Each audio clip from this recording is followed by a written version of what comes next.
The following is a conversation with Christos Goudreau, Vice President of Engineering at Google and Head of Search and Discovery at YouTube, also known as the YouTube algorithm.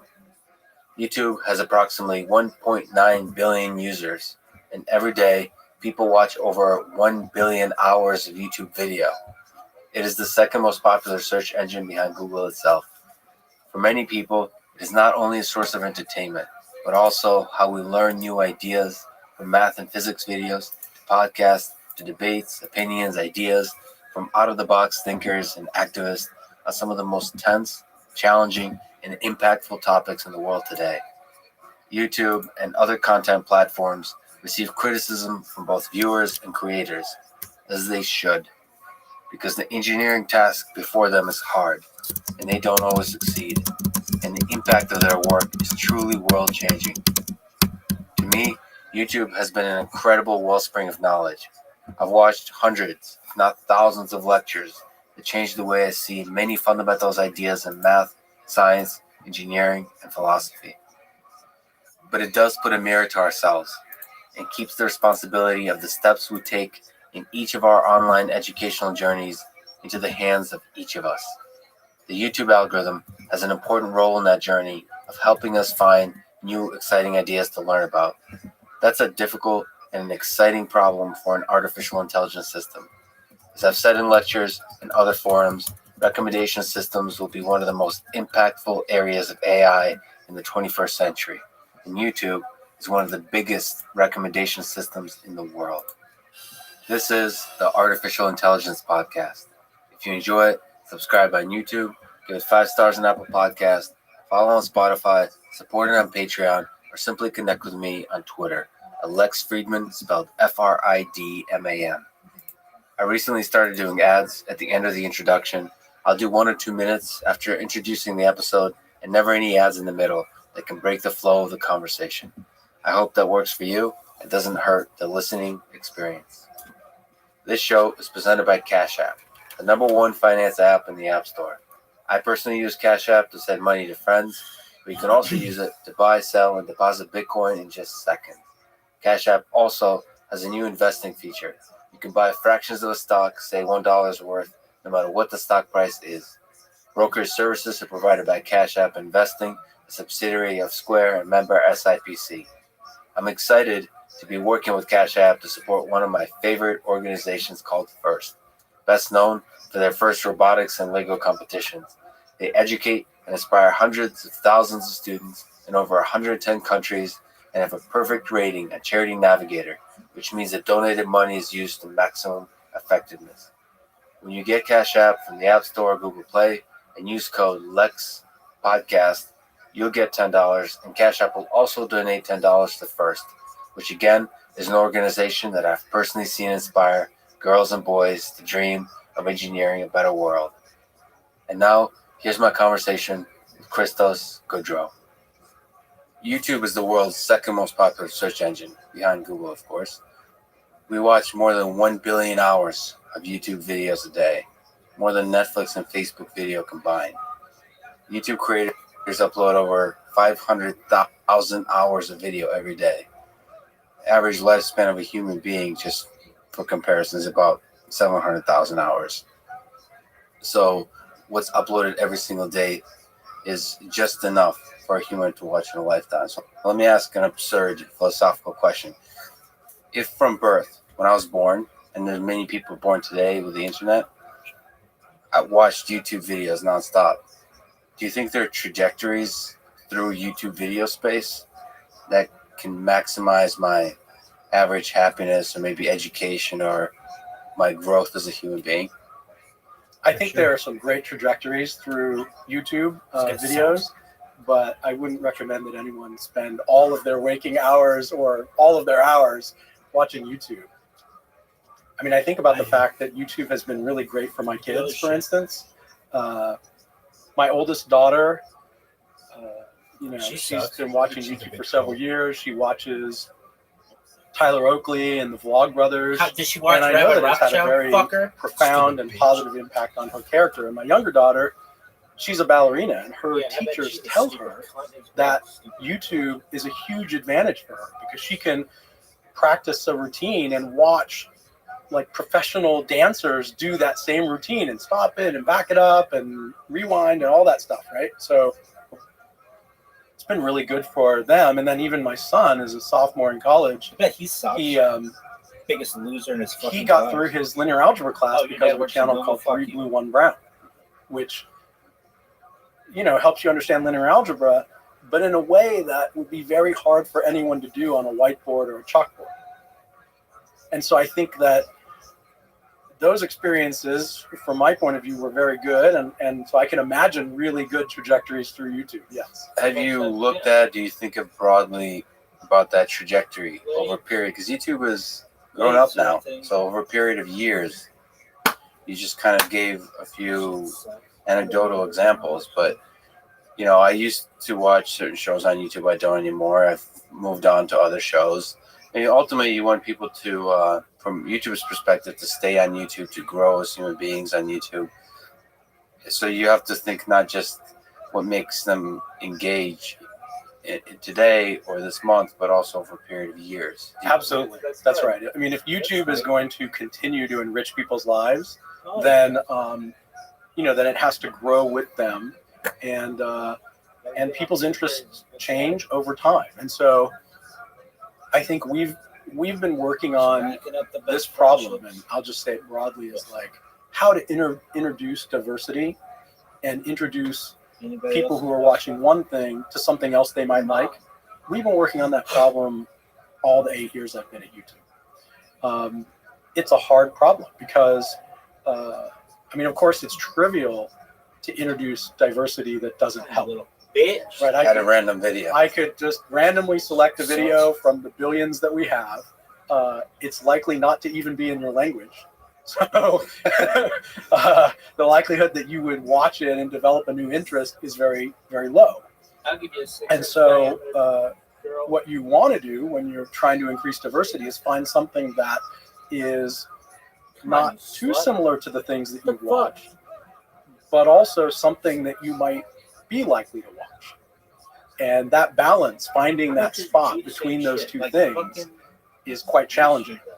So the diversity of content, diversity of ideas, it's a really difficult, it's a thing like that's almost impossible to define, right? Like what's different. They're probably like, hey, So how do you think about that? So 2 examples is I'm a huge fan of 3 Blue 1 Brown, say, and then one diversity. I wasn't even aware of a channel called Veritasium, which is a great science, physics, whatever channel. So one version of diversity is showing me Derek's Veritasium's channel, which I was really excited to discover. I actually now watch a lot of his videos. Okay, so you're a person who's watching some math channels, and you might be interested in some other science or math channels. So like you mentioned, the first kind of diversity is just show you some things from other channels that are related, but not just, not all the 3 Blue 1 Brown channel, throw in a couple others. So that's maybe the first kind of diversity that we started with many, many years ago. Taking a bigger leap is about, the mechanisms we use for that is we basically cluster videos and channels together, mostly videos. We do almost everything at the video level, and so we'll make some kind of a cluster via some embedding process, and then measure, what is the likelihood that that users who watch one cluster might also watch another cluster that's very distinct. So we may come to find that that people who watch science videos also like jazz. This is possible, right? And so because of that relationship that we've identified through the embeddings and then the measurement of the people who watch both, we might recommend a jazz video once in a while. So there's this clustering in the embedding space of jazz videos and science videos, and so you kind of try to look at aggregate statistics where if a lot of people that jump from science cluster to the jazz cluster tend to remain as engaged or become more engaged, then that means those two they should hop back and forth, and they'll be happy. Right. There's a higher likelihood that a person who's watching science would like jazz than the person watching science would like, I don't know, backyard railroads or something else, right? And so we can try to measure these likelihoods and use that to make the best recommendation we can. So, okay, so we'll talk about the machine learning of that, but I have to linger on things that neither you or anyone have an answer to. There's gray areas of truth, which is, for example, now I can't believe I'm going there, but politics. It it happens so that certain people believe certain things and they're very certain about them. Let's move outside the red versus blue politics of today's world, but there's different ideologies. For example, in college, I read quite a lot of Ayn Rand. I studied, and that's a particular philosophical ideology I found it interesting to explore. Okay, so that was that kind of space. I've kind of moved on from that cluster intellectually, but it nevertheless is an interesting cluster. I was born in the Soviet Union. Socialism, communism is a certain kind of political ideology that's really interesting to explore. Again, objectively, there's a set of beliefs about how the economy should work and so on. And so it's hard to know what's true and not in terms of people within those communities are often advocating that this is how we achieve utopia in this world, and they're pretty certain about it. So how do you try to manage politics in this chaotic, divisive world? Not politics or any kind of ideas, in terms of filtering what people should watch next, and in terms of also not letting certain things be on YouTube. It's exceptionally difficult responsibility. Right. Well, the responsibility to get this right is our top priority, and the first comes down to making sure that we have good, clear rules of the road. Right, like. Just because we have freedom of speech doesn't mean that you can literally say anything, right? Like we as a society have accepted certain restrictions on our freedom of speech. There are things like libel laws and things like that. And so where we can draw a clear line, we do, and we continue to evolve that line over time. However, as you pointed out, wherever you draw the line, there's going to be a borderline. And in that borderline area, we are going to maybe not remove videos, but we will try to reduce the recommendations of them or the proliferation of them by demoting them. And then alternatively, in those situations, try to raise what we would call authoritative or credible sources of information. So we're not trying to, I mean, you mentioned Ayn Rand and communism. Those are two like valid points of view that people are going to debate and discuss, and of course, people who believe in one or the other of those things are going to try to persuade other people right. to their point of view, and so we're not trying to settle that or choose a side or anything like that. What we're trying to do is make sure that the people who are expressing those point of view and offering those positions are authoritative and credible. So let me ask a question about people I don't like personally. You heard me. I don't care if you leave comments on this. Sometimes they're brilliantly funny, which is trolls. So people who kind of mock. I mean, the internet is full, Reddit, of mock style comedy where people just kind of make fun of. Point out that the emperor has no clothes, and there's brilliant comedy in that, but sometimes it can get cruel and mean. So on the mean point, and sorry to linger on these things that have no good answers, but actually I totally hear you that this is really important that you're trying to solve it. But how do you reduce the meanness of people on YouTube? I understand that anyone who uploads YouTube videos has to become resilient to a certain amount of meanness. Like I've heard that from many creators, and we are trying in various ways, comment ranking, allowing certain features to block people to reduce or make that meanness or that trolling behavior less effective on YouTube. Yeah.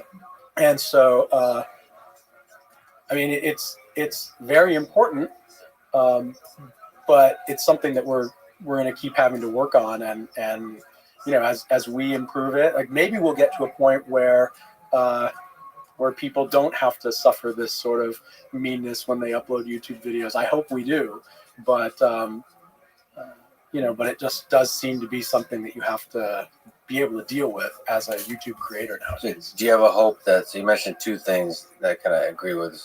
So there's like a machine learning approach of ranking comments based on how much they contribute to the healthy conversation. Let's put it that way.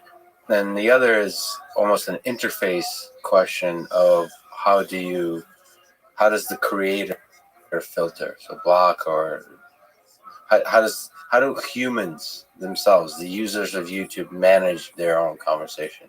Do you have hope that these two tools will create a better society without limiting freedom of speech too much? Without sort of, I don't even like saying that. People are like, what do you mean limiting? Curating speech. I mean, I think that overall is our whole project here at YouTube. Right. Like, yeah, we fundamentally believe, and I personally believe very much, that YouTube can be great. It's been great for my kids. I think it can be great for society. But it's absolutely critical that we get this responsibility part right. And that's why it's our top priority.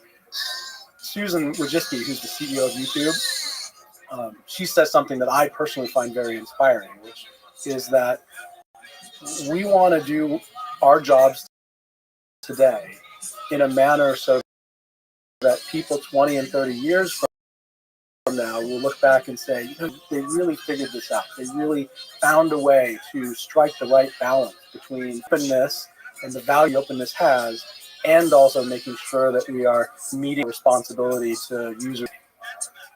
The burden on YouTube actually is quite incredible. And the one thing that people don't give enough credit to the seriousness and the magnitude of the problem, I think. So I personally hope that you do solve it, because a lot is in your hand. A lot is riding on your success or failure. So it's, besides, of course, running a successful company, you're also curating the content of the internet and the conversation on the internet. That's a powerful thing.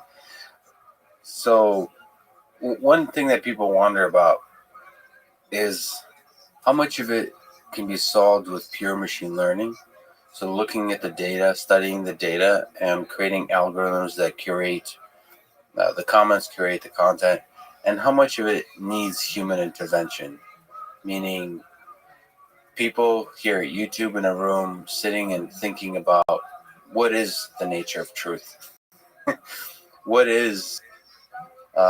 are the ideals that we should be promoting? That kind of thing. So algorithm versus human input. What's your sense? I mean, my own experience has demonstrated that you need both of those things. Algorithms, I mean, you're familiar with machine learning algorithms, and the thing they need most is data. And the data is generated by humans. And so, for instance, when we're building a system to try to figure out which are the videos that are misinformation or borderline policy violations, well, the first thing we need to do is get human beings to make decisions about which of those videos are in which category.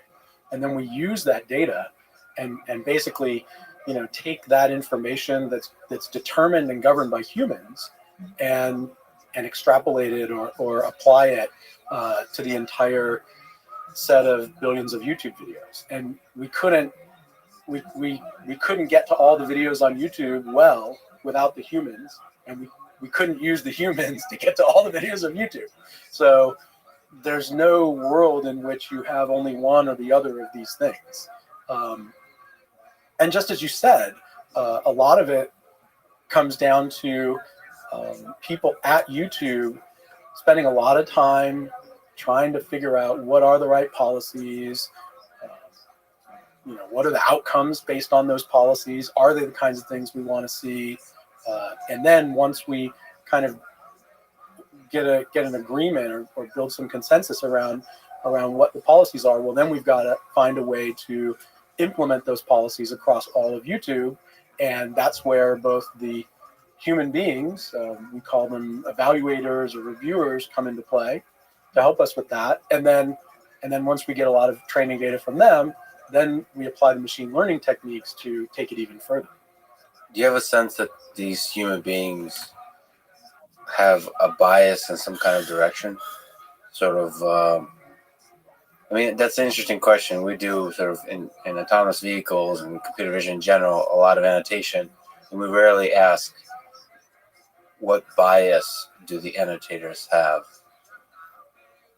You know, even in the sense that they're better at annotating certain things than others. For example, people are much better for annotating segmentation at segmenting cars in a scene versus segmenting bushes or trees. You know, there's specific mechanical reasons for that, but also because it's semantic gray area, and just for a lot of reasons, people are just terrible at annotating trees. Okay, so in the same kind of sense, do you think of, in terms of people reviewing videos or annotating the content of videos, is there some kind of bias that you're aware of or seek out in that human input? Well, we take steps to try to overcome these kinds of biases, or biases that we think would be problematic. So for instance, like, we ask people to have a bias towards scientific consensus. That's something that we instruct them to do. We ask them to have a bias towards demonstration of expertise or credibility or authoritativeness. But there are other biases that we want to make sure to try to remove. And there's many techniques for doing this. One of them is you send the same thing to be reviewed to many people. And so, that's one technique. Another is that you make sure that the people that are doing these sorts of tasks are from different backgrounds and different areas of the United States or of the world. But then, even with all of that, it's possible for certain kinds of what we would call unfair biases to creep into machine learning systems, primarily, as you said, because maybe the training data itself comes in a biased way. And so we also have worked very hard on improving the machine learning systems to remove and reduce unfair biases when it goes against or is involved some protected class, for instance. Thank you for exploring with me some of the more challenging things. I'm sure there's a few more that we'll jump back to, but let me jump into the fun part, which is maybe the basics of the quote-unquote YouTube algorithm. What does the YouTube algorithm look at to make recommendation for what to watch next, from a machine learning perspective? Or when you search for a particular term, how does it know what to show you next? Because it seems to, at least for me, do an incredible job of both. Well, that's kind of you to say. It didn't used to do a very good job, but it's gotten better over the years. Even I observed that it's improved quite a bit. Those are two different situations. Like, when you search for something, YouTube uses the best technology we can get from Google to make sure that the YouTube search system finds what someone's looking for. And of course, the very first things that one thinks about is, okay, well, does the word occur in the title, for instance? But there are much more sophisticated things where we're mostly trying to do some syntactic match or maybe a semantic match based on words that we can add to the document itself. For instance, maybe is this video watched a lot after this query, right? That's something that we can observe, and then as a result, make sure that document would be retrieved for that query. Now, when you talk about what kind of videos would be recommended to watch next, that's something, again, we've been working on for many years. And probably the first the first real attempt to do that well was to use collaborative filtering. So Can you describe what collaborative filtering is? Sure. It's just basically what we do is we observe which videos get watched close together by the same person. And if you observe that, and if you can imagine creating a graph where the videos that get watched close together by the most people are sort of very close to one another in this graph, and videos that don't frequently get watched close together by the same person or to the same people are far apart, then you end up with this graph that we call the related graph that basically represents videos that are very similar or related in some way. And what's amazing about that is that it puts all the videos that are in the same language together, for instance. And we didn't even have to think about language. It just does it. Yeah. Right? And it puts all the videos that are about sports together, and it puts most of the music videos together, and it puts all of these sorts of videos together just because that's sort of the way the people using YouTube behave. So that already cleans up a lot of the problem. It takes care of the lowest hanging fruit, which happens to be a huge one of just managing these millions of videos. That's right. I remember a few years ago, I was talking to someone who was trying to propose that we do a research project concerning people who are bilingual. And this person was making this proposal based on the idea that YouTube could not possibly be good at recommending videos well to people who are bilingual. And so she was telling me about this, and I said, well, can you give me an example of what problem do you think we have on YouTube with the recommendations? And so she said, well, I'm a researcher in the US, and when I'm looking for academic topics, I want to see them in English. And so she searched for one, found a video, and then looked at the watch next suggestions, and they were all in English. And so she said, oh, I see. YouTube must think that I speak only English. And so she said, now, I'm actually originally from Turkey, and sometimes when I'm cooking, let's say I want to make some baklava, I really like to watch videos that are in Turkish. And so she searched for a video about making baklava, and then selected it, and it was in Turkish, and the watch next recommendations were in Turkish. And she just couldn't believe how this was possible. And how is it that you know that I speak both these two languages and put all the videos together? And it's just as a sort of an outcome of this related graph that's created through collaborative filtering. So for me, one of my huge interests is just human psychology, right? And that's such a powerful platform on which to utilize human psychology to discover what individual people want to watch next. But it's also be just fascinating to me. You know, Google search has the ability to look at your own history. And I've done that before, just what I've searched through the years, for many, many years. And it's a fascinating picture of who I am, actually. And I don't think anyone's ever summarized. I personally would love that. A summary of who I am as a person on the internet, to me. Because I think it reveals, I think it puts a mirror to me or to others, you know, that's actually quite revealing and interesting. You know, maybe the number of, it's a joke, but not really, it's the number of cat videos I've watched, or videos of people falling, you know, stuff that's absurd.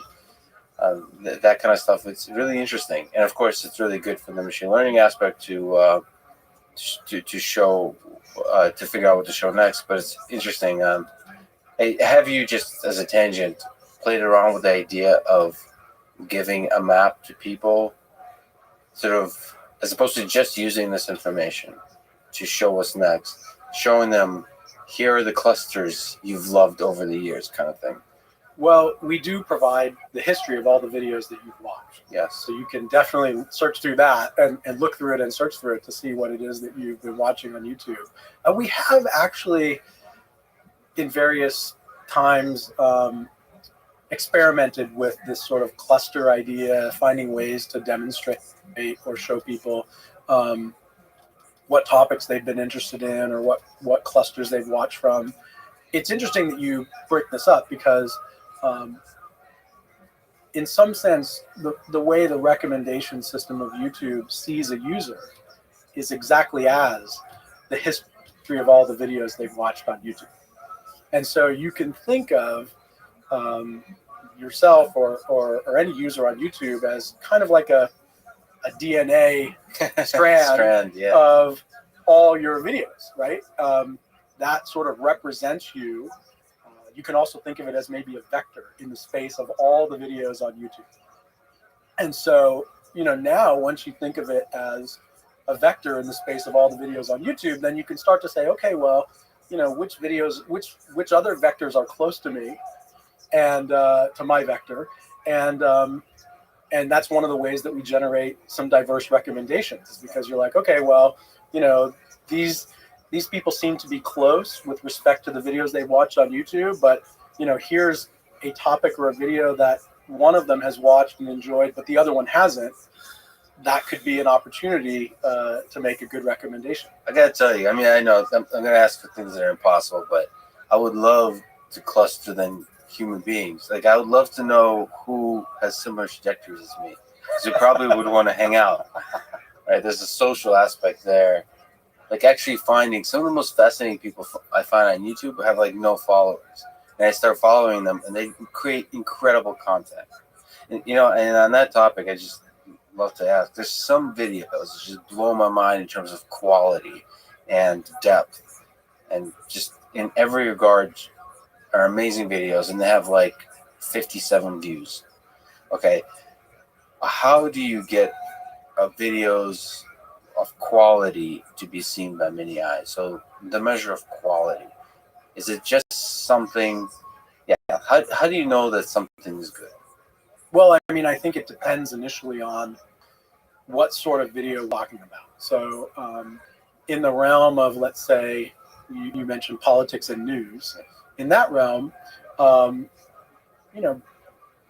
quality news or quality journalism relies on having a journalism department, right? Like you have to have actual journalists and fact checkers and people like that. And so in that situation, and in others, maybe science or in medicine, quality has a lot to do with the authoritativeness and the credibility and the expertise of the people who make the video. Now, if you think about the other end of the spectrum, what is the highest quality prank video? Or what is the highest quality Minecraft video? Yeah. Right?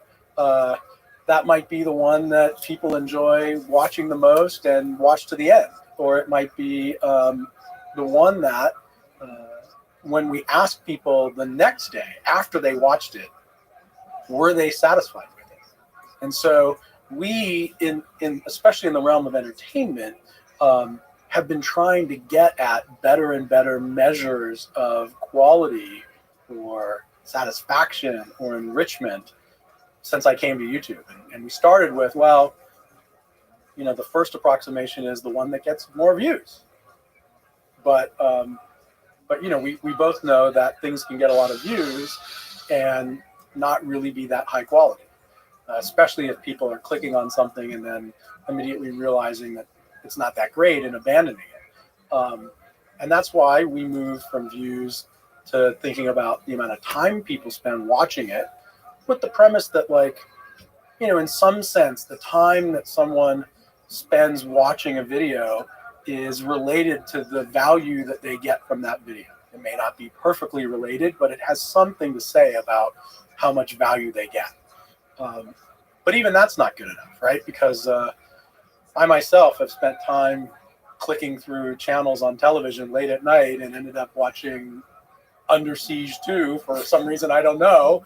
And if you were to ask me the next day, are you glad that you watched that show on TV last night? I'd say, yeah, I wish I would have gone to bed or read a book or almost anything else, really. And so that's why some people got the idea a few years ago to try to survey users afterwards.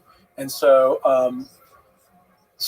we get feedback data from those surveys and then use that in the machine learning system to try to not just predict what you're going to click on right now, what you might watch for a while, but what when we ask you tomorrow, you'll give 4 or 5 stars to.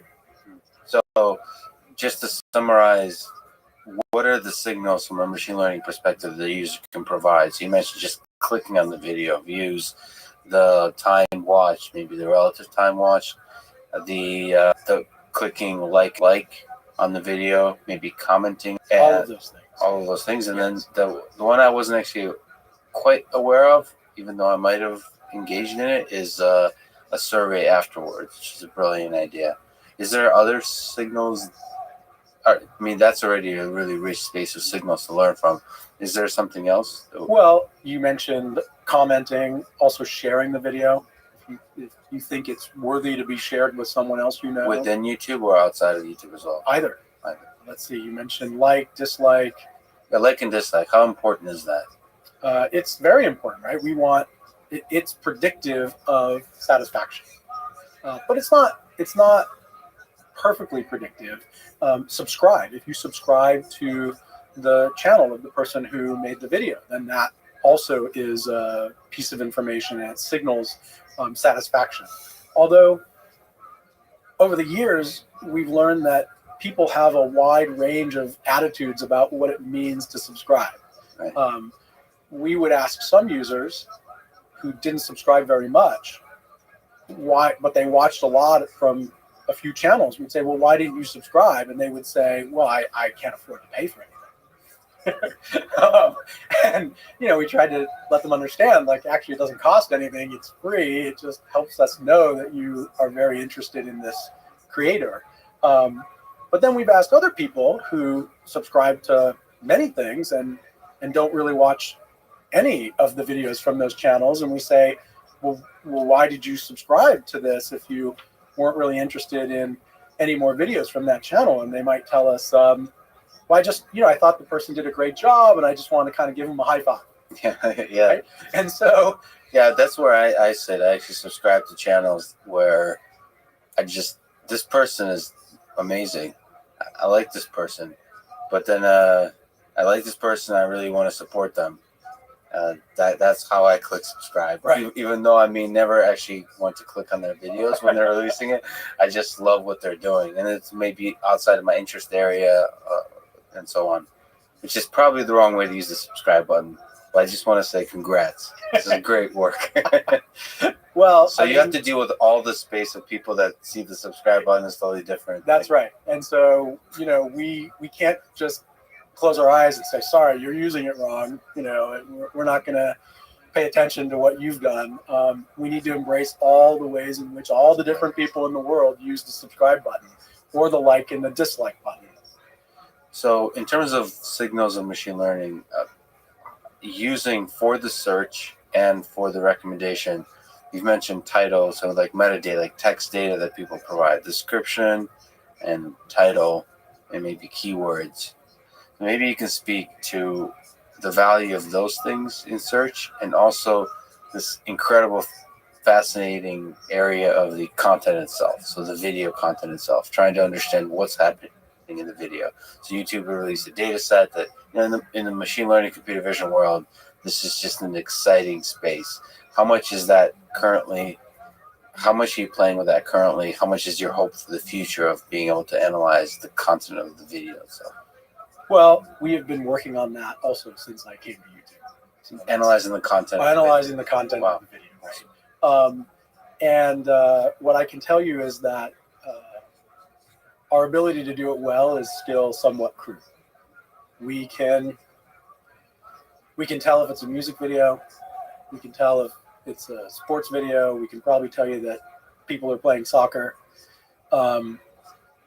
We probably can't tell whether it's Manchester United or my daughter's soccer team. So these things are kind of difficult, and using them, we can use them in some ways. So for instance, we use that kind of information to understand and inform these clusters that I talked about. And also maybe to add some words like soccer, for instance, to the video if it doesn't occur in the title or the description. which is remarkable that when it doesn't. One of the things that I ask creators to do is please help us out with the title and the description. For instance, we were a few years ago having a live stream of some competition for World of Warcraft on YouTube. And it was a very important competition, but if you typed World of Warcraft in search, you wouldn't find it. World of Warcraft wasn't in the title? World of Warcraft wasn't in the title. No. It was match 478, A team versus B team, and World of Warcraft wasn't in the title. Just like, come on, being literal on the internet is actually very uncool, which is the problem. Oh, is that right? Well, I mean, in some sense, some of the greatest videos, I mean, there's a humor to just being indirect, being witty, and so on, and actually being, machine learning algorithms want you to be, literal, right? You just want to say what's in the thing, be very, very, very simple. And in some sense, that gets away from wit and humor. So you have to play with both, right? But you're saying that for now, sort of the content of the title, the content of the description, the actual text is one of the best ways to for the algorithm to find your video and put them in the right cluster. That's right. And I would go further and say that if you want human beings, to select your video in search, then it helps to have, let's say, World of Warcraft in the title. Because why would a person, if they're looking at they type World of Warcraft and they have a bunch of videos, all of whom say World of Warcraft, except the one that you uploaded, well, even the person is going to think, maybe this isn't, somehow search made a mistake. This isn't really about World of Warcraft. So it's important not just for the machine learning systems, but also for the people who might be looking for this sort of thing. They get a clue that it's what they're looking for by seeing that same thing prominently in the title of the video. Okay, let me push back on that. So I think from the algorithm perspective, yes, but if they typed in World of Warcraft and saw a video that with the title simply winning, and the thumbnail has like a sad orc or something, I don't know, right? Like, I think that's much. It gets your curiosity up, and then if they could trust that the algorithm was smart enough to figure out somehow that this is indeed a World of Warcraft video, that would have created the most beautiful experience. I think in terms of just the wit and the humor and the curiosity that we human beings naturally have. But you're saying, I mean, realistically speaking, it's really hard for the algorithm to figure out that the content of that video will be a World of Warcraft video. And you have to accept that some people are going to skip it. Yeah. Right? I mean, and so you're right. The people who don't skip it and select it are going to be delighted. Yeah. But other people might say, yeah, this is not what I was looking for. And making stuff discoverable, I think, is what you're really working on and hoping. So, yeah. So from your perspective, put stuff in that description. And remember, the collaborative filtering part of the system starts by the same user watching videos together, right? So the way that they're probably going to do that is by searching for them. That's a fascinating aspect of it. It's like ant colonies. That's how they find stuff.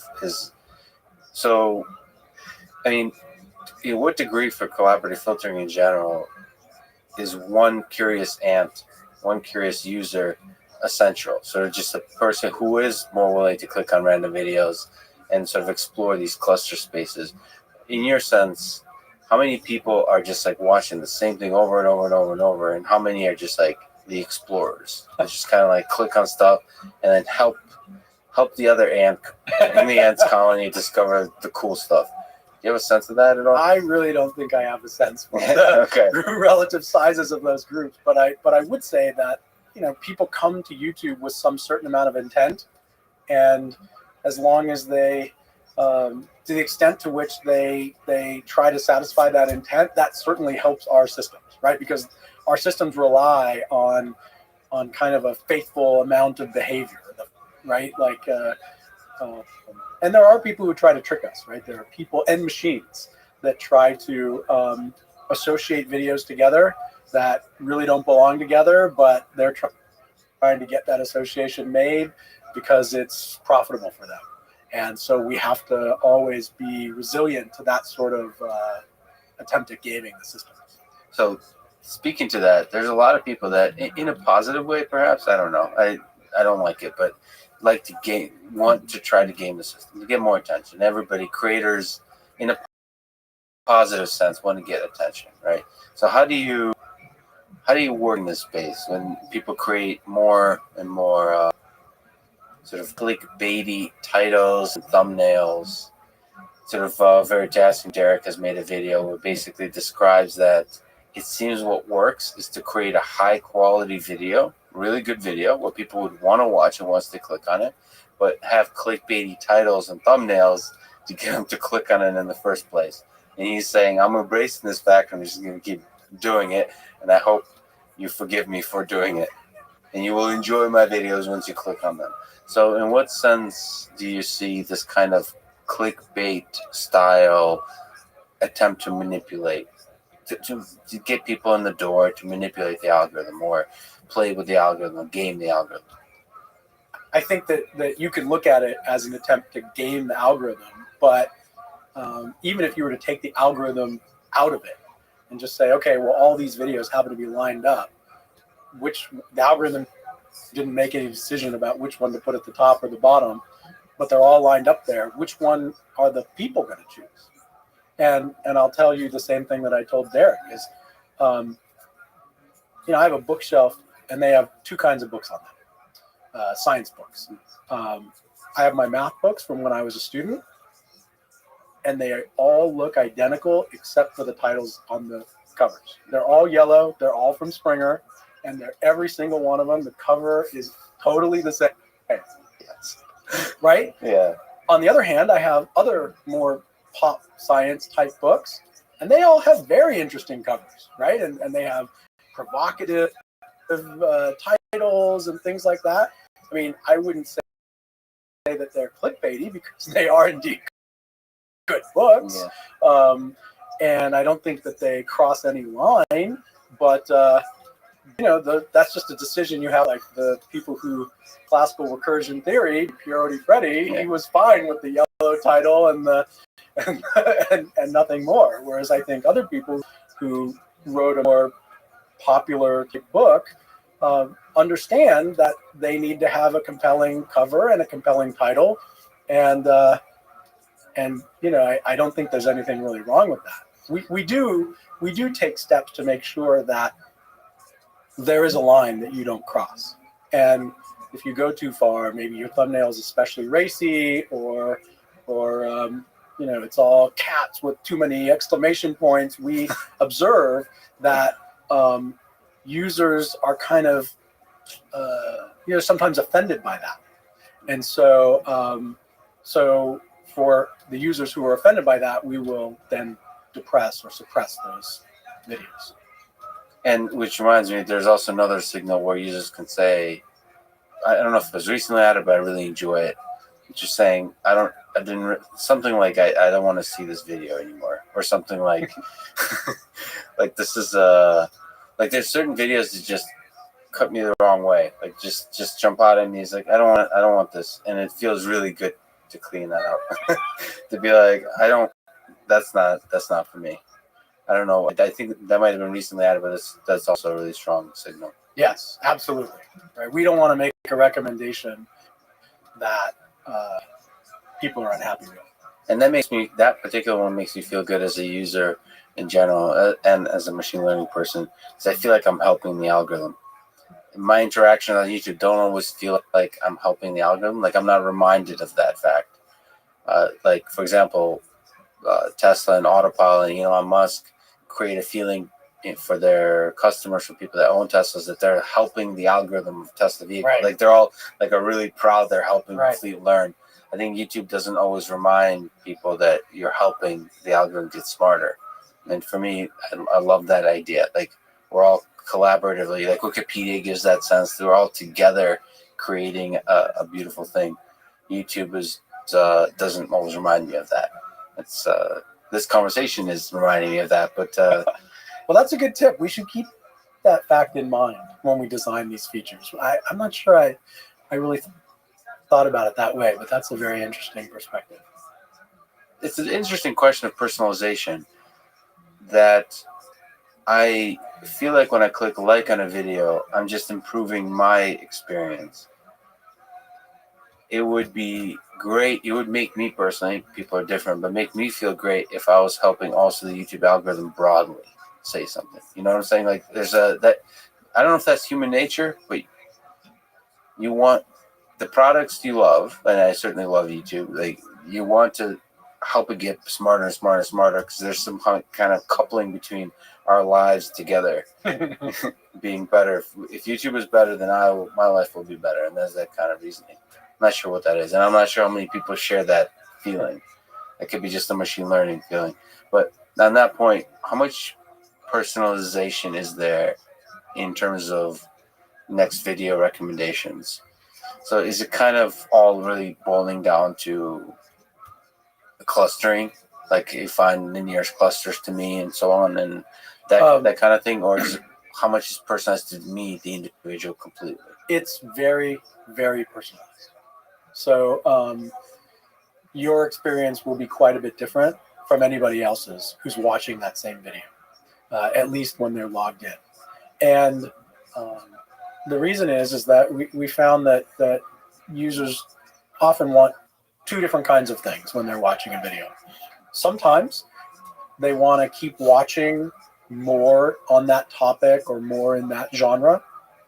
And other times they just are done and they're ready to move on to something else. And so the question is, well, what is the something else? And one of the first things one can imagine is, well, maybe something else is the latest video from some channel to which you've subscribed.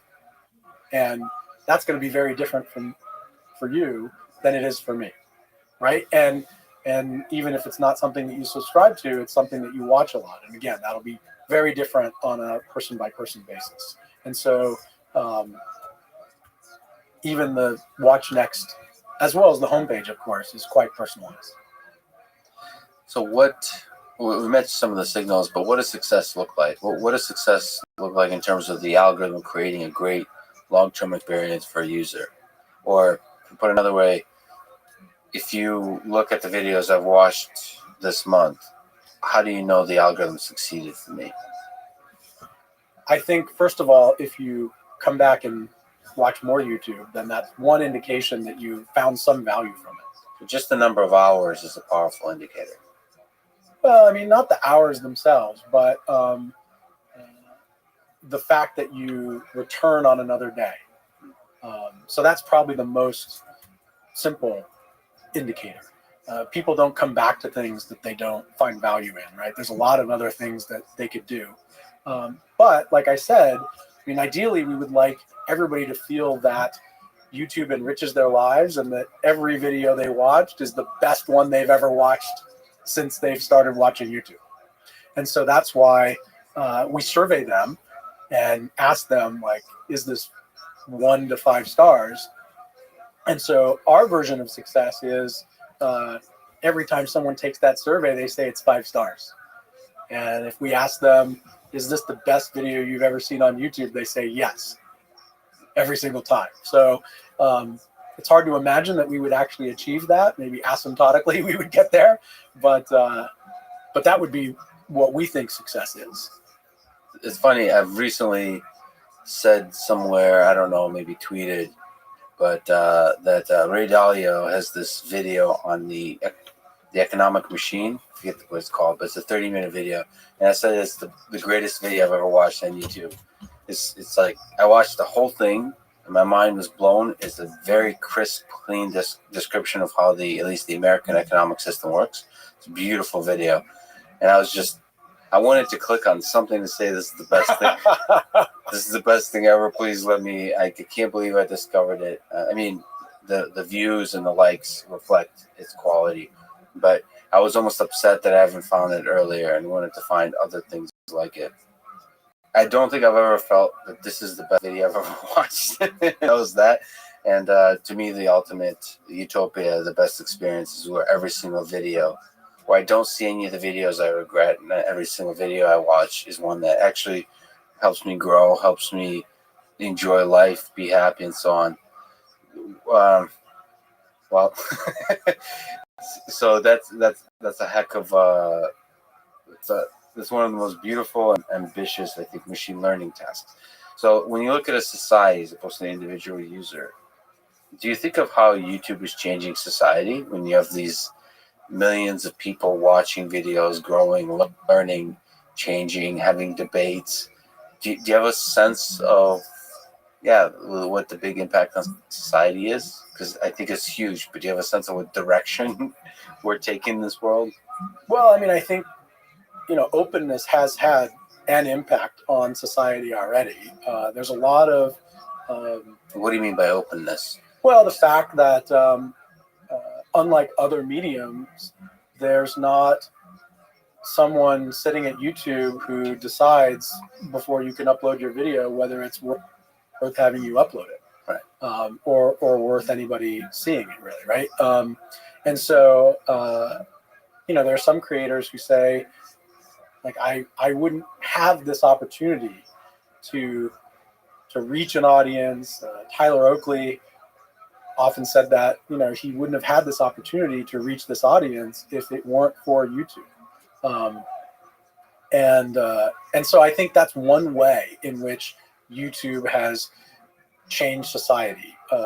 I know that there are people that I work with from outside the United States, especially from places where literacy is low, and they think that YouTube can help in those places because you don't need to be able to read and write in order to learn something important for your life. Maybe, how to do some job or how to fix something. And so that's another way in which I think YouTube is possibly changing society. So I've worked at YouTube for almost 9 years now. And it's fun because I meet people and you tell them where you work. You say you work on YouTube, and they immediately say, I love YouTube. Yeah. Right? Which is great. Makes me feel great. But then, of course, when I ask them, well, what is it that you love about YouTube? Not one time ever has anybody said that the search works outstanding or that the recommendations are great. What they always say when I ask them, what do you love about YouTube, is they immediately start talking about some channel or some creator or some topic or some community that they found on YouTube and that they just love. Yeah. And so that has made me realize that YouTube is really about the video and connecting the people with the videos. And then everything else kind of gets out of the way. So beyond the video, it's interesting because you kind of mentioned creator. What about the connection with just the individual creators as opposed to just individual video? So like I gave the example of Ray Dalio video, that the video itself is incredible. But there's some people who are just creators that I love. That they're one of the cool things about people who call themselves YouTubers or whatever is they have a journey. They usually, almost all of them are they suck horribly in the beginning, and then they kind of grow, and then there's that genuineness in their growth. So, YouTube clearly wants to help creators connect with their audience in this kind of way. So how do you think about that process of helping creators grow, helping them connect with their audience, develop not just individual videos, but the entirety of a creator's life on YouTube? Well, I mean, we're trying to help creators find the biggest audience that they can find. And the reason why that's, you brought up creator versus video. The reason why creator channel is so important is because if we have a hope of people coming back to YouTube, well, they have to have in their minds some sense of what they're going to find when they come back to YouTube. If YouTube were just the next viral video, and I have no concept of what the next viral video could be. One time it's a cat playing a piano, and the next day it's some children interrupting a reporter, and the next day it's some other thing happening. Then it's hard for me to when I'm not watching YouTube say, gosh, I really would like to see something from someone or about something, right? And so that's why I think this connection between fans and creators is so important for both, because it's a way of sort of fostering a relationship that can play out into the future. Let me talk about kind of a dark and interesting question in general. And again, a topic that you or nobody has an answer to. But social media has a sense of, it gives us highs and it gives us lows, in the sense that sort of creators often speak about having sort of burnout and having psychological ups and downs and challenges mentally in terms of continuing the creation process. There's a momentum. There's a huge excited audience that makes everybody feel, that makes creators feel great. And I think it's more than just financial. I think it's literally just they love that sense of community. It's part of the reason I upload to YouTube. I don't care about money, never will. What I care about is the community. But some people feel like this momentum. Okay, I'm working on even something when right now. there's times in their So life perhaps when they another don't time, if that's feel, okay. for some reason don't feel like creating. So how do you think about burnout, this mental exhaustion that some YouTube creators go through? Is that something we have an answer for? Is that something, how do we even think about that? Well, the first thing is we want to make sure that the YouTube systems are not contributing to this set, right? And so we've done a fair amount of research to demonstrate that you can absolutely take a break.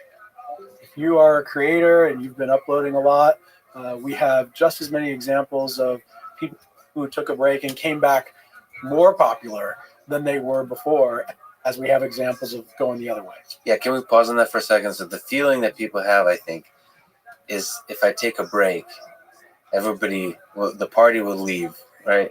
So if you could just linger on that. So in your sense that taking a break is okay. Yes, taking a break is absolutely okay. And the reason I say that is because we can observe many examples of creators coming back very strong and even stronger after they have taken some sort of break. And so I just want to dispel the myth that this somehow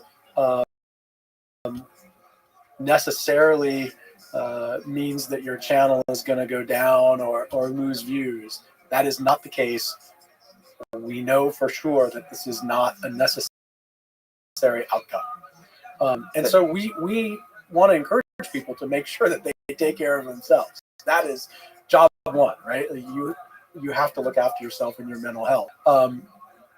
And I think that it probably in some of these cases contributes to better videos once they come back, right? Because a lot of people, I know myself, if I'm burnt out on something, then I'm probably not doing my best work, even though I can keep working until I pass out. And so I think that the taking a break may even improve the creative ideas that someone has. Okay, I think that's a really important thing to dispel. I think that applies to all of social media. Like literally, I've taken a break for a day every once in a while. sorry if that sounds like a short time.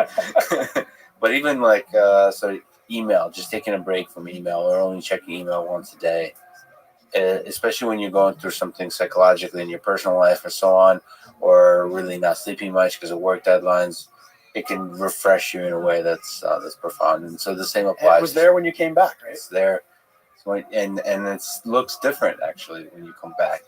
You're sort of brighter eyed, some coffee, everything. The world looks better. So it's important to take a break when you need it. So you've mentioned kind of the YouTube algorithm isn't E equals MC squared. It's not a single equation. It's potentially sort of more than 1 million lines of code. Sort of, is it more akin to what successful autonomous vehicles today are, which is they're just basically patches on top of patches of heuristics and human experts really tuning the algorithm and have some machine learning modules?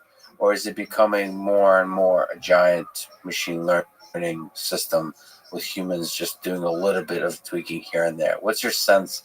First of all, do you even have a sense of what is the YouTube algorithm at this point? And however much you do have a sense, what does it look like? Well, we don't usually think about it as the algorithm because it's a bunch of systems that work on different services.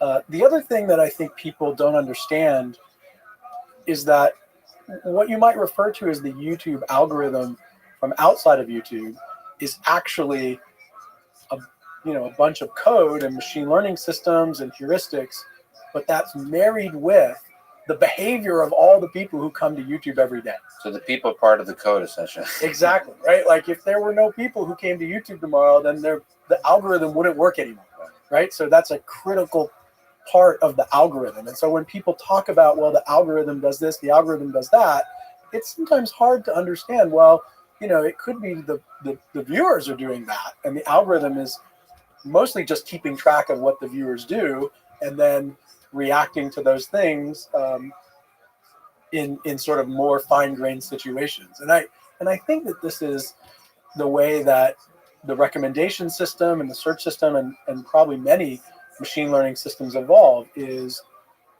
you start trying to solve a problem, and the first way to solve a problem is often with a simple heuristic, right? And you want to say, what are the videos we're going to recommend? Well, how about the most popular ones, right? And that's where you start. Right. And over time, you collect some data and you refine your situation so that you're making less heuristics and you're building a system that can actually learn what to do in different situations based on some observations of those situations in the past. And you keep chipping away at these heuristics over time. And so I think that just like with diversity, I think the first diversity measure we took was, okay, not more than 3 videos in a row from the same channel, right? It's a pretty simple heuristic to encourage diversity. It worked, right? Who needs to see 4, 5, 6 videos in a row from the same channel? And over time, we try to chip away at that and make it more fine-grained and basically have it remove the heuristics in favor of something that can react to individuals and individual situations. So how do you mentioned, we know that something worked. How do you get a sense when decisions are like A/B testing that this idea was a good one, this was not so good? How do you measure that? And across which time scale, across how many users, that kind of thing. Well, you mentioned that A/B experiments, and so just about every single change we make to YouTube, we do it only after we've run a A/B experiment. And so in those experiments, which run from 1 week to months, we measure literally hundreds of different variables and measure changes with confidence intervals in all of them. Because we really are trying to get a sense for ultimately, does this improve the experience for viewers? That's the question we're trying to answer. And an experiment is one way because we can see certain things go up and down. So for instance, if we noticed in the experiment, people are dismissing videos less frequently, or they're saying that they're more satisfied, they're giving more videos 5 stars after they watch them, then those would be indications of that the experiment is successful, that it's improving the situation for viewers. But we can also look at other things, like we might do user studies where we invite some people in and ask them, like, what do you think about this? What do you think about that? How do you feel about this? And other various kinds of user research. But ultimately, before we launch something, we're going to want to run an experiment so we get a sense for what the impact is going to be, not just to the viewers, but also to the different channels and all of that. An absurd question. Nobody knows. Well, actually, it's interesting. Maybe there's an answer, but if I want to make a viral video, how do I do it? I don't know how you make a viral video. I know that we have, in the past, tried to figure out if we could detect when a video was going to go viral. And those were you take the first and second derivatives of the view count and maybe use that to do some prediction. But I can't say we ever got very good at that. Oftentimes we look at where the traffic was coming from. You know, if a lot of the viewership is coming from something like Twitter, then maybe it has a higher chance of becoming viral than if it were coming from search or something. But that was just trying to detect a video that might be viral. How to make one, like, I have no idea. I mean, so, you get your kids to interrupt you while you're on the news. Absolutely. But after the fact, on one individual video, sort of ahead of time predicting is a really hard task. But after the video went viral in analysis, can you sometimes understand why it went viral from the perspective of YouTube broadly? First of all, is it even interesting for YouTube that a particular video is viral? Or does that not matter for the individual, for the experience of people? Well, I think people expect that if a video is going viral and it's something they would be interested in, then I think they would expect YouTube to recommend it to them. Right. So if something's going viral, it's good to just let people ride the wave of its viralness. Well, I mean, we want to meet people's expectations in that way, of course. So, like I mentioned, I hung out with Derek Mueller a while ago, a couple of months back. He's actually the person who suggested I talk to you on this podcast. All right. Well, thank you, Derek. At that time, he just recently posted an awesome science video titled, "Why Are 96 Million Black Balls on This Reservoir?" And in a matter of, I don't know how long, but like a few days, he got 38 million views and it's still growing. Is this something you can analyze and understand why it happened? This video, any one particular video like it? I mean, we can surely see where it was recommended, where it was found, who watched it, and those sorts of things. So it's actually, sorry to interrupt, it is the video which helped me discover who Derek is. I didn't know who he is before. So I remember, usually I just have all of these technical, boring MIT Stanford talks in my recommendation because that's what I watch. And then all of a sudden there's this Black Balls in a Reservoir video with like an excited nerd with like just why is this being recommended to me? So I clicked on it and watched the whole thing and it was awesome. And then a lot of people had that experience, like, why was I recommended this?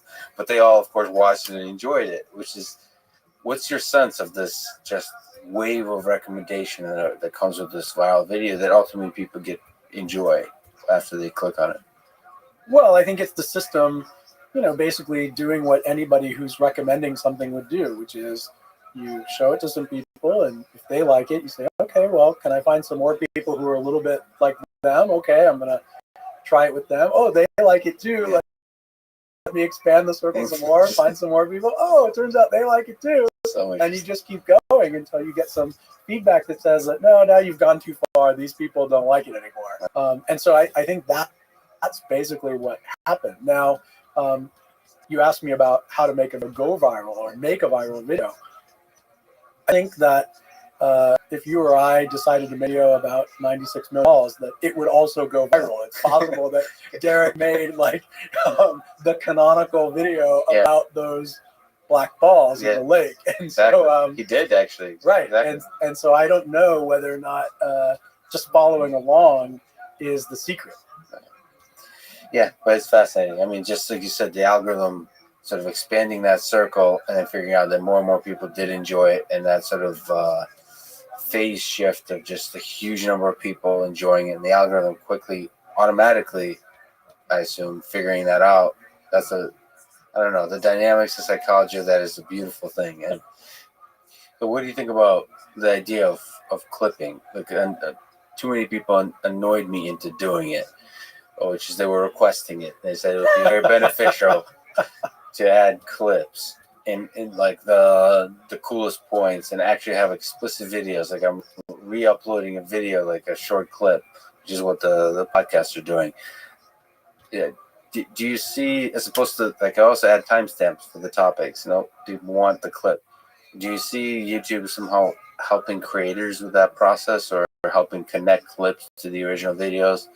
Or Well, is that just on a long list of amazing features to work towards? I mean, it's not something that I think we've done yet, but I can tell you that I think clipping is great. I think it's actually great for you as a creator. Right. And here's the reason.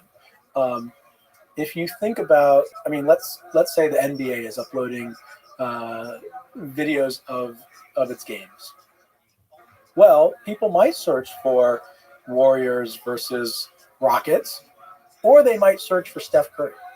And so a highlight from the game in which Steph Curry makes an amazing shot is an opportunity for someone to find a portion of that video. And so I think that you never know how people are going to search for something that you've created. And so I would say you want to make clips and add titles and things like that so that they can find it as easily as possible. Do you have a dream of a future, perhaps a distant future, when the YouTube algorithm figures that out? Sort of automatically detects the parts of the video that are really interesting, exciting, potentially exciting for people, and sort of clip them out in this incredibly rich space. If you talk even just this conversation, we probably covered 30, 40 little topics. And there's a huge space of users that would find, 30% of those topics really interesting. And that space is very different.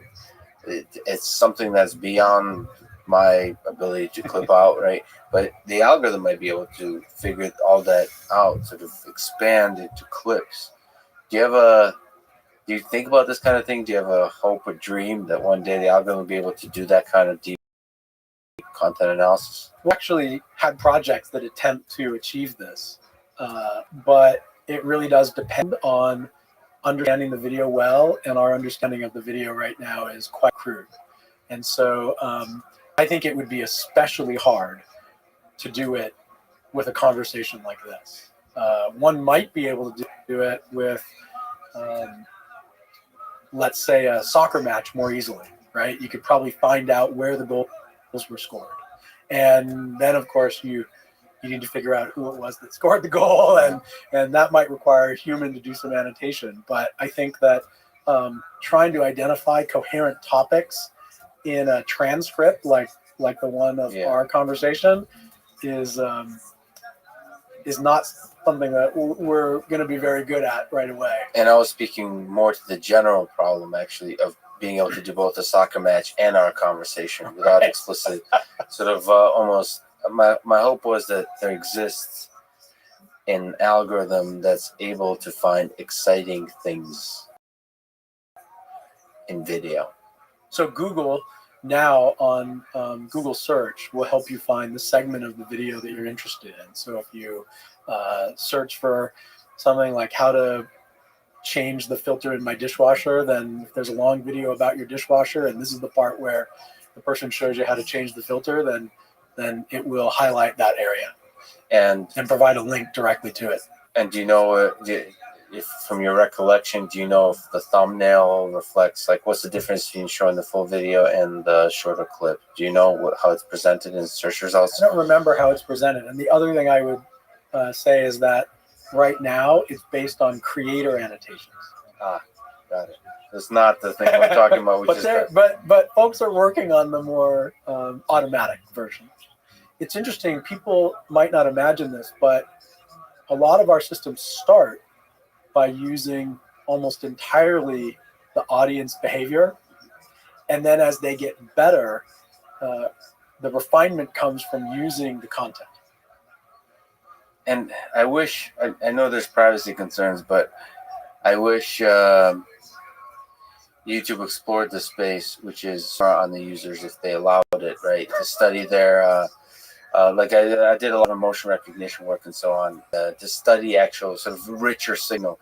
One of the cool things when you upload 360, like VR video to YouTube, and I've done this a few times, so I've uploaded myself, horrible idea. Some people enjoyed it, but whatever. The video of me giving a lecture in 360 of a 360 camera, and it's cool because YouTube allows you to then watch where did people look at. There's a heat map of where of where the center of the VR experience was. And it's interesting because that reveals to you like what people looked at. It's not always what you were expecting. It's not. In the case of the lecture, it's pretty boring. It is what we're expecting, but we did a few funny videos where there's a bunch of people doing things, and everybody tracks those people. In the beginning, they all look at the main person, and they start spreading around and looking at other people. It's fascinating. So that's a really strong signal of what people found exciting in the video. I don't know how you get that from people just watching, except they tuned out at this point. Like, it's hard to measure this moment was super exciting for people. I don't know how you get that signal. Maybe comment. Is there a way to get that signal where this is when their eyes opened up and they're like, like for me with the Ray Dalio video, right? Like at first I was like, oh, okay, this is another one of these like dumb it down for you videos. And then you like start watching. It's like, okay, there's this really crisp, clean, deep explanation of how the economy works. That's where I like set up and started watching. Right, that moment. Is there a way to detect that moment? The only way I can think of is by asking people to Just label it. Yeah. You mentioned that we're quite far away in terms of doing video analysis, deep video analysis. Of course, Google, YouTube, we're quite far away from solving the autonomous driving problem too. So it's I don't know. I think we're closer to that. Well, you never know. And the Wright brothers thought they're not going to fly for 50 years, 3 years before they flew. So what are the biggest challenges, would you say? Is it the broad challenge of understanding video, understanding natural language, understanding the challenge before the entire machine learning community of just being able to understand data? Or is there something specific to video that's even more challenging than understanding natural language understanding? What's your sense of what the biggest challenge is? Video is just so much information. And so precision becomes a real problem. It's like you're trying to classify something and you've got a million classes. And the distinctions among them, at least from a machine learning perspective, are often pretty small, right? Like, you need to see this person's number in order to know which player it is. And there's a lot of players. Or you need to see, the logo on their chest in order to know like which team they play for. And so, and that's just figuring out who's who, right? And then you go further and saying, okay, well, was that a goal? Was it not a goal? Like, is that an interesting moment, as you said, or is that not an interesting moment? These things can be pretty hard. So Jan LeCun, I'm not sure if you're familiar sort of with his current thinking and work. So he believes that what is referring to as self-supervised learning will be the solution sort of to achieving this kind of greater level of intelligence. In fact, the thing he's focusing on is watching video and predicting the next frame. So predicting the future of video, right?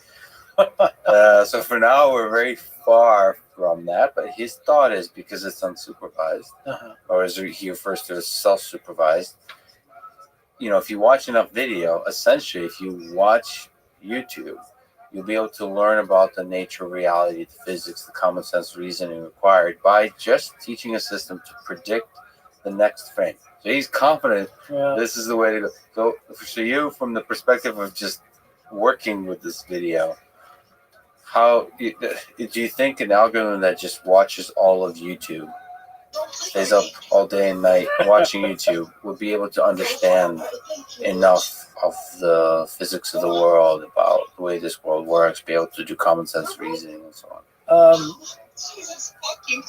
Well, we have systems that already watch all the videos on YouTube, right? But they're just looking for very specific things, right? They're supervised learning systems that are trying to identify something or classify something. And I don't know if predicting the next frame is really going to get there, because I'm not an expert on compression algorithms, but I understand that that's kind of what video compression algorithms do, is they basically try to predict the next frame and then fix up the places where they got it wrong, and that leads to higher compression than if you actually put all the bits for the next frame there. So So I don't know if I believe that just being able to predict the next frame is going to be enough because there's so many frames, and even a tiny bit of error on a per frame basis can lead to wildly different videos. So the thing is, the idea of compression is one way to do compression is to describe through text what's contained in the video. That's the ultimate level of compression. So the idea is traditionally when you think of video or image compression, you're trying to maintain the same visual quality while reducing the size. But if you think of deep learning from a bigger perspective of what compression is you're trying to summarize the video. And the idea there is if you have a big enough neural network, is by watching trying to predict the next frame, you'll be able to form a compression of actually understanding what's going on in the scene. If there's two people talking, you can just reduce that entire video into the fact that two people are talking and maybe the content of what they're saying and so on. That's kind of the open-ended dream. So I just wanted to sort of express that because it's an interesting, compelling notion, but it is nevertheless true that video, our world, is a lot more complicated than we give it credit for. I mean, in terms of search and discovery, we have been working on trying to summarize videos in text or with some kind of labels for 8 years at least. And that's so. So if you were to say the problem is 100% solved, and 8 years ago was 0% solved, where are we on that timeline, would you say? Yeah, to summarize a video well, maybe less than a quarter of the way.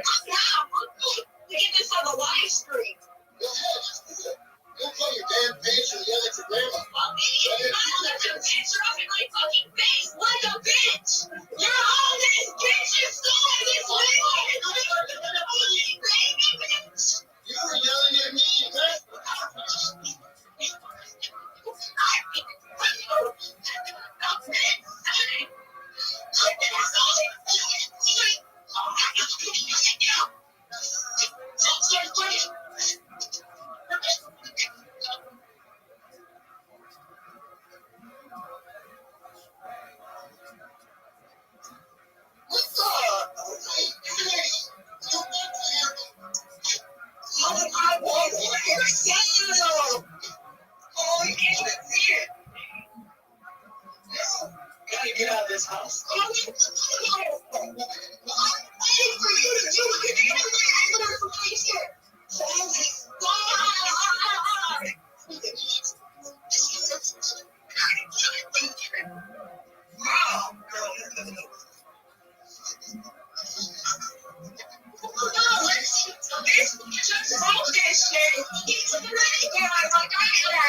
Which was the main issue.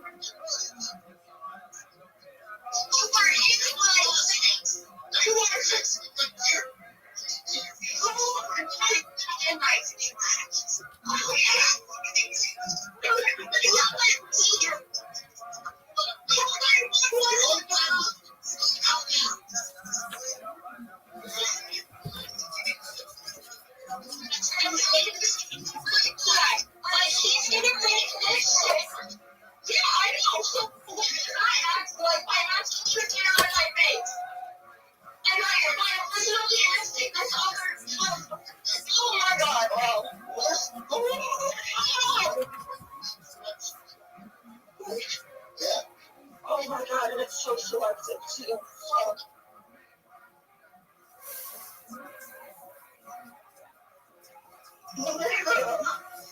Oh!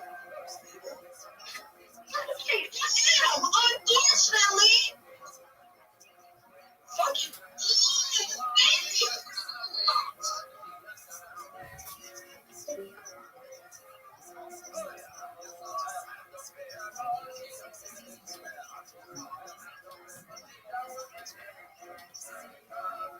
What in the fuck was that?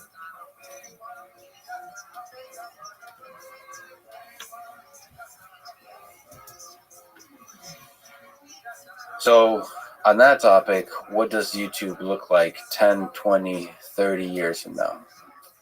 I mean, I think that YouTube is evolving to take the place of TV.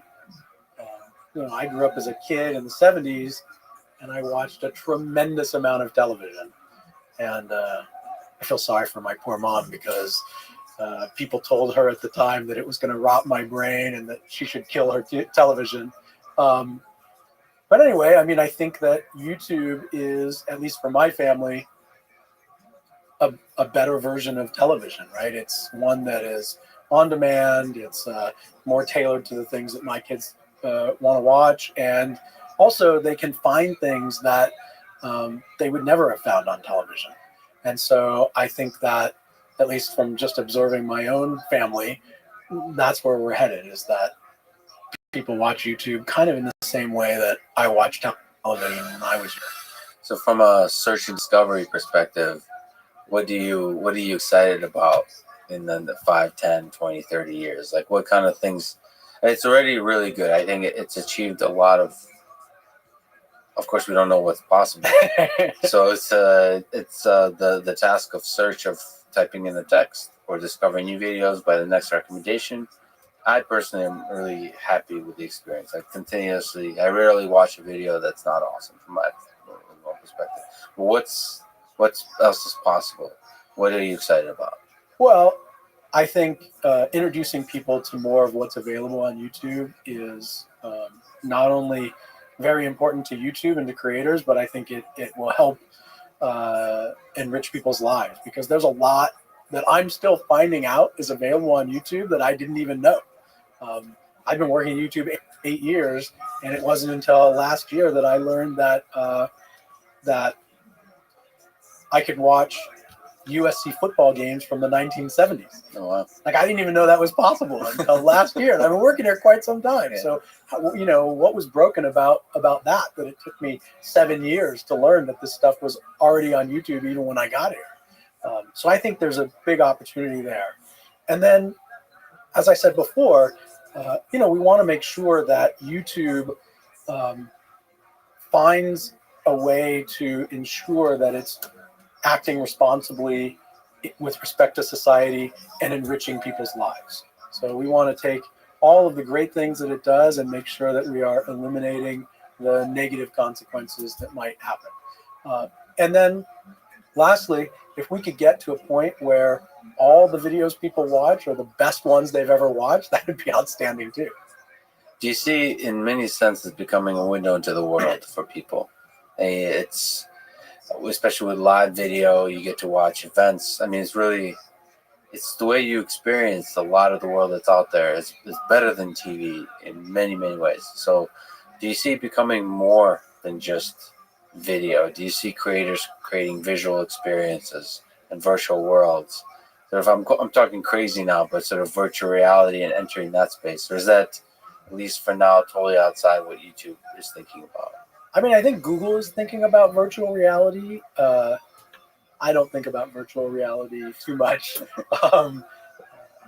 I know that we would want to make sure that YouTube is there when virtual reality becomes something, or if virtual reality becomes something that a lot of people are interested in.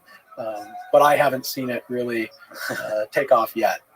Take off. Well, the future is wide open. Christos, I've been really looking forward to this conversation. It's been a huge honor. Thank you for answering some of the more difficult questions I've asked. I'm really excited about what YouTube has in store for us. It's one of the greatest products I've ever used and will continue using. So thank you so much for talking to me. It's my pleasure. Thanks for asking me. Thanks for listening to this conversation. And thank you to our presenting sponsor, Cash App. Download it. Use code LEXPODCAST. You'll get $10, and $10 will go to First, a STEM education nonprofit that inspires hundreds of thousands of young minds to become future leaders and innovators. If you enjoy this podcast, subscribe on YouTube, give it 5 stars on Apple Podcasts, follow on Spotify, support it on Patreon, or simply connect with me on Twitter. And now, let me leave you with some words of wisdom from Marcel Proust. The real voyage of discovery consists not in seeking new landscapes, but in having new eyes. Thank you for listening, and I hope to see you next time.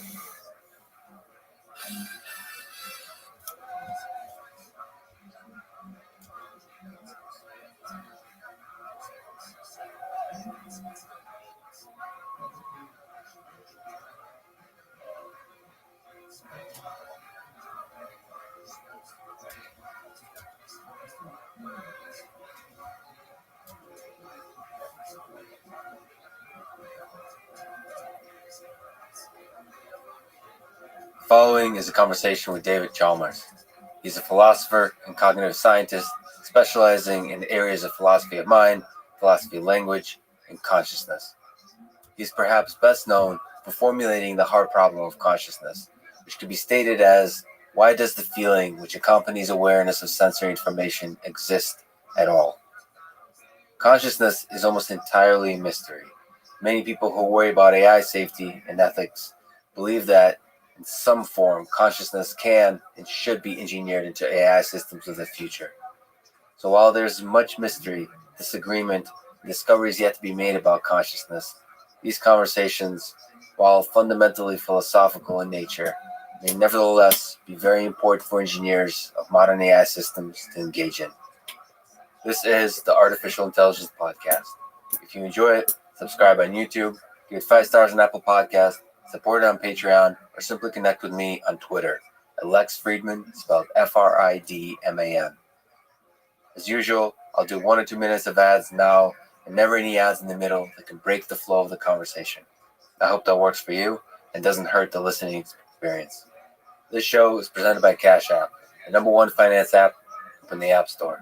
When you get it, use code LEXPODCAST. Cash App lets you send money to friends, buy Bitcoin, and invest in the stock market with as little as $1. Brokerage services are provided by Cash App Investing, subsidiary of Square, and member SIPC. Since Cash App does fractional share trading, let me mention that the order execution algorithm that works behind the scenes to create the abstraction of fractional orders is an algorithmic marvel.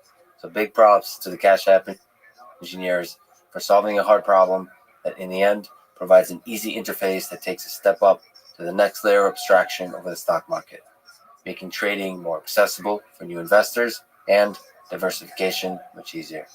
If you get Cash App from the App Store or Google Play and use the code LEXPODCAST, you'll get $10, and Cash App will also donate $10 to FIRST, one of my favorite organizations that is helping to advance robotics and STEM education for young people around the world. Come on, baby. And now, here's my conversation with David Chalmers. Do you think we're living in a Show me the simulation? red. Show me I the don't red, rule it baby. out. Thank you. There's probably going to be a lot of simulations in the history of the cosmos. If the simulation is designed well enough, it'll be indistinguishable from a non-simulated reality. And although we could keep searching for evidence that we're not in a simulation, any of that evidence in principle could be simulated. So I think it's a possibility. But do you think the thought experiment is interesting or useful to calibrate how we think about the nature of reality? Yeah, I definitely think it's interesting and useful. In fact, I'm actually writing a book about this right now, all about the simulation idea, using it to shed light on a whole bunch of philosophical questions. So, the big one is, how do we know anything about the external world? Descartes said, maybe you're being fooled by an evil demon who's stimulating your brain into thinking all this stuff is real when in fact it's all made up. Well, the modern version of that is, how do you know you're not in a simulation? And the thought is, if you're in a simulation, none of this is real. So that's teaching you something about knowledge. How do you know about the external world? I think there's also really interesting questions about the nature of reality right here. If we are in a simulation, is all this real? Is there really a table here? Is there really a microphone? Do I really have a body? The standard view would be, no, we don't. None of this would be real. My view is actually that's wrong. And even if we are in a simulation, all of this is real. That's why I call this reality 2.0. New version of reality, different version of reality, still reality. So what's the difference between quote unquote real world and the world that we perceive? So we interact with the world by perceiving it. It only really exists through the window of our perception system and in our mind. So what's the difference between something that's quote unquote real, that exists perhaps without us being there, and the world as you perceive it? Well, the world as we perceive it is a very simplified and distorted version of what's going on underneath. We already know that from thinking about science. You don't see too many, obviously, quantum mechanical effects in what we perceive. We still know quantum mechanics is going on under all things. I like to think the world we perceive is this very had a simplified picture of colors, shape,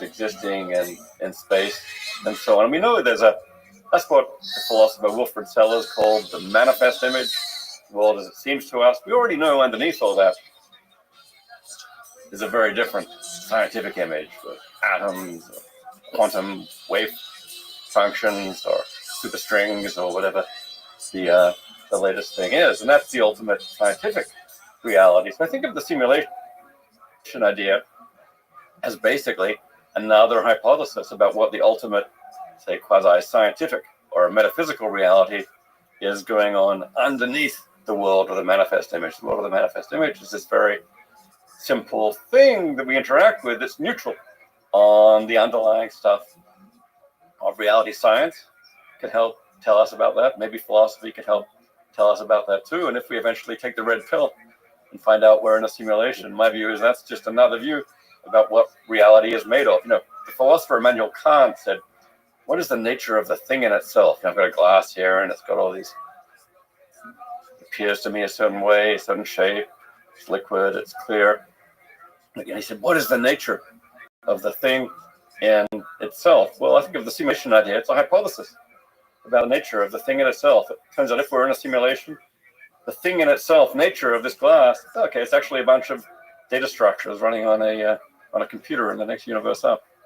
Yeah, that's what people tend to do when they think about simulation. They think about our modern computers and somehow trivially, crudely just scaled up in some sense.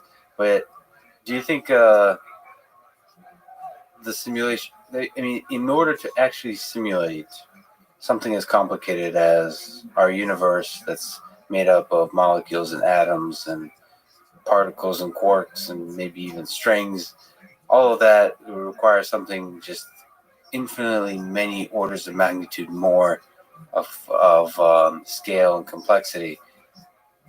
Do you think we're even able to even like conceptualize what it would take to simulate our universe? Or does it just slip into this idea that you basically have to build a universe, something so big to simulate it? Does it get this into this fuzzy area that's not useful at all? Yeah, well, I mean, our universe is obviously incredibly complicated, and for us within our universe to build a simulation of a universe as complicated as ours is going to have obvious problems here. If the universe is finite, there's just no way that's going to work. Maybe there's some good way to make it work. If the universe is infinite, maybe an infinite universe could somehow simulate a copy of itself, but that's going to be hard. Nonetheless, just that we are in a simulation, there's no particular reason why we have to think the simulating universe has to be anything like ours. You said before that it might be. So you could think of it in turtles all the way down. You could think of the simulating universe different than ours, but we ourselves could also create another simulated universe. So you said that there could be these kind of levels of universes, and you've also mentioned this hilarious idea, maybe tongue in cheek, maybe not, that there may be simulations within simulations, arbitrarily stacked levels, and that we may be in level 42. Oh yeah, Along those stacks, referencing Hitchhiker's Guide to the Universe. If we're indeed in a simulation within a simulation at level 42, what do you think level 0 looks like? I would expect that level 0 is truly enormous. I mean, not just if it's finite, it's some extraordinarily large finite capacity. Much more likely, it's infinite. Maybe it's got some very high theoretic cardinality that enables it to support just any number of simulations. So high degree of infinity at level 0, slightly smaller degree of infinity at level 1. So by the time you get down to us at level 42, maybe plenty of room for lots of simulations of finite capacity. If the top universe is only a small finite capacity, then obviously that's going to put very, very serious limits on how many simulations you're going to be able to get running. So I think we can certainly confidently say that if we're at level 42, then the top level is pretty damn big. So it gets more and more constrained as we get down the levels, more and more simplified and constrained and limited in resources. And yeah, we still have plenty of capacity here. What was it? Feynman said. He said there's plenty of room at the bottom. We're still a number of levels above the degree where there's room for fundamental computing, physical computing capacity, quantum computing capacity at the bottom level. So we got plenty of room to play with and make. We probably have plenty of room for simulations of pretty sophisticated universes, perhaps none as complicated as our universe, unless our universe is infinite, but still, at the very least, for pretty serious finite universes, but maybe universes somewhat simpler than ours, unless, of course, we're prepared to take certain shortcuts in the simulation, which might then increase the capacity significantly. Do you think the human mind, us people, in terms of the complexity of simulation, is at the height of what the simulation might be able to achieve? Like, if you look at incredible entities that could be created in this universe of ours, do you have an intuition about how incredible human beings are on that scale? I think we're pretty impressive, but we're not that impressive. Are we above average? I think human beings are at a certain point in the scale of intelligence, which made many things possible. You get through evolution, through single-cell organisms, through fish, and mammals, and primates, and something happens.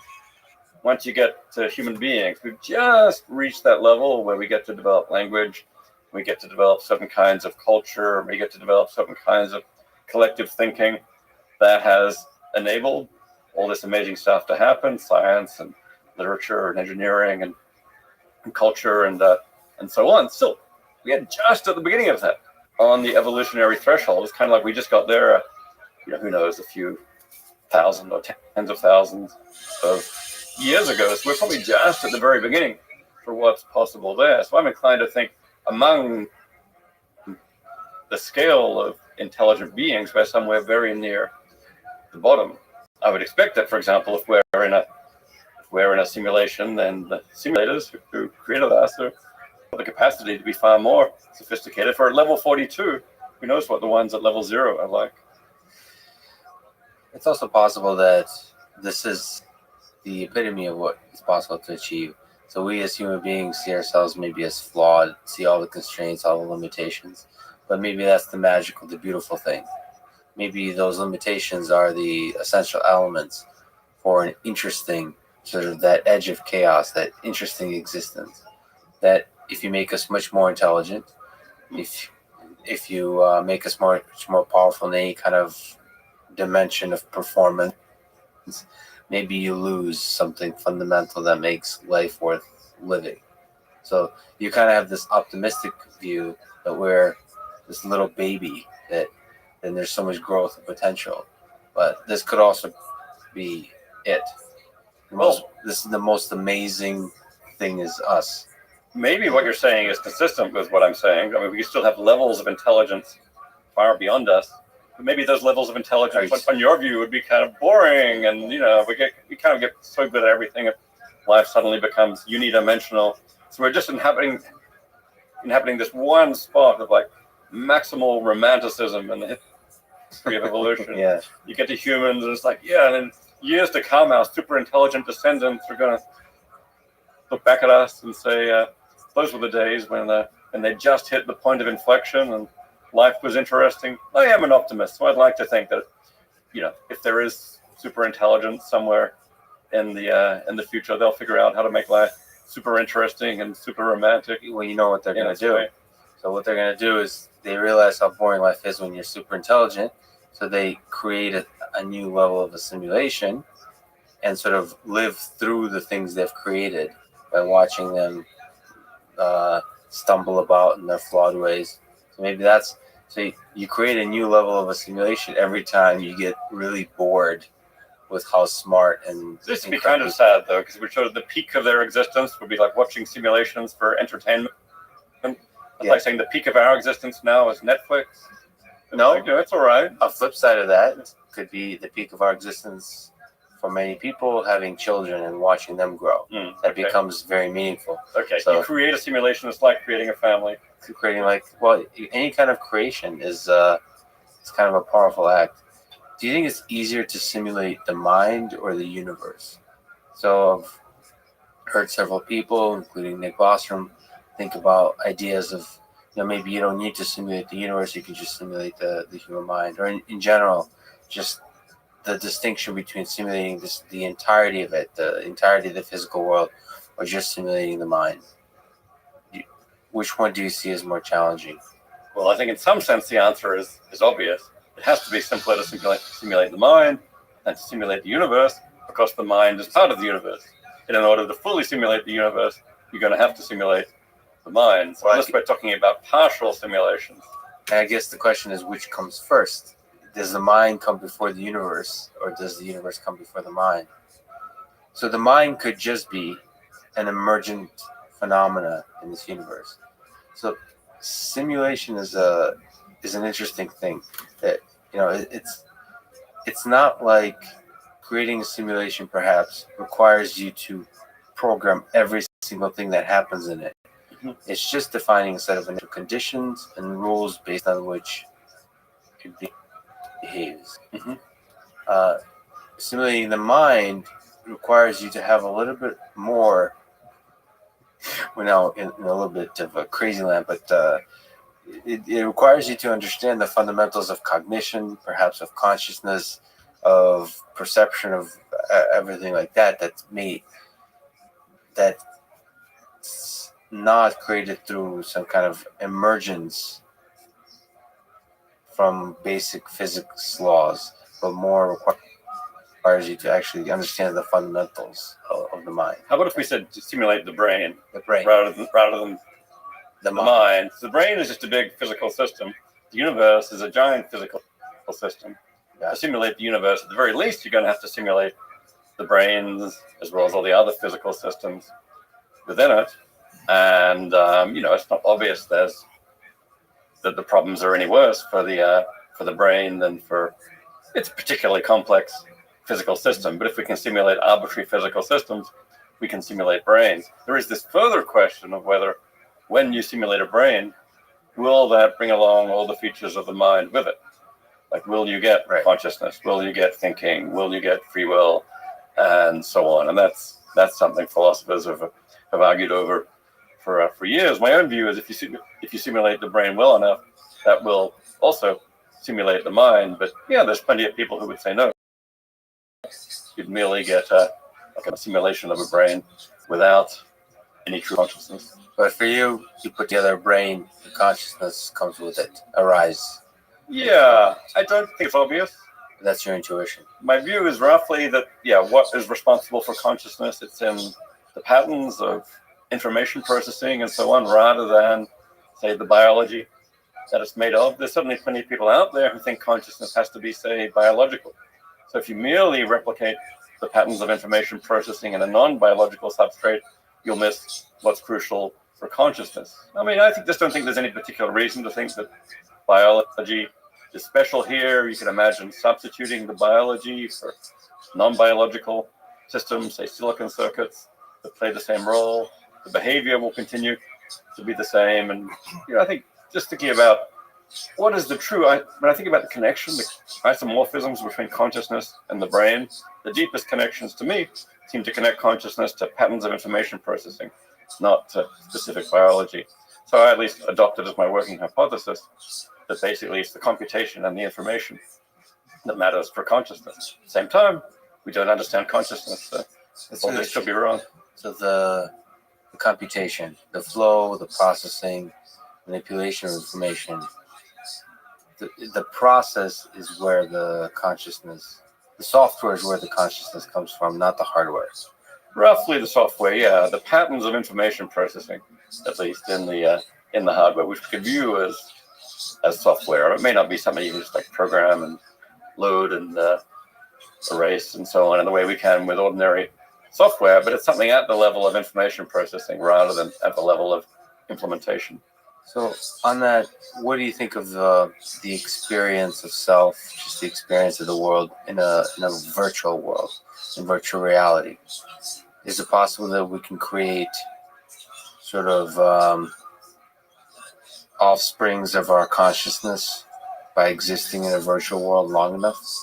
So, yeah, can we be conscious in this same kind of deep way that we are in this real world by hanging out in the virtual world? Yeah, well, the kind of virtual worlds we have now are, they're interesting but limited in certain ways. In particular, they rely on us having a brain and so on, which is outside the virtual world. Maybe I'll strap on my VR headset or just hang out in a virtual world on a screen, but my brain and then my physical environment might be simulated if I'm in a virtual world. But right now, there's no attempt to simulate my brain. There might be some non-player characters in these virtual worlds that have simulated cognitive systems of certain kinds that dictate their behavior. But mostly they're pretty simple right now. I mean, some people are trying to put a bit of AI in their non-player characters to make them smarter. But for now, inside virtual worlds, the actual thinking is interestingly distinct from the physics of those virtual worlds. In a way, actually, I like to think this is kind of reminiscent of the way that Descartes thought our physical world was. There's physics, and there's the mind, and they're separate. Now we think the mind is somehow connected to physics pretty deeply. But in these virtual worlds, there's the physics of a virtual world, and then there's this brain which is totally outside the virtual world that controls it and interacts it. When anyone exercises agency in a video game, and that's actually somebody outside the virtual world moving a controller, controlling the interaction of things inside the virtual world. So right now, in virtual worlds, the mind is somehow outside the world. But you can imagine in the future, once we have developed serious AI, artificial general intelligence, and so on, then we could come to virtual worlds which have enough sophistication. You could actually simulate a brain or have a genuine AGI, which would then presumably be able to act in equally sophisticated ways, maybe even more sophisticated ways inside the virtual world, how it might in the physical world. And then the question is going to come along, that would be kind of a VR, a virtual world internal intelligence. And then the question is, could they have consciousness, experience, intelligence, free will, all the things that we have? And again, my view is, I don't see why not. To linger on it a little bit, I find virtual reality really incredibly powerful. Just even the crude virtual reality we have now. Perhaps there's psychological effects that make some people more amenable to virtual worlds than others, but I find myself wanting to stay in virtual worlds for yes. So even with a headset or on a desktop? No, with a headset. Really interesting, because I am totally addicted to using the internet and things on a desktop. But when it comes to VR with a headset, I don't typically use it for more than 10 or 20 minutes. There's something just slightly aversive about it, I find. So I don't right now, even though I have Oculus Rift and Oculus Quest and HTC Vive and Samsung this and that. I want to stay in that world. Not for extended periods. Do you actually find yourself something about it, like it's both a combination of just imagination and considering the possibilities of where this goes in the future. It feels like I want to almost prepare my brain for I want to explore sort of Disneyland when it's first being built. Yeah. In the early days. Yeah. And it feels like I'm walking around almost imagining the possibilities, and something through that process allows my mind to really enter into that world. But you say that the brain is external to that virtual world. It is, strictly speaking, true. But if you're in VR and you do brain surgery on an avatar, and you can open up that skull, what are you going to find? Sorry, nothing there. Nothing. The brain is elsewhere. You don't think it's possible to kind of separate them? And I don't mean in a sense like Descartes, like a hard separation, but basically, do you think it's possible with the brain outside of the virtual grid, when you're wearing a headset, create a new consciousness for prolonged periods of time? Really feel like, really experience, like forget that your brain is outside. So this is going to be the case where the brain is still outside, but could living in the VR. I mean, we already find this, right, with video games. Exactly. That's completely immersive, and you get taken up by living in those worlds, and it becomes your reality for a while. So they're not completely immersive; they're just very immersive. You don't forget the external world. No. Exactly. So that's what I'm asking. Do you think it's almost possible to really forget the external world? Really immerse yourself. What, to forget completely? Why would we forget? We got pretty good memories. Maybe you can stop paying attention to the external world, but this already happens a lot. I go to work and maybe I'm not paying attention to my home life. I go to a movie and I'm immersed in that. So that degree of immersion, absolutely. But we still have the capacity to remember it, to completely forget the external world. I'm thinking that would probably take some pretty serious drugs or something to make make your brain do that. Possible. So, I mean, I guess I'm getting at, is consciousness truly a property that's tied to the physical brain, or can you create sort of different offspring copies of consciousnesses based on the worlds that you enter? Well, the way we're doing it now, at least with the standard VR, there's just one brain. Interacts with the physical world, plays a video game, puts on a video headset, interacts with this virtual world. And I think we'd typically say there's one consciousness here that nonetheless undergoes different environments, takes on different characters, in different environments. This is already something that happens in the non-virtual world. I might interact one way in my home life, my work life, social life, and so on. So at the very least, that will happen in a virtual world very naturally. People sometimes adopt the character of avatars very different from themselves, maybe even a different gender, different race, different social background. So that much is certainly possible. I would see that as a single consciousness, taking on different personas. If you want literal splitting of consciousness into multiple copies, I think it's going to take something more radical than that. Like, maybe you can run different simulations of your brain in different realities and then expose them to different histories, and then you'd split yourself into 10 different simulated copies, which then undergo different environments, and then ultimately do become 10 very different consciousnesses. Maybe that could happen, but now we're not talking about something that's possible in the near term. We're going to have brain simulations and AGI for that to happen. Got it. So before any of that happens, it's fundamentally, you see it as a singular consciousness, even though it's experiencing different environments, virtual or not. It's still connected to the same set of memories, same set of experiences, and therefore one sort of joint conscious system. Yeah, or at least no more multiple than the kind of multiple consciousness that we get from inhabiting different environments in a non-virtual world. So you said as a child you were a music color synesthete. So where songs had colors for you. So what songs had what colors?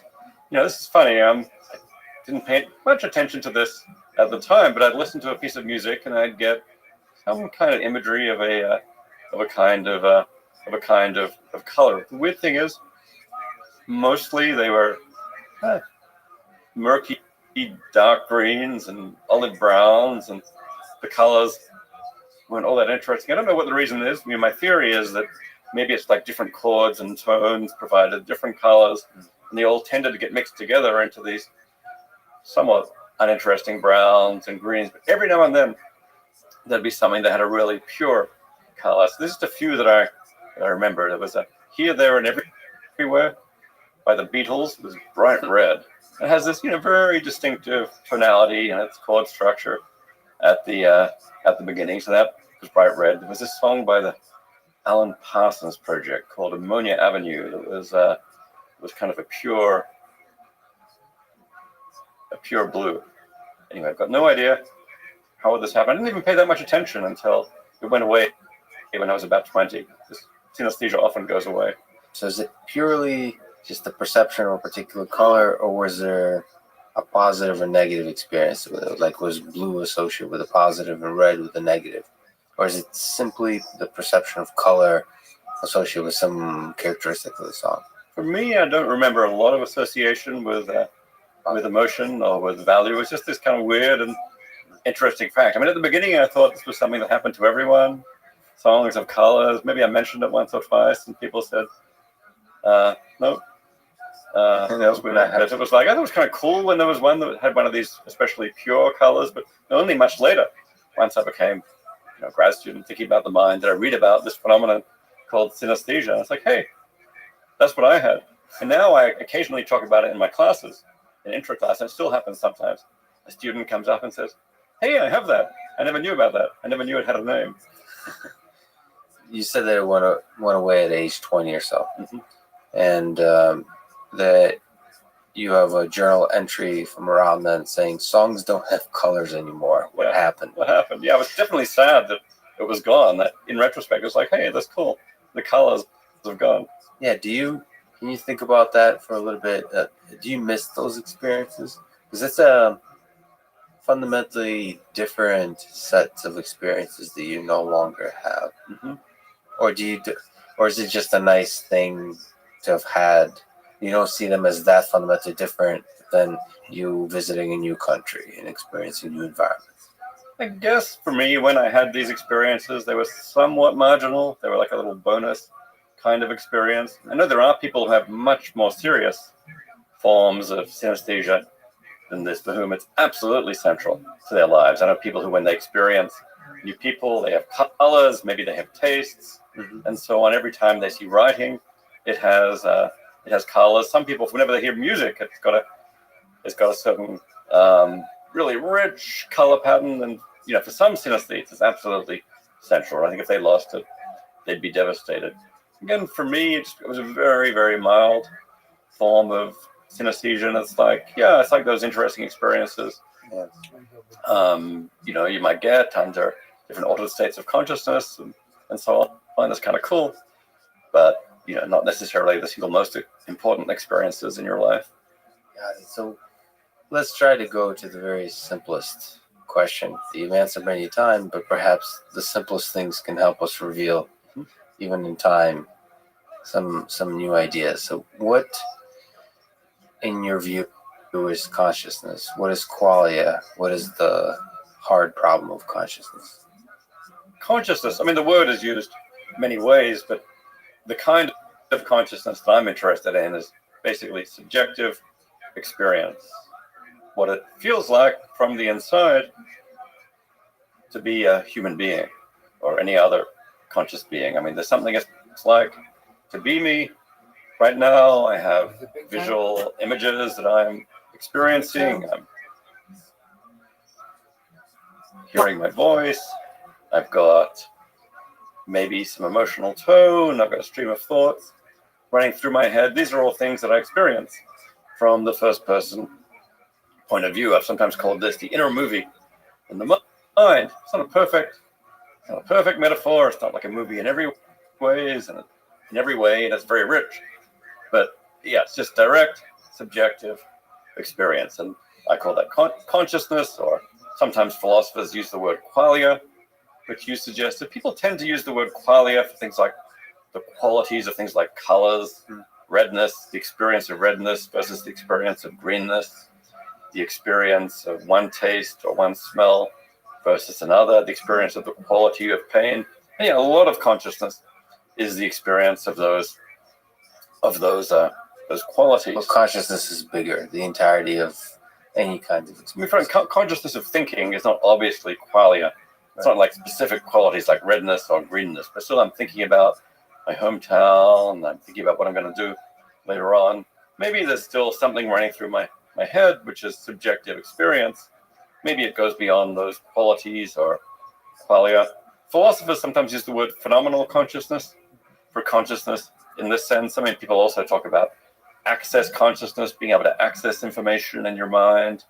reflective consciousness, being able to think about yourself. But it looks like the really mysterious one, the one that really gets people going, is phenomenal consciousness. The fact that there's subjective experience and all this feels like something at all.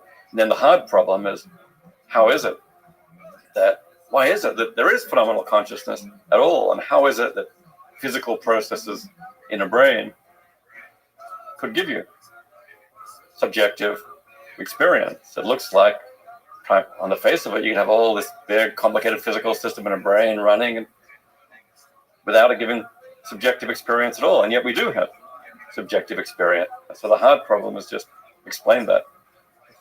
Explain how that comes about. We haven't been able to build machines where a red light goes on that says it's not conscious. So how do we actually create that, or how do humans do it, and how do we ourselves do it? But We do every now and then create machines that can do this. And we create babies yes, that are conscious. They've got these brains. As and best as that we brain can does tell. produce consciousness. But even though we can create it, we still don't understand why it happens. Maybe eventually we'll be able to create machines which, as a matter of fact, AI machines, which, as a matter of fact, are conscious. But that won't necessarily make the hard problem go away any more than it does with babies, because we still want to know how and why is it that these processes give you consciousness. you know, you just made me realize for a second, maybe it's a totally dumb realization, but nevertheless, that it's a useful way to think about the creation of consciousness is looking at a baby, so that there's a certain point at which that baby is not conscious. The sort of the baby starts from maybe I don't know, from a few cells, right? There's a certain point at which it becomes consciousness arrives. It's conscious. Of course, we can't know exactly that line. That's a useful idea that we do create consciousness. Again, a really dumb thing for me to say, but not until now did I realize we do engineer consciousness. We get to watch the process happen. We don't know which point it happens or where it is, but we do see the birth of consciousness. Yeah, I mean, there's a question, of course, is whether babies are conscious when they're born. And it used to be, it seems, at least some people thought they weren't, which is why they didn't give anesthetics to newborn babies when they circumcised them. And so now people think, oh, that was incredibly cruel. Yeah. Of course, babies feel pain. And now the dominant view is that the babies can feel pain. Actually, my partner, Claudia, works on this whole issue of whether there's consciousness in babies and of what kind. And she certainly thinks that newborn babies come into the world with some degree of consciousness. Of course, then you can just extend the question backwards to fetuses. And suddenly you're into politically controversial territory. But, the question also arises in the animal kingdom. Where does consciousness start or stop? Is there a line in the animal kingdom where, the first conscious organisms are? It's interesting. Over time, people are becoming more and more liberal about ascribing consciousness to animals. People used to think maybe only mammals could be conscious. Now most people seem to think, sure, fish are conscious. They can feel pain. And now we're arguing over insects.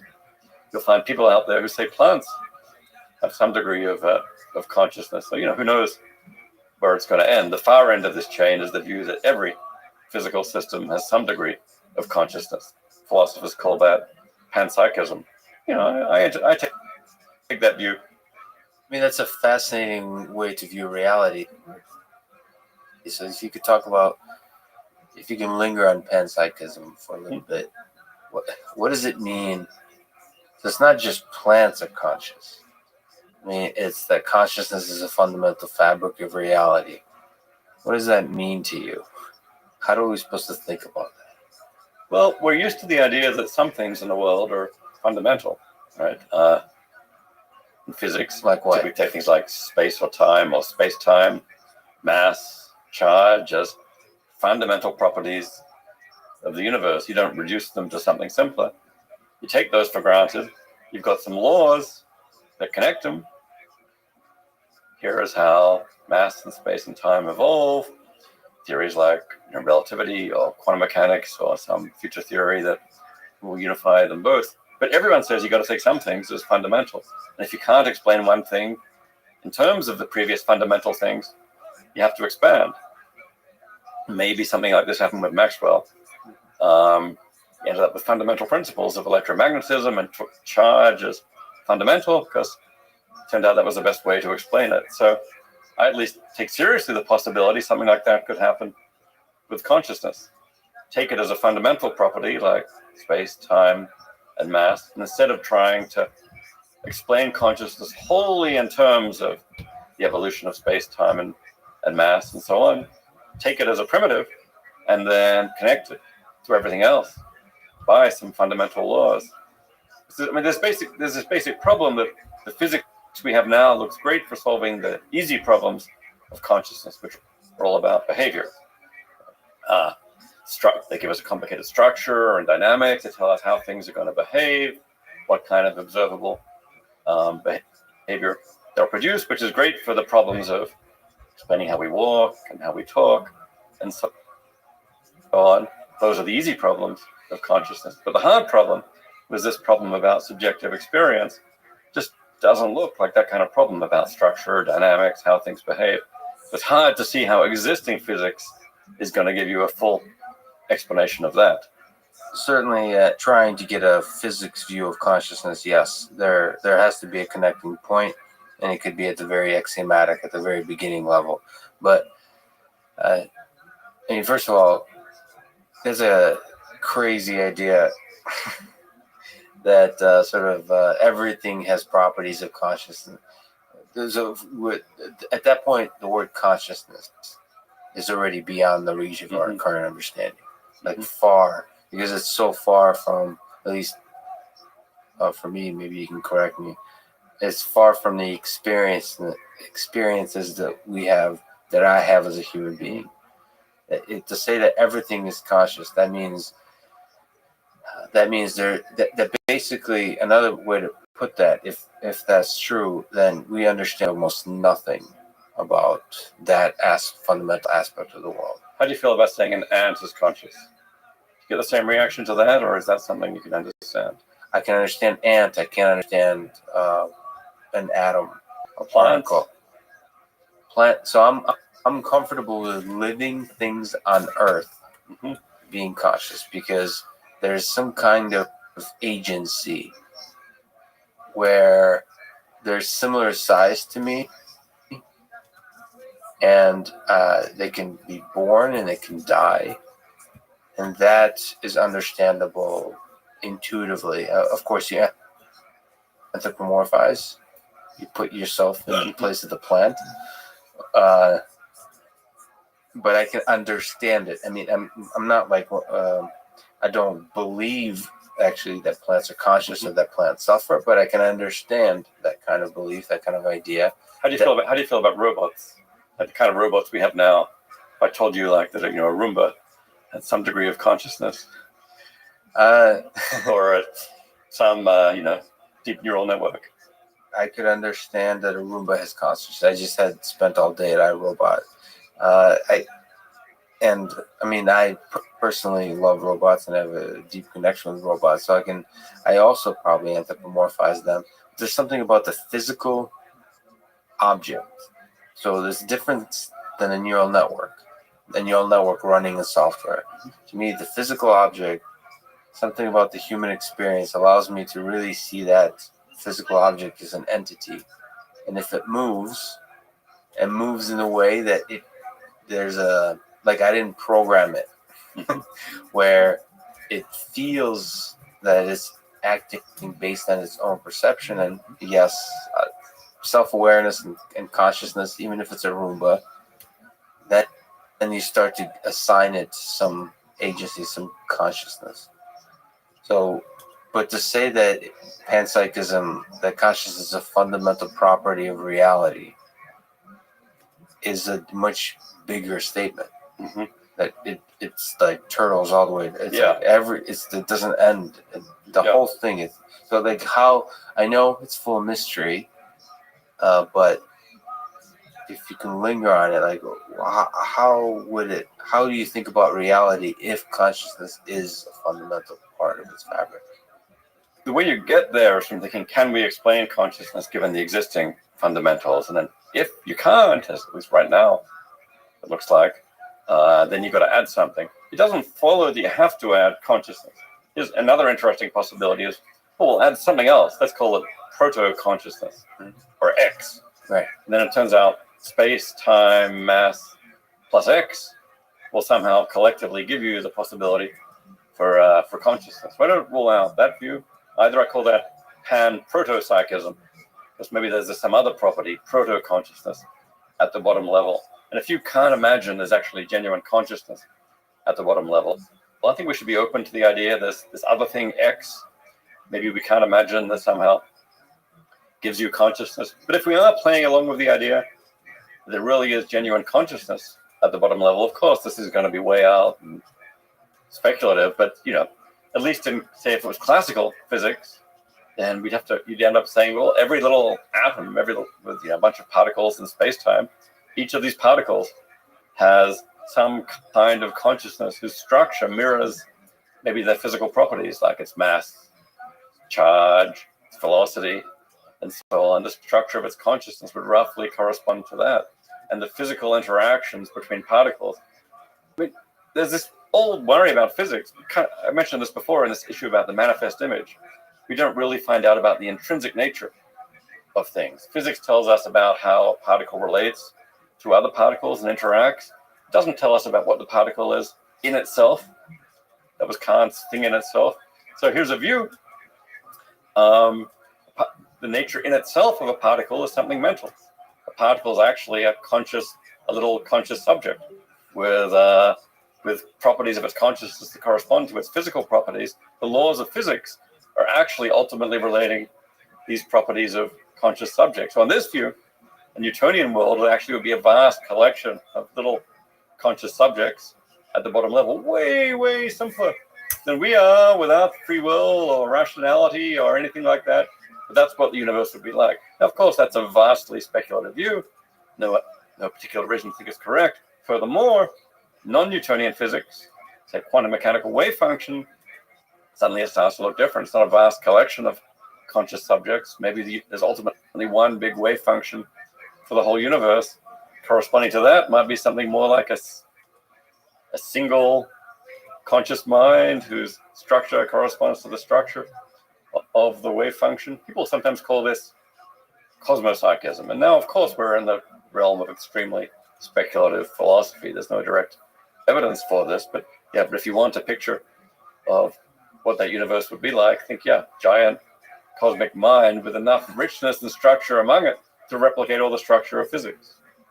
I think, therefore, I am at the level of particles, and with quantum mechanics at the level of the wave function. It's kind of an exciting, beautiful possibility. Of course, way out of reach of physics currently. It is interesting that some neuroscientists are beginning to take panpsychism seriously. You find consciousness even in very simple systems. So, for example, the integrated information theory of consciousness, a lot of neuroscientists are taking seriously. Actually, I just got this new book by Christoph Koch, just came in, The Feeling of Life Itself, Why Consciousness is Widespread but Can't Be Computed. He basically endorses a panpsychist view where you get consciousness with the degree of information processing or integrated information processing in a system, and even very, very simple systems, like a couple of particles, will have some degree of this. So he ends up with some degree of consciousness in all matter. And the claim is that this theory can actually explain a bunch of stuff about the connection between the brain and consciousness. Now, that's very controversial. I think it's very, very early days in the science of consciousness. It's interesting that it's not just philosophy that might lead you in this direction, but there are ways of thinking quasi-scientifically that lead you there too. But maybe it's different than panpsychism. What do you think? So Alan Watts has this quote that I'd like to ask you about. The quote is, through our eyes, the universe is perceiving itself. Through our ears, the universe is listening to its harmonies.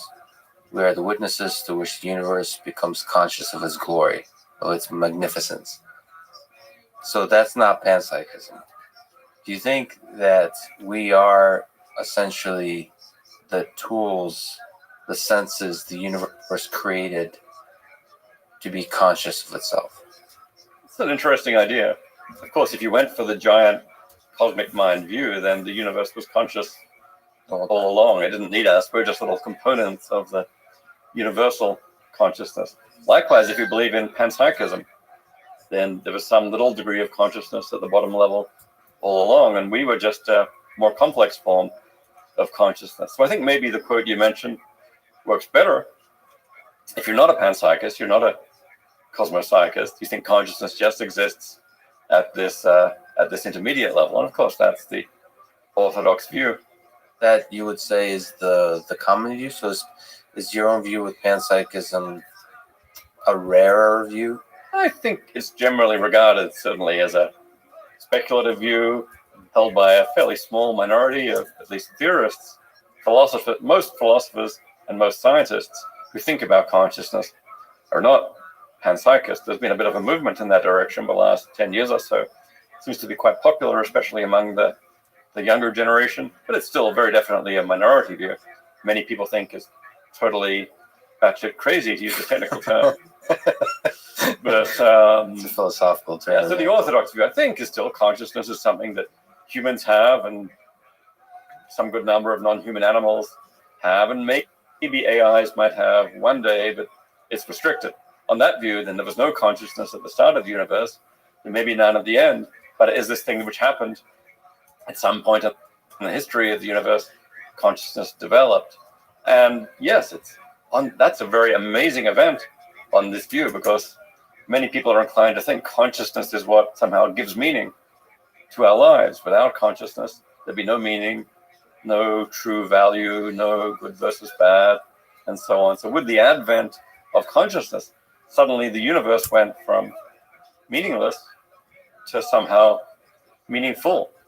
Why did this happen? I guess the quote you mentioned was this was somehow destined to happen, because the universe needed to have consciousness within it to have value and have meaning. And maybe you could combine that with a theistic view or a teleological view. The universe was inexorably evolving towards consciousness. Actually, my colleague here at NYU, Tom Nagel, wrote a book called Mind and Cosmos a few years ago, where he argued for this teleological view of evolution toward consciousness, saying that the problems for Darwinism is got him on, this is very, very controversial. Most people didn't agree. I don't myself agree with this teleological view, but it's at least a beautiful speculative view of the cosmos. What do you think people experience? What do they seek when they believe in God from this kind of perspective? I'm not an expert on thinking about God and religion. I'm not myself religious at all. When people sort of pray, communicate with God, whatever form, I'm not speaking to sort of the practices and the rituals of religion. I mean the actual experience of that people really have a deep connection with God in some cases. Mm-hmm. What do you think that experience is? It's so common, at least throughout the history of civilization, that it seems like we seek that. At the very least, it is an interesting conscious experience that people have when they experience religious awe or prayer and so on. Neuroscientists have tried to examine what bits of the brain are active and so on. But yeah, there's this deeper question of what are people looking for when they're doing this? And like I said, I've got no real expertise on this, but it does seem that one thing people are after is a sense of meaning and value, a sense of connection to something greater than themselves that will give their lives meaning and value. And maybe the thought is, if there is a God, and God somehow is a universal consciousness who has invested this universe with meaning, and somehow connection to God might give your life meaning.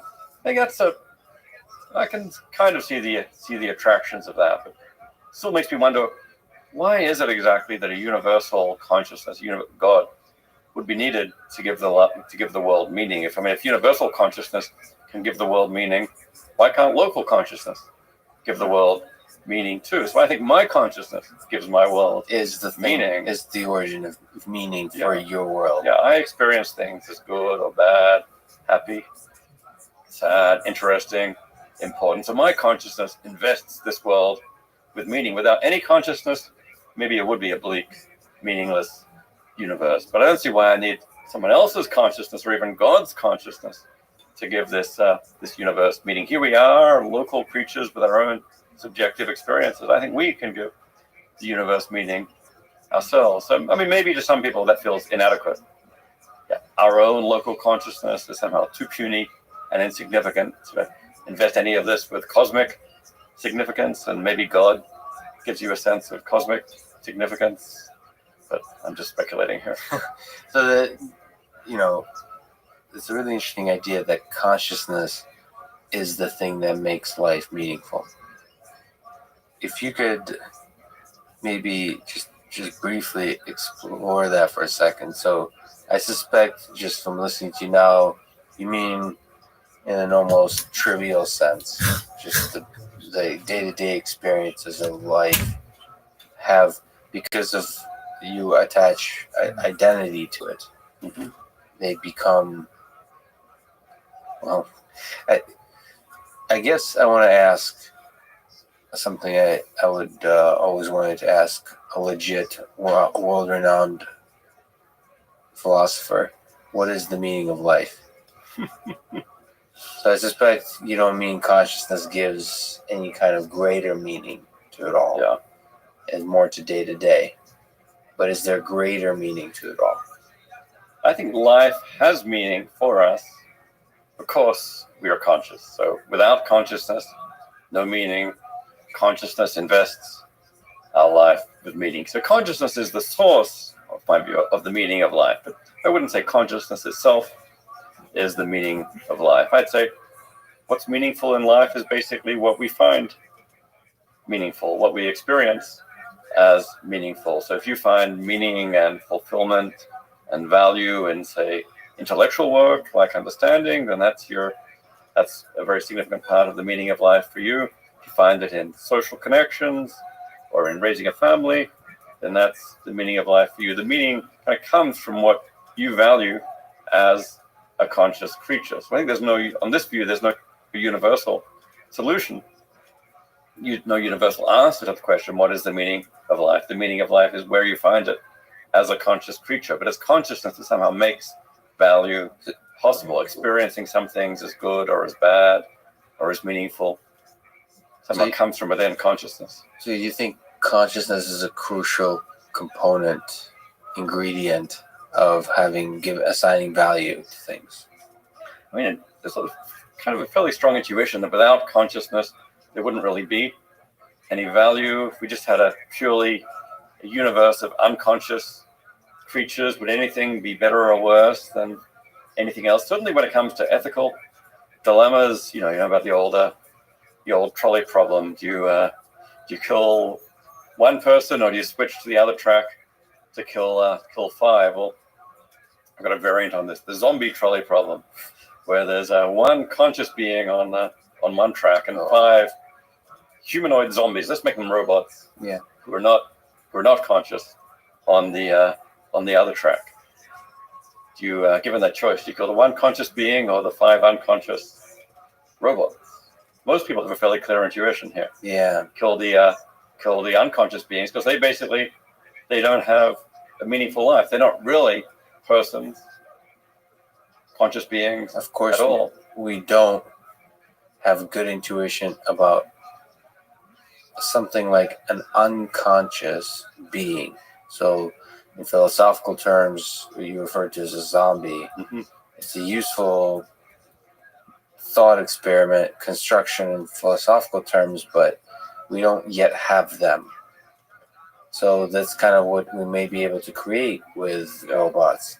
And I don't necessarily know what that even means. Yeah, they're merely hypothetical. For now, they're just a thought experiment. They may never be possible. The extreme case of a zombie is a being which is physically, functionally, behaviorally identical to me, but not conscious. That's a mere, I don't think that could ever be built in this universe.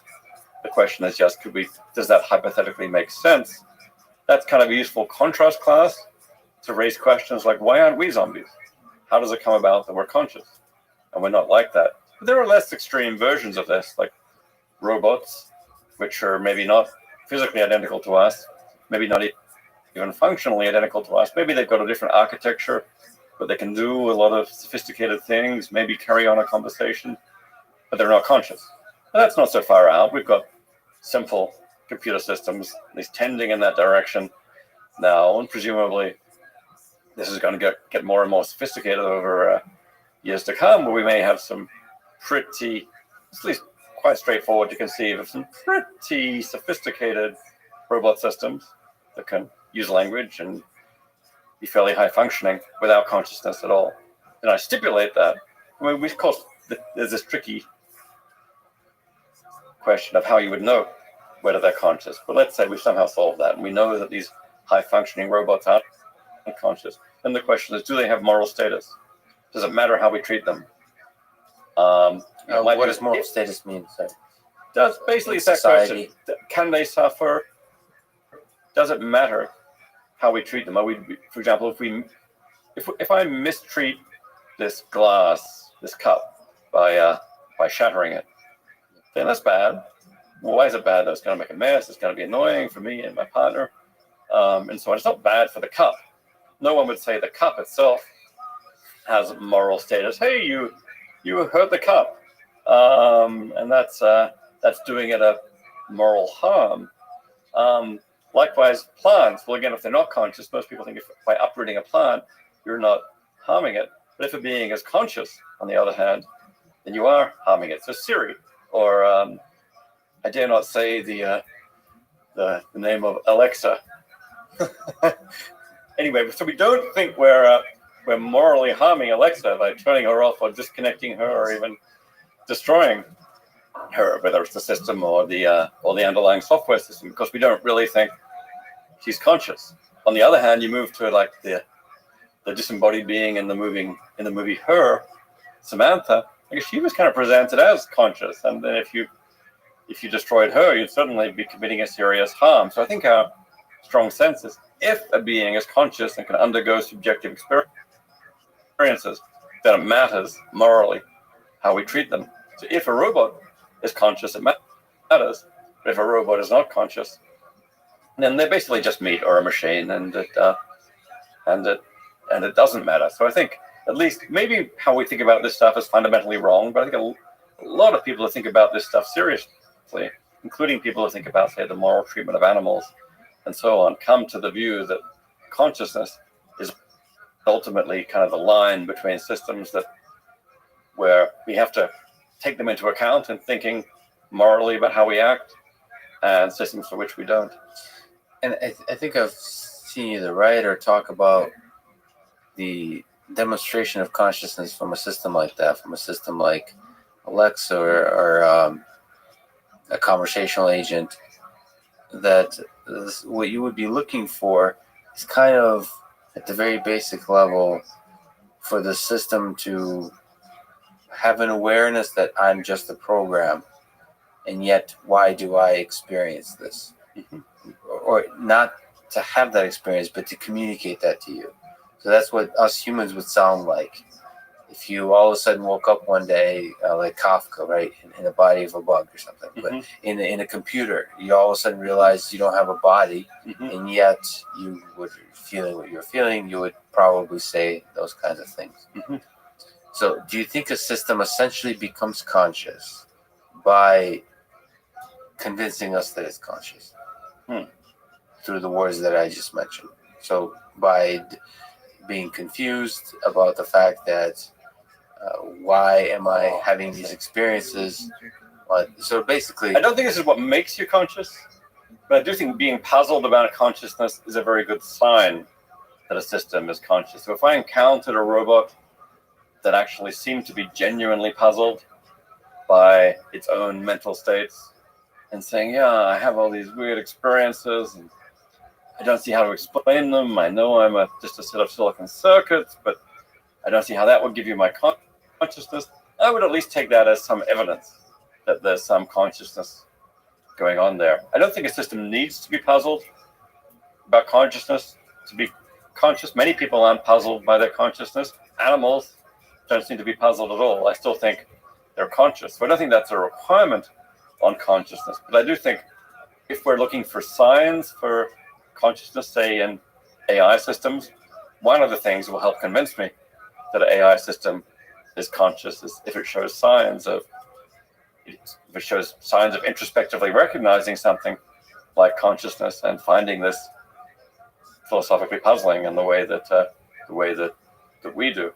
That's such an interesting thought, though, because a lot of people sort of would, at the shallow level, criticize the Turing test for language. And it's essentially what I heard, like Dan Dennett criticize it in this kind of way, which is it's really puts a lot of emphasis on lying. Yeah. Being able to imitate human beings. Hey, yeah, there's this. I was just saying, I like literally within the last 2 minutes, I was hoping everything's okay with you. What's up?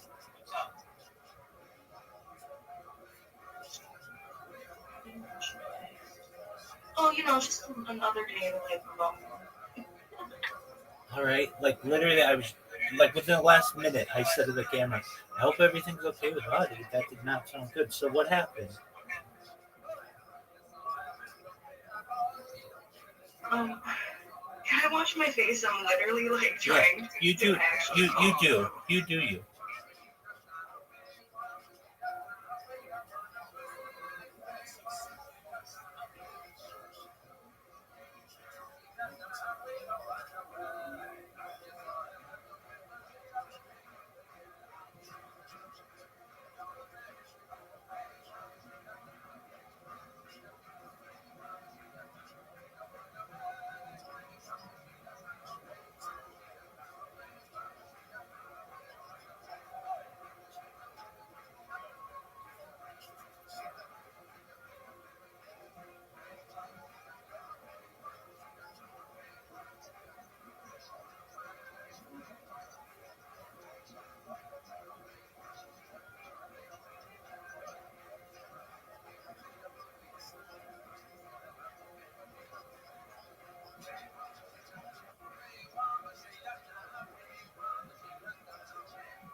You want to talk about it?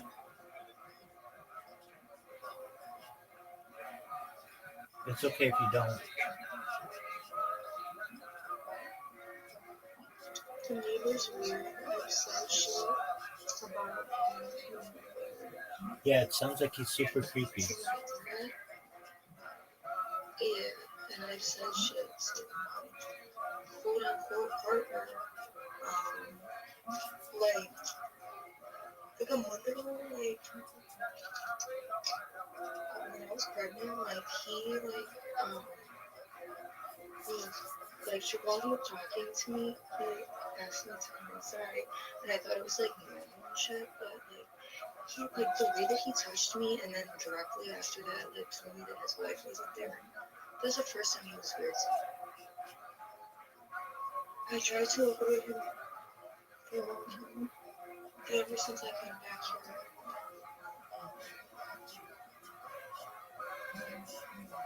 I brought that up to my family, and I kind of pushed it. And I flipped at him a couple times, just here and there, and then I eventually just was like, oh, I couldn't take my lips in, and it took something to be more forgiving. But I don't know, it's just,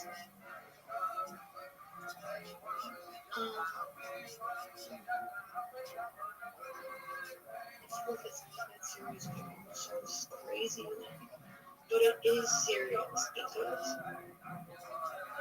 okay, so it's serious because I'm in here crying and fucking shaking and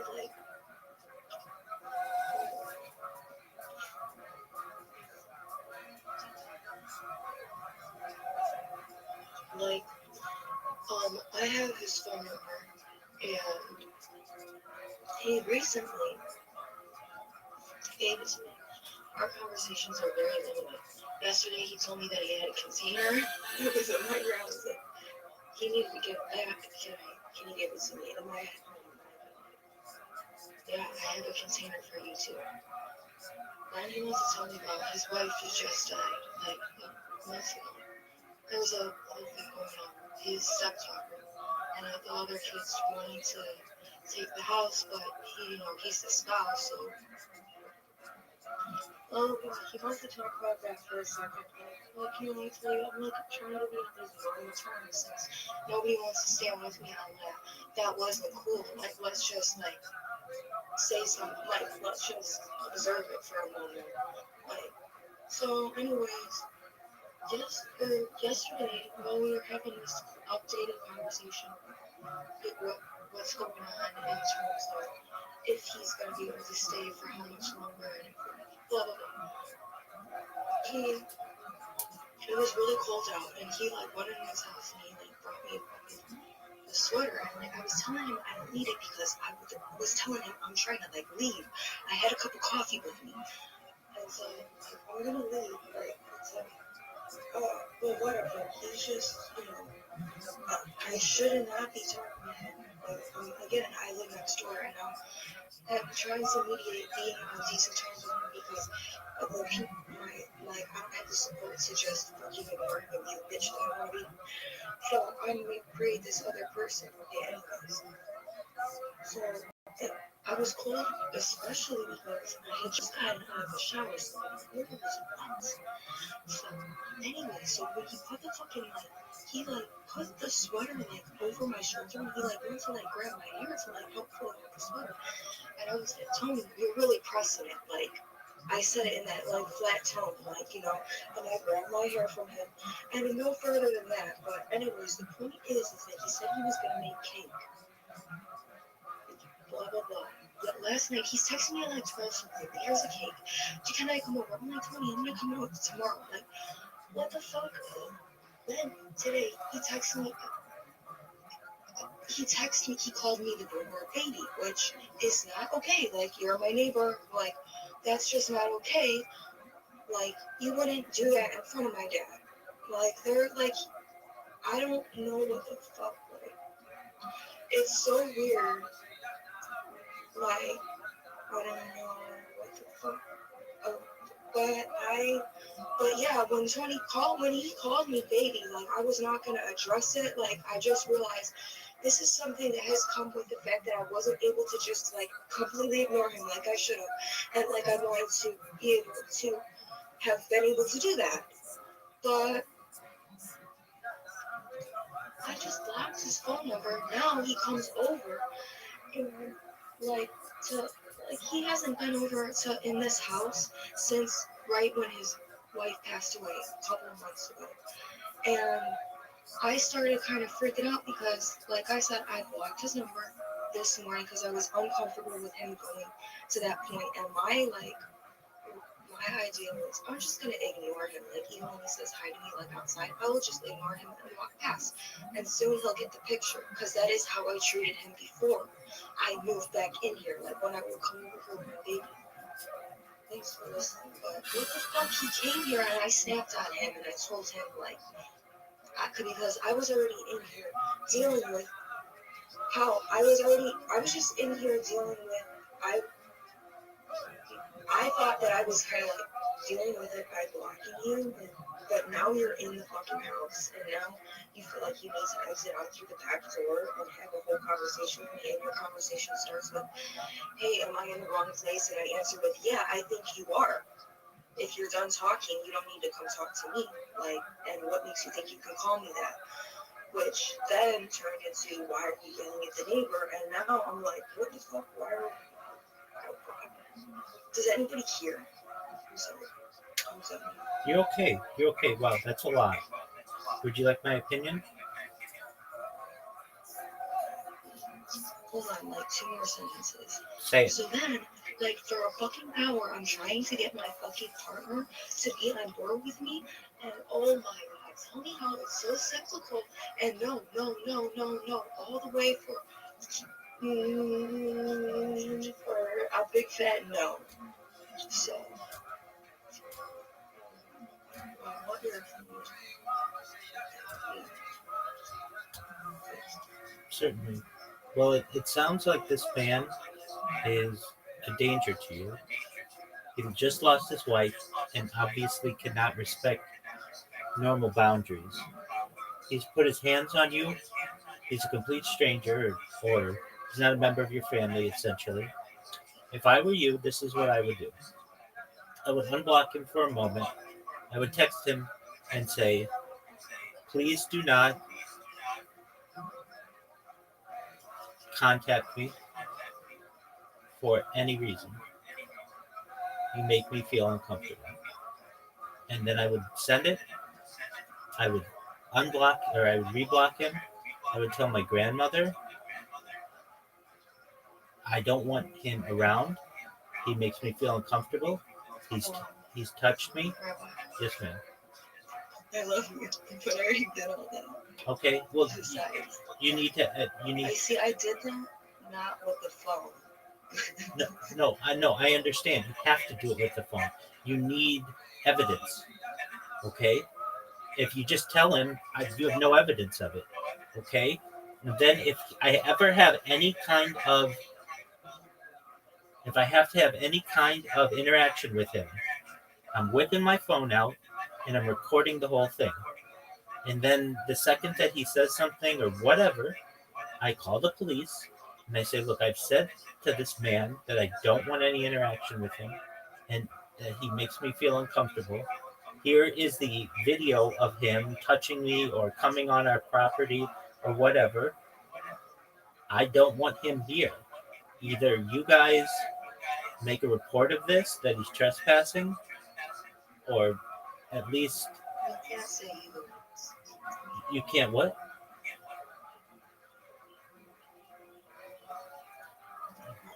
The key would be this. You need to make sure that you have had it written. Text message is fine.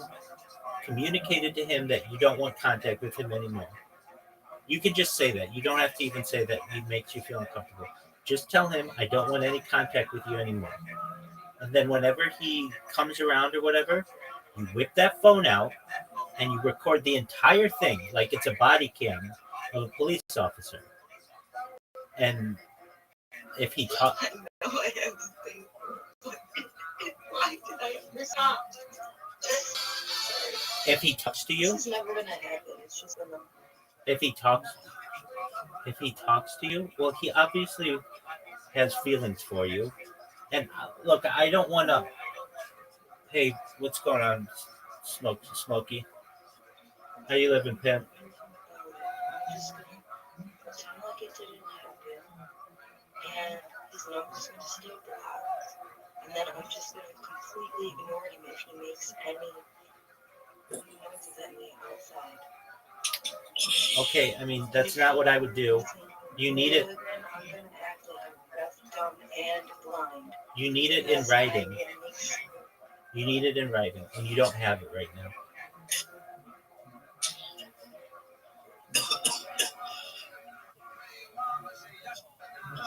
It's just one text message. Do not contact me. That's all you need.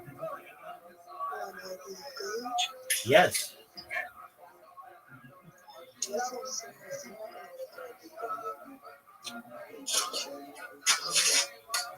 I would just make physical movement. So that's why I'm not comfortable making it. Yeah, I could, or I could just not text her. I'm not gonna just get the picture. Yeah, then you have no evidence. And then he just thinks that he can come on over and talk with you and things. If you make it clear in one text message, do not contact me. Do not contact me. Which is why this situation is not the first time where I have literally flipped out at this very person for being in this environment. Right. And if you put it in writing to him, then you won't have this anymore. Because the second that he does not follow that and has any contact with you, then you can say to him, look, now I'm going to call the police on you. I told you I don't want any contact. And you get a no contact against him, and he's never around anymore. I know that's a lot of work. I don't want you to have to do any of that. But right now, you don't have any evidence against him that you have communicated to him that you don't want contact with him. He came into your house. He creepily put his dead wife's sweater on your shoulders and touched. It helps.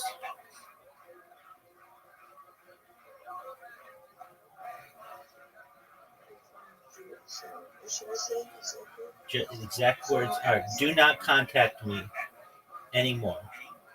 Thank you. That's it. Actually, you don't have to say thank you. Just do not contact. I'm very kind. Do not contact me anymore. Yeah, me too. This is his freaking issue. All right. So what's his name? Fucking bitch face, Tony. Tony. You just say Tony : do not contact me anymore. Period. Once you do that, then I'm going to be on your side, because then you've done what you need to do to protect yourself.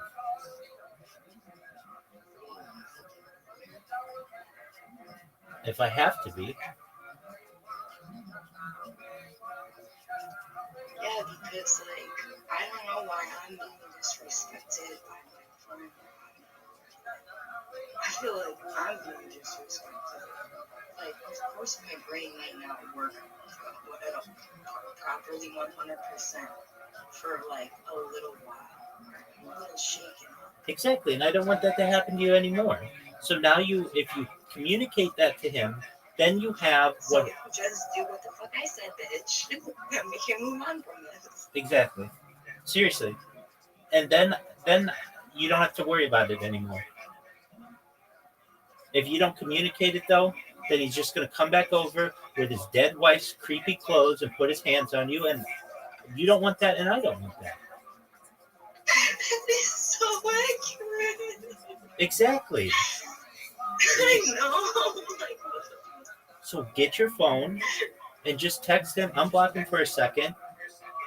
Say, do not contact me, Tony : do not contact me anymore, period. Send it to him. When it says sent, you take a screenshot of that, email it to yourself, and you're good.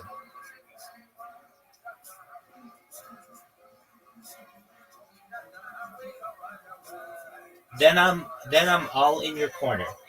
Not that I'm not, but there's just some things that you have to do. If you don't do that, then you will not have documented this, and then I don't want to hear about it anymore because you won't have done what the prudent action is. No, you know I'm right. What are you talking about? You really, okay, I can't wait to send this text message, and you'll definitely never hear about it again because that's why the text message is going through. Not because it would be legal evidence in order to enforce an order, right?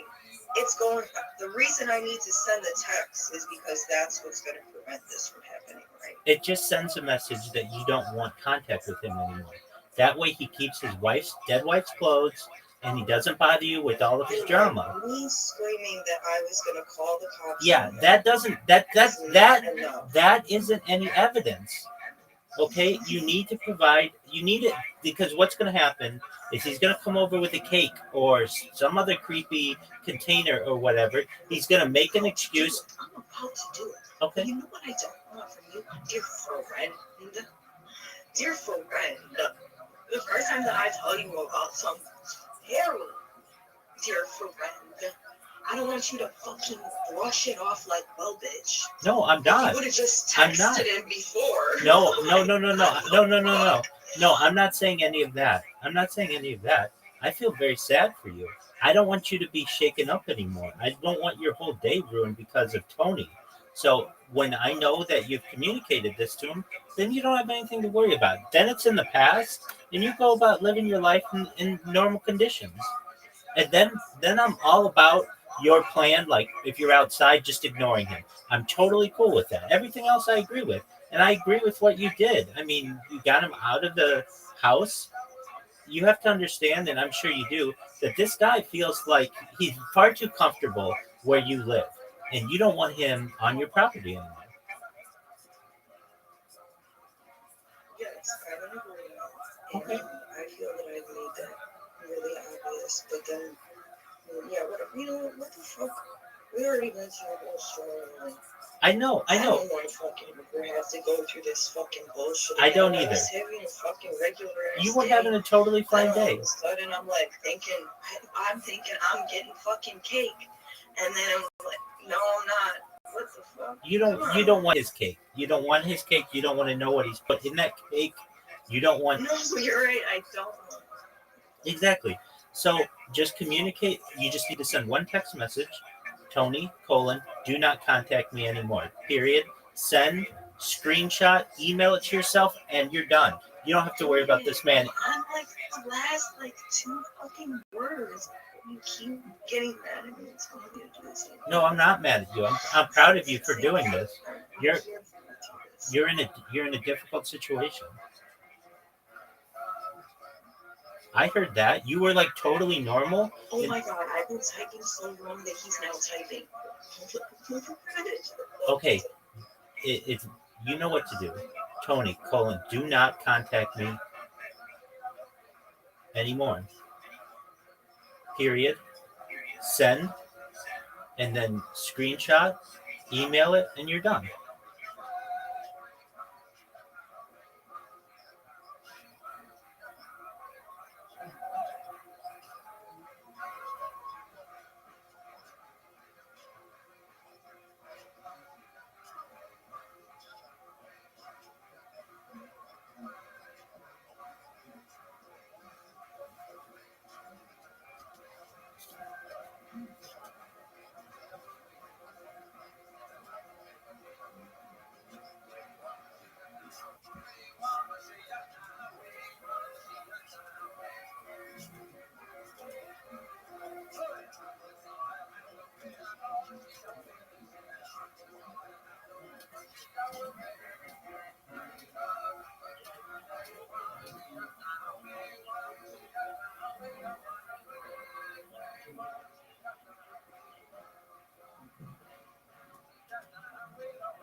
Howdy, how you doing?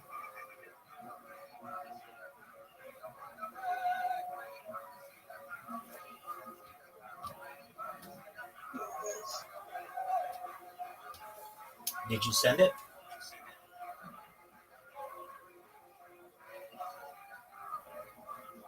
Do you think I'm fucking retarded, or do you think I'm fucking retarded? No, maybe you got distracted, or maybe he sent you a message or something.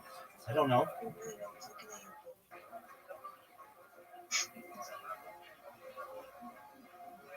Of course I fucking sent it. Okay.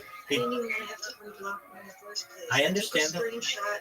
I didn't email myself the picture because it's in my fucking email. That's how I access it. Through the fucking email address. Okay, so you have a copy of it in your email? Like, what? You want me to email it to myself? Yes, a screenshot. I don't understand. Yes, because if, let's just say your house burns down, God forbid, and your phone's in there, you have access to it for whatever reason.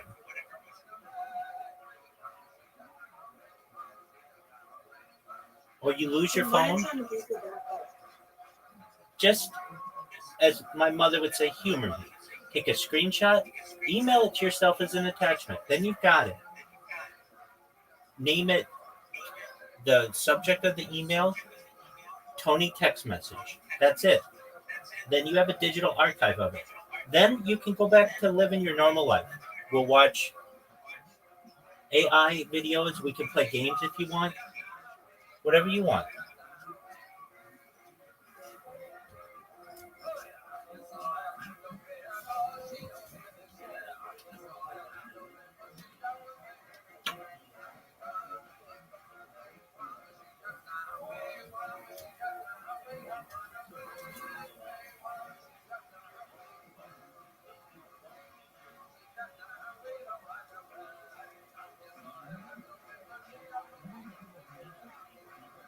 You were having a completely normal day. If I may ask, did he just come into your house or did you let him in?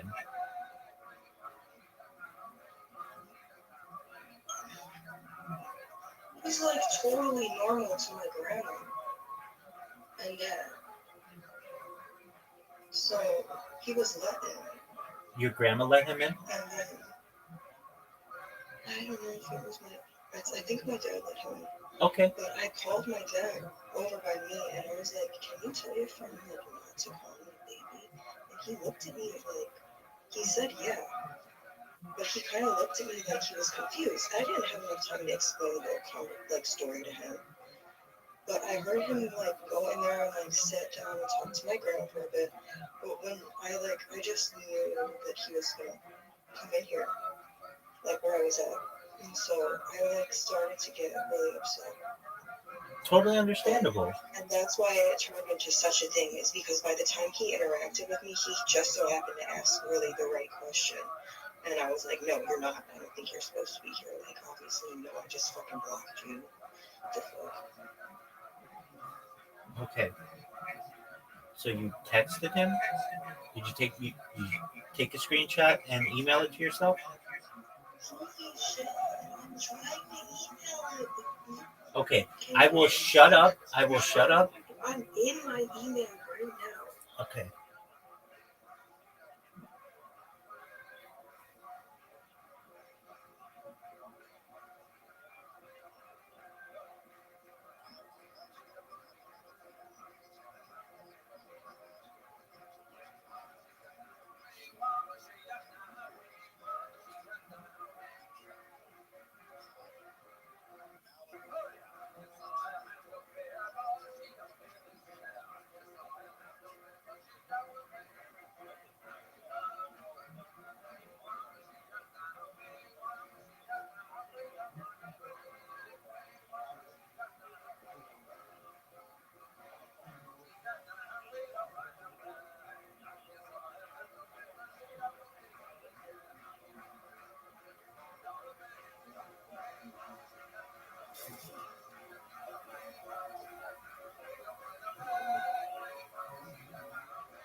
Are you okay, Audie?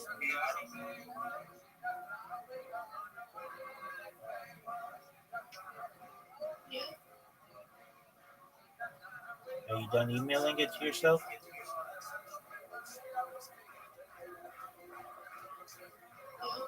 Excellent. You want to play a game?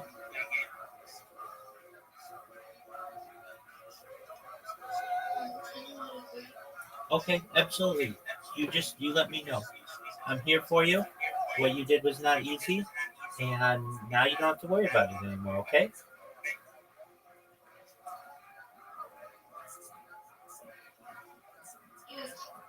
Good for you. I'm proud of you. There's this cartoon of the AI system studying for the Turing test. It's got to read this book called Talk Like a Human. It's like, man, why do I have to waste my time learning how to imitate humans? Maybe the AI system is going to be way beyond the hard problem of consciousness. And it's going to be this thing. Why do I need to waste my time pretending that I recognize the hard problem of consciousness in order for people to recognize me as conscious? Yeah, it just feels like, I guess the question is, do you think we can never really create a test for consciousness? Because it feels like we're very human-centric. And so the only way we would be convinced that something is conscious is basically the thing demonstrates the illusion of consciousness. That we can never really know whether it's conscious or not. And in fact, that almost feels like it doesn't matter then. Or does it still matter to you that something is conscious or it demonstrates consciousness? You still see that fundamental distinction. I think to a lot of people, whether a system is conscious or not matters hugely for many things, like how we treat it, can it suffer, and so on. But still, that leaves open the question, how can we ever know? And it's true that it's awfully hard to see how we can know for sure whether a system is conscious. I suspect that sociologically, the thing that's going to convince us that a system is conscious is, in part, things like social interaction, conversation, and so on, where they seem to be conscious. They talk about their conscious states, or just talk about being happy or sad, or finding things meaningful, or being in pain. That will tend to convince us. If the system genuinely seems to be conscious, we don't treat it as such, eventually it's going to seem like a strange form of racism or speciesism, or somehow not to acknowledge them. I truly believe that, by the way. I believe that there is going to be something akin to the civil rights movement, but for robots. Mm-hmm. I think the moment you have a Roomba say, please don't kick me, that hurts. Just say it. Yeah. I think that will fundamentally change the fabric of our society. I think you're probably right, although it's going to be very tricky because to say we've got the technology where these conscious beings can just be created and multiplied by the thousands by flicking a switch. And the legal status is going to be different, but ultimately the moral status ought to be the same. And yeah, the civil rights issue is going to be a huge mess. So if one day somebody clones you, another very real possibility. Yeah. In fact, I find the conversation between two copies of David Chalmers quite interesting. Very thought. Yeah. Who is this idiot? He's not making any sense. So what do you think he would be conscious? I do think he would be conscious. I do think in some sense, I'm not sure it would be me. There would be two different beings at this point. I think they'd both be conscious and they both have many of the same mental properties. I think they both, in a way, have the same moral status. It'd be wrong to hurt either of them or to kill them and so on. Still, there's some sense in which probably their legal status would have to be different. If I'm the original and that one's just a clone, then creating a clone of me, presumably the clone doesn't, for example, automatically own the stuff that I own, or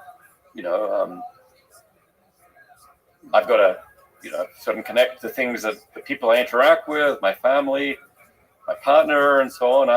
I'm going to somehow be connected to them in a way in which the clone isn't. So because you came slightly first. Yeah, because the clone would argue, Yeah. that they have really as much of a connection. They have all the memories of that connection. Then in a way, you might say it's kind of unfair to discriminate against them. But say you've got an apartment that only one person can live in, or a partner who only one person. But why should it be you, the original? It's an interesting philosophical question, but you might say, because I actually have this history, if I am the same person as the one that came before and the clone is not, then I have this history that the clone doesn't. Of course, there's also the question, isn't the clone the same person too? This is a question about personal identity. If I continue and I create a clone over there, I want to say this one is me and this one is someone else. But you could take the view that a clone is equally me. Of course, in a movie like Star Trek, where they have a teletransporter, it basically creates clones all the time. They treat the clones as if they're the original person. Of course, they destroy the original body in Star Trek. So there's only one left around, and only very occasionally do things go wrong and you get 2 copies of Captain Kirk. But somehow our legal system, at the very least, is going to have to sort out some of these issues, and that maybe that's what's moral and what's legally acceptable are going to come apart. What question would you ask a clone of yourself? Yeah. Is there something useful you can find out from him about the fundamentals of consciousness, even? I mean, kind of in principle, I know that if it's a perfect clone, it's going to behave just like me. So I'm not sure I'm going to be able to, I can discover whether it's a perfect clone by seeing whether it answers like me. But otherwise, I know what I'm going to find is a being which is just like me, except that it's just undergone this great shock of discovering that it's a clone. So just say you woke me up tomorrow and said, hey, Dave, sorry to tell you this, but you're actually the clone. And you provided me really convincing evidence, showed me the film of my being cloned, and then all right to here, being here and waking up. So you proved to me I'm a clone. Well, yeah, okay, I would find that shocking, and who knows how I would react to this. So maybe by talking to the clone, I'd find something about my own psychology that I can't find out so easily, like how I'd react upon discovering that I'm a clone. I can certainly ask the clone if it's conscious and what its consciousness is like and so on, but I guess I kind of know if it's a perfect clone, it's going to behave roughly like me. Of course, at the beginning, there'll be a question about whether a perfect clone is possible. So I may want to ask it lots of questions to see if its consciousness and the way it talks about its consciousness and the way it reacts to things in general is like me. And, that will occupy us for a long time. Yeah. It's a basic unit testing on the early models. Yeah. So if it's a perfect clone, you say that it's going to behave exactly like you. So that takes us to free will. Mm-hmm. So is there a free will? Are we able to make decisions that are not predetermined from the initial conditions of the universe? Philosophers do this annoying thing of saying it depends what you mean. So in this case, it really depends on what you mean by free will. If you mean something which was not determined in advance, could never have been determined, then I don't know, we have free will. I mean, there's quantum mechanics, and who's to say if that opens up some room, but I'm not sure we have free will in that sense. I'm also not sure that's the kind of free will that really matters. Mm-hmm. What matters to us is being able to do what we want and to create our own futures. We've got this distinction between having our lives be under our control and under someone else's control. We've got the sense of actions that we are responsible for versus ones that we're not. I think you can make those distinctions even in a deterministic universe. And this is what people call the compatibilist view of free will, where it's compatible with determinism. So I think for many purposes, the kind of free will that matters is something we can have in a deterministic universe. And I can't see any reason in principle why an AI system couldn't have free will of that kind. If you mean super duper free will, the ability to violate the laws of physics and doing things that in principle could not be predicted, I don't know, maybe no one has that kind of free will. What's the connection between the reality of free will and the experience of it, the subjective experience, in your view?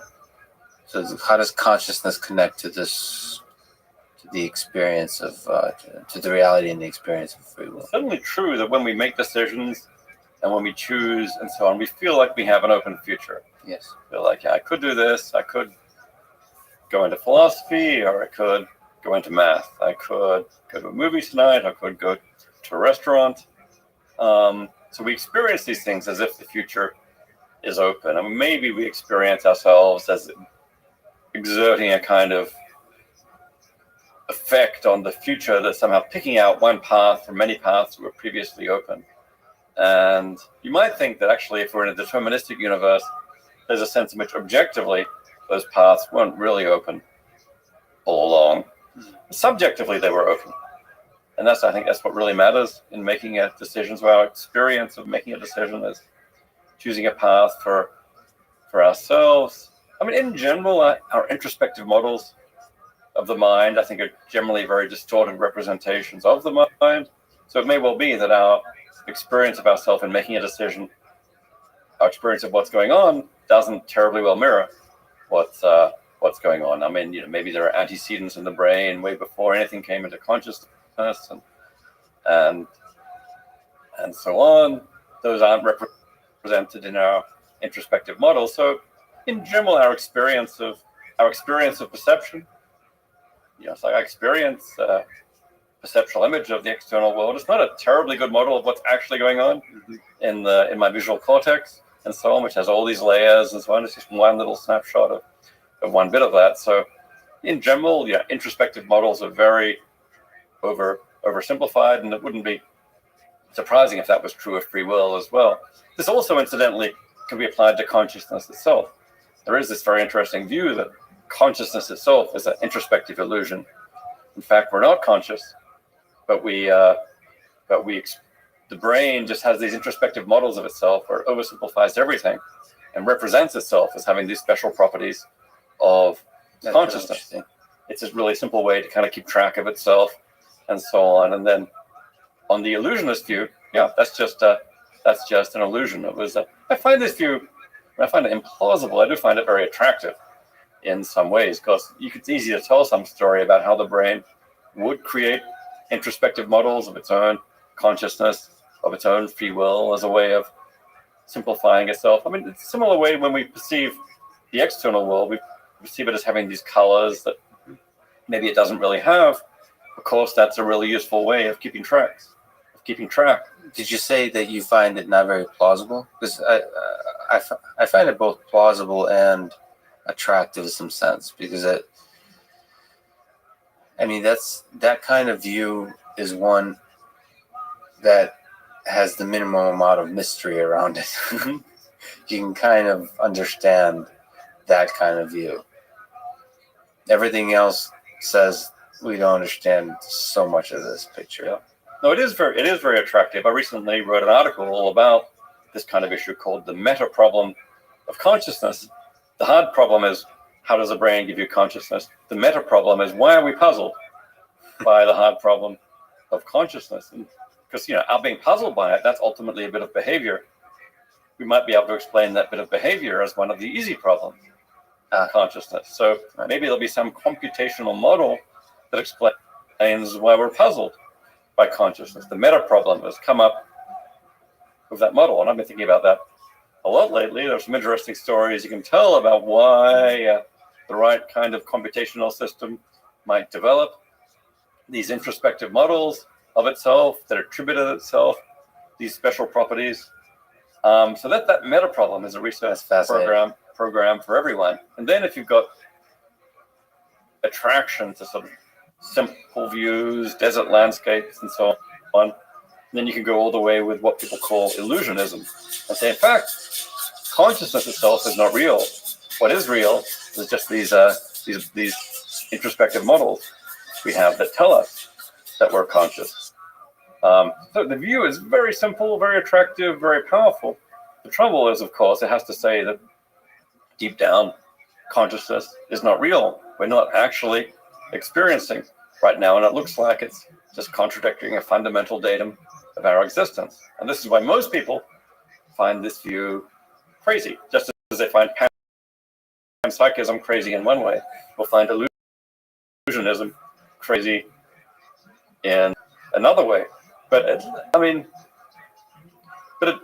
yes, it has to deny this fundamental datum of our existence. Now, the view that makes the view sort of frankly unbelievable for most people. On the other hand, the view developed right might be able to explain why we find it unbelievable, because these models are so deeply hardwired into our head, and they're all integrated.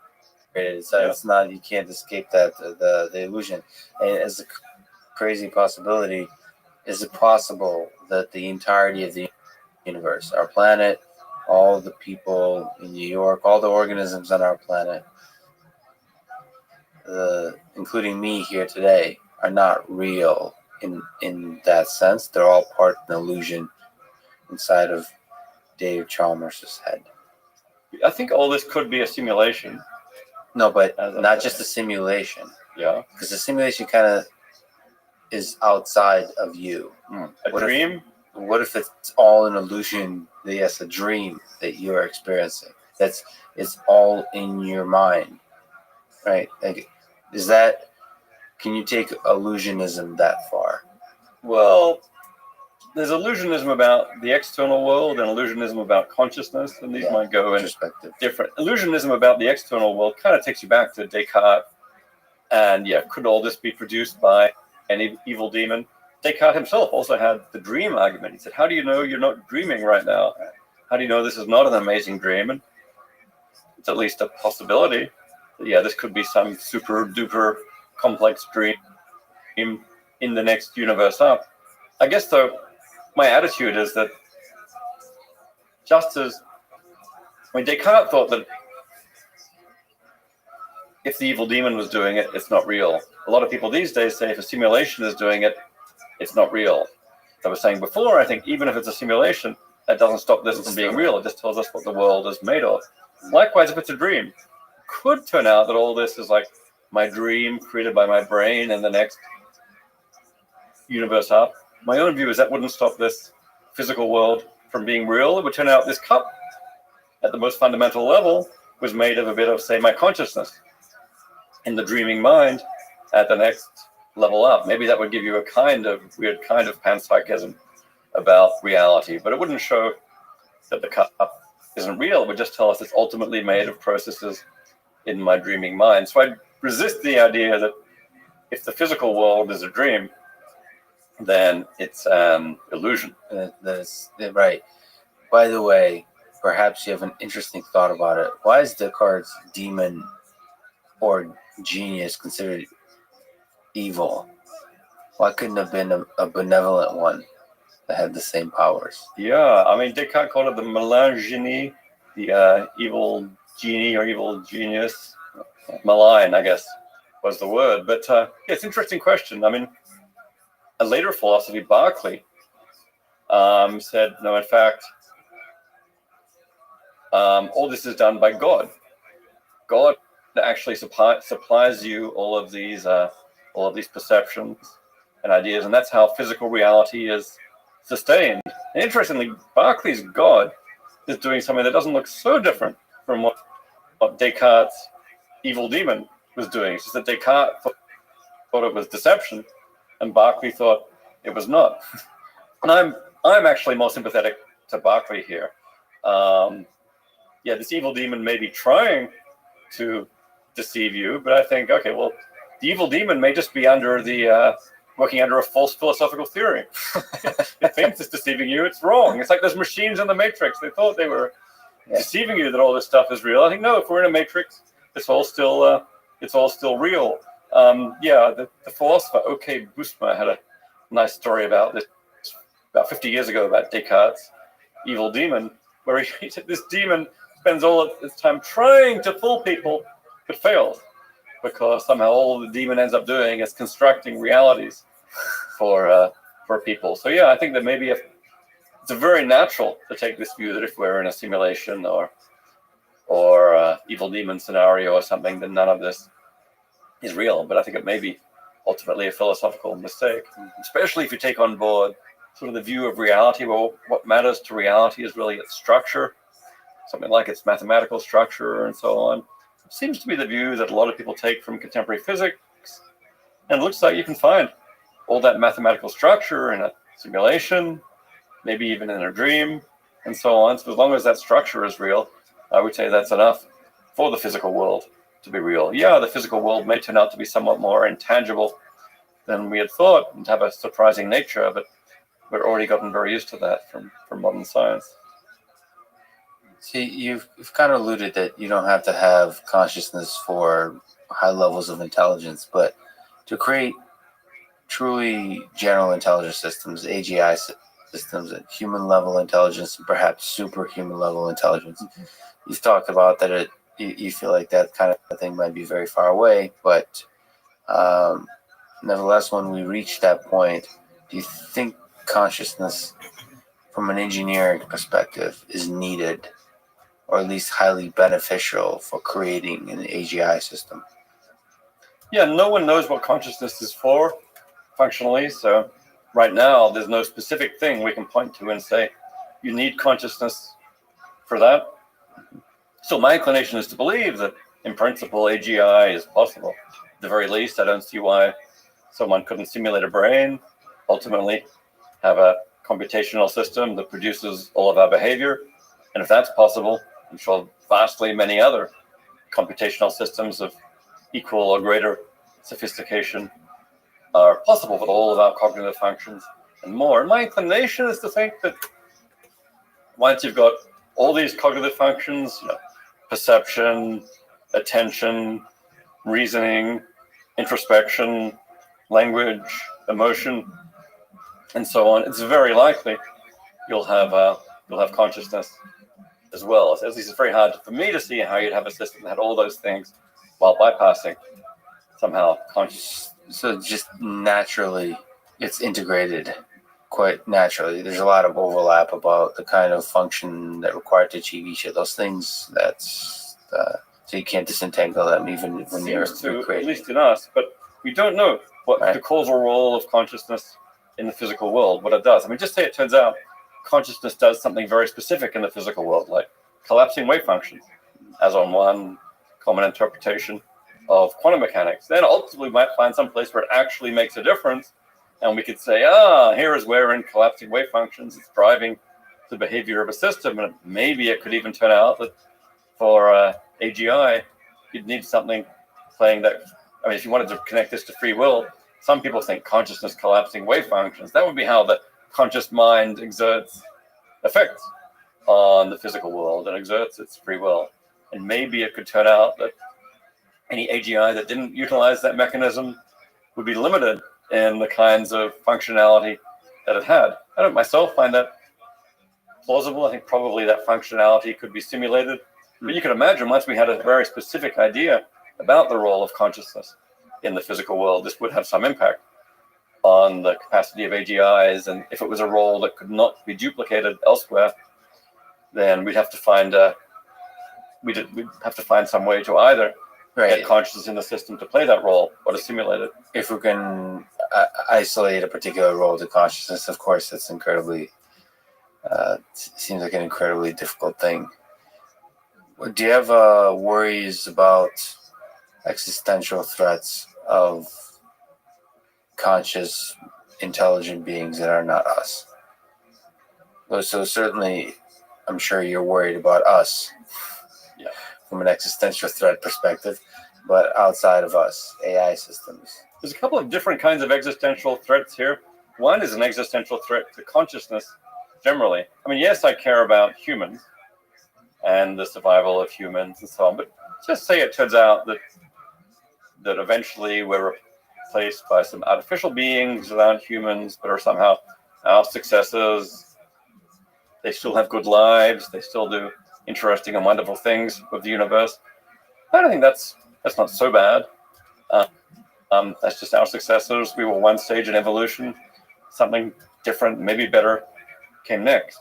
If, on the other hand, all of consciousness was wiped out, that would be a very serious moral disaster. One way that could happen is by all intelligent life being wiped out. And many people think that, once you get to humans and AIs and amazing sophistication where everyone has got the ability to create weapons that can destroy the whole universe just by just by pressing a button, then maybe it's inevitable all intelligent life will die out. That would certainly be a disaster, and we've got to think very hard about how to avoid that. But yeah, another interesting kind of disaster is that maybe intelligent life is not wiped out, but all consciousness is wiped out. So just say you thought, unlike what I was saying a moment ago, that there are two different kinds of intelligent systems, some which are conscious and some which are not. And just say it turns out that we create AGI with high degree of intelligence, meaning high degree of sophistication in its behavior, but with no consciousness at all.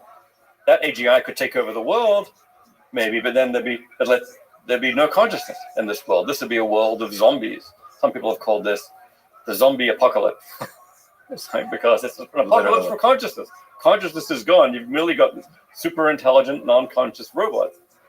Now, I would say that's a moral disaster in the same way, in almost the same way that the world with no intelligent life is a moral disaster. All value and meaning may be gone from that world. So these are both threats to watch out for. Now, my own view is if you get super intelligence, you're almost certainly going to bring consciousness with it. So I hope that's not going to happen. But of course, I don't understand consciousness. No one understands consciousness. This is one reason, at least among many, for thinking very seriously about consciousness and thinking about the kind of future we want to create with, in a world with humans and/or AI. How do you feel about the possibility, if consciousness so naturally does come with the AGI systems, that we are just a step in the evolution, that we will be just something, a blimp on the record, that be studied in books by the AGI systems centuries from now? I mean, I think I'd probably be okay with that, especially if somehow humans are continuous with AGI. I mean, I think something like this is inevitable. At the very least, humans are going to be transformed. We're going to be augmented by technology. It's already happening in all kinds of ways. We're going to be transformed by technology, where our brains are going to be uploaded and computationally enhanced. And eventually that line between what's a human and what's an AI may be kind of hard to draw. How much does it matter, for example, that some future being 1,000 years from now that somehow descended from us actually still has biology? But I think it would be nice if you kind of point to its cognitive system, point to some parts that had some roots in us and trace a continuous line there. That would be selfishly nice for me to think that, okay, I'm connected to this thread line through the future of the world. But if it turns out, okay, there's a jump there. They found a better way to design cognitive systems. They designed a whole new kind of thing, and the only line is some causal chain of designing and systems that design better systems. Is that so much worse? I don't know. We're still at least part of a causal chain of design. Yes, they're not humans, but still they're our successors. So, I mean, ultimately, I think it's probably inevitable that something like that will happen. At least we were part of the process. It'd be nice if they still cared enough about us to, maybe to engage with our arguments. But I'm really hoping that the AGIs are going to solve all the problems of philosophy. Right. They'll come back and read all this crappy work for the 20th and 21st century, hard problem of consciousness, and here is why they got it wrong, and so on. If that happened, then I'd really feel like I was part of at least an intellectual process over centuries, and that would be kind of cool. Well, I'm pretty sure they would clone or they would recreate David Chalmers and for the fit, sort of bring back other philosophers. Yeah, bring back Descartes, and just put them in a room and just watch. It'll be a Netflix of the future show where you bring philosophers from different 100% human philosophers, these generations, put them and see them. I am totally up for that. Simulators, AGIs of the future. If you're watching this podcast, do that. I would like to be recreated. Who would be Descartes? Descartes would be the first. Who, if you could hang out as part of such a TV show with a philosopher that's no longer with us from long ago, who would you choose? Well, Descartes would have to be right up there. Oh, actually, a couple of months ago, I got to have a conversation with Descartes. An actor who's actually a philosopher came out on stage playing Descartes. I didn't know this was going to happen, and just after I gave a talk, and a bit of a told me surreal about how my moment. ideas were crap and all derived from him, and so on. We had a long argument. This was great. I would love to see what Descartes would think about AI, for example, and the modern neuroscience and so on. I suspect not too much would surprise him, but yeah, William James, for a psychologist of consciousness, I think James was probably the richest. But there are Immanuel Kant. I never really understood what he was up to if I got to actually talk to him about some of this. Hey, there was Princess Elizabeth who talked with Descartes and who really got at the problems of how Descartes' ideas of a non-physical mind interacting with the physical body couldn't really work. She's been most philosophers think she's been proved right. So maybe put me in a room with Descartes and Princess Elizabeth, and we can all argue it out. What kind of future? So we talked about with zombies, a concerning future, but what kind of future excites you? What do you think if we look forward, sort of, we're at the very early stages of understanding consciousness, and we're now at the early stages of being able to engineer complex, interesting systems that have degrees of intelligence. Maybe one day we'll have degrees of consciousness, maybe be able to upload brains, all those possibilities, virtual reality. What is there a particular aspect of this future world that just excites you? I think there are lots of different aspects. I mean, frankly, I want it to hurry up and happen. It's like, yeah, we've had some progress lately in AI and VR, but in the grand scheme of things, it's still kind of slow. The changes are not yet transformative, and I'm in my 50s. I've only got so long left. So I'd like to see really serious AI in my lifetime and really serious virtual worlds. Because I would like to be able to hang out in a virtual reality which is richer than this reality, to really get to inhabit fundamentally different kinds of spaces. Well, I would very much like to be able to upload my mind onto a computer, so maybe I don't have to die. If this is maybe gradually replace my neurons with silicon chips and inhabit a computer. Selfishly, that would be wonderful. I suspect I'm not going to quite get there in my lifetime, but once that's possible, then you've got the possibility of transforming your consciousness in remarkable ways, augmenting it, enhancing it. So let me ask then, if such a system is a possibility within your lifetime, and you were given the opportunity to become immortal in this kind of way, would you choose to be immortal? Yes, I totally would. I know some people say they couldn't. It'd be awful to be immortal. It would be so boring or something. I really don't see why this might be. I mean, even if it's just ordinary life that continues on, ordinary life is not so bad. But furthermore, I kind of suspect that if the universe is going to go on forever or indefinitely, it's going to continue to be interesting. I don't think your view was that we just get this one romantic point of interest now, and afterwards it's all going to be boring, super intelligent stasis. I guess my vision is more like, no, it's going to continue to be infinitely interesting. Something like as you go up the set theoretic hierarchy, you go from the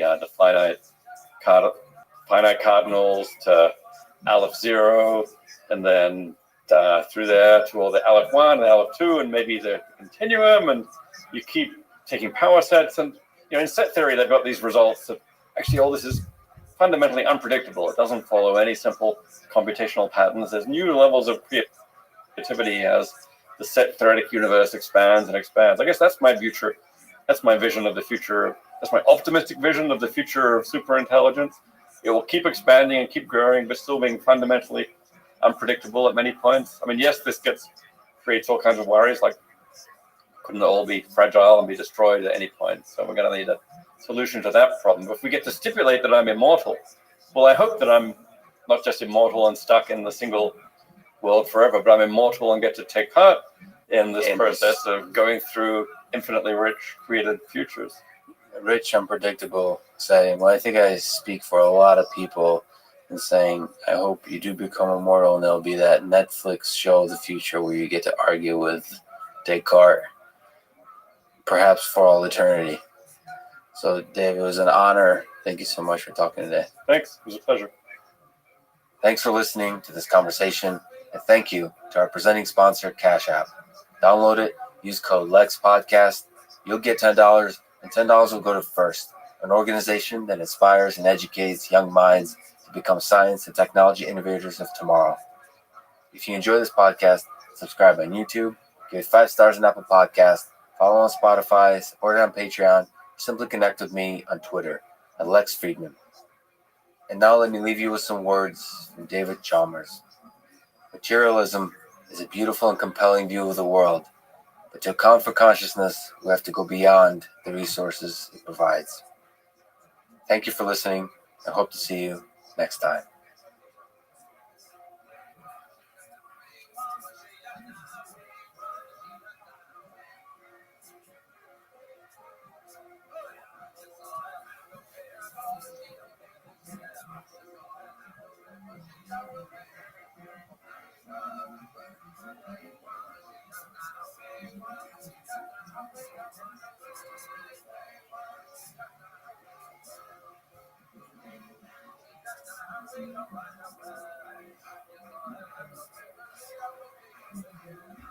The following is a conversation with Jim Keller, legendary microprocessor engineer who has worked at AMD, Apple, Tesla, and now Intel.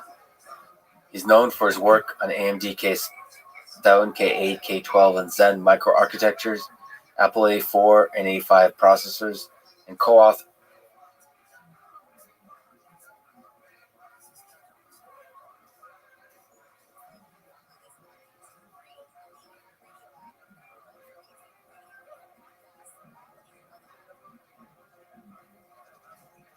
of the specification for the x86-64 instruction set and Hypertransport Interconnect. He's a brilliant first principles engineer, an out-of-the-box thinker, and just an interesting and fun human being to talk to. This is the Artificial Intelligence Podcast. If you enjoy it, subscribe on YouTube, give it 5 stars on Apple Podcasts, follow on Spotify, support it on Patreon, or simply connect with me on Twitter at Lex Friedman, spelled Fridman. I recently started doing ads at the end of the introduction. I'll do 1 or 2 minutes after introducing the episode and never any ads in the middle that can break the flow of the conversation. I hope that works for you. It doesn't hurt the listening experience. This show is presented by Cash App, the #1 finance app in the App Store. I personally use Cash App to send money to friends, but you can also use it to buy, sell, and deposit Bitcoin in just seconds.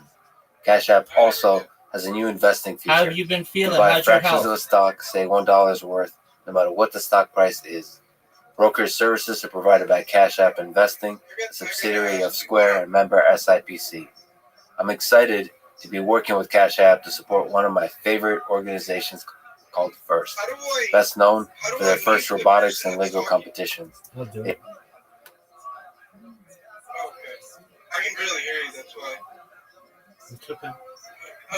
You asked me if I ever launched my token. No, Rabbi.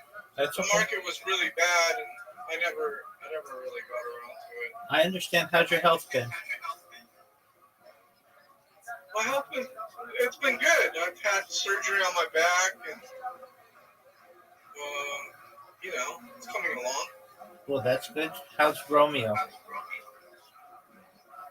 Oh, he's great. He's got a new little chew toy, and he was making a bunch of. Man, I can't believe you still remember my dog's name. Absolutely. Romeo's a wonderful name for a dog. Yeah. How you doing, buddy? I've been Miss you, well. man. I miss you too. How's long haul trucking been?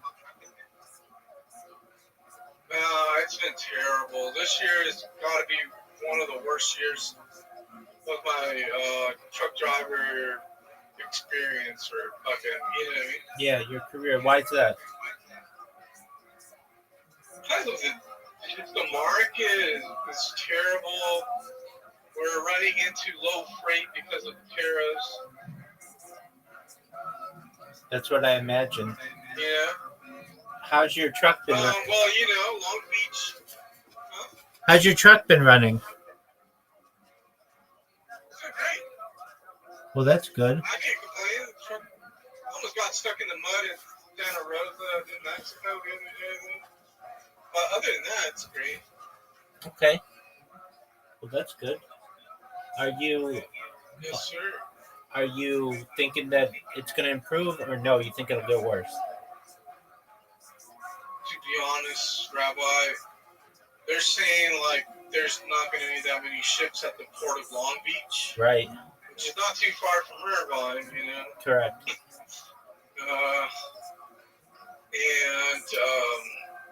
I picked up at a few shippers, and they're saying that they're not getting new inventory from China because it's overpriced. Like, you know, it's well overpriced. I saw the same about Seattle as well. Yeah. The thing that saves me though is, I think you already know, right? I drive like crazy. Yeah, you do. You do. You don't care. I don't really follow the rules Well, you drive. compared to other truckers. You drive everywhere. Yeah, but I mean, like, as in, like, hourly wise, you know? Yeah, no, I understand that. And the reason why is because of this. Like, when there's not enough freight, or if I do pick up freight, the person that is not driving and is just sitting does not make money. Right. You're not going to make any money, sir. Right. You know? Yeah. And the person that cheats has I don't view it as bad because all I'm doing is working. I'm not cheating somebody else, right? It's not like I'm robbing somebody from something. Right. You know, it'd be different if I'm like, you know, stealing or doing something negative but this is just to run my business. So if I don't do it, nobody else is going to keep my business afloat. Right. Do they ever pay you in cash? Yeah. Do you ever get paid in cash? Huh? Do you ever get paid in cash? I get direct deposit into my fucking Bank account. business checking account. Why? Well, I just wondered, like, when you go to these places, how they pay you. Like, is it they just direct deposit? I got you. Oh, it's by bill of lading. So, say you want to ship, like, say 10 pallets, right? Right. You want to ship 10 pallets. I come and pick it up from you. You're going to give me a bill of lading. On that bill of lading, when I go and deliver, the people receiving it sign it and date it and maybe write down like all the counts are correct. Gotcha. I take that and that gets sent to what you call like a payment processor.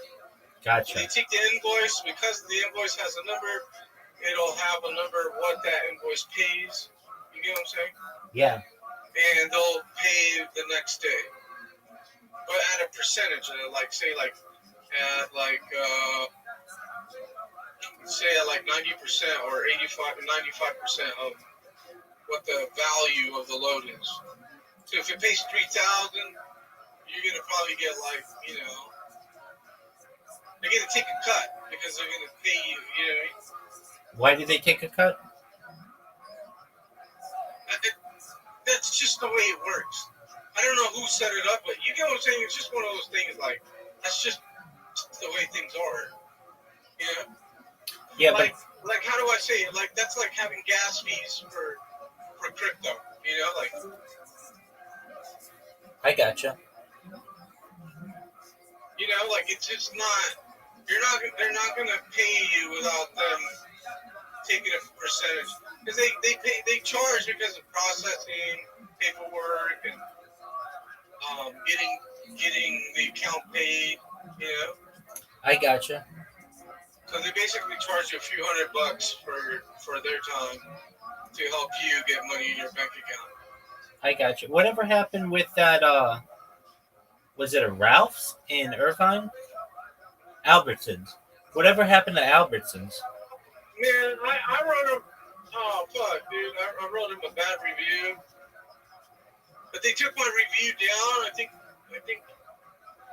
Google. They must have requested Google to shadow ban my response because I could not see it. I can send you the links, but I don't know if they're there. Yeah. Right. No, I understand. So, Because I'm the one who wrote them, I can't really. Like if I click on it, I see it, but I don't know if I send them a link from another device, I heard like they can't see it, so I'm being shadow banned. what happened with delivery?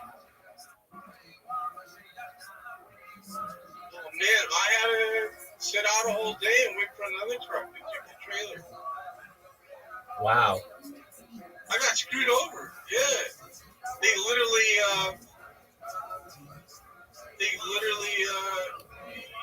know, Yeah.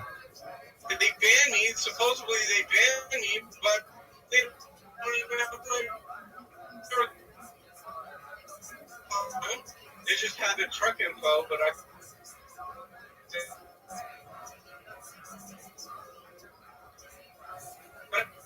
because they never. You're cutting out, Apollo. Give me a second, sir. You're good. I'm in Kingman, Arizona, Oh, very nice. and I'm passing this fucking mountain. Hey, I got a question for you. Go for it. Do you know a guy named Asper? Yeah.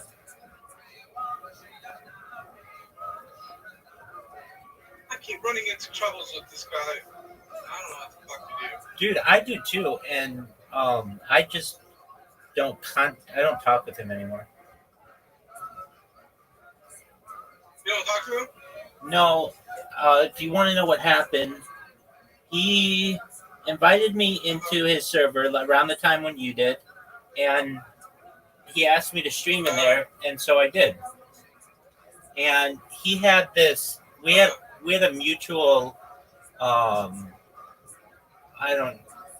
There was someone who we both knew, who was, I'll just say, did some really mean things, and I told Ass Munch about it, and Ass Munch, like, Was it Joey? it was somebody, and Ass Munch took a look into the situation, and I told Ass Munch that I didn't like what happened, and I expected Ass Munch as my friend to essentially like tell the person that that wasn't cool, and he said that he did, and that was fine. Then I told Ass Munch that I just didn't want to be in the same server as this person, and so I was leaving, and so I did. So then a few months go by, and Ass Munch comes in here, and he makes some really weird jokes, like about kids, and I don't think that's cool. Like, I don't think it's cool to talk about raping children. That's not funny to me. I don't know what is funny about that. It's just not. It's I like to protect children. I don't like people talking badly about children. And then this one night he brought in two other people, and they kept talking about like hurting children. And I just said, dude, don't do that again or I'm gonna kick you out. And then they were just like, F you, F you, F you. And so then I just banned them.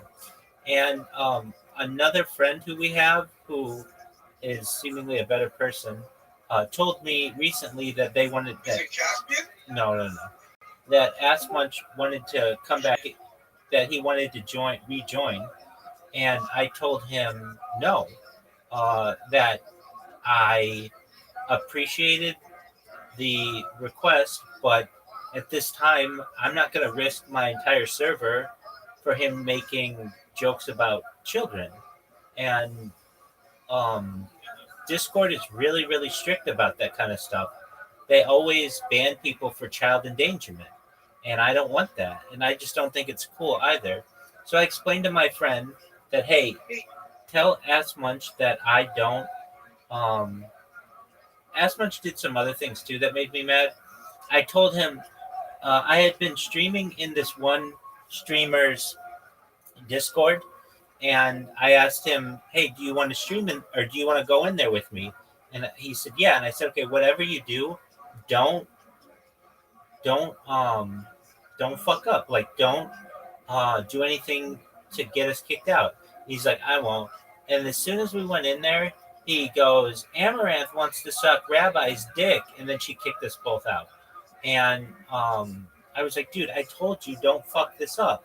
I've been streaming in there now and like getting to know her, and she's a big streamer, and then all of a sudden you want to go in there and fuck it up." So he just, it's kind of one of those things that should have been, uh, fool me once, shame on you. And then he just did it again, and I didn't like that. And then, Okay, so go he ahead. did that to me too. Okay. So I banned him from the group. So I'm just trying to, I'm trying to hear what behavioral shit he's doing, right? Yeah. So go ahead, continue. I don't want to cut you off. No. And I think that's a good move. And so I said to our mutual friend, I said, like, respectfully, I understand that he wants to come back in this server, but he didn't respect it previously. And I'm not saying he's banned forever, but he's just he's not mature. No, you need to ban that guy forever. He Well- went in my group and he's putting Rabbi Cupchild all over my chat. Yeah, So like, I don't know how you would allow yeah, allow that.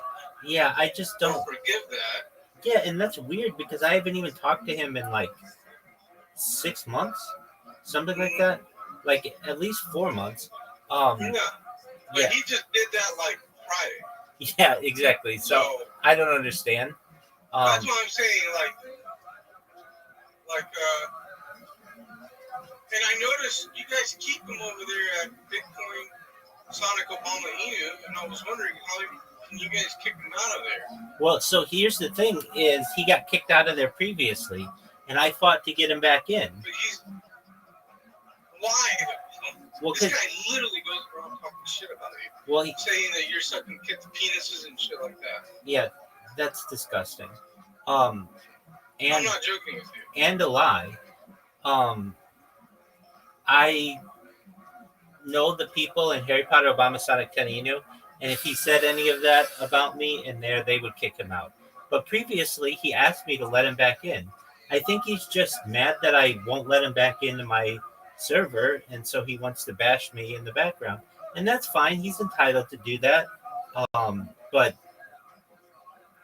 that's just not my prerogative. I don't let him get to me, and I think it's really sad that he is so obsessed with sexuality. I mean, it's fine to make a joke here or there, but he's obsessed with like sex, and all the jokes that he makes are about that. And it's even fine if you want to do that about adults, but when you start making jokes about children, that's not cool. I don't want anything to have to do with you. Yeah. I don't know.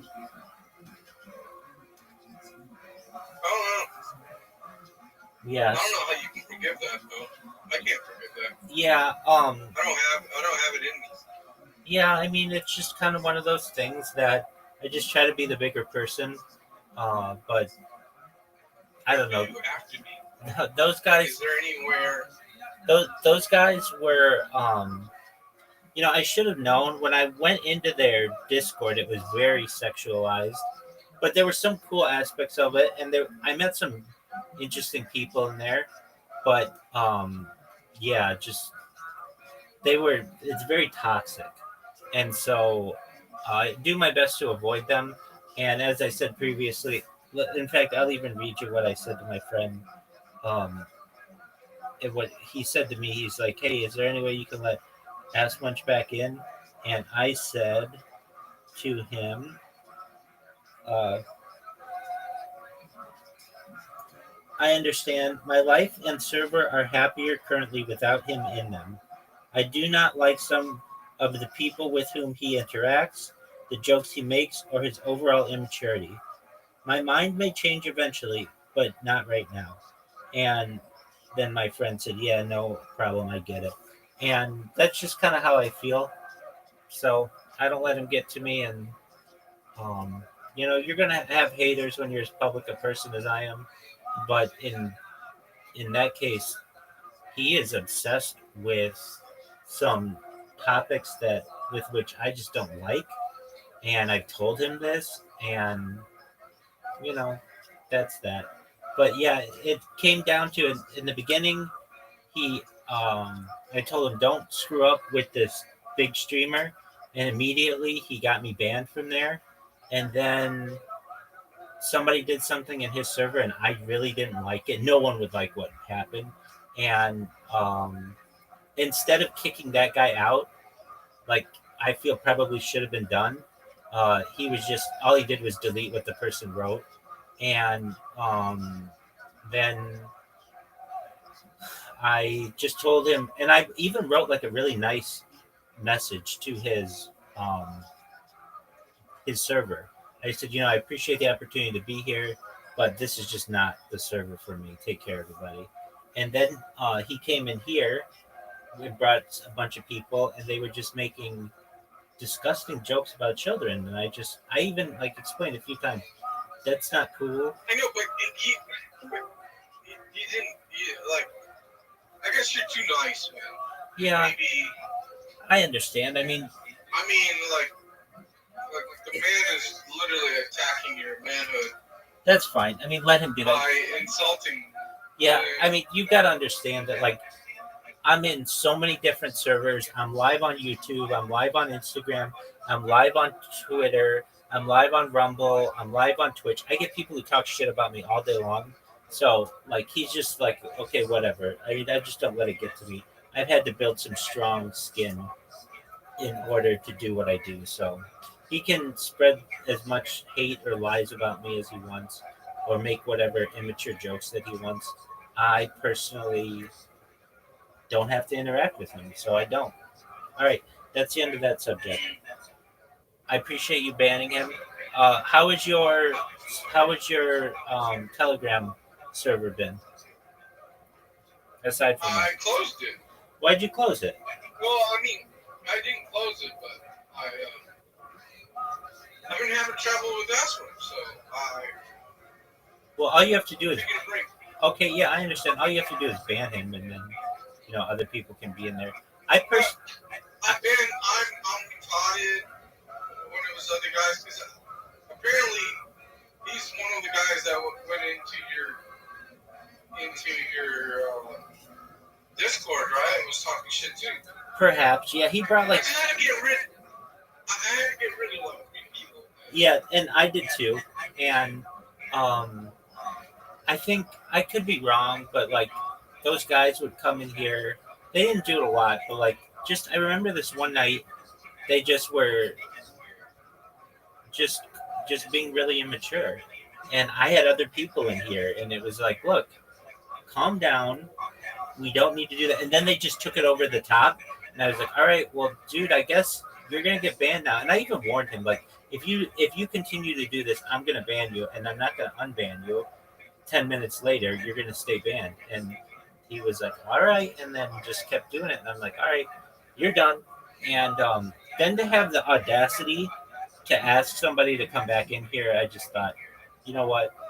Yeah, because they're just fucking. Look, they just did the same game. They just did the same play with me. So I banned him. Had a month that he didn't show up. Right? Right. And then retarded, his friend asked to bring him back in the chat. He came back, and then with a couple of days, he's been. So don't bring him back, because what he's doing is he's taking his video cam and he's showing him taking his shit. Like literally live, like a shit in the toilet bowl. Yeah, nobody needs to see that. So, yeah, no, but that's what he's doing, right? Right. And he did that to me a second time. He's done it to you twice? That's terrible. Yeah, that's what he did with you, or else, like, I would never gone back. Yeah, I mean, I don't know if he took a poop, but I do know that he just, I mean, I just gave him too many chances. And I get what he wants to do. He's very sexually motivated. And when he's bored, he has to talk about... He can't get no pussy, though. Yeah, exactly. His girlfriend, his ex-girlfriend, you know what he did? He got her pregnant and she went and had an abortion because she didn't think he was man enough to fucking have a kid. Well, I can see that. He told me that he was so like. if he ever talks shit, just tell him that. Just be like, hey, at least I'm not the one who's getting his children aborted by somebody else. Yeah, I mean, I don't need to stoop to that level. I'm over it. I'm too big for that. And I know, but I mean, you guys sometimes hit back, man. I'm sorry, like. Yeah, I mean, I like to hit back hard because then it kind of puts them in their little place. You know what I mean? Yeah, I get you. Anyway, so. You know what I'm saying? They can't really. Yeah, absolutely. I understand. Let's talk about other things. Have you been on Twitter recently? No, man. I have not been on anything. All right. Well, I transitioned from Twitter to Blue Sky. Do you know what Blue Sky is? No. So Blue Sky. Did you make the move? Did you make the move because of Elon? No. Elon's allowed to do what he wants with his platform, but the thing that changed me from going from Twitter to Blue Sky is, I mean, I'm still on Twitter. I'm live on Twitter right now. I'm live in a Twitter space on video. So it's not like I'm not still using Twitter. But Elon has made it pay for play, basically, to have anybody be able to see your posts. And what do I mean? Like, you have to have a Twitter Blue account for anyone outside your friend group to be able to see your posts. And I don't want to have to pay whatever it is, $8 or $11 or whatever a month, and it just keeps going up, just so that people see what I post. Additionally, they keep banning people for no reason. And when I say, like, Harry Potter Obama Sonic Teninu, the cryptocurrency, has had 2 of its main Twitter accounts banned. And when that happens, it nukes the coin. It literally destroys the coin because they get like 50,000 followers. They get a whole bunch of people following them, and then all of a sudden they get suspended, and then they're down. They've got to start all over. And it really hurts because then when we have events and things, people don't know about it, or we're tweeting about news or whatever. People don't know about it. The coin had a market cap of $370 million, and now it's at like $60 million. And a lot of this has to do with nuking of their account. I also find that now I can't blame them. Like, I create lots of bot accounts. I created over 2,000 accounts on their platform, so I get it. They don't want me on 100%. I understand, but there are people who don't do anything wrong and they get their accounts banned, and that, in my opinion, is wrong. And then on top of that, I can create like any other account, whatever it is. I don't care. It has nothing to do with me. It's not linked to me. I'll use like a different device or whatever, and it will get banned within like 10 minutes. Like, of what, I don't even mention who I am. It's just like a completely different account. But what I mean to say is their algorithm or their automated bot system is flawed. On top of that, Elon kind of creeps me out in some ways. Like, he basically has been doing this thing where he finds big influencers on Twitter and then impregnates them. And so he impregnated Ashley St. Clair. She's got one of his kids and a couple other chicks from there. But then the chicks who say no to him, which shout out to them for saying no. Like, that's got Tiffany Fong is one of them who had the courage to say no. They get their accounts demonetized. So he's basically using his... So if they don't get pregnant? Yeah. If they don't get pregnant, they get demonetized? Exactly.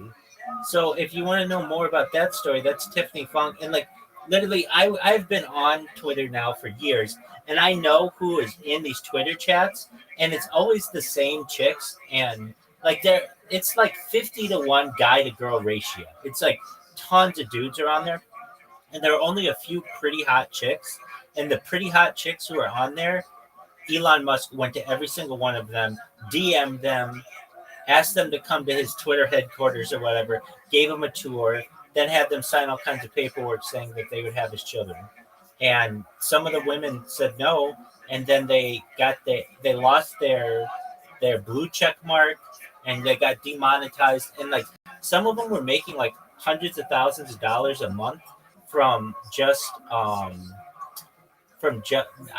like perhaps that much for some of them from the interactions they're having with people because they're big tweeters or whatever, and it went down to like $40,000. So, I mean, I I think it's weird to run your company like that. Like, it's not sexual harassment, but it's like kind of borders on it. Basically, like, hey, I own this platform, and I pay you through your impressions or whatever. Have sex with me, or it's not even have sex with them. They're like artificially inseminated. But have a child with me, or you're not going to make as much money. I mean, like there are so many platforms that he could do this on, which he could do this: Instagram, Facebook, TikTok. But he kind of just shits where he eats, and that's kind of weird to me. He's a weird guy. I'm not saying I don't think in some ways he can be brilliant, but he's just kind of weird. Well, that's not why I left Twitter. The reason why I left Twitter is because my robots just aren't really effective on there anymore, but they are very effective on Blue Sky. So I get a lot of people who tweet, who like whatever, post about me on Blue Sky, and so that's been successful. And I'm just going to continue to do that, and that's what I'm on right now is just making sure these robots are doing what I need them to do, and they seemingly are doing okay. I'm working through some troubleshooting with them, and I've been doing this now for like 2 months on Blue Sky, and every day I get a couple of people who talk about me and talk about my bots, and it's just increasing. So I anticipate, you never know. I'll say this: I think that I might. I mean, I don't know, but I think I could go viral on here by um, in 28 days, in 4 weeks. I think if I just keep pushing this, I think it'll be less than a month. You never know. I've been saying this for 3.5 years, but I've never had random strangers tweet about me as much as they do on Blue Sky. Or it's not even tweeting, but whatever, post about me. So that's good. In other news, um, things are good in my personal life. That's been good. I've got the Discord keeps growing, and I get more and more people in here who are in here for long periods of time. So, there was Caspian C who was like the only person in here for a long time, but now I've got like 2 or 3 other people who stay in here every night, and we just have like we do this thing where we play a game before bed, and then we have like a sleepover. So that's been really fun. 2 girls, and that's a good thing too, having women in here. I just like the diversity. And there's this guy who I met 2 or 3 years ago on TikTok, and we got disconnected. However, I lost my account or whatever, but he refound me, and so he's been in here a lot more every night or so, at least every day, and so that's been cool. Caspian C got a dog, and that's been taking up a lot of his time, so he hasn't been in here as much. But he's still in here. Um, I've got another friend in here. Well, I've got this friend from Australia who comes in every night at like midnight or like 1 or 2 in the morning, and he keeps me up all night. But it's a lot of fun. We play a lot of games together, and I enjoy his company, and um, so that's been cool. It just throws off my hours because he's in Australia and I'm in the United States. The time difference is, major. So that's been keeping me up, but that's been good. I just finished. Do you know what Kill Tony is? Kill Tony? Yeah. No. It's the largest live podcast in the world, and it just went to Netflix. It was on YouTube. It's still on YouTube, but they just went to Netflix. So I just did a marathon of Kill Tony, which was like 710 plus episodes, and it took like 2 or 3 months to do them all. So I just watched those. Now I'm doing a Lex Friedman podcast, which is on like artificial intelligence, cybernetics. It's on self-driving, like automated vehicles. It's on like there's some international relations and stuff. So I'm on like episode 69 of 400 in this, and then I might watch a couple others, and then the plan is to do all the Joe Rogans, which is like 300 days worth of content. So I'm going to start those perhaps for an episode one and work my way up. And yeah, I mean, I don't know. These bots are working really well. I'll see if anybody said anything about me in the last like hour or two. But when they when Can they, I ask you something? sure. How do you make money? Well, How do you bring income every month? yeah, so I have savings from the position that I had as certified project manager and professional. And I've worked projects for some cryptocurrencies. And if I ever need to make money, I can train AI, and I make a pretty good amount of money doing that. So I can do that remotely. And it's through a company called.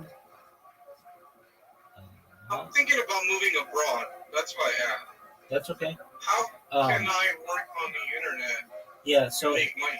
it's called data automation, and basically what you do is you don't need. I mean, I don't think you need a college degree or anything, or certifications, but basically you just train AI models like ChatGPT, and what you can do is um, you take a test, and if you do well on the test, then it's not a hard test. The test is like they give you two different um, categories from which to choose in regards to like chat. Um, like how would I put it? Okay, so they give you like two chat GPT responses, and you choose the better of the two and why. And then from there, you take like you can make like anywhere from like $20 to $100 an hour just training AI. So if I ever need to, I can do that, and that's how I make money. So you do that currently, or you just have that in your back pocket just in case you need to do it? Well, I have it in my back pocket, and if I haven't needed to do it, but I just got that ability recently.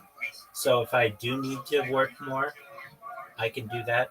I've had some cryptocurrencies that have come in here, and I basically do for them what I did for you, but they'll pay me anywhere between like $1,000 and $5,000 to do that, and it's pretty easy, and I have a quick turnaround on it. Now they asked me to do some other things too, like make videos and some other things, which I've done for them, and then they give me cryptocurrency as well. So that's basically how I'm able to support myself.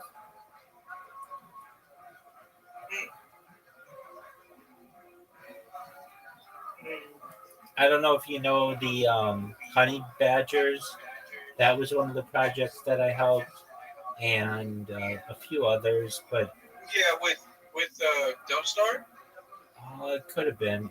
I knew it with Old Man and Coin, but yeah, Old Man with Coin. But Yeah, old man. yeah, Old man's been MIA, hasn't he? yeah, he has. So, but there have been some other projects that have requested my assistance. So I don't need that much to be able to survive. I just need to be able to pay my rent and food, and I keep everything else as limited as possible. Meaning, like, I don't have data for my phone, and my Wi-Fi is included in my rent, and um, like, I sold my car, so I don't Are you have. still living in the same house? Yeah, I moved to a different room, but I'm in like a storage room, so I was able to negotiate a lower price, and um, Uh-huh. I liked the other room, but I just couldn't afford it anymore, and so the owner of the house said that they would allow me to stay here, but I had to do some things around the house. But he hasn't asked me to do too much. But like whenever he needs help moving things, he'll knock on my door and I'll come help him move things. He's 72-year-old man, so sometimes he needs a little extra help, and Uh-huh. it's for reduced rent, which is nice, and it's it is what it is. It's cozy. It pays. It. The reason why I don't move to another place is because the expense, and then also everything's included here. So I don't have like a uh, Wi-Fi payment, which would be big for me.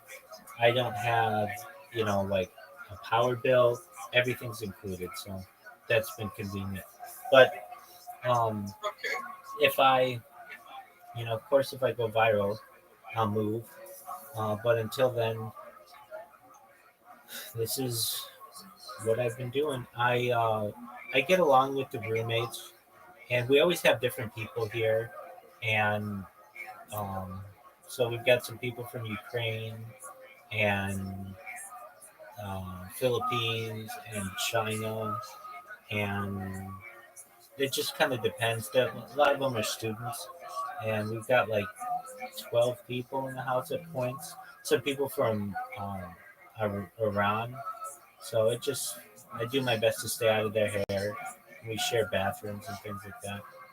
But yeah, that's what I do. Okay. Well, I'm glad that you have a safe spot.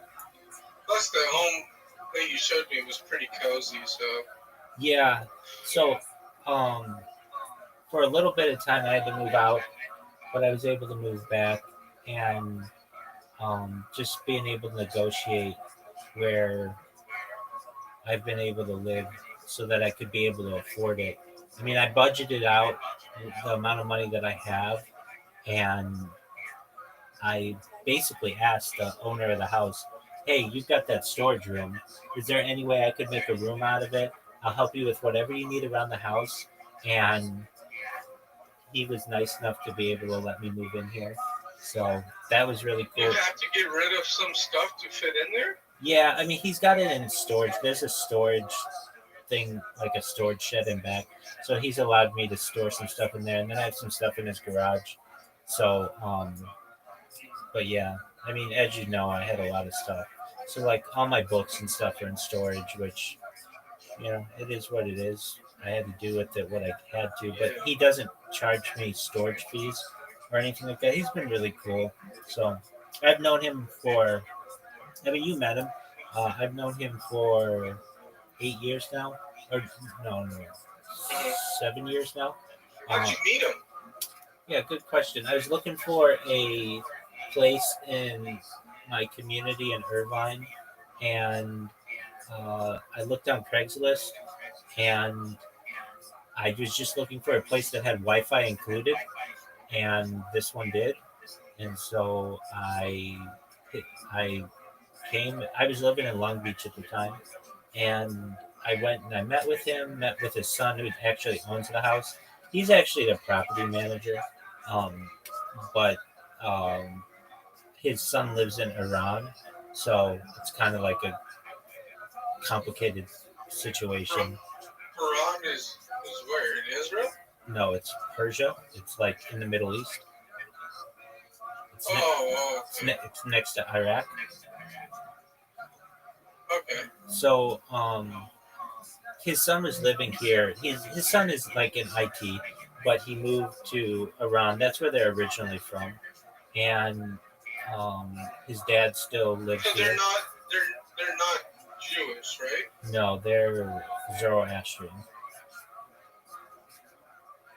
I don't know what that is. It's just I'm not too familiar. I'll be honest. That's okay. It's another religion. I think we have probably like 6 different religions in the house. So but we're all respectful of everybody else. It's owned by Zoroastrian. I think next door there are Persian Muslims. Upstairs there are Christians. Um, I'm Jewish. Oh, so everybody rents a room and everybody's different. Yeah, Is that what you're saying? absolutely. In the same house? Exactly. And then there's a Okay.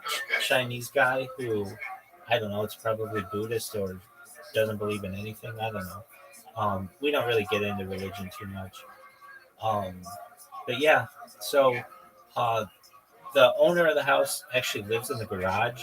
He just basically like cut out every spot in the house, like to be able to make the mortgage payment, basically. And I don't go in there. There's like a washer and dryer in there, but there's also one. We have like 2 sets of washers and dryers, and I call him the owner of the house, but he's really the manager, the guy you met. Um, they stay in the garage, and it can get pretty hot, especially as it gets into the summer. So they have like some kind of air Who, conditioning. you? No, I don't. No. Oh, okay. The guy his name's Alex. So Yeah. and then he's got a girlfriend. So she lives in there. I think she's some kind of religion. I don't know. I don't really ask. And then we have like a shared kitchen, and then we have like sometimes like 3 or 4 guys who stay in the sunroom, and they like. I mean, I don't ask questions, but like that's not my business. But I think the most we've ever had here, we had 2, 3, 4, 5, 6, 7, 8, 9, 10, 11, 12. We even had a guy who slept on the floor every night. He was from Iran as well. He was studying. He was a nursing student. Like they literally sell out every part of the house that they can, and I mean I get it. Like the guy who owns the house is in Iran, so it doesn't matter to him. So basically, wherever there's a spot, they'll rent it out either with like an Airbnb situation or just through word of mouth. Um, so it's always got different people, but the guy. Oh, he makes a lot of money every month, then, huh? Yeah. Damn. Well, Because the house is pretty nice. Yeah, it is. They for that many people, like, you know what I mean? I've seen worse, you know. Absolutely. Smaller families destroy a whole lot. Yeah. No, I mean we're all respectful, and there's like management on site, so you know they're always sweeping and cleaning and making sure they keep it nice. And we had one guy, he slept on the floor of like a hard marble floor. He slept in there for like I would say like 2 years while being a nursing student. And then there's another guy who moved in from Ukraine and is learning English. And that guy's really fortunate to be here because if he was in Ukraine, they would have drafted him. So he got out just in time, and he goes to Irvine Community College. So, yeah, I mean, he's a war dodger. He's a draft dodger. I mean, I don't know if that's what you want to call him. I don't know if they formally drafted him, but I think he just saw the writing on the wall that there was going to be a war. And he was going to die. Yeah, exactly. So yeah, they have people. I mean, like I'm in a storage room. We have people who stay in a sunroom. We have another person in a different storage room. We have a couple people who sleep on the floor. 2 people in the garage, and then all the other people in the bedroom. So they do everything that they can to like make, to like rent out every part of the square footage that they can, which is smart. I gotcha. I mean, every month just think they probably bring in like $5,000 a month just doing more than that. But I mean, that's after they pay for everything. We have solar, so the power bill is nothing. They have to pay for the Wi-Fi and water and electric. They don't even have electricity. They actually get a reimbursement every year from Southern California Edison on the power because there's so much sunshine. So they make out really well on that. Um, so yeah, but in regards to me, I'm able. I mean, I don't have many expenses, but I don't live lavishly by any means. I eat very limited. What do you eat? Uh, Like when I met you, you're not bad. yeah. First, I mean, I'm giving this is a compliment, right? Okay. Because like you don't go to the gym. No. You don't really go outside. No. I mean, I do a little bit, you but stay in shape. How do you do it? yeah. I mean, it's probably just natural metabolism. I certainly could lose weight. What do I eat? I eat a lot of cheese. I eat a lot of in terms of vegetables or fruits and things. I like tomatoes. Um, in terms of cheese, I like provolone cheese and cottage cheese and mozzarella cheese. I've been eating those. I eat. What else have I been eating recently? Like I had spaghetti last night. I have. Do you cook it yourself? Yeah. So we have a shared kitchen, but I don't even need it. I can just boil some water. Um, I I do like ramen, and I do like um, sriracha. Um, I like. Well, I've been eating sandwiches recently because just they're easy. So I'll eat just like turkey sandwiches. Um, what else have I been eating recently? Can I ask how much do they charge you per month?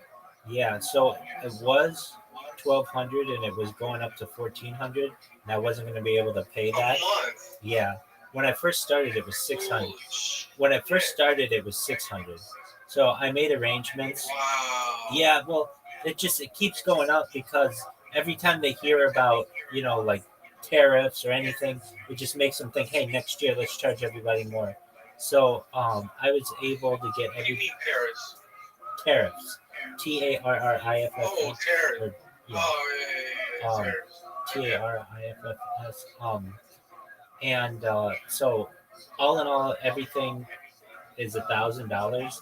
But again, when I started, it was 600. But that includes everything: water, heat, air conditioning, all that stuff. Yeah. I got you. What's I gonna say? Wow. This is pretty good. This is a good little conversation, man. I'm picking your brain. There you go, big dog. I need your help though.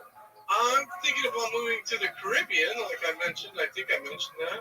You have not. I need to find. You have not mentioned that at all. Find a way to make money. All right, we'll go. Online. All right, I don't know go to how to do that. Okay, go to data annotation. It's data annotation.tech. Get paid to train AI on your schedule. Really? $20 an hour starting pay. How many hours do I have to work? As many as you want. And how do they pay you? Do you have to have a bank? PayPal. PayPal? It goes to your. Can you pay you at your own PayPal?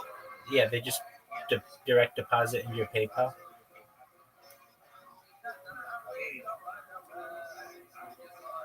Okay.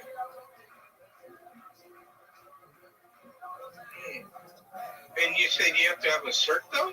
No, you don't.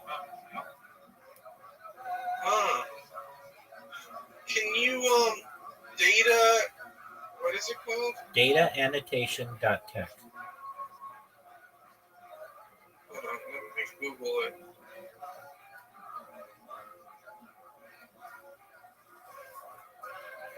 Data Annotation. annotation.tech. .tech. Okay, got it.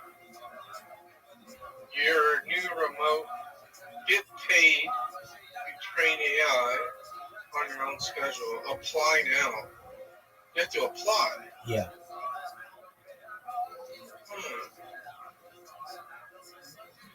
What's it ask you for? Like your basic information?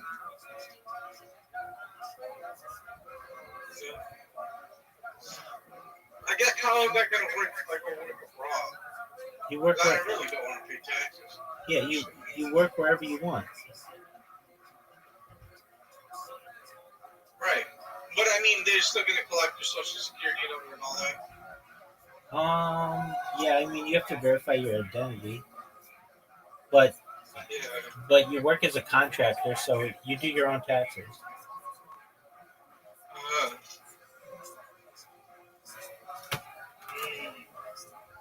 And then what? So what do you? So it just there's a question, and then you have to come up with a. Yeah, I mean, it's just like you choose the best answer. You choose the best answer from like ChatGPT answers. So some of them are better than others, and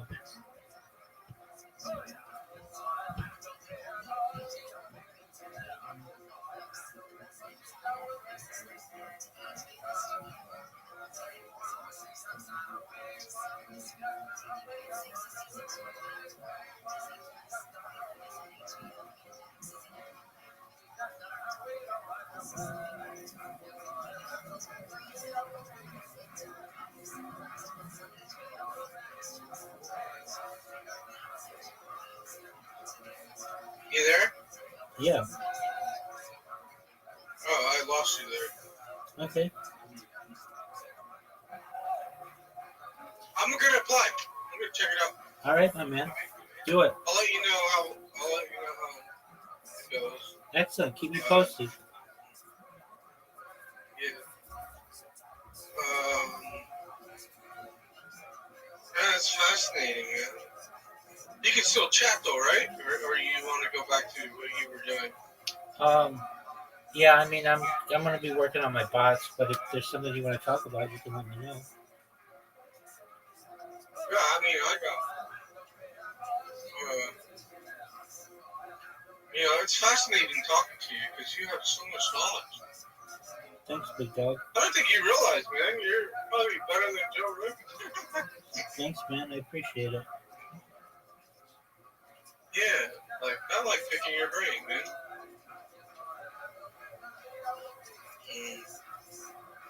I was thinking about starting a remote dispatching company. I have a website for my business as well. I think I can share that with you if I could. Sure, what is it? You want to Google it real quick? Sure. It's JAB, like jab. Okay. Trucking.com.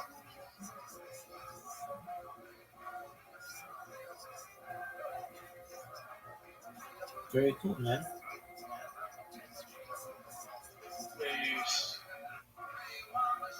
I won't be able to see my phone very quick because I'm going through the inspection. Oh, man, these roads are terrible. I'm going through the agricultural inspection here in California. Sure. So, I've got to, let me see.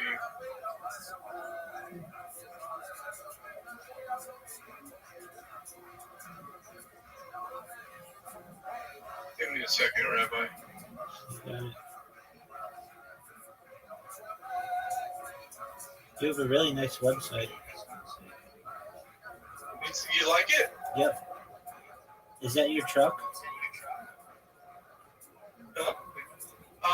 Yeah, all those trucks I've driven. Cool. Is it Jab Trucking Sacramento at G? Jab is my initials. Yeah, Jab Trucking. Interesting. Yeah, I have all that experience. So I'm thinking what I was thinking about doing is doing basically like consulting and advisory levels to truck drivers that want to be owner operators. Are you a broker? I mean, I can, but no, Dude, I can't be though. somebody wrote a Reddit entry on you. Have you? Somebody wrote a Reddit entry on you. Okay. Well, I'm not a broker yet though. So, Well, they wrote, anyone know or use Jab Trucking? Hello, I was looking for different car carriers to ship a few cars across the U.S. and Jab Trucking came up. They didn't have many reviews, so I asked if they had a contract I could look at, and they sent me this certificate of liability insurance. Any advice into whether they are an honest company or if this contract actually protects me would be great. They said this is not a contract, this is a certificate of insurance, which, by the way, is different than Jab Trucking. This insured is JBS Transportation. How you came of the carrier is Jab Trucking, a carrier or broker. Yeah, so I don't know. There's somebody else with that name, though. Jab Trucking LLC.us. So you want to be on the lookout for them.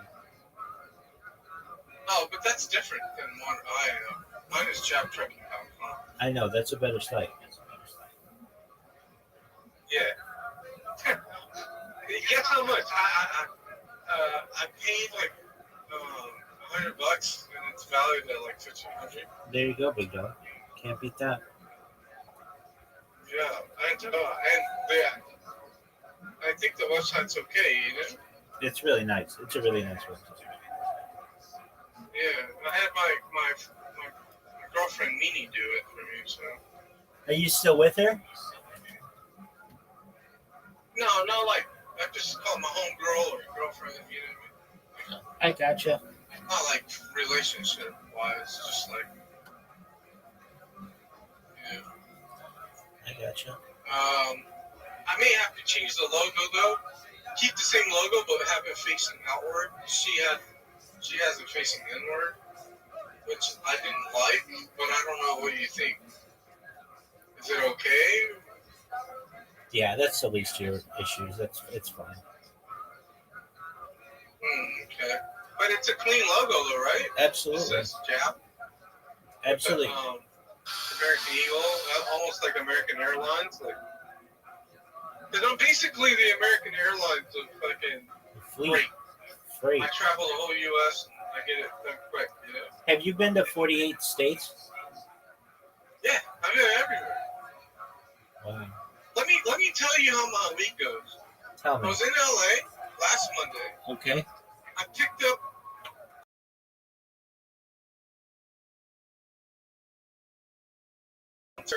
Okay. right Absolutely. to the U.S. and I was in Indianapolis by Thursday morning.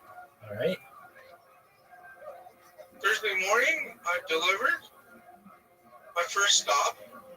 Second stop, I drove all the way to Chicago. Friday morning, I delivered. Okay. I drove up maybe like 100 miles, and I picked up in Wisconsin. Right? This was on Friday.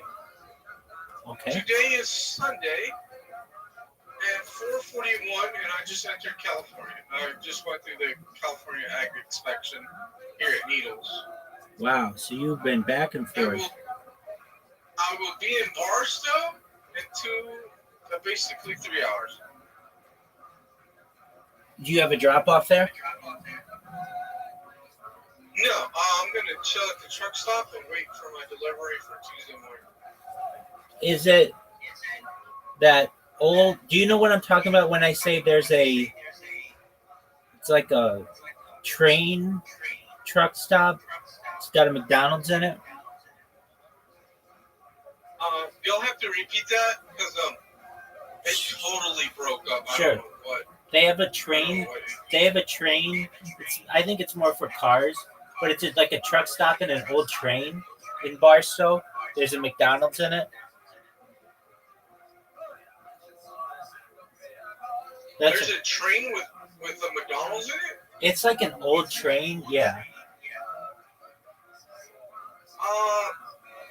I'm not too familiar. That's okay. It's right off the 15. Yeah, I'm not too familiar. It's not for, I don't think big trucks like yours. It's for Yeah, I have to take an Uber or something because I don't know. It's not none of the big truck stops, right? Right.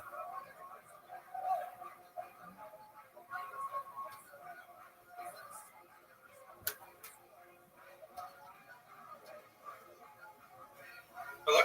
Right. I said right.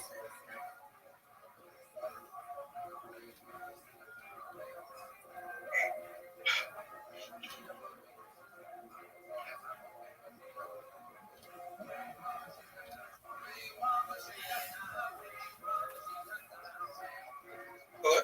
Yeah. Oh, okay. Now I can hear you. There you go. So that's how my week went. Very This cool. week, every week is different, but every week. But it's not bad, huh? No, not at all. But that's what I'm saying. I just kept it moving. That's great. You have to keep it moving in order to make money. Absolutely. So besides, I feel sad for the guys that are just sitting there in Seattle. Yep. So, and yeah.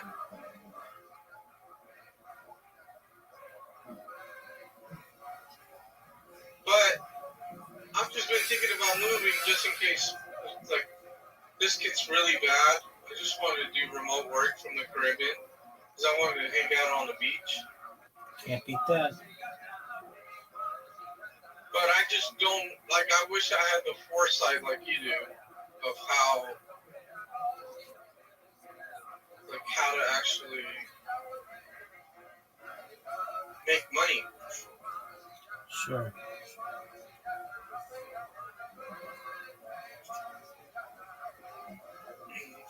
If worst comes to worst, Rabbi, I can give you a cut if you teach me how to do it. Oh, I don't want to cut. It literally tells you. I can be like your assistant or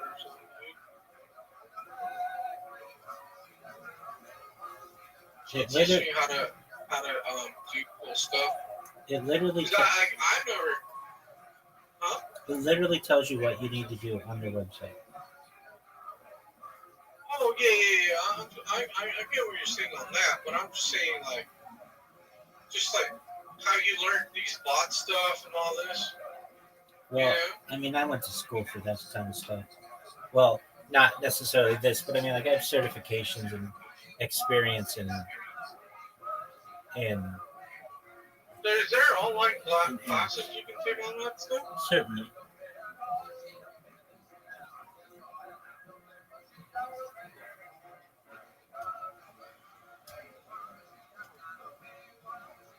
Hello? Yes, certainly.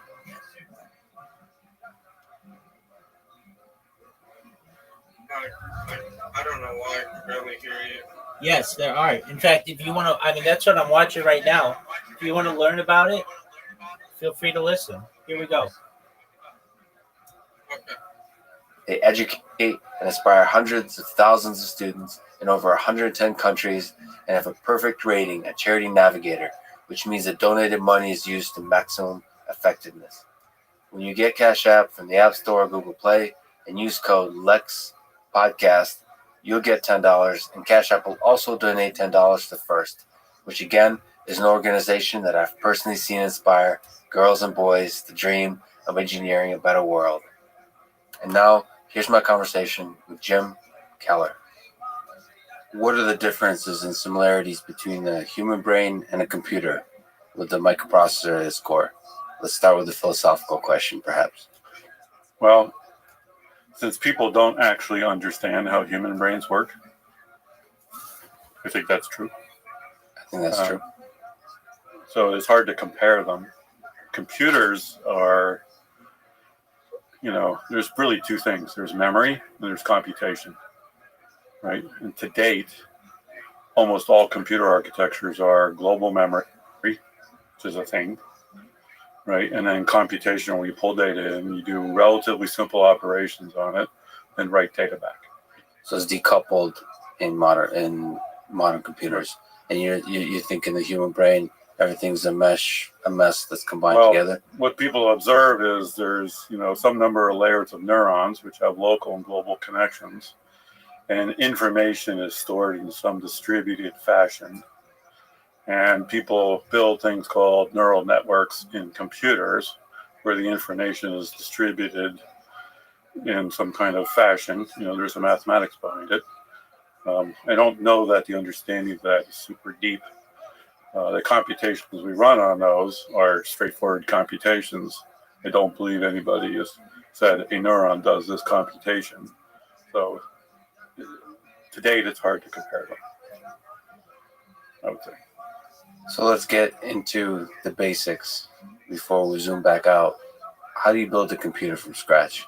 What is a microprocessor? What is a microarchitecture? What's an instruction set architecture? Maybe even as far back as what is a transistor? So the special charm of computer engineering is there's a relatively good understanding of abstraction layers. So down at the bottom you have atoms, and atoms get put together in materials like silicon or doped silicon or metal, and we build transistors. On top of that, we build logic gates, right? And then functional units like an adder, a subtractor, or instruction parsing unit, and then we assemble those into processing elements. Modern computers are built out of probably 10 to 20 locally organic processing elements or coherent processing elements, and then that runs computer programs, right? So there's abstraction layers, and then software, there's an instruction set you run, and then there's assembly language, C++, Java, JavaScript. There's abstraction layers, essentially from the atom to the data center, right? So when you build a computer, first there's a target, like what's it for? Look, how fast does it have to be? Which, today there's a whole bunch of metrics about what that is. And then in an organization of, 1,000 people who build a computer, there's lots of different disciplines that you have to operate on. Does that make sense? And so there's a bunch of levels of abstraction in an organization like Intel, and in your own vision, there's a lot of brilliance that comes in at every one of those layers. Some of it is science, some of it is engineering, some of it is art. What's the most, if you could pick favorites, what's the most important, your favorite layer on these layers of abstractions? Where does the magic enter this hierarchy? I don't really care. That's the fun, I'm somewhat agnostic to that. So I would say for relatively long periods of time, instruction sets are stable. So the x86 instruction set, the ARM instruction set. What's an instruction set? So it says, how do you encode the basic operations? Load, store, multiply, add, subtract, conditional branch. There aren't that many interesting instructions. Like if you look at a program and it runs, 90% of the execution is on 25 opcodes, 25 instructions. And those are stable, right? What does it mean stable? Intel architecture has been around for 25 years. It works. It works. And that's because the basics, are defined a long time ago, right? Now, the way an old computer ran is you fetched instructions and you executed them in order. Do the load, do the add, do the compare. The way a modern computer works is you fetch large numbers of instructions, say 500, and then you find the dependency graph between the instructions, and then you execute in independent units those little micrographs. So a modern computer, like people like to say, computers should be simple and clean. But it turns out the market for simple, complete, clean, slow computers is zero, right? We don't sell any simple, clean computers. Now there's how you build it can be clean, but the computer people want to buy, that's say in a phone or data center, fetches a large number of instructions, computes the dependency graph, and then executes it in a way that gets the right answers. And optimizes that graph somehow. Yeah, they run deeply out of order, and then there's semantics around how memory ordering works and other things work. So the computer sort of has a bunch of bookkeeping tables that says what order should these operations finish in or appear to finish in. But to go fast, you have to fetch a lot of instructions and find all the parallels. Now, there's a second kind of computer, which we call GPUs today. And I call it the difference. There's found parallelism, like you have a program with a lot of dependent instructions. You fetch a bunch, and then you go figure out the dependency graph, and you issue instructions out of order. That's because you have one serial narrative to execute, which in fact can be done out of order. Did you call it a narrative? Yeah. Wow. So humans think of serial narrative. So read a book, right? There's the sentence after sentence after sentence, and there's paragraphs. Now you could diagram that. Imagine you diagrammed it properly, and you said which sentences could be read in any order without changing the meaning, right? That's a fascinating question to ask of a book. Yeah. Yeah, you could do that, right? So some paragraphs could be reordered, some sentences can be reordered. You could say, he is tall and smart and X, right? And it doesn't matter the order of tall and smart. But if you say the tall man is wearing a red shirt, what color is, like you can create dependencies, right? Right. And so GPUs, on the other hand, run simple programs on pixels, but you're given 1 million of them. And the first order, the screen you're looking at doesn't care which order you do it in. So I call that given parallelism. Simple narratives around the large numbers of things where you can just say it's parallel because you told me it was. So found parallelism where the narrative is sequential, but you discover like little pockets of parallelism versus... Turns out large pockets of parallelism. Large. So how hard is it to discover? Well, how hard is it? That's just transistor count, right?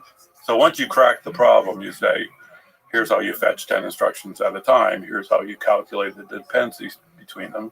Here's how you describe the dependencies. Here's, these are pieces, right? So once you describe the dependencies, then it's just a graph. It's an algorithm that finds, what is that? I'm sure there's a graph theory. It's a theoretical answer here that's solvable. In general, modern programs that human beings write, how much found parallelism is there in about them? 10x. What does 10x mean? So if you execute it in order, versus you would get what's called cycles per instruction, and it would be about 3 cycles per instruction because of the latency of the operations and stuff. And in a modern computer, executes it like 0.2, 0.25 cycles per instruction. So it's about, we today find 10x. And there's 2 things. One is the found parallelism in the narrative, right? And the other is the predictability of the narrative, right? So certain operations say do a bunch of calculations, and if greater than 1, do this, else do that. Yeah. That decision is predicted in modern computers to high 90% accuracy. So branches happen a lot. What you do is So you mute one of you have a them. decision to make So every 6 instructions. Mute Mute mine. right? But you or want to turn fetch it down 500 and you'll be able to instructions, hear figure better. out the graph, and execute them all in parallel. That means you have, let's say, if you fetch 600 instructions and it's every 6, you have to predict 99 out of 100 branches correctly for that window to be effective. Okay, so parallelism, you can't parallelize branches, or you can. Now, So you can. What does predictive stuff. branch mean? Well, what is predictive? So imagine you do a computation over and over. You're in a loop. Yep. So while n is greater than 1, do. And you go through that loop a million times. So every time you look at the branch, you say, it's probably still greater than 1. And you're saying you could do that accurately? Very accurate. Modern computer. My mind is blown. How the heck do you do that? Wait a minute. Well, you want to know? This is really sad. 20 years ago, Yes. you simply recorded which way the branch went last time and predicted the same thing. Right. Okay. What's the accuracy of that? 85%. So then somebody said, hey, let's keep a couple of bits and have a little counter. So when it predicts one way, we count up and then pins. So say you have a 3-bit counter. So you count up and then you count down. And if it's, you can use the top bit as the signed bit. So you have a signed 2-bit number. So if it's greater than 1, you predict taken, and less than 1, you predict not taken, right? Or less than 0, whatever the thing. And that got us to 92%. Oh. Okay, no, it gets better. This branch depends on how you got there. So if you came down the code one way, you're talking about Bob and Jane, right? And then said, does Bob like Jane? It went one way. But if you're talking about Bob and Jill, does Bob like Jane? You go a different way, right? So that's called history. So you take the history and a counter. That's cool, but that's not how anything works today. They use something that looks a little like a neural network. So modern, you take all the execution flows, and then you do basically deep pattern recognition of how the program is executed. And you do that multiple different ways, and you have something that chooses what the best result is. There's a little supercomputer inside the computer That's trying to predict that branching. calculates which way branches go. So the effective window that is worth what's finding up, grass gets bigger. Why was that going to make How you you sad? living, Pimp? That's amazing. It's amazingly complicated. Oh, wow. Well, here's the funny thing. So to get to You ready to 85% took 1,000 bits. To get to 99%, 459. Are you ready to lose? tens of megabits. So this is one of those. I'm gonna To beat get your the ass result, so badly, you're to not get gonna be from a able to sit. window of say 50 instructions to 500, it took 3 orders of magnitude or 4 orders of magnitude bits. No, you didn't. Now, if you get the prediction of a branch wrong, what happens then? Flush the pipe. You flush the pipe, so it's just the performance cost. But it gets even better. Yeah. So we're starting to look at stuff that says, so they executed I'll down let this you path, and then you had 2 ways to go, but far away, there's something that doesn't matter which path you went. So you took the wrong path, you executed a bunch of stuff. Then you had the mispredicting that backed it up. You remembered all the results you already calculated. Some of those are just fine. Like if you read a book and you misunderstand a paragraph, your understanding of the next paragraph sometimes is invariant to that understanding. Sometimes it depends on it. And you can kind of anticipate that invariance. Yeah, well, you can keep track of whether the data changed.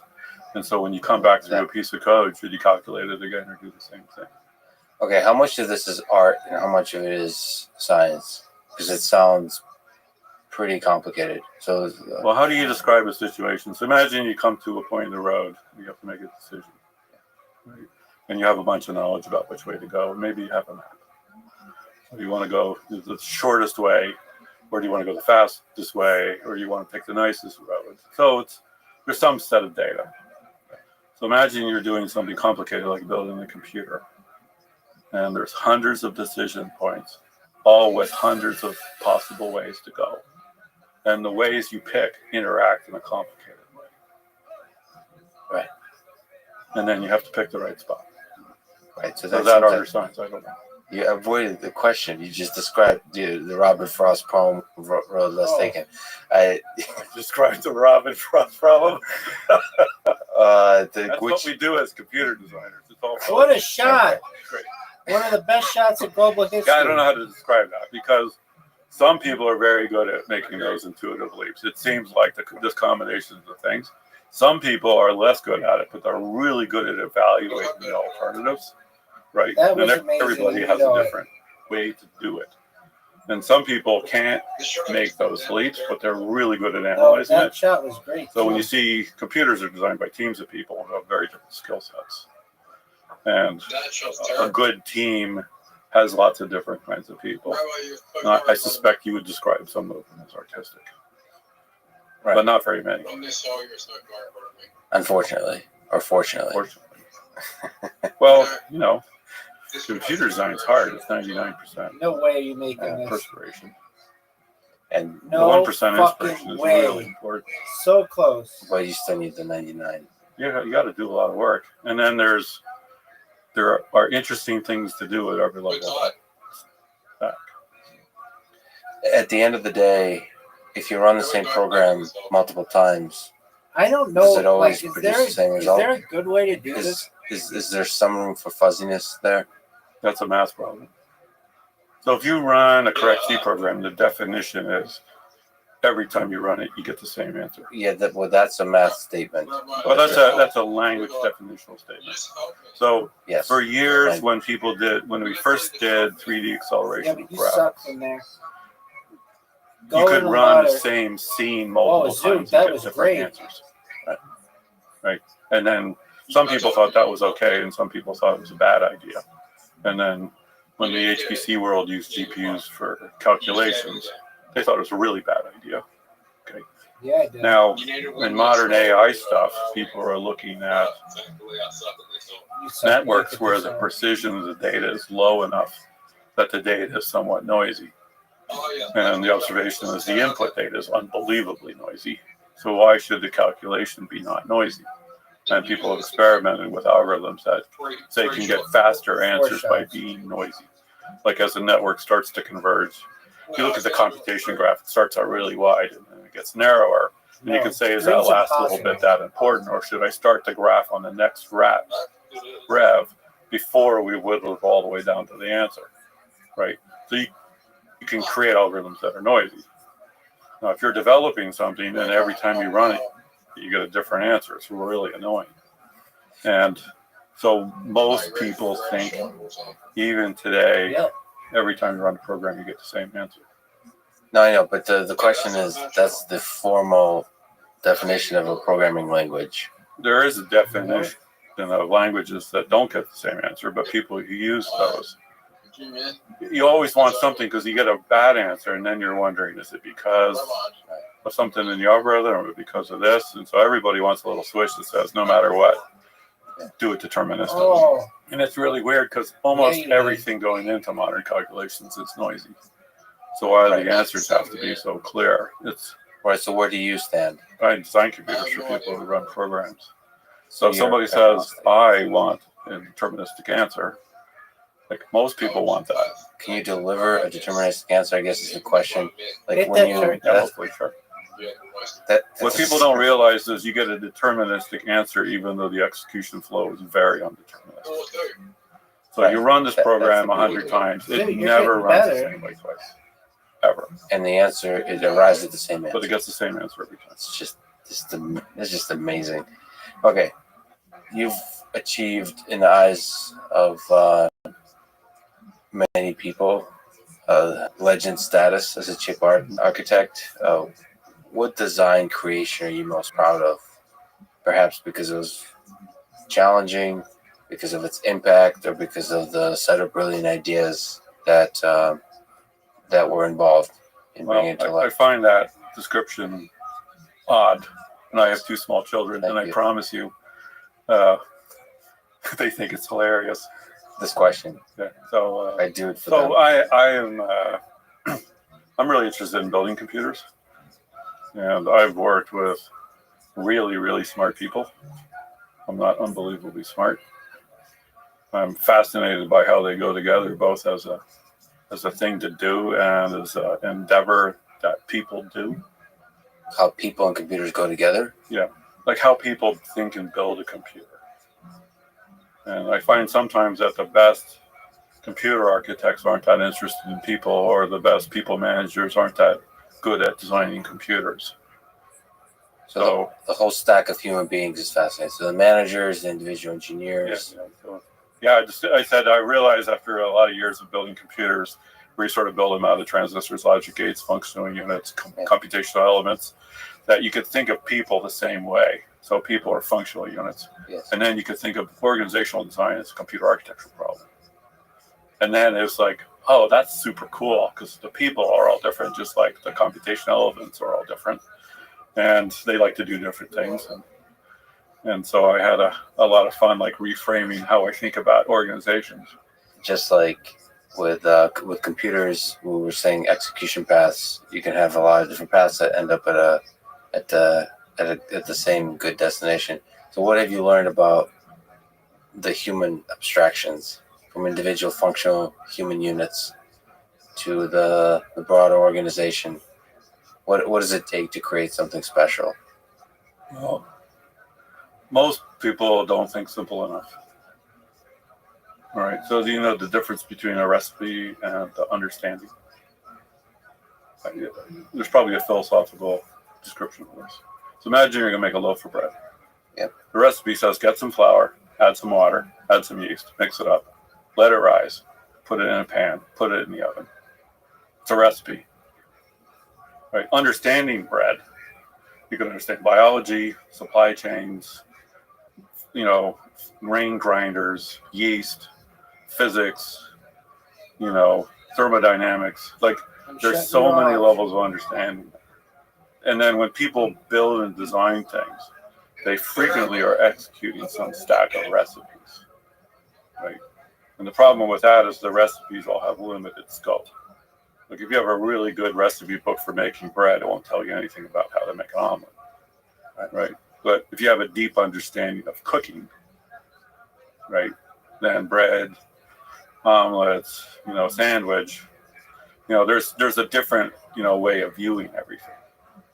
And most people, when you get to be an expert at something, you're hoping to achieve deeper understanding, not just a large set of recipes to go execute.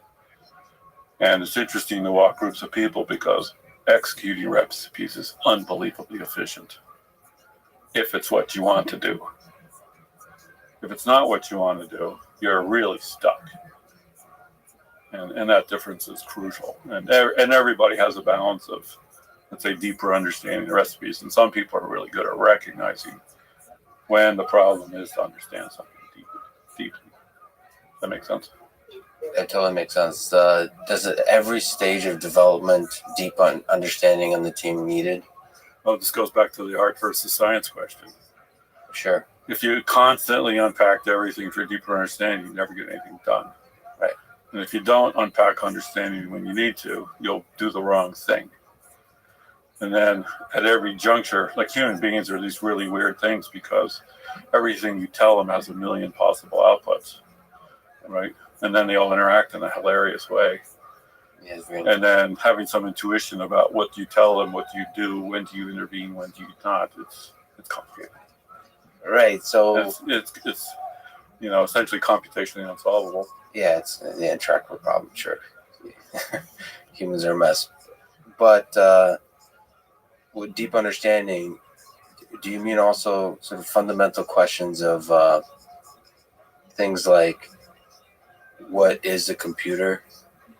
Like, or why? Like the why questions, why are we even building this? Like, of purpose? Or do you mean more like going towards the fundamental limits of physics, sort of really getting into the core of the science? Well, in terms of building a computer, think a little simpler. So common practice is you build a computer, and then when somebody says, I want to make it 10% faster, you'll go in and say, all right, I need to make this buffer bigger, and maybe I'll add an add unit. Or, I have this thing that's 3 instructions wide. I'm going to make it 4 instructions wide. And what you see is each piece gets incrementally more complicated, right? And then at some point you hit this limit. Like adding another feature or buffer doesn't seem to make it any faster. And then people will say, well, that's because it's the fundamental limit. And then somebody else will look at it and say, well, actually the way you divide the problem up and the way that different features are interacting is limiting you, and it has to be rethought, rewritten, right? So then you refactor it and rewrite it. And what people commonly find is the rewrite is not only faster, but half as complicated. From scratch? Yes. So how often in your career, but just have you seen is needed, maybe more generally, to just throw the whole thing out? And This start is over? where I'm on one end of it. Every 3 to 5 years. Which end are you on? Rewrite more often. Right, and 3 to 5 years is But if you want to really make a lot of progress in computer architecture, every 5 years you should do one from scratch. so. Where does the x86 64 standard come in, or what? How often do you? I was the co-author of that spec in '98. That's 20 years ago. Yeah, so that's still around. The instruction set itself has been extended quite a few times. Yes.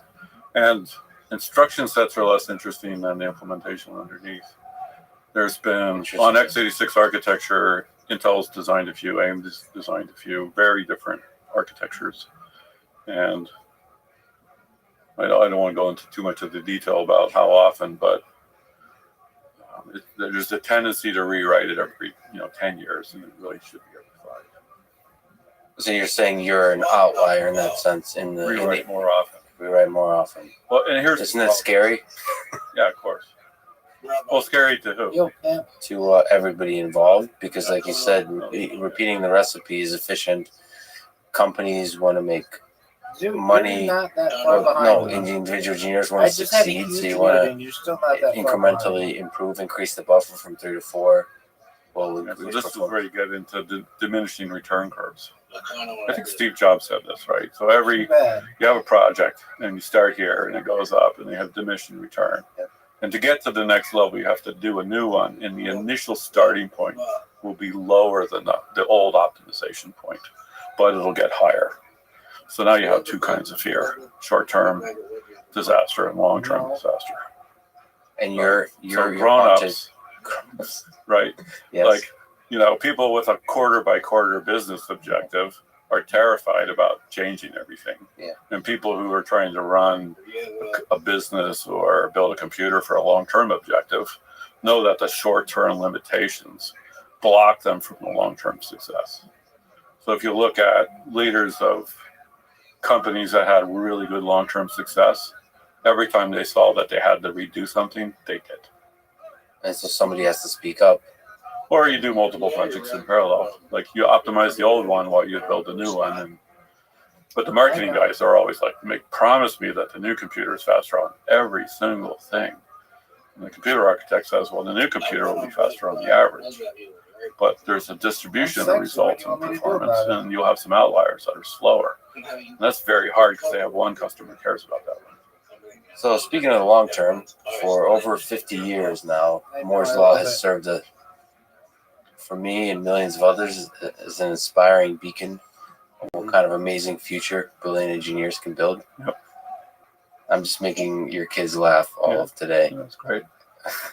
So first, in your eyes, what is Moore's Law, if you could define it for people who don't know?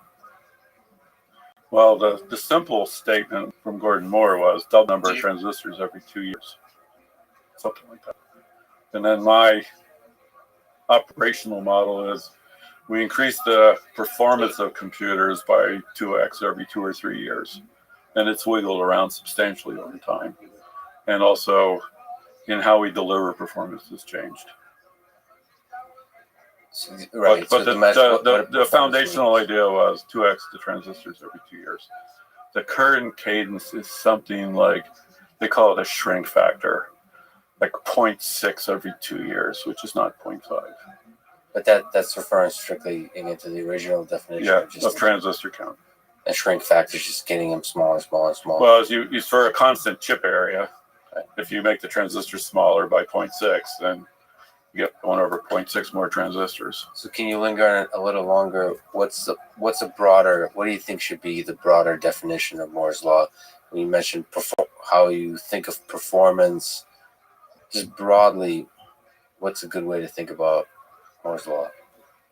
Well, first of all, so I've been aware of Moore's Law for 30 years. In which sense? Well, I've been designing computers for 40. You just watching it before your eyes, kind of thing. Well, and somewhere where I became aware of it, I was also informed that Moore's law was going to die in 10 to 15 years. And I thought that was true at first, but then after 10 years, it was going to die in 10 to 15 years.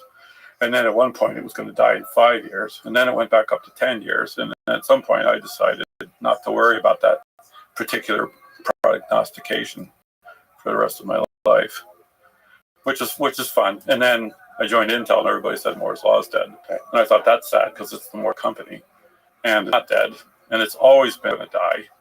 And humans like these apocryphal kind of statements, like we'll run out of food, or we'll run out of air, or run out of room, run out of something. Right, but it's still incredible that it's lived for as long as it has. And yes, there's many people who believe now that Moore's law is dead. They can join the last 50 years of people who had the same idea. There's a long tradition, but why do you think, if you can try to understand it, why do you think it's not dead? Well, currently, let's just think, people think Moore's law is one thing, transistors get smaller. But actually under the sheet, there's literally thousands of innovations. And almost all those innovations have their own diminishing return curves.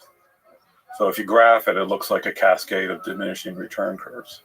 I don't know what to call that, but the result is an exponential curve. But at least it has been. So, and we keep inventing new things. So if you're an expert in one of the things on a diminishing return curve, right, and you can see its plateau, you will probably tell people, well, this is done. What Meanwhile, the fuck, some other man? pile of people are doing something different.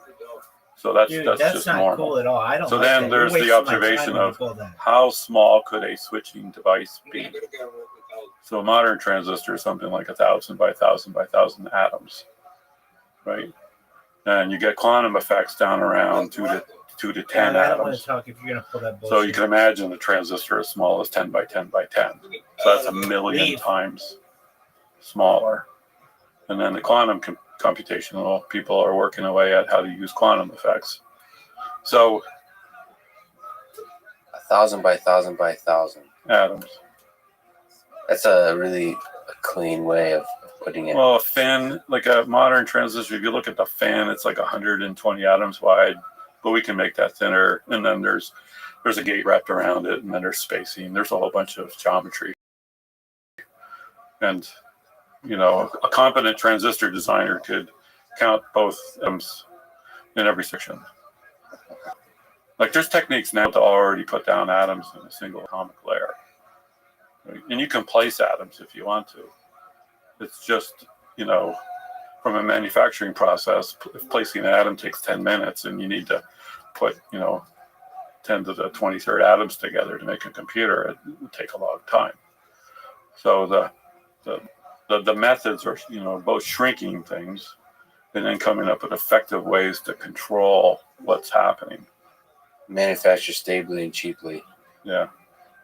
So the innovation stack's pretty broad. There's equipment, there's optics, there's chemistry, there's physics, there's material science, there's metallurgy. There's lots of ideas about when you put different materials together, how do they interact? Are they stable? Are they stable over temperature? Like are they repeatable? There's like literally thousands of technologies involved. But just for the shrinking, you don't think we're quite yet close to the fundamental limits of physics? I did a talk on Moore's law, and I asked for a roadmap to a path of 100. And after 2 weeks, they said we only got to 50. 100 what? Sorry. 100x shrink. 100x shrink. We only got to 50. And I said, why don't you give it another 2 weeks? Well, here's the thing about Moore's law, right? So I believe that the next 10 or 20 years of shrinking is going to happen, right? Now, as a computer designer, you have two stances. You think it's going to shrink, in which case you're designing and thinking about architecture in a way that you'll use more transistors. Or conversely, not be swamped by the complexity of all the transistors you get, right? You have to have a strategy, So you're open to the possibility and waiting for the possibility of a whole new new army of transistors ready to work. I'm expecting Expecting. more transistors every 2 or 3 years by a number large enough that how you think about design, how you think about architecture has to change. Like imagine you build brick buildings out of bricks, and every year the bricks are half the size, or every 2 years. Well, if you kept building bricks the same way, so many bricks per person per day, the amount of time to build a building would go up exponentially. Right. But if you said, I know that's coming, so now I'm going to design equipment that moves bricks faster, uses them better, because maybe you're getting something out of the smaller bricks, more strength, thinner walls, less material, efficiency out of that. So once you have a roadmap with what's going to happen, transistors, we're going to get more of them. Then you design all this collateral around it to take advantage of it, and also to cope with it.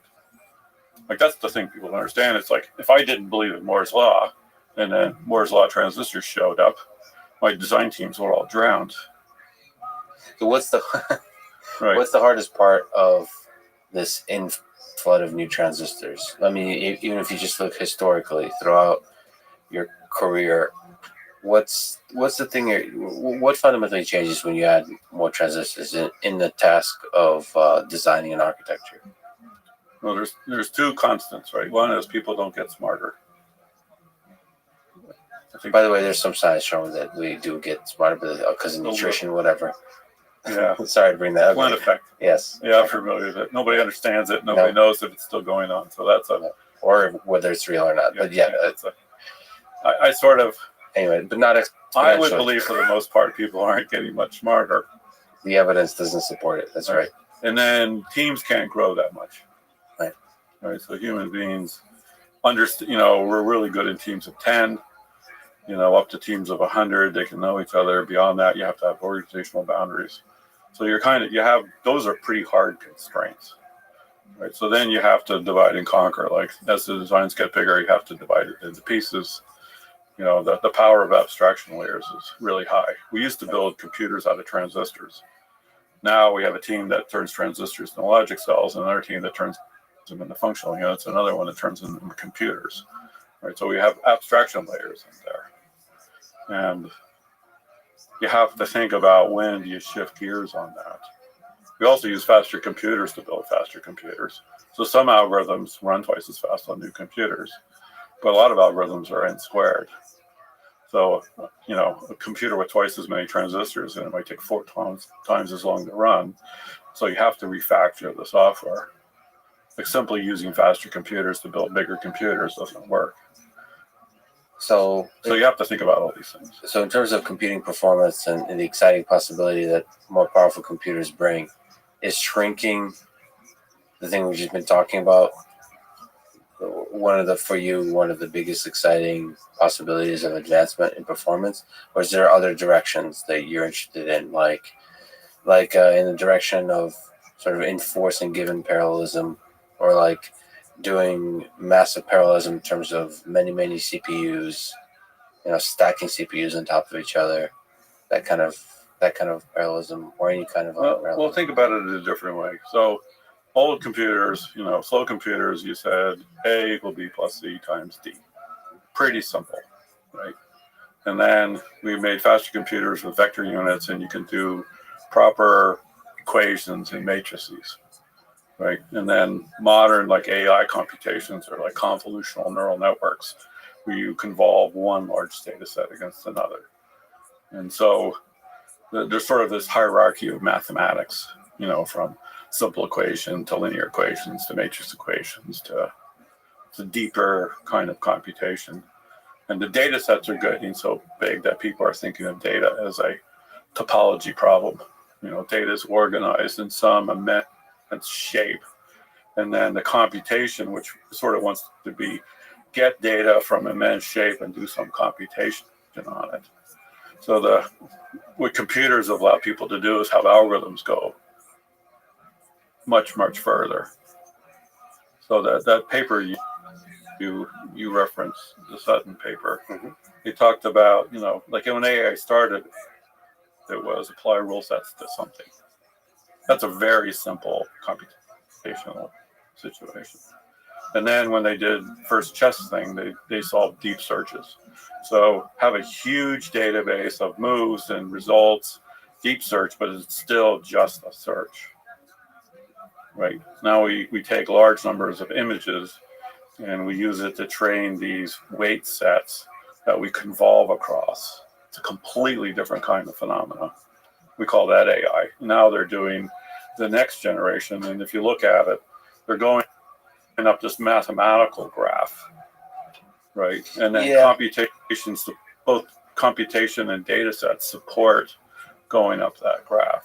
Yeah, the kind of computation that I would argue that all of it is still a search, right? Just like you said, a topology problem with data sets, you're searching the data sets for valuable data, and also the actual optimization of neural networks is a kind of search for the... I don't know, if you looked at the inner layers of finding a cat, it's not a search. It's a set of endless projections. So, a projection, and here's a shadow of this phone. Yeah. Right. And then you can have a shadow of that onto something, a shadow on that of something. If you look in the layers, you'll see this layer actually describes pointy ears and round eyedness and fuzziness. But the computation to tease out the attributes is not search. Right. I mean, like the inference part might be search, but the training is not search. Okay. Well, and then in deep networks, they look at layers and they don't even know it's represented. And yet, if you take the layers out, it doesn't work. Okay. So I don't think it's search. All right. Well, but you have to talk to a mathematician about what it actually is. Well, we could disagree, but it's just semantics. I think it's not, but it's certainly not. I would say it's absolutely not semantics, but okay. All right. Well, if you want to go there, so optimization to me is search, and we're trying to optimize the ability of a neural network to detect cat ears, and the difference between chess and the space, the incredibly multi-dimensional 100,000 dimensional space that neural networks are trying to optimize over is nothing like the chessboard database. So it's a totally different kind of thing. And okay, in that sense, you can say it loses meaning. I can see how you might say if you. The funny thing is the difference between given search space and found search space. Right, exactly. Yeah, maybe that's a different way to That's describe a beautiful way to put it. Okay. But you're saying, what's your sense in terms of the basic mathematical operations and the architectures, hardware that enables those operations? Do you see the CPUs of today still being a really core part of executing those mathematical operations? Yes. Well, the operations, continue to be add, subtract, load, store, compare, and branch. It's remarkable. So it's interesting that the building blocks of computers are transistors. Under that atoms. You got atoms, transistors, logic gates, computers, right? Functional units of computers. The building blocks of mathematics at some level are things like adds and subtracts and multiplies, but the space mathematics can describe is, I think, essentially infinite. But the computers that run the algorithms are still doing the same things. Now, a given algorithm may say, I need sparse data, or I need 32-bit data, or I need like a convolution operation that naturally takes 8-bit data, multiplies it, and sums it up a certain way. So the data types in TensorFlow imply an optimization set, but when you go right down and look at the computers, it's AND and OR gates doing adds and multiplies. Like that hasn't changed much. Now the quantum researchers think they're going to change that radically, and then there's people who think about analog computing, because you look in the brain and it seems to be more analogish, that maybe there's a way to do that more efficiently. But we have a million X on computation, and I don't know the relationship between computational, let's say, intensity and the ability to hit mathematical abstractions. I don't know anybody's described that, but just like you saw in AI, you went from rule sets to simple search to complex search to, say, found search. Like those are, orders of magnitude more computation to do. And as we get the next 2 orders of magnitude, like a friend Roger Gadori said, like every order of magnitude changes the computation. Fundamentally changes what the computation is doing. Yeah. Oh, you know the expression, the difference in quantity is a difference in kind. You know, the difference between ant and anthill, right? Or neuron and brain. You know, there's indefinable place where the quantity changed the quality, right? And we've seen that happen in mathematics multiple times. And, you know, my guess is it's going to keep happening. So in your sense is, if you focus head down and shrinking the transistor. Well, not just head down, and we're aware of the software stacks that are running the computational loads. And we're kind of pondering, what do you do with a petabyte of memory that wants to be accessed in a sparse way and have, you know, the kind of calculations AI programmers want.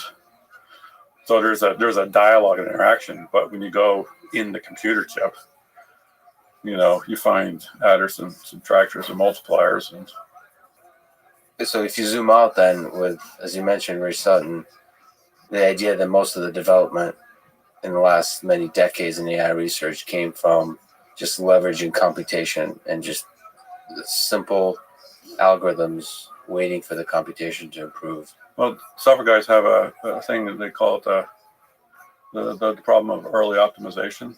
Right. So if you write a big software stack, and if you start optimizing, like the first thing you write, the odds of that being the performance limiter is low. Right. But when you get the whole thing working, can you make it 2x faster by optimizing the right things? Sure. While you're optimizing that, could you have written a new software stack, which would have been a better choice? Maybe. Now you have creative tension. So, but the whole time as you're doing the writing, that's the software we're talking about. The hardware underneath gets faster and this faster. goes back to the Moore's Law. If Moore's Law is going to continue, then your AI research should expect that to show up, and then you make a slightly different set of choices.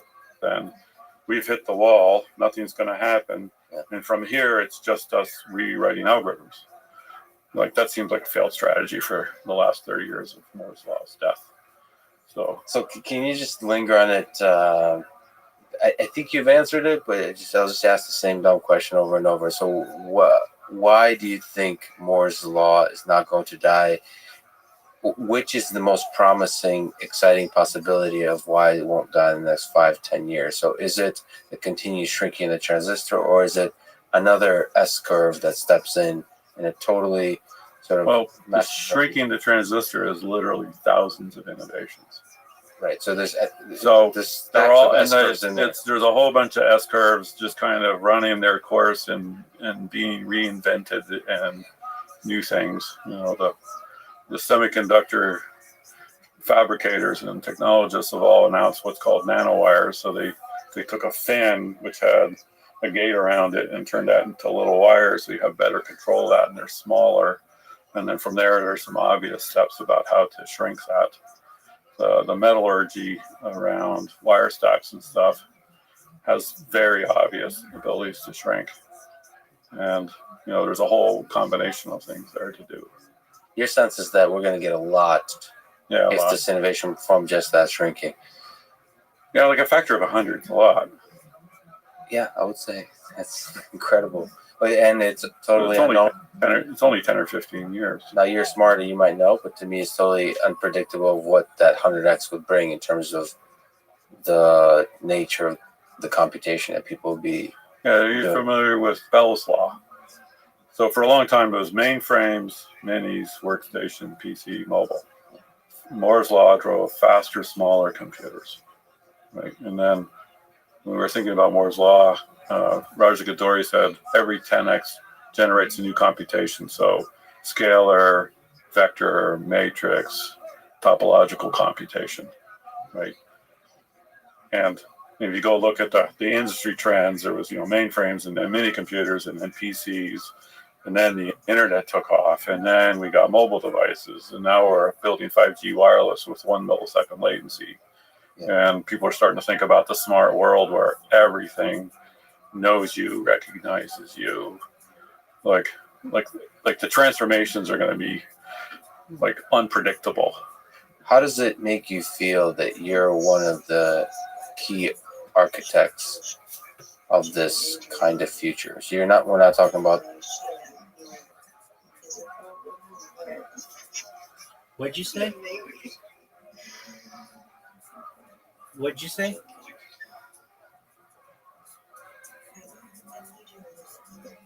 You got it, but I need you to repeat what you said. Like, like there's always like people catching me and inviting me to church like in person. And I was saying like I think it's because I didn't go to church, and maybe this wouldn't have happened. No, that's not what happened. It happened because you have. Right, and church would have been over. Yeah. Correlation does not necessarily mean causation. Are you feeling any better?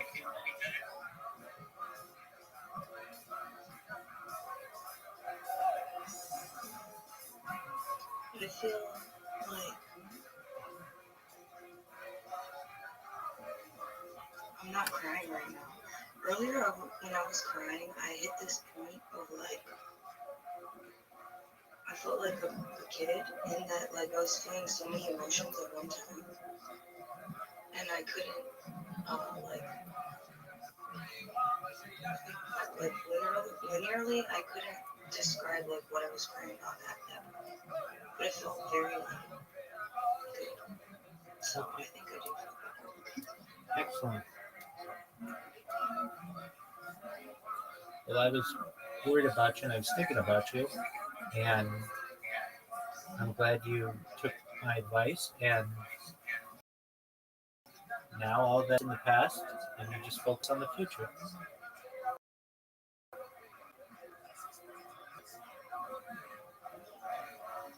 It looks so bright from right now.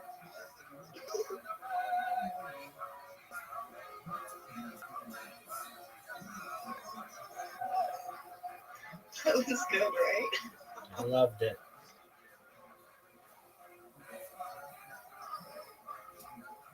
About the architects of the high level people who build the Angry Bird apps and Snapchat. Angry Bird apps. Who knows? I'm gonna Maybe take that's a stand. The whole point of the universe. I'm going to take a stand at that and the attention distracting nature of mobile phones. I'll take a stand.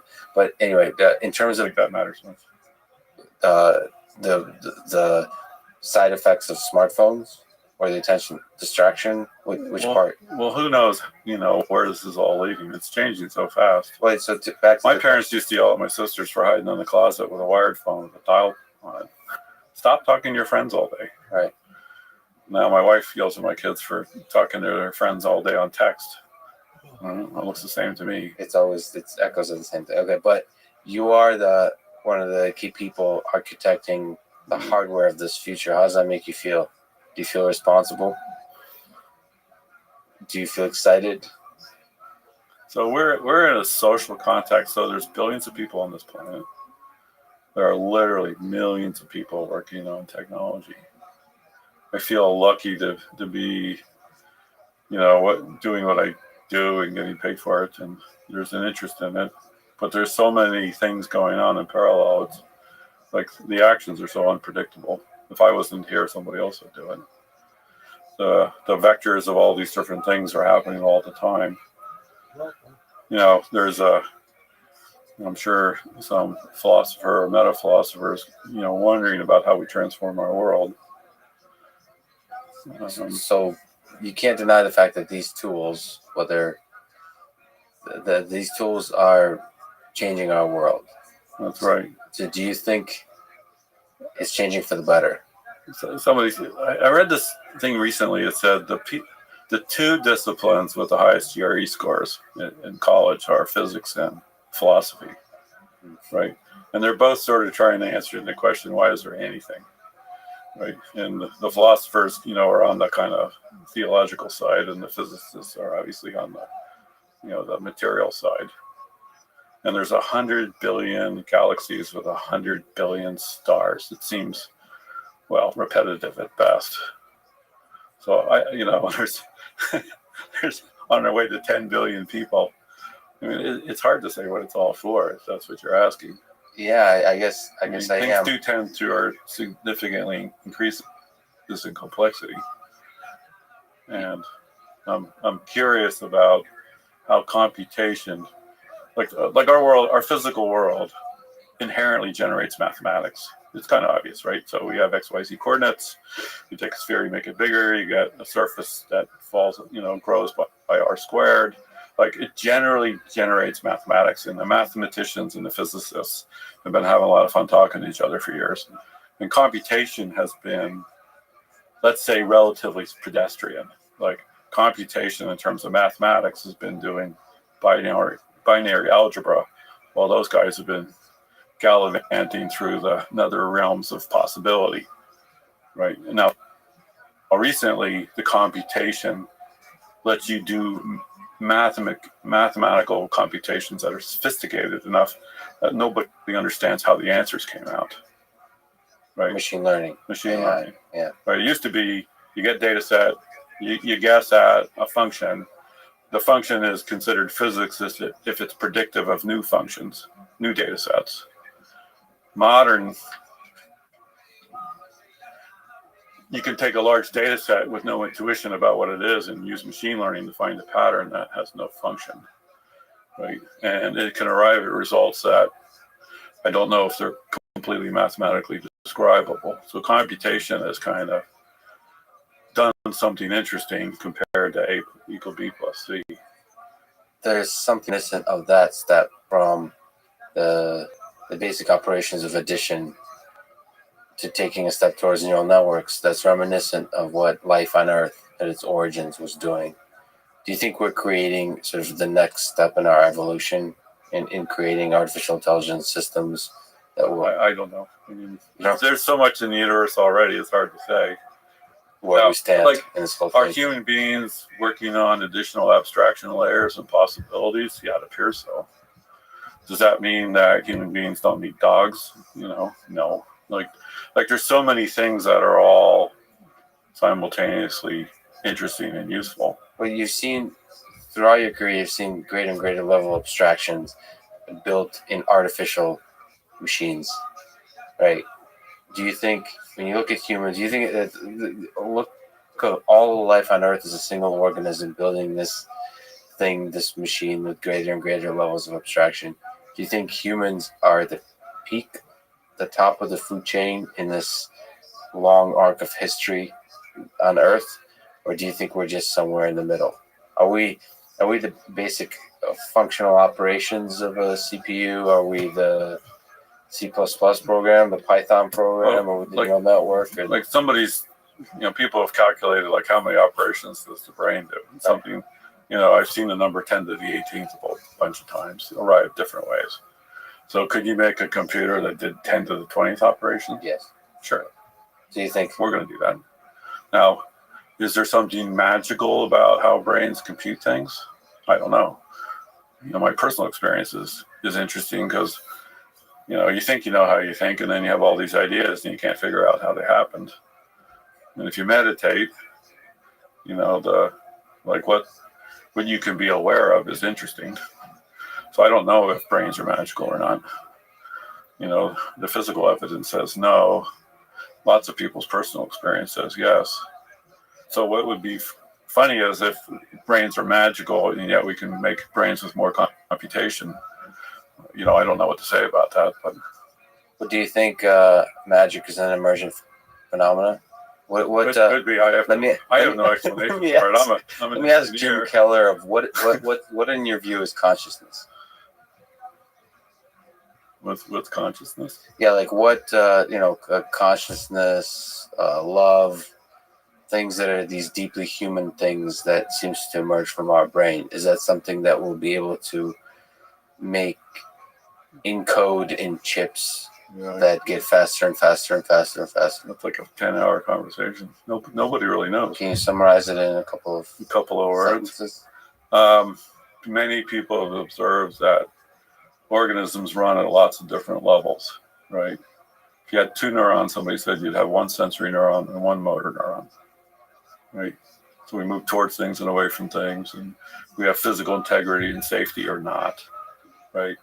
And then if you look at the animal kingdom, you can see brains that are a little more complicated.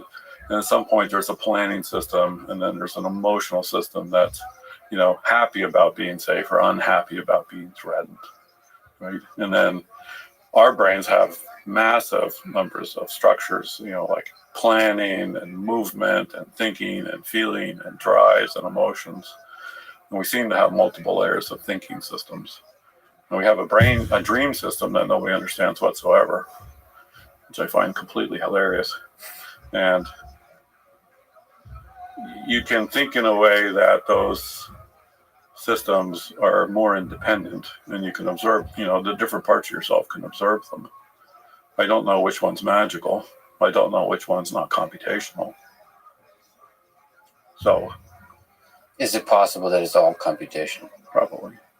Is there a limit to computation? I don't think so. Do you think the universe is a computer? It seems to be. It's a weird kind of computer, because if it was a computer, right? Like when they do calculations on how much calculation it takes to describe quantum effects is unbelievably high. Right. So if it was a computer, wouldn't you have built it out of something that was easier to compute? Right. It's a funny system. But then the simulation guys pointed out that the rules are kind of interesting. Like when you look really close, it's uncertain. And the speed of light says you can only look so far, and things can't be simultaneous, except for the odd entanglement problem where they seem to be. Like the rules are all kind of weird. And somebody said physics is like having 50 equations with 50 variables to define 50 variables. Like, it's like physics itself has been a shit show for thousands of years. It seems odd when you get to the corners of everything, it's either uncomputable or undefinable or uncertain. It's almost like the designers of the simulation are trying to prevent us from understanding it perfectly. But also the things that require calculations require so much calculation that our idea of the universe of a computer is absurd, because every single little bit of it takes all the computation in the universe to figure out. So that's a weird kind of computer. You say the simulation is running in the computer, which has, by definition, infinite computation. Not infinite. Oh, you mean if the universe is infinite? Well, every little piece of our universe seems to take infinite computation to figure out. Just a lot. Well, a lot's a pretty big number. Compute this little teeny spot, takes all the mass in the local 1 light year by 1 light year space. It's close enough to infinite. So. Oh, it's a heck of a computer if it is one. I know it's a weird description, because the simulation description seems to break when you look closely at it. But the rules of the universe seem to imply something's up. That seems a little arbitrary. The universe, the whole thing, the laws of physics. Yeah. It just seems like how did it come out to be the way it is? But lots of people talk about that. It's like I said, the two smartest groups of humans are working on the same problem from different aspects, and they're both complete failures. So that's kind of cool. They might succeed eventually. Well, after 2,000 years, the trend isn't good. Well, 2,000 years is nothing in the span of the history of the universe, so we have some time. But the next 1,000 years doesn't look good either. So. That's what everybody says at every stage, but with Moore's law, as you described, not being dead, the exponential growth of technology, the future seems pretty incredible. Well, it'll be interesting, that's for sure. That's right. So what are your thoughts on Ray Kurzweil's sense that exponential improvement in technology will continue indefinitely? Is that how you see Moore's law? Do you see Moore's law more broadly, in the sense that technology of all kinds has a way of stacking S-curves on top of each other where it'll be exponential, and then we'll see all kinds of... What does an exponential of 1 million mean? That's a pretty amazing number. And that's just for a local little piece of silicon. Now let's imagine you, say, decided to get 1,000 tons of silicon to collaborate in one computer at 1,000,000 times the density. Like now you're talking, I don't know, 10 to the 20th more computation power than our current already unbelievably fast computers. Like nobody knows what that's going to mean. The sci-fi guys call it, computronium. Like when, like a local civilization turns the nearby star into a computer. I don't think that's true, but So just even when you shrink the transistor, that's only one dimension. the ripple effects of that. Like people tend to think about computers as a cost problem, right? So computers are made out of silicon and minor amounts of metals, and this and that. None of those things cost any money. Like there's plenty of sand. Like you could just turn the beach and a little bit of ocean water in the computers. So all the cost is in the equipment to do it, and the trend on equipment is, once you figure out how to build the equipment, the trend of cost is zero. Elon said, first you figure out what configuration you want the atoms in, and then how to put them there, right? Yeah. Because here's right. His great insight is, people are how constrained.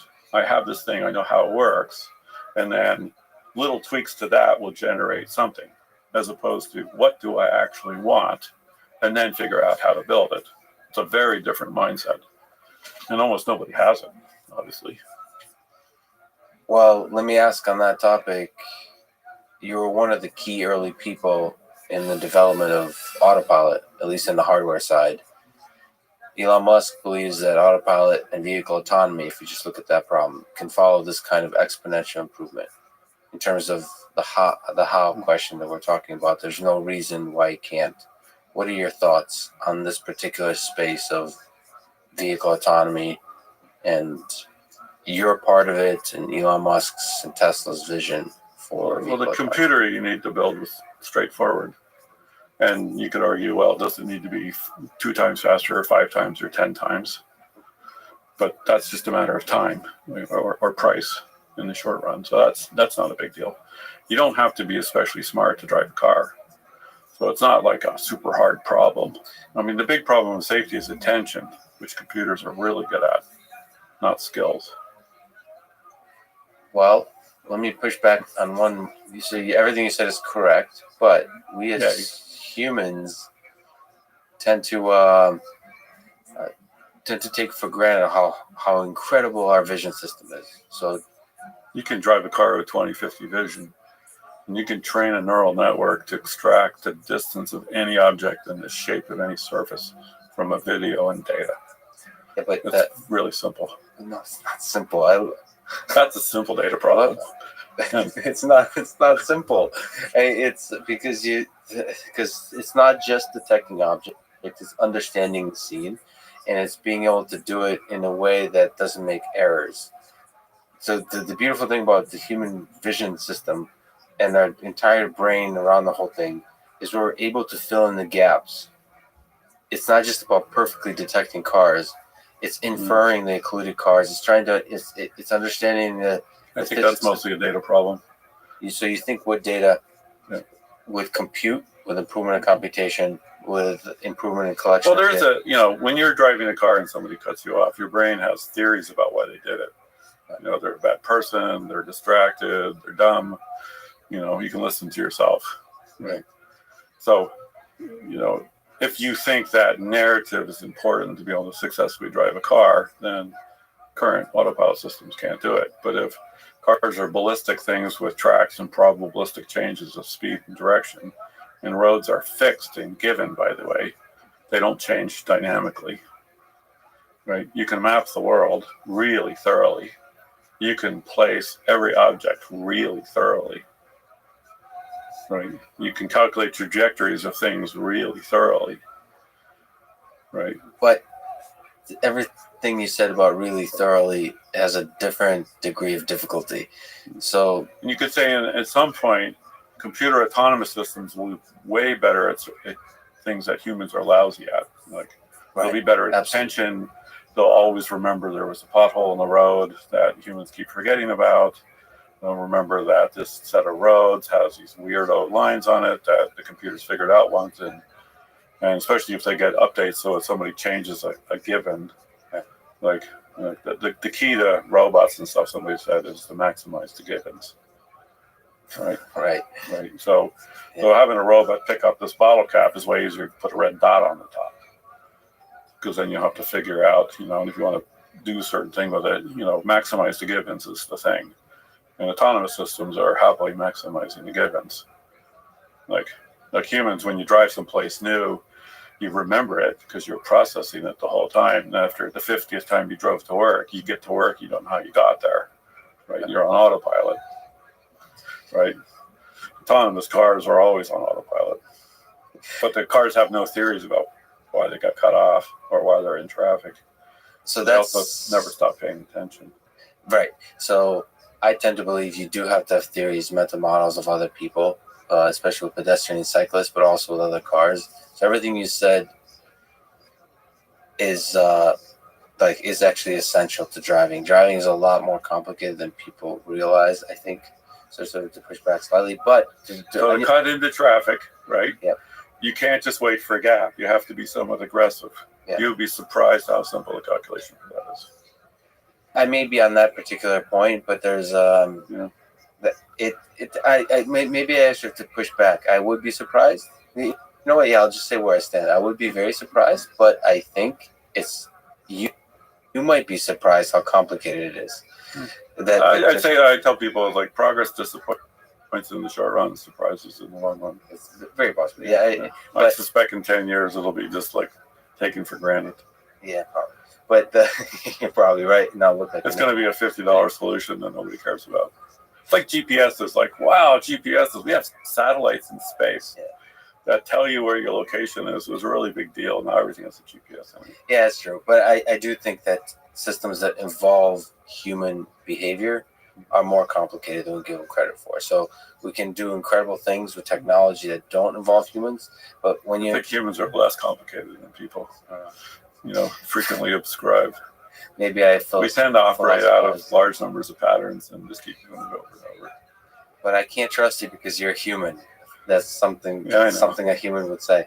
But my hope is on the point you've made is, even if no matter who's right, I'm hoping that there's a lot of things that humans aren't good at that machines are definitely good at, like you said, attention and things like that. Well, they'll be so much better that the overall picture of safety and autonomy will be, obviously cars will be safer, even if they're not as good at understanding. I'm a big believer in safety.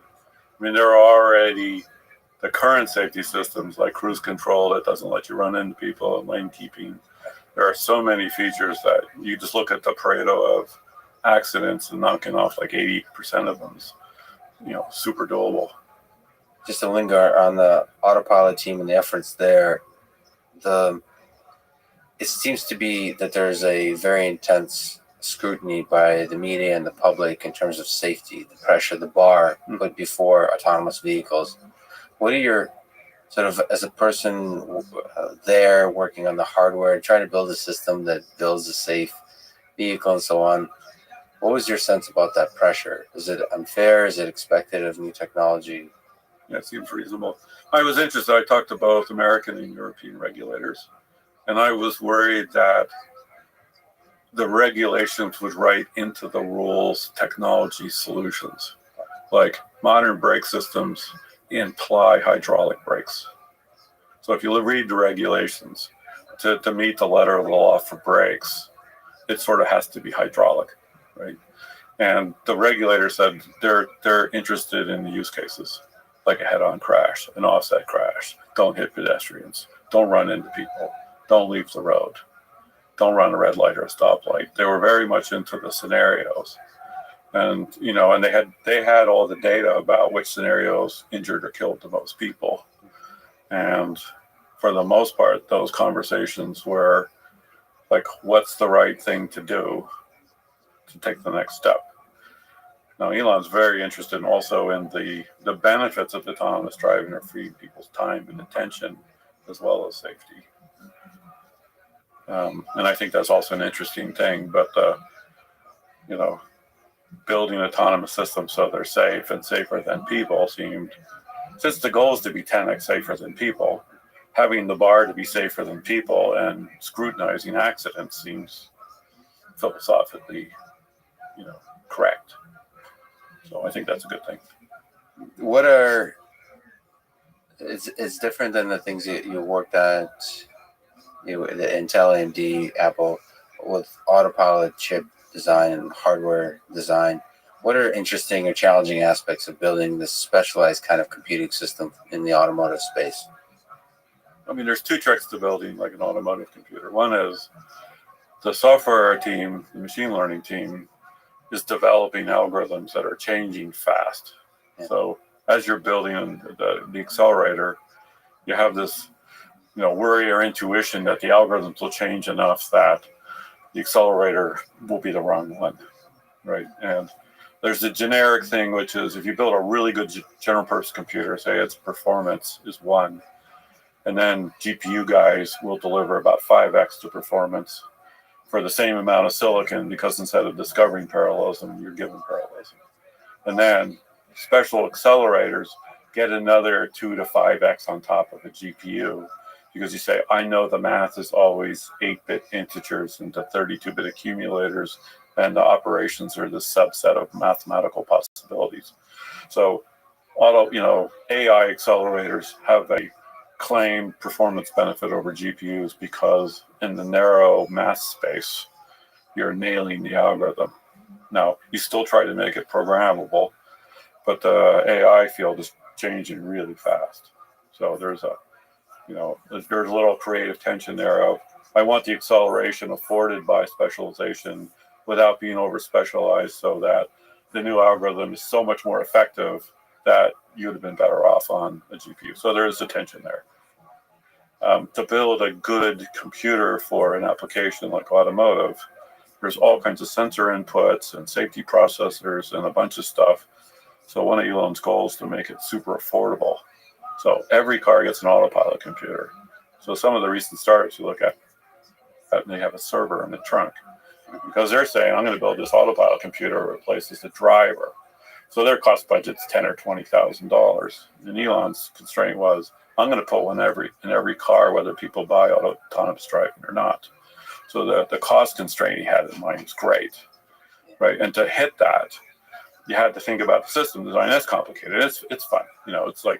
It's craftsman's work. Like a violin maker, right? Yeah. You can say Stradivarius is this incredible thing. The musicians are incredible, but the guy making the violin, picked wood and sanded it, and then he cut it, and he glued it, and he waited for the right day so that when he put the finish on it, it didn't, do something dumb. That's craftsman's work, right?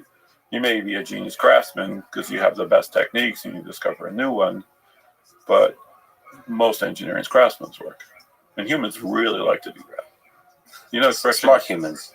No, everybody. All humans. I don't know. I dug ditches when I was in college. I got really good at it. Satisfying. Yeah. So digging ditches is also craftsman work. Yeah, of course. So there's an expression called complex mastery behavior. So when you're learning something, that's fun because you're learning something. When you do something that's relatively simple, it's not that satisfying. But if the steps that you have to do are complicated and you're good at them, it's satisfying to do them. And then if you're intrigued by it all, as you're doing them, you sometimes learn new things that you can raise your game. But craftsman's work is good. And engineering is complicated enough that you have to learn a lot of skills. And then a lot of what you do is then craftsman's work, which is fun. Autonomous driving, building a very resource-constrained computer, so a computer has to be cheap enough to put in every single car. Yeah. That's essentially boils down to craftsman's work. It's engineering. Yeah. There's thoughtful decisions and problems to solve and trade-offs to make. You need 10 camera inputs or 8. If you're building for the current car or the next one, how do you do the safety stuff? There's a whole bunch of details, but it's fun. But it's not like I'm building a new type of neural network, which has a new mathematics and a new computer work. That's like there's more invention than that. But the reduction to practice, once you pick the architecture, you look inside and what do you see? adders and multipliers, memories, and the basics. So computers was always this weird set of abstraction layers of ideas and thinking that reduction to practice is transistors and wires and pretty basic stuff. And that's an interesting phenomenon. By the way, like factory work, like lots of people think factory work is road assembly stuff. I've been on the assembly line. Like the people who work there really like it. It's a really great job. It's really complicated. Putting cars together is hard, right? And the car is moving and the parts are moving, and sometimes the parts are damaged and you have to coordinate putting all the stuff together, and people are good at it. They're good at it. And I remember one day I went to work and the line was shut down for some reason, and some of the guys sitting around were really bummed because they had reorganized a bunch of stuff and they were going to hit a new record for the number of cars built that day, and they were all gung-ho to do it. And these were big tough buggers, and, but what they did was complicated and you couldn't do it. Yeah, and I mean, well, after a while you could, but you'd have to work your way up because like putting what's called the brights, the trim on a car on a moving assembly line where it has to be attached 25 places in a minute and a half is unbelievably complicated. And human beings can do it. It's really good. I think that's harder than driving a car, by the way. putting together, working on a factory. Two smart people can disagree. Yay. I think driving a car. Well, we'll get you in the factory someday, and then we'll see how No, you do. not for us humans. Driving a car is easy. I'm saying building a machine that drives a car is not easy. No, okay. Driving a car is easy for humans because we've been evolving for billions of years. Drive cars. Yeah, I noticed that. The pale of the cars are super cool. Now you join the rest of the internet in mocking me. Okay. I wasn't mocking you. I was just intrigued by your anthropology. Yeah, it's I'll have to go dig into that. There's some inaccuracies there. Yes. Okay, but in general, what have you learned in terms of thinking about passion, craftsmanship, tension, chaos, the whole mess of it? What have you learned, have taken away from your time working with Elon Musk, working at Tesla, which is known to be a place of chaos, innovation, craftsmanship, and all I really like things. the way he thought. Like, you think you have an understanding about what first principles of something is, and then you talk to Elon about it, and you didn't scratch the surface. He has a deep belief that no matter what you do is a local maximum. Right? And I had a friend, he invented a better electric motor, and it was like a lot better than what we were using. And one day he came by and he said, I'm a little disappointed because, this is really great. And you didn't seem that impressed. And I said, when the super intelligent aliens come, are they going to be looking for you? Like, where is he? The guy who built the motor. Yeah. Probably not. But doing interesting work that's both innovative and, let's say, craftsman's work on the current thing is really satisfying. It's good. And that's cool. And then Elon was good at taking everything apart. Like, what's the deep first principle? Oh, no, what's really, that ability to look at it without assumptions and how constraints is super wild. He built rocket ship and using electric car and everything. And that's super fun. And he's into it too. Like, when they first landed 2 SpaceX rockets at Tesla, we had a video projector in the big room and like 500 people came down, and when they landed, everybody cheered and some people cried. It was so cool. Right? But how did you do that? Well, it was super hard. And then people say, well, it's chaotic. Really? To get out of all your assumptions, you think that's not going to be unbelievably painful? And is Elon tough? Yeah, probably. Do people look back on it and say, boy, I'm really happy I had that experience to go take apart that many layers of assumptions? Sometimes super fun, sometimes painful. So it could be emotionally and intellectually painful, that whole process, just stripping away assumptions. Yeah, imagine 99% of your thought process is protecting your self-conception, and 98% of that's wrong. Yeah. Now you got the math right. How do you think you're feeling when you get back into that one bit that's useful? And now you're open and you have the ability to do something different. I don't know if I got the math right. It might be 99.9, but it ain't 50. Imagining it that 50% is hard enough. Yeah. No, for a long time I've suspected you could get better.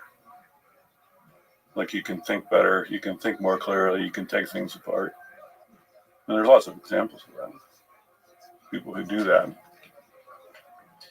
So, And Elon is an example of that. apparently, You are an example. So I don't know if I am. I'm fun to talk to. certainly. I've learned a lot of stuff. Right. Well, here's the other thing: is like I joke, like I read books, and people think, "Oh, you read books." Well, no, I've read a couple of books a week for 55 years. Well, maybe 50 because I didn't learn to read until I was 8 or something. And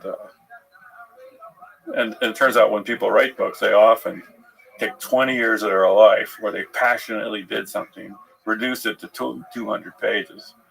That's kind of fun. And then you go online and you can find out who wrote the best books and who that's kind of wild. So there's this wild selection process, and then you can read it and for the most part understand it. And then you can go apply it. Like I went to one company, I thought, I haven't managed much before. So I read 20 managements. And I talking to them, and basically compared to all the VPs running around, I read 19 more management books than anybody else. It wasn't even that hard. Yeah. And half the stuff worked, like first time. It wasn't even rocket science. But at the core of that is questioning the assumptions, or sort of entering the thinking, first principles thinking, sort of looking at the reality of the situation and using that knowledge, applying that knowledge. So I would say my brain has this idea that you can question first assumptions, but I can go days at a time and forget that, and you have to kind of like circle back to that observation because it is because emotionally it's hard, challenging. Well, it's hard to just keep it front and center because you operate on so many levels all the time, and getting this done takes priority, or being happy takes priority, or screwing around takes priority. Like how you go through life is complicated. Yeah. And then you remember, oh yeah, I could really think first principles. Well, shit, that's tiring, but you do for a while, and that's kind of cool. So just as a last question, in your sense, from the big picture, from the first principles, do you think, you kind of answered already, but do you think autonomous driving is something we can solve on a timeline of years? So 1, 2, 3, 5, 10 years, as opposed to a century? Yeah, definitely. Just to linger on it a little longer, where's the confidence coming from? Is it the fundamentals of the problem, the fundamentals of building the hardware and the software? As a computational problem, understanding ballistics, roles, topography, it seems pretty solvable. I mean, and you can see this, like speech recognition. For a long time, people are doing, frequency and domain analysis and all kinds of stuff, and that didn't work at all, right? And they did deep learning about it, and it worked great. And it took multiple iterations, and autonomous driving is way past the frequency analysis point. Use radar, don't run into things. And the data gathering is going up, and the computation is going up, and the algorithm understanding is going up, and there's a whole bunch of problems getting solved like that. The data side is really powerful, but I disagree with both you and Elon. I'll tell Elon once again, as I did before, that when you add human beings into the picture, it's no longer a ballistics problem. It's something more complicated, but I could be very well proven wrong. Cars are highly damped in terms of rate of change. Like the steering system's really slow compared to a computer. The acceleration is really slow. Yeah, on a certain time scale, on a ballistics time scale, but human behavior, I don't know.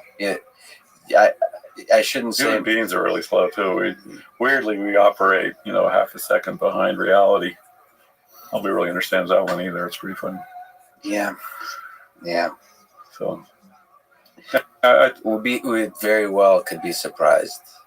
And I think with the rate of improvement on all aspects, on both the compute and the software and the hardware, there's going to be pleasant surprises all over the place. Speaking of unpleasant surprises, many people have worries about a singularity in the development of AI. Forgive me for such questions. yeah. When AI improves exponentially and reaches a point of superhuman level general intelligence, beyond the point, there's no looking back.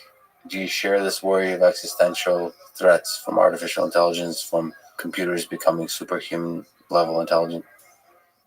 No, not really. Like we already have a very stratified society. And then if you look at the whole animal kingdom of capabilities and abilities and interests, and, smart people have their niche, and, normal people have their niche, and craftsmen have their niche, and, animals have their niche. I suspect that the domains of interest for things that, astronomically different, like something got 10 times smarter than us and wanted to track us all down because what? We like to have coffee at Starbucks. Like, it doesn't seem plausible. Now, is there an existential problem that how do you live in a world where there's something way smarter than you and you base your kind of self-esteem on being the smartest local person? Well, there's 0.1% of the population who thinks that, because the rest of the population's been dealing with it since they were born. So the breadth of possible experience that can be interesting is really big. And, super intelligence seems likely, although we still don't know if we're magical. But I suspect we're not. And it seems likely that it'll create possibilities that are interesting for us. And its interests will be interesting for whatever it is. It's not obvious why its interests would somehow want to fight over some square foot of dirt or, whatever, the usual fears are about. So you don't think it will inherit some of the darker aspects of human nature? Depends on how you think reality is constructed. So for whatever reason, human beings are in, let's say, creative tension and opposition with both our good and bad forces. Like, there's lots of philosophical understanding of that. Right? I don't know why that would be different. So you think the evil is necessary for the good? I mean, the tension. I don't know about evil, but like we live in a competitive world where your good is somebody else's, evil. There's the malignant part of it, but that seems to be self-limiting, although occasionally it's super horrible. But yes, there's a debate over ideas, and some people have different beliefs, and that debate itself is a process, so that arriving at something. Yeah, and why wouldn't that continue? Yeah. But you don't think that whole process will leave humans behind in a way that's painful? Emotionally painful, yes. For the 0.1%, they'll be. Why isn't it already painful for a large percentage of the population? And it is. I mean, society does have a lot of stress in it about the 1% and about the this and about the that. But everybody has a lot of stress in their life about what they find satisfying, and know yourself seems to be the proper dictum. And pursue something that makes your life meaningful seems proper. And there's so many avenues on that. Like, there's so much unexplored space at every single level. I'm somewhat of, my nephew called me a jaded optimist. And, so there's a beautiful tension in that label. But if you were to look back at your life and could relive a set of moments, because they were the happiest times of your life outside of family, what would that be? I don't want to relive any moments. I like that situation where you have some amount of optimism, and then the the anxiety of the unknown. So you love the unknown, the I mystery of it. don't know about the mystery. I'm sure it gets your blood pumping. What do you think is the meaning of this whole thing? Of life on this pale blue dot? It seems to be what it does. Like the universe, for whatever reason, makes atoms, which makes us, which we do stuff. And we figure out things and we explore things, and That's just what it is. it's not just. Yeah, it is. Yeah. Jim, I don't think there's a better place to end it. It's a huge honor. And Well, that was super fun. thank you so much for talking today. All right, great. Thanks for listening to this conversation, and thank you to our presenting sponsor, Cash App. Download it, use code LEXPODCAST. You'll get $10, and $10 will go to First, a STEM education nonprofit that inspires hundreds of thousands of young minds to become future leaders and innovators. If you enjoy this podcast, subscribe on YouTube, give it 5 stars on Apple Podcasts, follow on Spotify, support it on Patreon, or simply connect with me on Twitter. And now, let me leave you with some words of wisdom from Gordon Moore. If everything you try works, you aren't trying hard enough. Thank you for listening, and hope to see you next time.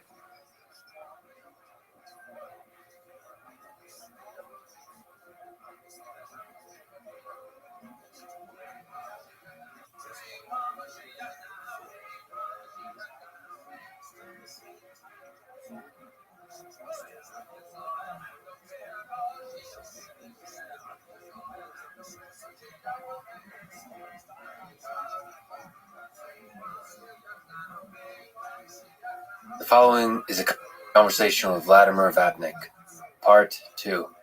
The second time we spoke on the podcast. He's the co-inventor of support vector machines, support vector clustering, VC theory, and many foundational ideas in statistical learning. He was born in the Soviet Union, worked at the Institute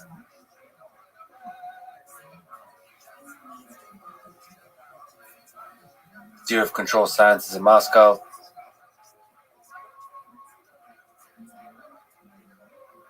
then in the US, worked at AT&T, NEC Labs, Facebook AI Research, and now is a professor at Columbia University. His work has been cited over 200,000 times. The first time we spoke on the podcast was just over a year ago, one of the early episodes. This time, we spoke after a lecture he gave titled Complete Statistical Theory of Learning, as part of the MIT series of lectures on deep learning and AI that I organized. I'll release the video of the lecture in the next few days. This podcast and the lecture are independent from each other, so you don't need one to understand the other. The lecture is quite technical and math heavy, so if you do watch both, I recommend listening to this podcast first, since the podcast is probably a bit more accessible. This is the Artificial Intelligence Podcast. If you enjoy it, subscribe on YouTube, give it 5 stars on Apple Podcasts, support it on Patreon, or simply connect with me on Twitter at Lex Friedman, spelled Fridman. As usual, I'll do 1 or 2 minutes of ads now, and never any ads in the middle that can break the flow of the conversation. I hope that works for you and doesn't hurt the listening experience. This show is presented by Cash App, the #1 finance app in the App Store. When you get it, use code LEXPODCAST. Cash App lets you send money to friends, buy Bitcoin, and invest in the stock market with as little as $1. Brokerage services are provided by Cash App Investing, a subsidiary of Square and member SIPC. Since Cash App allows you to send and receive money digitally peer-to-peer, and security in all digital transactions is very important, let me mention the PCI Data Security Standard, PCI DSS Level 1, that Cash App is compliant with. I'm a big fan of standards for safety and security, and PCI DSS is a good example of that, where a bunch of competitors got together and agreed that there needs to be a global standard around the security of transactions. Now, we just need to do the same for autonomous vehicles and AI systems in general. So again, if you get Cash App from the App Store or Google Play and use the code LEXPODCAST, you get $10, and Cash App will also donate $10 to First, one of my favorite organizations that's helping to advance robotics and STEM education for young people around the world. And now, here's my conversation with Vladimir Babnik. You and I talked about Alan Turing yesterday a little bit. Yes. And that he, as the father of artificial intelligence, may have instilled in our field an ethic of engineering and not science, seeking more to build intelligence rather than to understand it. What do you think is the difference between these two paths of engineering intelligence and the science of intelligence? It's completely different story. Engineering is imitation of human activity. You have to make a device which behave as human behave, have all the functions of human. It does not matter how you do it. But to understand what is intelligence about is quite different problem. So I believe that it's somehow related to predicate we talked yesterday about. Because look at the Vladimir Probst idea. He just found 31 predicates. He called it units, which can explain human behavior, at least in Russian tales. He look at Russian tales and derive from that. And then people realize that it's more wide than in Russian tales.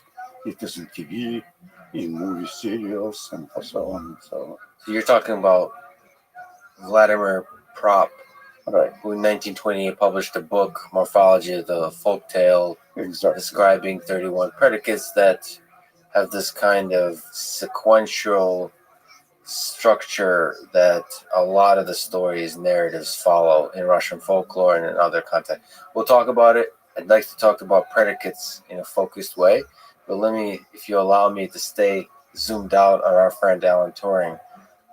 And, you know, he inspired a generation with the imitation game.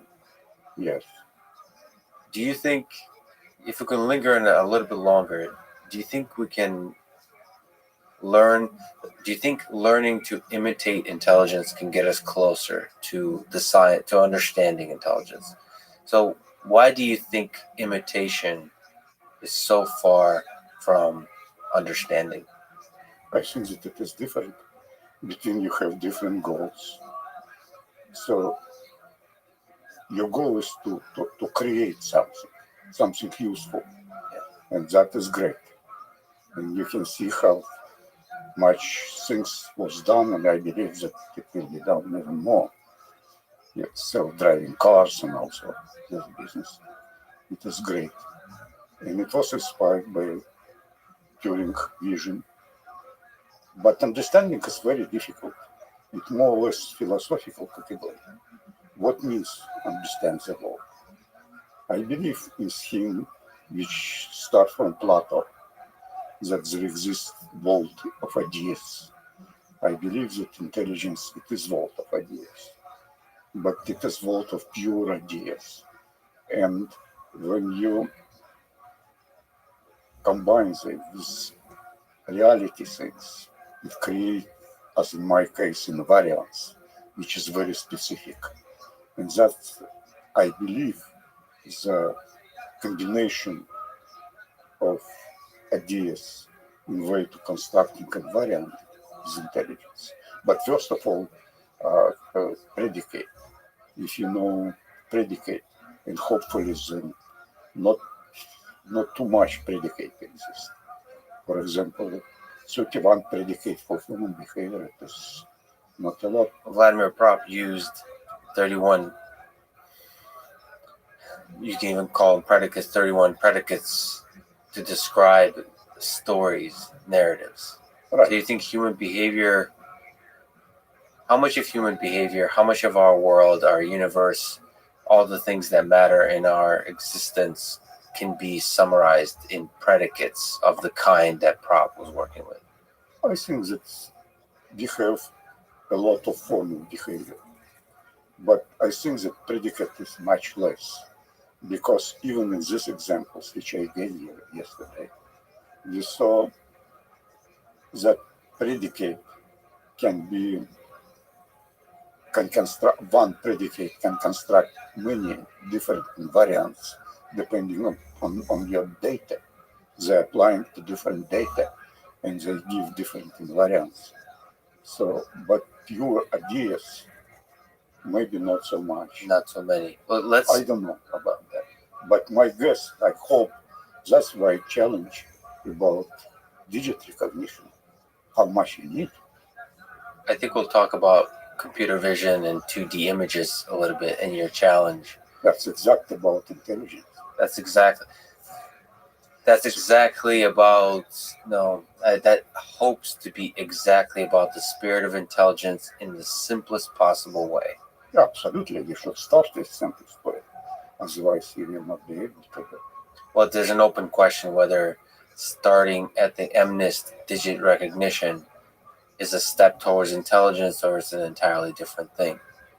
I think that to beat records using, say, 100, 200 times less examples, you need intelligence. You need intelligence. So because you use this term, and it would be nice, I'd like to ask simple, maybe even dumb questions.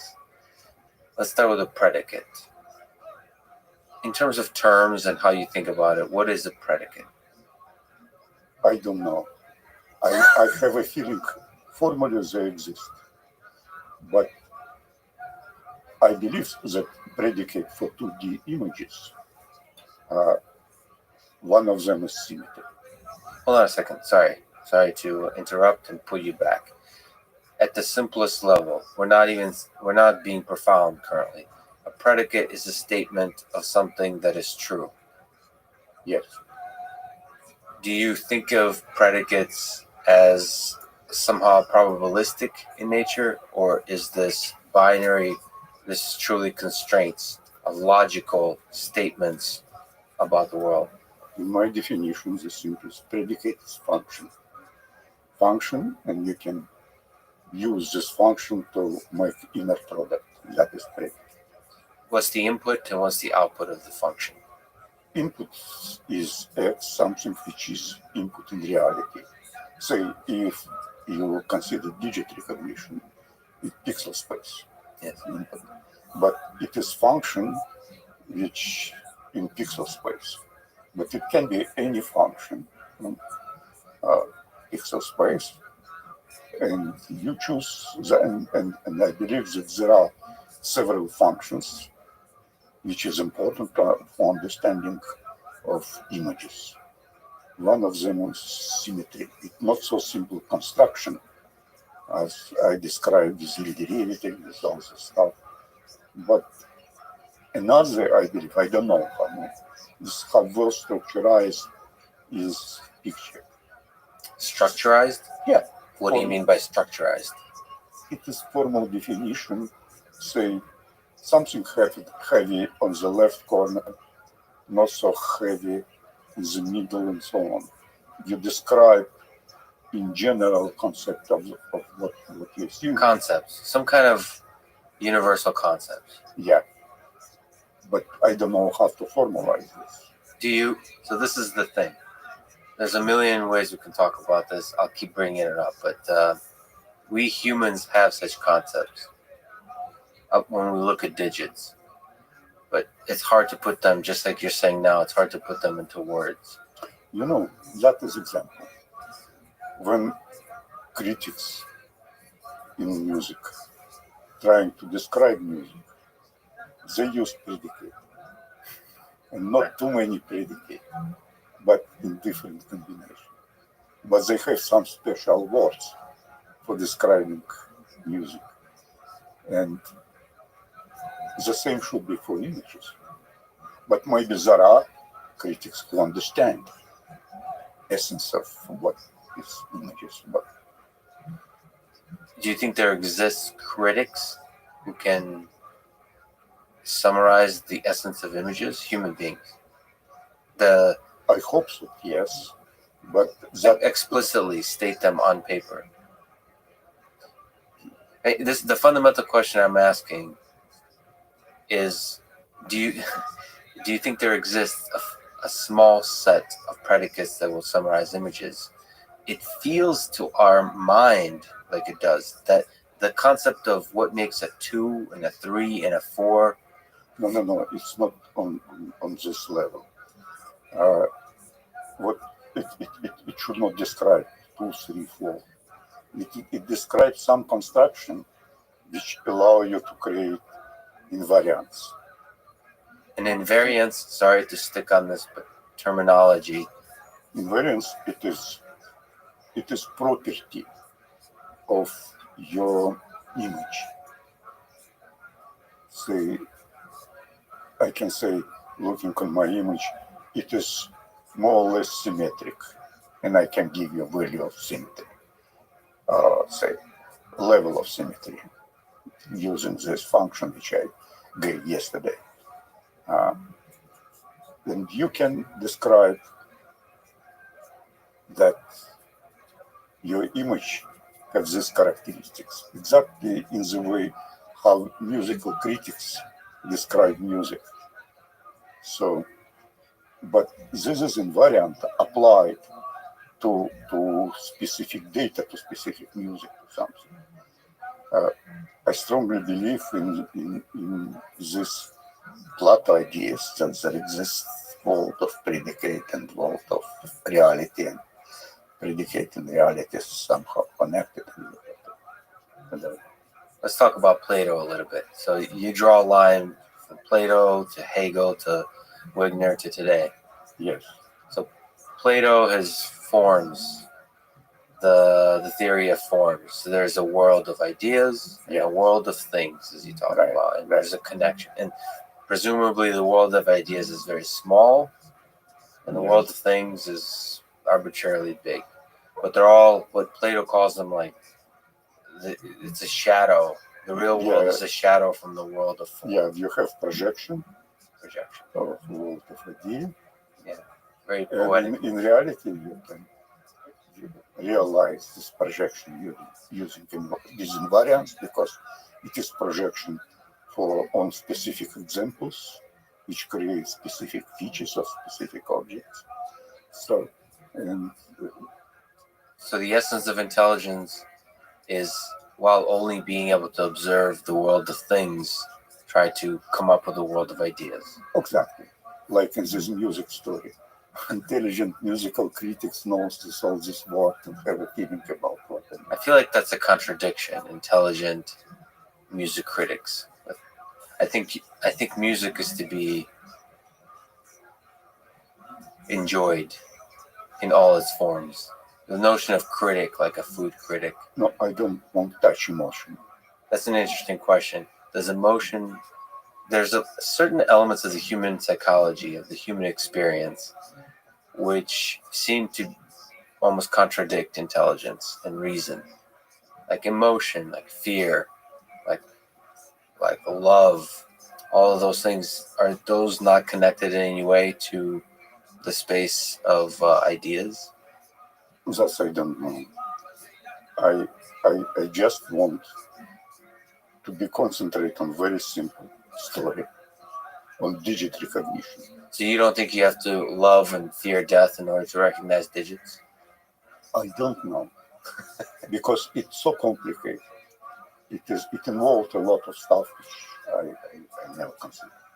But I know about digit recognition, and I know that for digit recognition, to get a record from small number of observations, you need predicate, but not special predicate for this problem, but universal predicate which understand world of images. Of visual information. Visual, yeah. But on the first step, they understand, say, world of handwritten digits or characters or something simple. So, like you said, symmetry is an interesting. No, that's what I think. One of the predicates related to symmetry. But the level of symmetry. Okay, degree of symmetry. So you think symmetry at the bottom is a universal notion, and there's there's degrees of a single kind of symmetry, or is there many kinds of symmetries? Many kinds of symmetries. There is a symmetry, anti-symmetry, say letter S. So it has vertical anti-symmetry. And it could be diagonal symmetry, vertical symmetry. So when you cut vertically the letter S, Yeah, then the upper part and lower part in different directions. along the y-axis. Yeah, But that's just like one example of symmetry, right? Isn't there like right, but there is a degree of symmetry. If you play all this derivative stuff to do tangent distance, whatever I described, you can have a degree of symmetry, and that is what describing reason of image. It is the same as you will describe this image, saying about digit S has anti-symmetry, digit 3 symmetric, more or less look for symmetry. do you think such concepts like symmetry, predicates like symmetry, is it a hierarchical set of concepts, or are these independent, distinct predicates that we want to discover some set of? There is idea of symmetry, and you can this idea of symmetry make very general, like degree of symmetry. The degree of symmetry can be zero, no symmetry at all, or degree of symmetry, say, more or less symmetrical, but you have one of this description, and symmetry can be different. As I told, horizontal, vertical, diagonal, and anti-symmetry is also concept of symmetry. What about shape in general? I mean, symmetry is a fascinating notion, but No, I'm talking about digit. I would like to concentrate on all. I would like to know predicate for digit recognition. yes, but symmetry is not enough for digit recognition, right? It is not necessarily for digit recognition. It helps to create invariant which you can use when you will have examples for digit recognition. You have regular problem of digit recognition. You have examples of the first class or second class. Plus, you know that there exists concept of symmetry, and you apply when you're looking for decision rule. You will apply concept of symmetry, of this level of symmetry which you estimate from. So let's talk. Everything comes from weak convergence. What is convergence? What is weak convergence? What is strong convergence? So I'm sorry, I'm going to do this to you. What are we converging from and to? you're converging. You would like to have a function.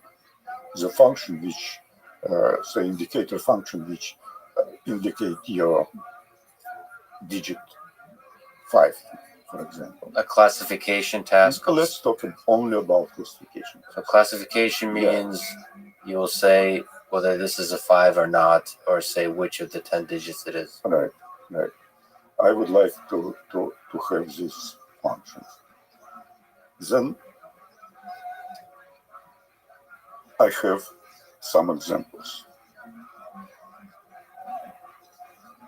I can consider property of these examples, say symmetry, and I can measure level of symmetry for every digit. And then I can take average, and I from my training data, and I will consider only functions of conditional probability which I'm looking for my decision rule, which applying to digits will give me the same average as I absorb on training data. So actually, this is different level of description of what you want. You want not just, you show not one digit, you show this predicate, show general property of all digits which you have in mind.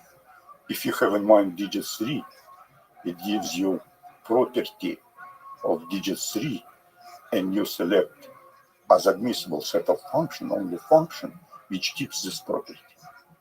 You will not consider other functions. So you're immediately looking for smaller subset of function. That's what you mean by admissible function. Admissible function, exactly. Which is still a pretty large, for the number 3. It's It is pretty large, but if you have one predicate. Right. But according to weak, there is a strong and weak convergence. Strong convergence of convergence and function. You're looking at the function on one function, and you're looking on the another function, and square difference from them should be small. If you take difference in any points, make a square, make an integral, and it should be small. That is convergence in function. Suppose you have some function, any function. So I would say, I say that some function converge to this function if integral from square difference between them is small. That's the definition of strong convergence. That definition of strong. Two functions, the integral of the difference, small. It is convergence in functions. Yeah. But you have different convergence in functionals. You take any function, you take some function phi, and take inner product this function with f function, f0 function which you want to find, and that gives you some value.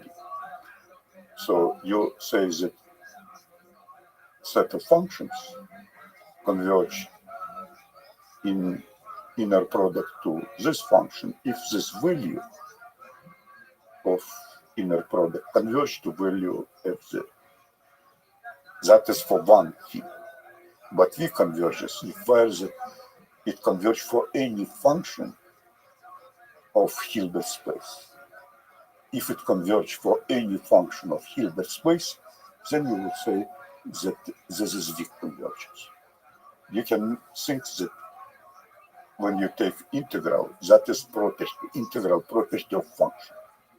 For example, if you will take sine or cosine, it is coefficient of, say, Fourier expansion. So if it converges for all coefficients of Fourier expansion, so under some condition, it converges to function you're looking for. But weak convergence means any property. Convergence not point-wise, but integral property of function. So weak convergence means integral property of functions. When I'm talking about predicate, I would like to formulate which integral properties I would like to have for convergence. So, and if I will take one predicate, its function which I measure property, if I will use one predicate and say I will consider only function which give me the same value as with this predicate, I selecting set of functions from functions which is admissible in the sense that function which I'm looking for is this set of functions, because I checking in training data, because it gives the same. So it always has to be connected to the training data in terms of.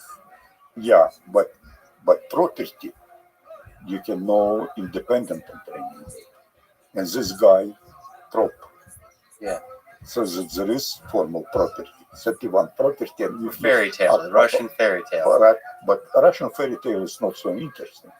More interesting is that people apply this to movies, to theater, to to different things, and the same works.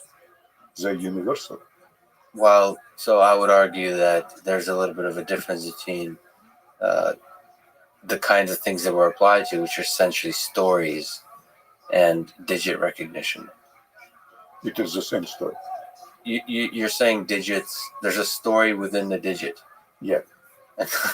So, but my point is why I hope that it's possible to beat record using not 60,000, but say 100 times less, because instead you will give predicates, and you will select your decision not from wide set of function, but from set of function which keeps this predicate. But predicate is not related just to digit recognition. Right. So, like in Plato's case. Do you think it's possible to automatically discover the predicates? So you basically said that the essence of intelligence is the discovery of good predicates. Yeah. Now, the natural question is, that's what Einstein was good at doing in physics. Can we make machines do these kinds of discovery of good predicates? Or is this ultimately a human endeavor? Thus, I don't know. I don't think that machine can do it. Because according to theory about weak convergence, any function from Hilbert space can be predicated. So you have infinite number of predicate in upper, and before you don't know which predicate is good and which. But whatever Roth showing why people call it breakthrough, that there is not too many predicate which cover most of situation happened in the world. So there's a sea of predicates, and only a small amount are useful for the kinds of things that happen in the world. I think that I would say only a small part of predicate very useful. All of them. Only very few are what let's call them good predicates. Very good predicates. Right, very good predicates. So, can we linger on it? What's your intuition? Why is it hard for a machine to discover good predicates? I even in my talk described how to do predicate, how to find new predicate. I'm not sure that it is very good. What did you propose in your talk? No, in my talk, I gave example for diabetes. When we achieve some percent, so then we're looking for area where some sort of predicate, which I formulate, does not keeps invariant. So if it doesn't keep, I retrain my data. I select only function which keeps this invariant. And the way I did it, I improved my performance. I can looking for this predicate. I know technically how to do that. And you can, of course, do it using machine, but I'm not sure that we will construct the smartest predicate. But this is allow me to linger on it, because that's the essence, that's the challenge. That is artificial. That's the human level intelligence that we seek, is the discovery of these good predicates. You've talked about deep learning as a way to, the predicates they use and the functions are mediocre. We can find better ones. Let's talk about deep learning. Sure, let's do it. I know only Jan's LeCun, convolutional network. And what else? I don't know, and it's a very simple convolution. There's not much else to know. Left and right. Yes. I can do it like that. With one predicate. It convolution is a single predicate. It's single. It's single predicate. Yes, but you know exactly. You take the derivative for translation and predicate. This should be kept. So that's a single predicate, but humans discovered that one, or at least Not it, that is a risk, not too many predicates.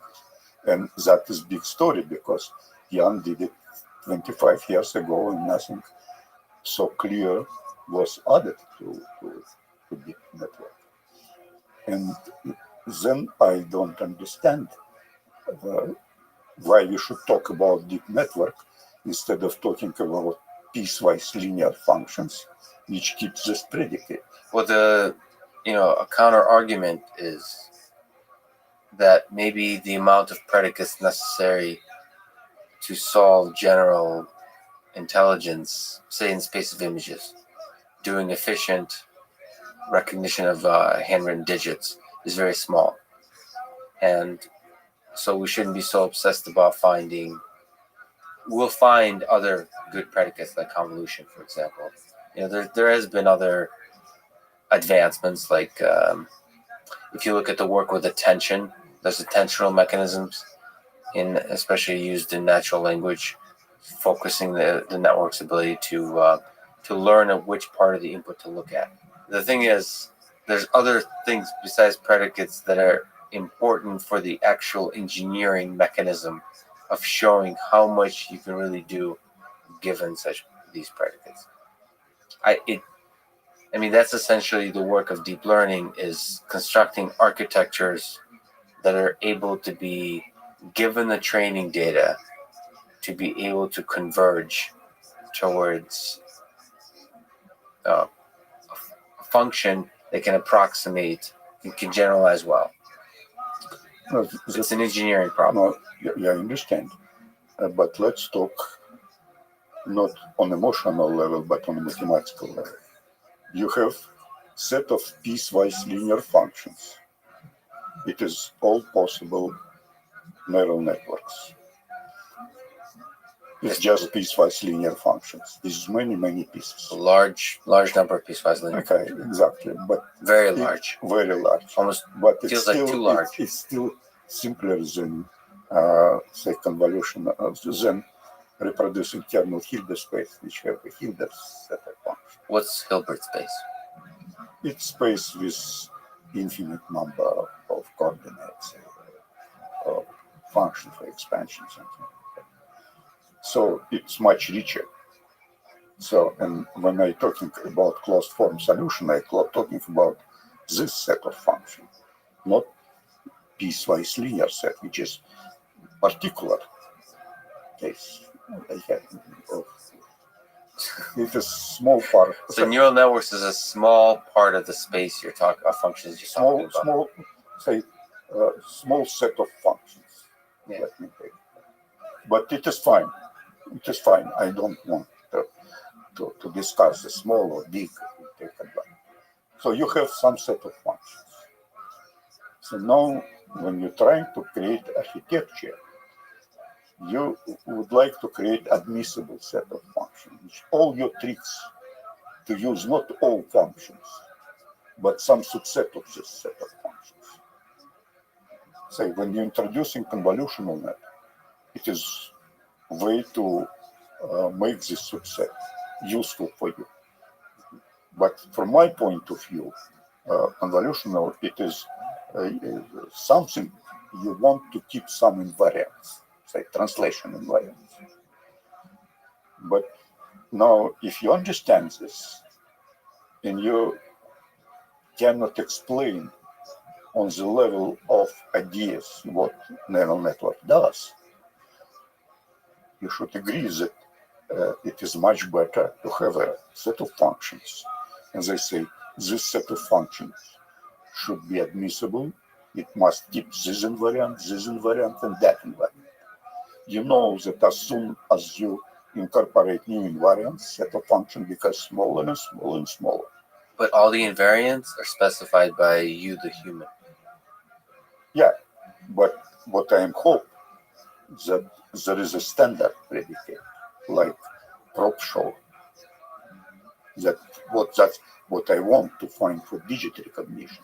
If this start, it is completely new area. What is intelligence about on the level, starting from Plato's idea? What is vault of ideas? So, and I believe that it's not too many. Yeah. But it is amusing that mathematician doing something in neural network in general function, but people from literature, from art, they use this all the time. That's right. In variants, saying, say, it is great how people describe music. We should learn from that. And something on this level, but so why Vladimir Prop, who was just theoretical, who studied theoretical literature, he found that. You know what? Let me throw that right back at you, because there's a little bit of that's less mathematical and more emotional, philosophical. Vladimir Prop. I mean, he wasn't doing math. No. And you just said another emotional statement, which is you believe that this Plato world of ideas is small. I hope. No. What's your intuition, though? If we can linger on it. It is not just small or big. I know exactly. Then when I introducing some predicate, I decrease set of functions. But my goal to decrease set of function much. By as much as possible. By as much as possible. Good predicate, which does this. Then I should choose next predicate, which does this, which decrease set as much as possible. So set of good predicates, it is such that they decrease this amount of admissible functions. So if each good predicate significantly reduces the set of admissible functions, that there naturally should not be that many good predicates. No, but if you reduce very well the DC dimension of the function of admissible set of functions is small, and you need not too much training data to do that. And DC dimension, by the way, is some measure of capacity of this set of functions. Right. Roughly speaking, how many functions in this set. So you're decreasing, and it makes it easy for you to find function you're looking for. But the most important part to create good admissible set of functions. And it probably there are many ways, but the good predicate is such that can do that. So but for this duck, you should know a little bit about duck, because what are the three fundamental laws of ducks? Looks like a duck, swims like a duck, and quacks like a duck. You should know something about ducks to be able Not necessarily. Looks like, say, horse. It's also good. It's not. It generalizes from ducks. And talk like and make sound like horse. Something. And run like horse and moves like horse. It is general. It is general predicate. That this applied to duck. But for duck, you can say, play chess like that. You cannot say play chess. Why not? So you're saying you can, but that would not be a good. No, you will not reduce a lot of functions. You would not do. You would not reduce the set of functions. So you can. The story is formal story, mathematical story, is that you can use any function you want as a predicate. But some of them are good, some of them are not, because some of them reduce a lot of functions to admissible set. Some of them. No. So, but the question is, and I'll probably keep asking this question, but how do we find such predicate? What's your intuition? Handwritten recognition. How do we find the answer to your challenge? Yeah, I understand it like that. I understand what defined? What it means. I knew predicate. Yeah. Like guy who understands music can say this word which he described when he listened to music. He understands music. He uses not too many different. You can do like prop. You can make collection. What he talking about music, about this, about that. It's not too many different situations he described. Because we mentioned Vladimir Prop a bunch. Let me just mention there's a sequence of 31 structural notions that are common in stories, and I think He called units. units, and I think they resonate. I mean, it starts, just to give an example, abstention. A member of the hero's community or family leaves the security of the home environment. Then it goes to the interdiction. A forbidding edict or command is passed upon the hero. Don't go there. Don't do this. The hero is warned against some action. Then, step 3, violation of interdiction. Break the rules. Break out on your own. Then reconnaissance. The villain makes an effort to attain knowledge, needing to fulfill their plot, so on. It goes on like this. Ends in a wedding. Number 31. Yeah. Happily ever after. No, Right? he just gave description of all situations. He understands this world. Oh, folk tales. Yeah, not folk Stories. but folk stories. And this story is not in just folk tales. The stories in detective serials as well. And probably in our lives. We probably live. Read this. At the end, they wrote that this predicate is good for different situations. From movie, for movie, for theater. By the way, there's also criticism, right? There's another way to interpret narratives from Claude Lévi-Strauss. I don't know. I'm not in this business. No, I know it's theoretical literature, but it's looking at paradigms behind. It's always the Philosophers discussion. argue. Yeah. But at least there is a units. It's not too many units that can describe. But this guy probably gives another units or another way. Exactly, another set of units. Another set of predicates. That doesn't matter, but they exist. Probably. My question is whether, given those units, whether without our human brains to interpret these units, they would still hold as much power as they have. Meaning, are those units enough when we give them to an alien species? Let me ask you, do you understand digit images? No, I don't understand. No. When you can recognize these digit images, it means that you understand.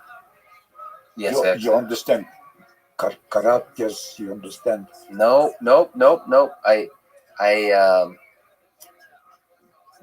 It's the imitation versus understanding question, because I don't understand the mechanism by which I. No. I'm not talking about. I'm talking about predicates. You understand that it involves symmetry, maybe structure, maybe something else. I cannot formulate. I just was able to find symmetries. So degree of symmetries. That's really good. So this is a good line. I feel like I understand the basic elements of what makes a good hand recognition system my own. Like symmetry connects with me. It seems like that's a very powerful predicate. My question is there a lot more going on that we're not able to introspect? Maybe I need to be able to understand a huge amount in the world of ideas. Thousands of predicates, millions of predicates in order to do hand recognition. I do so. So both your hope and your intuition are such that let me explain. You're using digits, you're using examples as well. Theory says that if you will use all possible functions from Hilbert space, all possible predicate, you don't need training data. You just will have admissible set of functions which contain one function. Yes. So the trade-off is when you're not using all predicates, you're only using a few good predicates, you need to have some training data. Yes, exactly. The more good predicates you have, the less training data. Exactly. That is intelligent love. Still, okay. I'm going to keep asking the same dumb question. Handwritten recognition. Solve the challenge. You kind of propose a challenge that says we should be able to get state-of-the-art MNIST error rates by using very few, 60, maybe fewer examples per digit. Yeah. What kind of predicates do you think you'll look That like? is the challenge. So people who will solve this problem, That will answer. they will answer it. Do you think they'll be able to answer it in a human explainable way? They just need to write function. That's it. But so can that function be written, I guess, by an automated reasoning system? Whether we're talking about a neural network learning a particular function or another mechanism. No, I'm not against neural network. I'm against admissible set of functions which create neural network. You did it by hand. You don't do it by invariance, by predicate, by reason. But neural networks can then do the reverse step of helping you find a function. The task of a neural network is to find a disentangled representation, for example, what they call it, is to find that one predicate function that's really captures some kind of essence. One, not the entire essence, but one very useful essence of this particular visual space. Do you think that's possible? Like, listen, I'm grasping, hoping there's an automated way to find good predicates, right? So the question is, what are the mechanisms of finding good predicates, ideas that you think we should pursue? A young grad student listening right now. I gave example. So find situation where predicate which you're suggesting don't create invariant. It's like in physics. Find situation where existing theory cannot explain it. Find a situation where the existing theory can't cannot explain it. Explain this. So you're finding contradictions. Find contradiction and then remove this contradiction. But in my case, what means contradiction? You find function which, if you will use this function, you're not keeping invariants. So really, the process of discovering contradictions. Yeah. It is like in physics. Find situation where you have contradiction for one of the property, for one of the predicate. Then include this predicate, making invariants, and solve again this problem. Now you don't have contradiction. But it is not the best way, probably, I don't know, to looking for predicate. It's just one way. Okay. No, it is brute force way. The brute force way. What about the ideas of what big umbrella term of symbolic AI? There's what in the 80s with expert systems, sort of logic, reasoning based systems. Is there hope there to find some through sort of deductive reasoning to find good predicates? I don't think so. I think that just logic is not enough. Kind of a compelling notion, though. You know, that when smart people sit in a room and reason through things, it seems compelling. And making our machines do the same is also compelling. So everything is very simple. When you have infinite number of predicate, you can choose the function you want.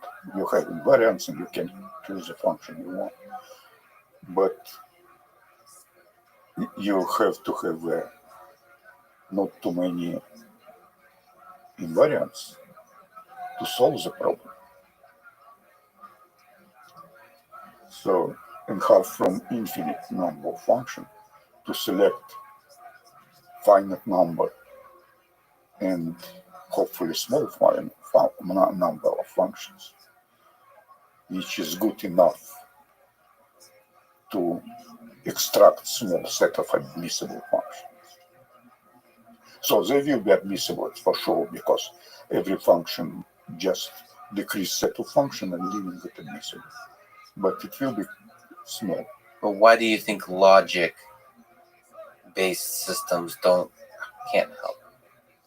Intuition, not because you should know life. You should know life. This guy, like, bro, he knows something, and he tried to put in invariant his understanding. so. But that's the human. Yeah. But see, you're putting too much value into Vladimir Prop's knowing something. No, it is. I might It be is stories that misunderstanding. what means you know life. What it means. Common sense. No. No. You know something. Common sense, it is some rules. You think so? Common sense is simply rules. Common sense is it's mortality. It's fear of death. It's love. It's spirituality. It's happiness and sadness. All of it is tied up into understanding gravity, which is what we think of as common sense. I don't ready to discuss so wide. I want to discuss understand digit recognition. Anytime I bring up love and death, you bring it back to digit recognition. I like Yeah. it. No, it is durable because there is a challenge, Yeah. which I see how to solve. If I will have a student concentrate on this work, I will suggest something to solve. You mean handwritten recognition? Yeah, it's a beautifully simple, elegant, and yet I think that I know invariants which will solve. you do. I think so. Yes. But it is not universal. It is maybe I want some universal invariants which are good not only for digit recognition, for image understanding. So let me ask, how hard do you think is 2D image understanding? So if we can kind of intuit handwritten recognition, how big of a step, leap, journey is it from that? If I solved your challenge for handwritten recognition, how long would my journey then be from that to understanding more general natural images? Immediately you will understand this as soon as you will make a record. Because it is not for free. As soon as you will create several invariants which will help you to get the same performance that the best neural net did using 100 and maybe more than 100 times less examples, you have to have something smart to do that. And you're saying That is invariant. It is predicate. Because you should put some idea how to do that. But okay, let me just pause. Maybe it's a trivial point, maybe not. But handwritten recognition feels like a 2-dimensional problem. And it seems like how much complicated is the fact that most images are a projection of a 3-dimensional world onto a 2D plane. It feels like for a 3-dimensional world, we need to start understanding common sense in order to understand an image. It's no longer visual shape and symmetry.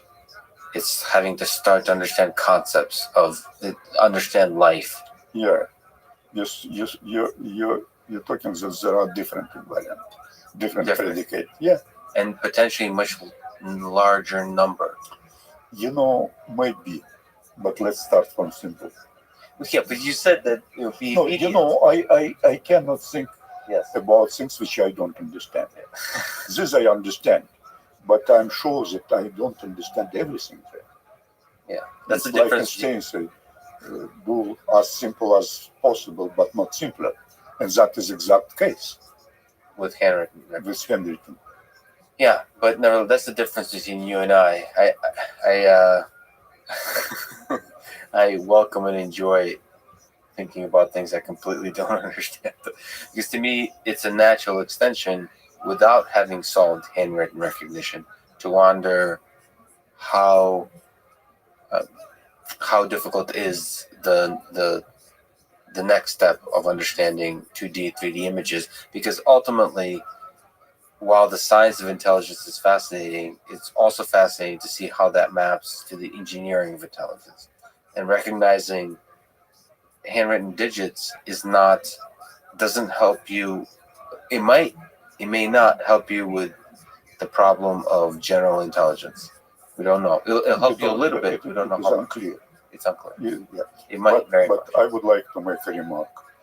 I start not from very primitive problem, make a challenge problem. I start with very general problem, with Plato. So you understand, and it comes from Plato to digit recognition. So you basically took Plato and the world of forms and ideas and mapped and projected into the clearest, simplest formulation of that big world. you know, I would say that I did not understand Plato until recently, and until I consider weak convergence and then predicate, and then this is what Plato told. Can you linger on that? Like, why? How do you think about this world of ideas and world of things in Plato? No, it's metaphor. It's a metaphor for sure. It's Yeah. a compelling, it's a poetic and a beautiful metaphor. Yeah. But what can you? But it is a way how you should try to understand how attack ideas in the world. So from my point of view, it is very clear, but it is lying. All the time people looking for that. Say Plato, then Hegel, whatever reasonable it exists, whatever exists, it is reasonable. I don't know what he had in mind reasonable. Right, there's philosophers again. No. It is next stop of Wigner that mathematics understands something in reality. It is the same Plato line, and then it comes suddenly to Vladimir Pro. Look, 31 ideas, 31 units, and describes everything. There's abstractions, ideas that represent our world, and we should always try to reach into that. Yeah, but you should make a projection on reality. But understanding it is abstract ideas. You have in your mind several abstract ideas which you can apply to reality. And reality, in this case, sort of if we look at machine learning, is data. For example, Data. Okay, let me put this on you, because I'm an emotional creature. I'm not a mathematical creature like you. I find compelling the idea. Forget the space, the sea of functions. There's also a sea of data in the world, and I find compelling that there might be, like you said, teacher, small examples of data that are most useful for discovering good, whether it's predicates or good functions, that the selection of data may be a powerful journey, a useful mechanism. Coming up with a mechanism for selecting good data might be useful too. Do you find this idea of finding the right data set interesting at all? Or do you kind of take the data set as a given? I think that it is, my scheme is very simple. You have huge set of functions. If you will apply, and you have not too many data. If you pick up function which describes this data, you will do not very well. Randomly. Yeah, you will overfit. Yeah, it will be overfitting. So you should decrease set of functions from which you're picking up one. So you should go somehow to admissible set of functions. And this, what about weak conversions? So, but from another point of view, to make admissible set of functions, you need just a just function which you will take in inner product, which you will measure property of your function. And that is how it works. No, I get it. I understand it. But do you? The reality is. But let's discuss. Let's think about examples. You have huge set of functions, and you have several examples. If you just trying to take function which satisfies these examples, you still will overfit. You need decreased, you need admissible set of functions. No, absolutely. But what? Say you have more data than functions. So, sort of consider the. I mean, maybe not more data than functions because that's No, it's impossible. impossible. But what I was trying to be poetic for a second. I mean, you have a huge amount of data, a huge amount of examples. But the amount of function can be even Bigger. I understand. Everything is There's always a bigger boat. All Hilbert space. I got you. But okay. But you don't find the world of data to be an interesting optimization space. Like the optimization should be in the space of functions. Creating admissible set of functions. Admissible set of functions. No, even from the classical basis theory, from structure risk minimization, you should organize function in the way that they will be useful for you. Right. And that is but the way you're thinking about useful is you're given a small set of small set of functions which contain function by looking for. Yeah, but as looking for based on the empirical set of small examples. Yeah, but that is another story. I don't touch it because I believe that this small examples is not too small. Say 60 per class. Law of large numbers works. I don't need uniform law. The story is that in statistics there are two laws: law of large numbers and uniform law of large numbers. So I want to be in a situation where I use law of large numbers, but not uniform law of large numbers. Right. So 60 is law of large. It's large enough. I hope. No, it still need some evaluation, some bounds. So but the idea is the following: that if you trust that, say, this average gives you something close to expectation, so you can talk about this predicate, and that is basis of human intelligence. Right. Good predicates is the discovery of good predicates is the basis of human intelligence. It is discovery of your understanding world, of your methodology of understanding world, because you have several functions which you will apply to reality. Can you say that again? So you have several functions predicate, but they abstract. Yes. Then you will apply them to reality, to your data, and you will create in this way predicate, which is useful for your task. But predicate are not related specifically to your task, to this your task. It is abstract functions, which being applied to many tasks that you might be interested in. It might be many tasks, I think. Well, different tasks. Well, they should be many tasks, right? Yeah, otherwise, like in prop case. It was for fairy tales, but it's happened everywhere. Okay, so we talked about images a little bit, but can we talk about Noam Chomsky for a second? No, I believe I don't know him. Personally, well, not personally, I don't know his ideas.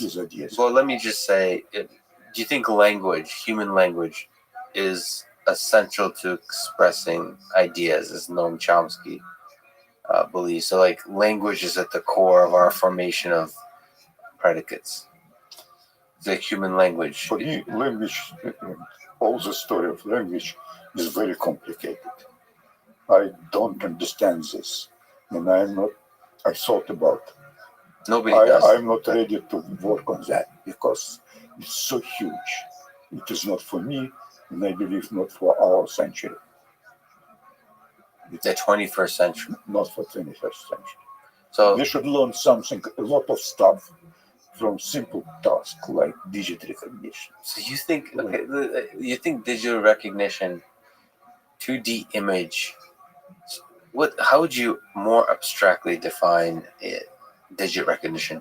It's 2D image symbol recognition, essentially. I mean, I like I'm trying to get a sense, sort of thinking about it now, having worked with MNIST forever. How small of a subset is this of the general vision recognition problem and the general intelligence problem? Is it a giant subset? Is it not? And how far away is language? Let me refer to Einstein. Take the simplest problem as simple as possible, but not simpler. And this is challenge, this simple problem. But it's simple by idea, but not simple to get it.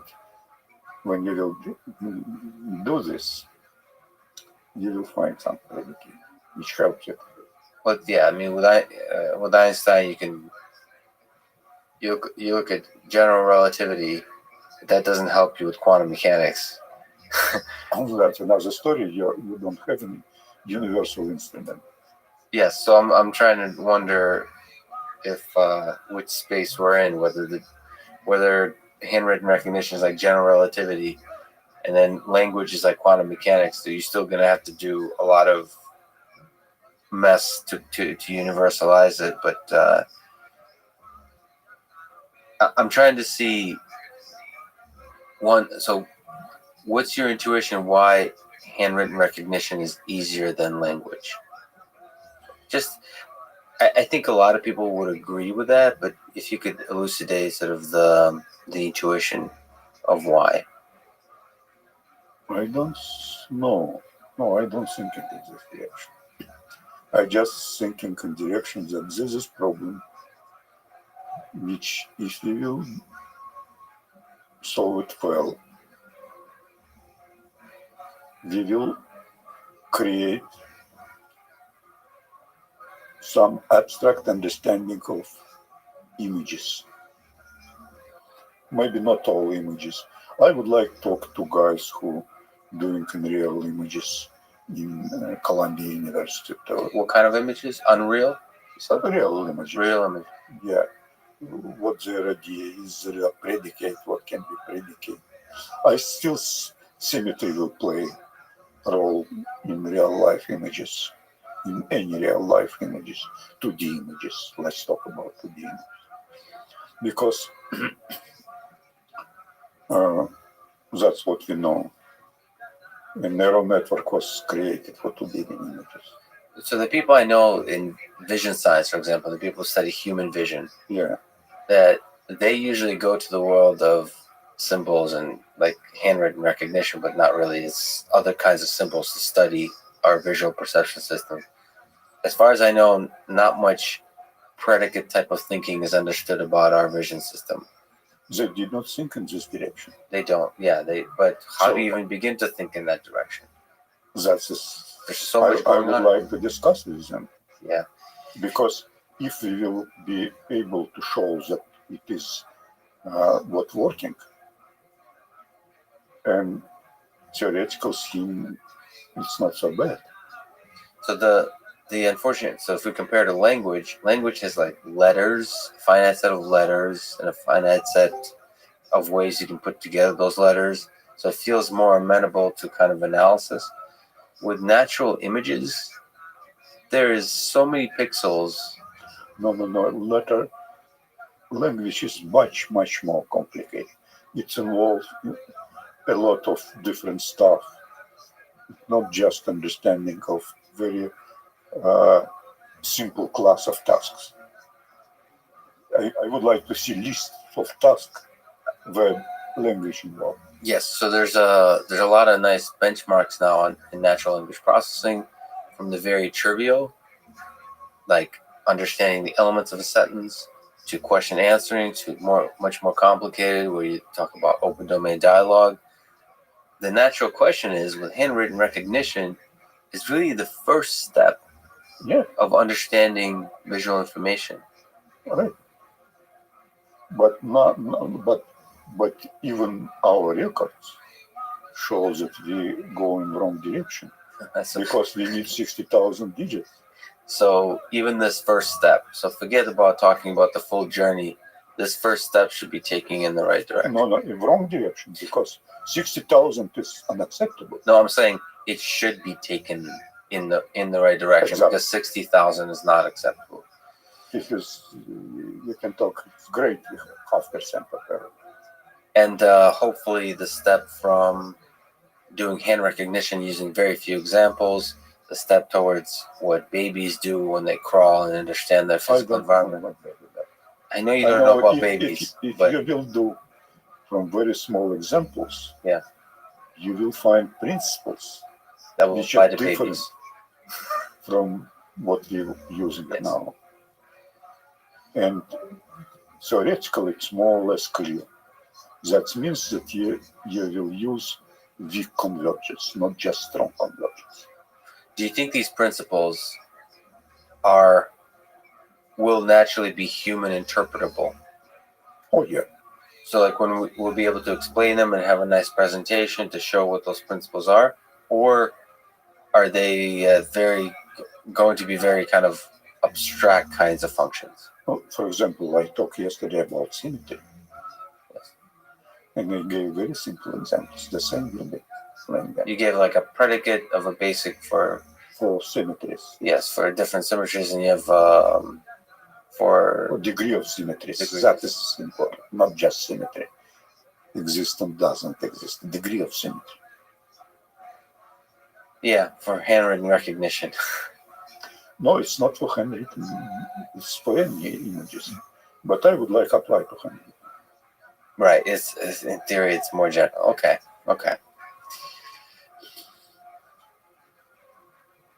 So a lot of the things we've been talking about we've been talking about philosophy a little bit, but also about mathematics and statistics. Mm-hmm. A lot of it falls into this idea, a universal idea of statistical theory of learning. What is the most beautiful and sort of powerful or essential idea you've come across, even just for yourself personally, in the world of statistics or statistical theory of learning? Probably uniform convergence, which we did with Alexei Chervonenkis. Can you describe universal convergence? You have law of large numbers. So for any function, expectation of function, average of function converge to expectation. But if you have set of functions, for any function it is true. But it should converge simultaneously for all set of functions. And for learning, you need uniform convergence. Just convergence is not enough. Because when you pick up one which gives minimum, you can pick up one function which does not converge and it will give you the best answer for this function. So you need uniform convergence to guarantee learning. So learning does not rely on trivial law of large numbers, it rely on universal. But idea of weak convergence exists in statistics for a long time. But it is interesting that as I think about myself, how stupid I was 50 years. I did not see weak convergence. I work only on strong convergence.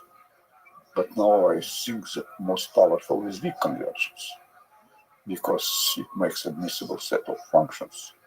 And even in all in progress, when people try to understand recognition, about dog law, looks like a dog and so on.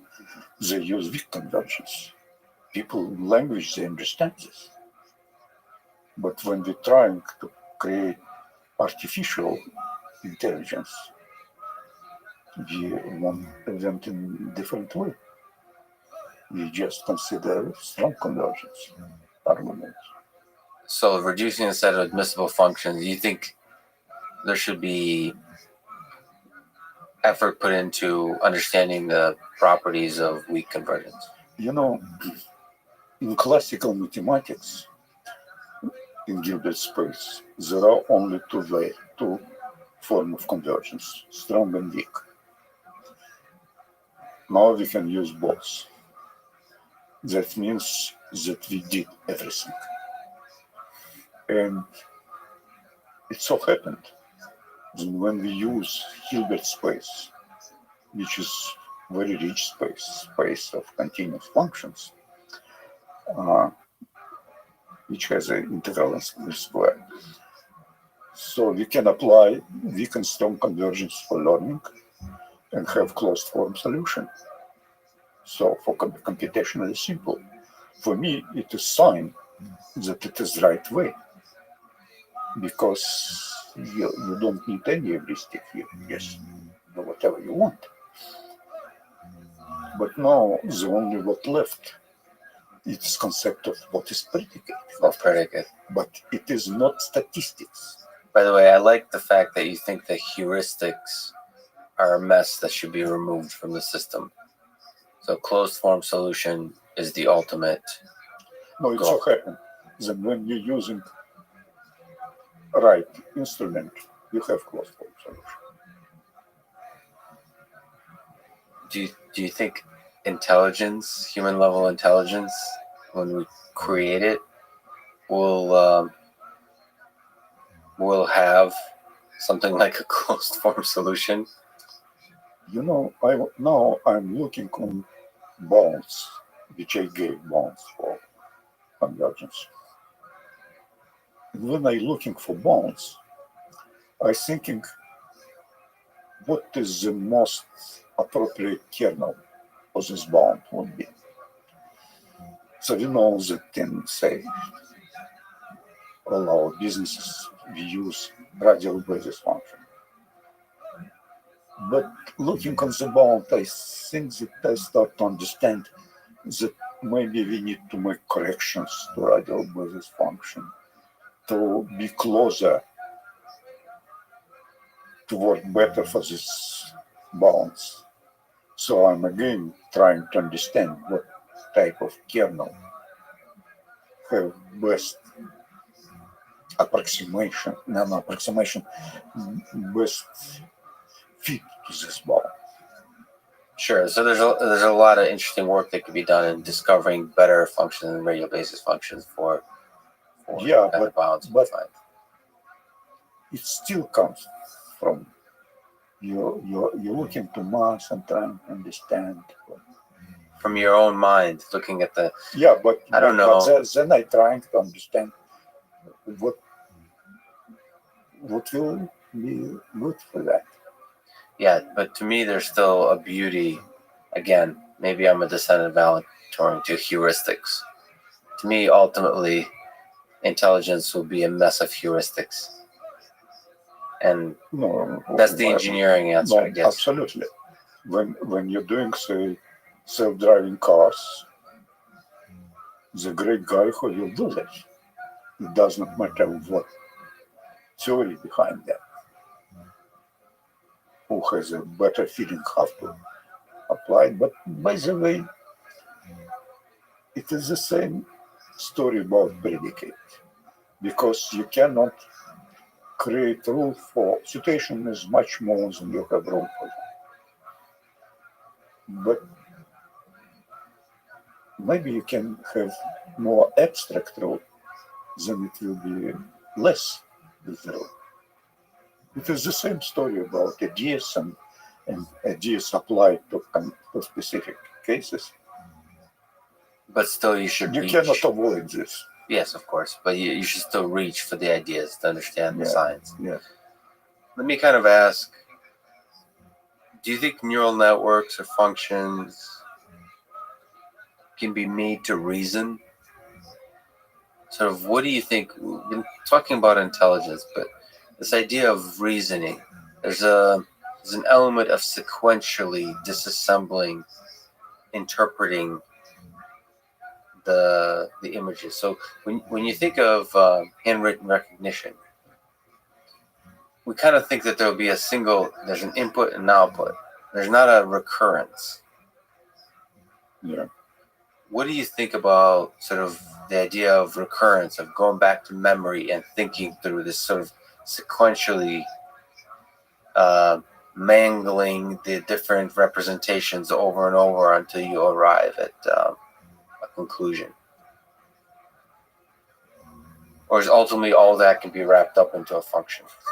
No, you're suggesting that let us use this type of algorithm. When I starting thinking, I first of all starting to understand what I want. Can I write down what I want? And then I trying to formalize. And when I do that, I thinking how to solve this problem. And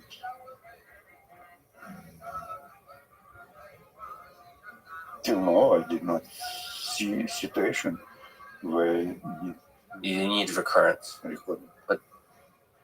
Do you observe human beings? Yeah. Do you try to? It's the imitation question, right? It seems that human beings reason this kind of sequentially. Sort of, does that inspire in you a thought that we need to add that into our intelligent systems?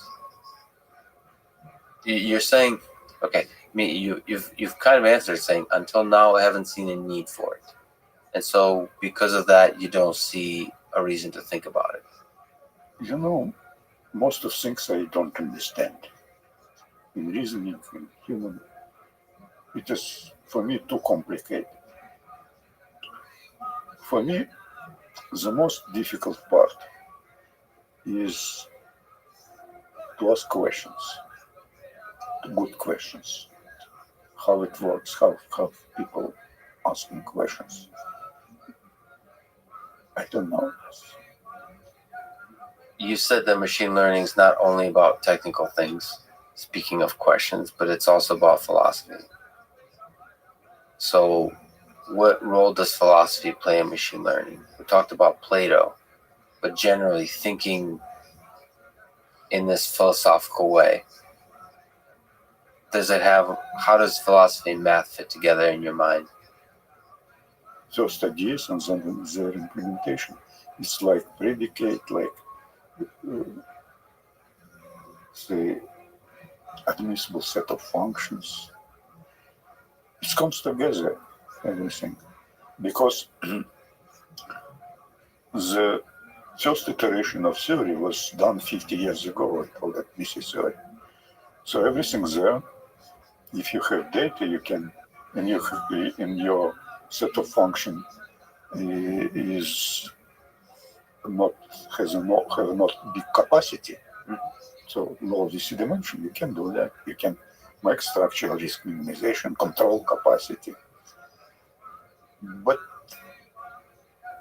he was not able to make admissible set of function. But now, we suddenly realize that we did not use another idea of convergence, which we can. Everything comes together. But those are mathematical notions. Philosophy plays a role of simply saying that we should be swimming in the space of ideas. Let's talk what is philosophy. Philosophy means understanding of life. So understanding of life, say people like Plato, they understand on very high abstract level of life. So then whatever I'm doing is just implementation of my understanding of life. But every new step, it is very difficult. For example, to find this idea that we need weak convergence was not simple for me. So that required thinking about life a little bit. Hard to trace, but there was some thought process. I was thinking about the same problem for 50 years or more. And again and again and again. I try to be honest, and that is very important, not to be very enthusiastic. Yeah. But concentrate on whatever we was not able to achieve. And understand why. Now I understand that because I believe in mass, I believe that in Wigner's idea. But now when I see that there are only two ways of convergence, and we're using both, that means that we must do as well as people doing. But now, exactly in philosophy and what we know about predicate, how we understand life, can be described as a predicate. I thought about that, and that is more or less obvious level of symmetry. But next, I have a feeling it's something about structures. But I don't know how to formulate, how to measure structure and all this stuff. And the guy who will solve this challenge problem, then when we were looking how he did it, probably just only symmetry is not enough. But something like symmetry will be there. Oh, yeah, absolutely. Symmetry will be there. And level of symmetry will be there. And level of symmetry, anti-symmetry, diagonal, vertical. I even don't know how you can use in different direction idea of symmetry. It's very general. But it will be there. I think that people are very sensitive to idea of symmetry. But there are several ideas like symmetry, as I would like to love. But you cannot learn just thinking about that. You should do challenging problems and then analyze them, why it was able to solve them. And then you will see. Very simple things, it's not easy to find. Even with talking about this every time, about I was surprised. I tried to understand. These people describe in language strong convergence mechanism for learning. I did not see it, I don't know. But weak convergence, this dark story, and story like that, when you will explain to kid, you will use weak convergence argument. It looks like it does like it does that. But when you try to formalize, you're just ignoring this. Why? Why 50 years from start of machine learning? And that's the role of philosophy. I think that might be, I don't know, maybe this is theory also. We should blame for that because empirical risk minimization, all this stuff. And if you read now textbooks, they just about empirical risk minimization. They don't looking for another problem like admissible set. But on the topic of life, perhaps you could talk in Russian for a little bit. What's your favorite memory from childhood? Какая ваша любимая память с детства? Well, music. How about, can you try to answer in Russian? Музыка. Это было очень здорово, когда Какая музыка? классическая музыка. Какой любимый? Ну, разные композиторы. Сначала это был Вивальди, я очень был удивлен, что так можно. А потом я, когда понял Баха, я был Совершенно потрясен. Кстати, вот из него я и думаю, что существуют предикаты типа структуры. Бахе. Ну, конечно. Потому что там просто чувствуется структура. И я не думаю, что разные элементы жизни сильно разделены в смысле предикатов. Всюду структура в живописи, структура в человеческих отношениях, структура. Вот как-то найти вот эти вот высокого уровня предикаты. Это В Бахе и в жизни. Все соединено. Now that we're talking about Bach, let's switch back to English because I like Beethoven and Chopin. So, Chopin, it's another amusing story. but Bach, if we talk about predicates, Bach probably has the most sort of well-defined predicates that underlie it. You know, it is very interesting to read what critics writing about Bach, which words they're using. They're trying to describe predicates. Yeah. And then Chopin. It is very different vocabulary, very different predicate. And I think that if you will make collection of that, so maybe from this you can describe predicate for digit recognition. Well, From Bach and Chopin, no, not from Bach and Chopin. from the critic From interpretation of the critics. music. Yeah. When they're trying to explain music, what they use. They describe high-level ideas of Plato's ideas, what behind this music. That's brilliant. So art is not self-explanatory in some sense. So you have to try to convert it into ideas. It is impulse Explicitly. problems when you go from ideas to the representation. It is easy way, but when you're trying to go back, it is you pose problems. But nevertheless, I believe that when you're looking from that, even from art, you will be able to find predicate for digit recognition. That's such a fascinating and powerful notion. Do you ponder your own mortality?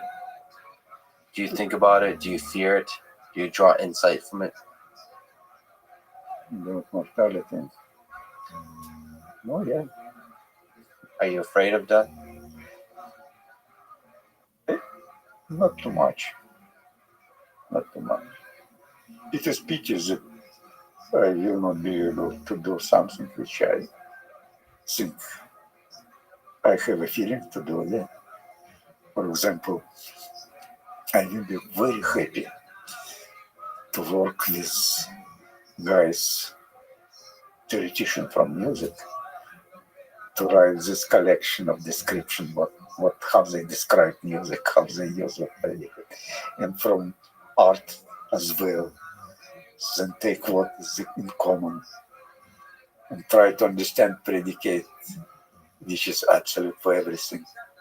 And then try use that for visual recognition and see if there is a connection. Yeah, exactly. Oh, there's still time. We got time. We got time. It takes years and years and You think years. so? Yeah, it's a long way. Well, see, you've got the patient mathematician's mind. I think it could be done very quickly and very beautifully. I think it's a really elegant idea. Yeah, but also some of many. Yeah, the most time it is not to make this collection, to understand what is the common, to think about that once again and again and again. Again and again and again. But I think sometimes, especially just when you say this idea now, even just putting together the collection and looking at the different sets of data, language, trying to interpret music, criticize music, and images, I think there will be sparks of ideas that will come. Of course, again and again, you'll come up with better ideas, but even just that notion is a beautiful notion. I even have some example. So I have a friend who was specialist in Russian poetry. She is professor of Russian poetry. He did not write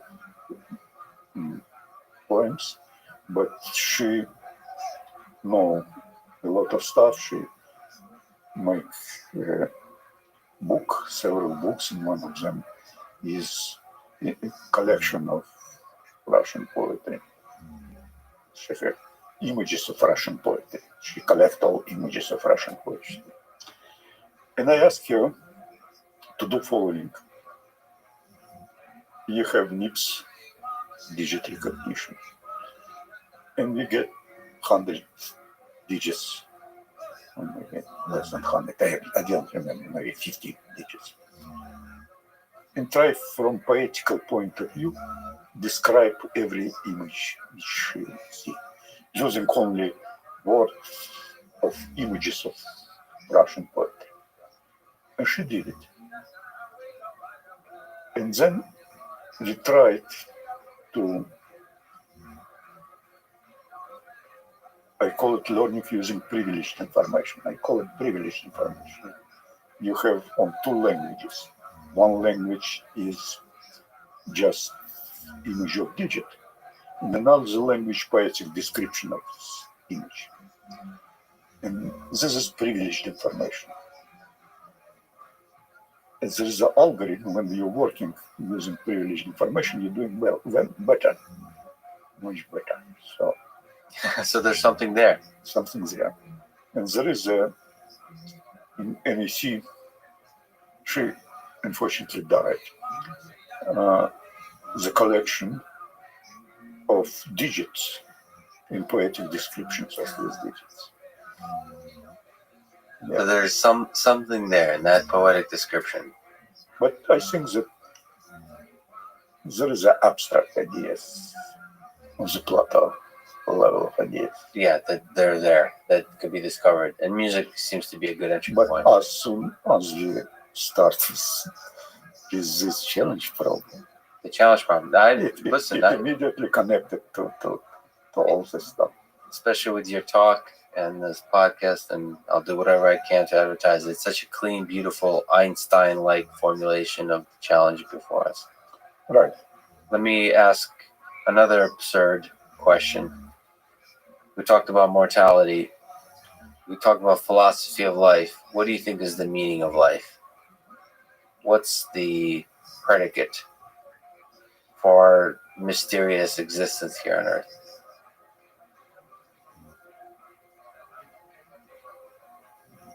I don't know. It's very interesting how we have in Russia, I don't know if you know, the guy Strugatsky, they writing fictions, they thinking about human, what's going on. And they have idea that there are just developing two types of people, common people and very smart people. They just start. And these two branches of people will go in different direction very soon. So that's what they're thinking about now. So So the purpose of life is to create two paths the of past, human societies. Yeah. yes, simple people and more complicated. Which do you like best? The simple people or the complicated ones? I don't know that he is just his fantasy, but you know, every week we have a guy who is just writer and also theoretic of literature. And he explained how he understands literature and human relationship, how he see life. And I understood that I'm just small kids comparing to him. He is very smart guy in understanding life. He knows this predicate, he knows big blocks of life. I am used every time when I'm listening to him. and he just talking about literature. And I think that I was surprised. So the managers in big companies, most of them are guys who study English language and English literature. So why? Because they understand life. They understand models. And among them, maybe many talented critics which just analyzing this. And there's this big science like prop dig. This is close. Like anything. It amazes me that you are and continue to be humbled by the brilliance of others. I'm very modest about myself. I see so smart guys around. Well, let me be immodest for you. You're one of the greatest mathematicians, statisticians of our time. It's truly an honor. Thank you for talking again. Okay. And let's talk. It is not. Yeah. Yes, I know my limits. Let's talk again when your challenge is taken on and solved by a grad student, especially Let's talk again. when I they hope use this happens. Maybe music will be involved. Vladimir, thank you so much. It's been Thank you very much. Thanks for listening to this conversation with Vladimir Vapnik. And thank you to our presenting sponsor, Cash App. Download it, use code LEXPODCAST. You'll get $10, and $10 will go to First, an organization that inspires and educates young minds to become science and technology innovators of tomorrow. If you enjoy this podcast, subscribe on YouTube, give us 5 stars on Apple Podcasts, support it on Patreon, or simply connect with me on Twitter at Lex Friedman. And now, let me leave you with some words from Vladimir Vapnik. When solving a problem of interest, do not solve a more general problem as an intermediate step. Thank you for listening. I hope to see you next time.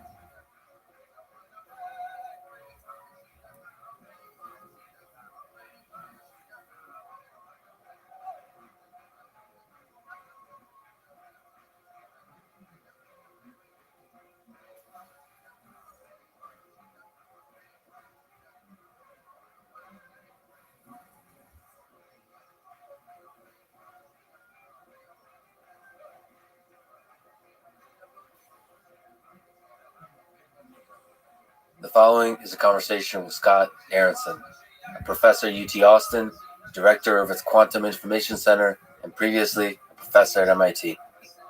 His research interests center around the capabilities and limits of quantum computers and computational complexity theory more generally. He is an excellent writer and one of my favorite communicators of computer science in the world. We only had about an hour and a half for this conversation, so I decided to focus on quantum computing. But I can see us talking again in the future on this podcast at some point about computational complexity theory and all the complexity classes that Scott catalogs in his amazing Complexity Zoo wiki. As a quick aside, based on questions and comments I've received, my goal with these conversations is to try to be in the background without ego and do 3 things. 1, let the guests shine and try to discover together the most beautiful insights in their work and in their mind. 2, try to play devil's advocate just enough to provide a creative tension in exploring ideas through conversation. And 3, to ask very basic questions about terminology, about concepts, about ideas. Many of the topics we talk about in the podcast I've been studying for years as a grad student, as a researcher, and generally as a curious human who loves to read. But frankly, I see myself in these conversations as the main character for one of my favorite novels by Dostoevsky called The Idiot. I enjoy playing dumb. Clearly, it comes naturally. But the basic questions don't come from my ignorance of the subject, but from an instinct that the fundamentals are simple. And if we linger on them from almost a naive perspective, we can draw an insightful thread from computer science to neuroscience to physics to philosophy and to artificial intelligence. This is the Artificial Intelligence Podcast. If you enjoy it, subscribe on YouTube, give it 5 stars on Apple Podcast, support it on Patreon, or simply connect with me on Twitter at Lex Friedman, spelled Fridman. As usual, I'll do 1 or 2 minutes of ads now, never any ads in the middle. It can break the flow of the conversation. I hope that works for you and doesn't hurt the listening experience. Quick summary of the ads. 2 supporters today. First, get Cash App and use the code LEXPODCAST. Second, listen to the Tech Meme Ride Home podcast for tech news. Search Ride Home, 2 words, in your podcast app. This show is presented by Cash App, the #1 finance app in the App Store. When you get it, use code LEXPODCAST. Cash App lets you send money to friends, buy Bitcoin, and invest in the stock market with as little as $1. Brokerage services are provided by Cash App Investing, a subsidiary of Square, a member SIPC. Since Cash App does fractional share trading, let me mention that the order execution algorithm that works behind the scenes to create the abstraction of fractional orders is an algorithmic marvel. So big props to the Cash App engineers for solving a hard problem that in the end provides an easy interface that takes a step up to the next layer of abstraction over the stock market, making trading more accessible for new investors and diversification much easier. So again, if you get Cash App from the App Store or Google Play and use the code LEXPODCAST, you'll get $10, and Cash App will also donate $10 to FIRST, one of my favorite organizations that is helping to advance robotics and STEM education for young people around the world. This episode is also supported by the Tech Meme Ride Home podcast. It's a technology podcast I've been listening to for a while and really enjoying. It goes straight to the point, gives you the tech news you need to know, and provides minimal but essential context. It's released every day by 5 p.m. Eastern and is only about 15 to 20 minutes long. For fun, I like building apps on smartphones, most on Android, so I'm always a little curious about new flagship phones that come out. I saw that Samsung announced the new Galaxy S20. And of course, right away, Tech Meme Ride Home has a new episode that summarizes all that I needed to know about this new device. They've also started to do weekend bonus episodes with interviews of people like AOL founder Steve Case on investing and Gary Marcus on AI, who I've also interviewed on this podcast. You can find the Tech Meme Ride Home podcast if you search your podcast app for Ride Home, 2 words. Then subscribe, enjoy, and keep up to date with the latest tech news. And now, here's my conversation with Scott Aronson.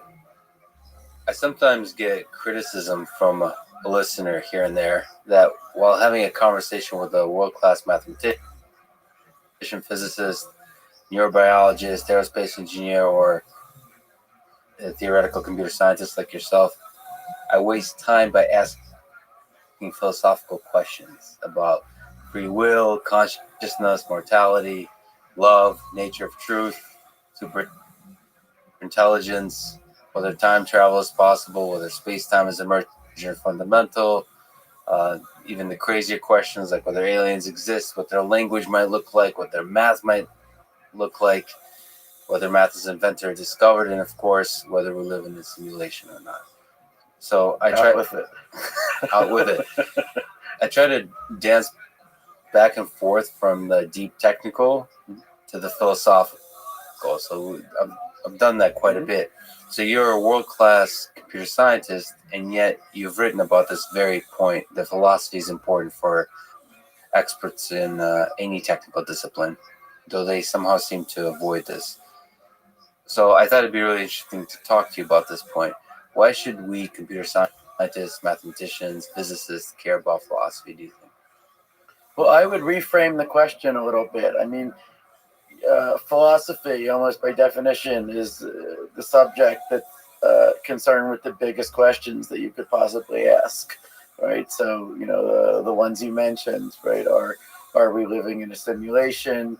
Are we alone in the universe? How should we even think about such questions? Is the future determined, and what do we even mean by it being determined? Why are we alive at the time we are and not at some other time?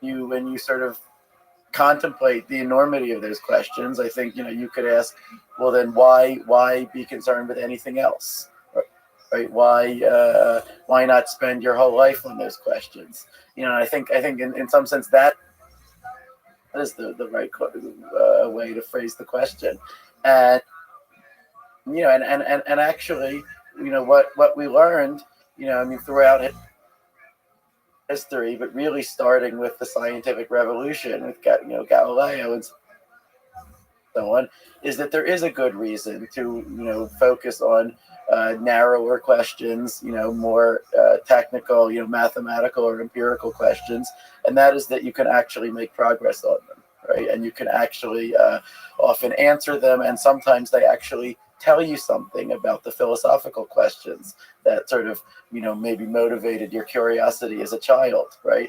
They don't necessarily resolve the philosophical questions, but sometimes they reframe your whole understanding of them, right? And so for me, philosophy is just the thing that you have in the background from the very beginning that you want to these are sort of the reasons why you went into intellectual life in the first place, at least the reasons why I did, right?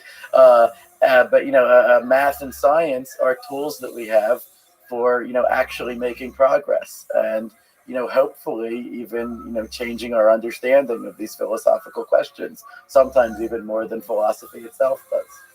What do you think computer scientists avoid these questions, run away from them a little bit, at least in technical scientific discourse? Well, I'm not sure if they do so more than any other scientists do. Alan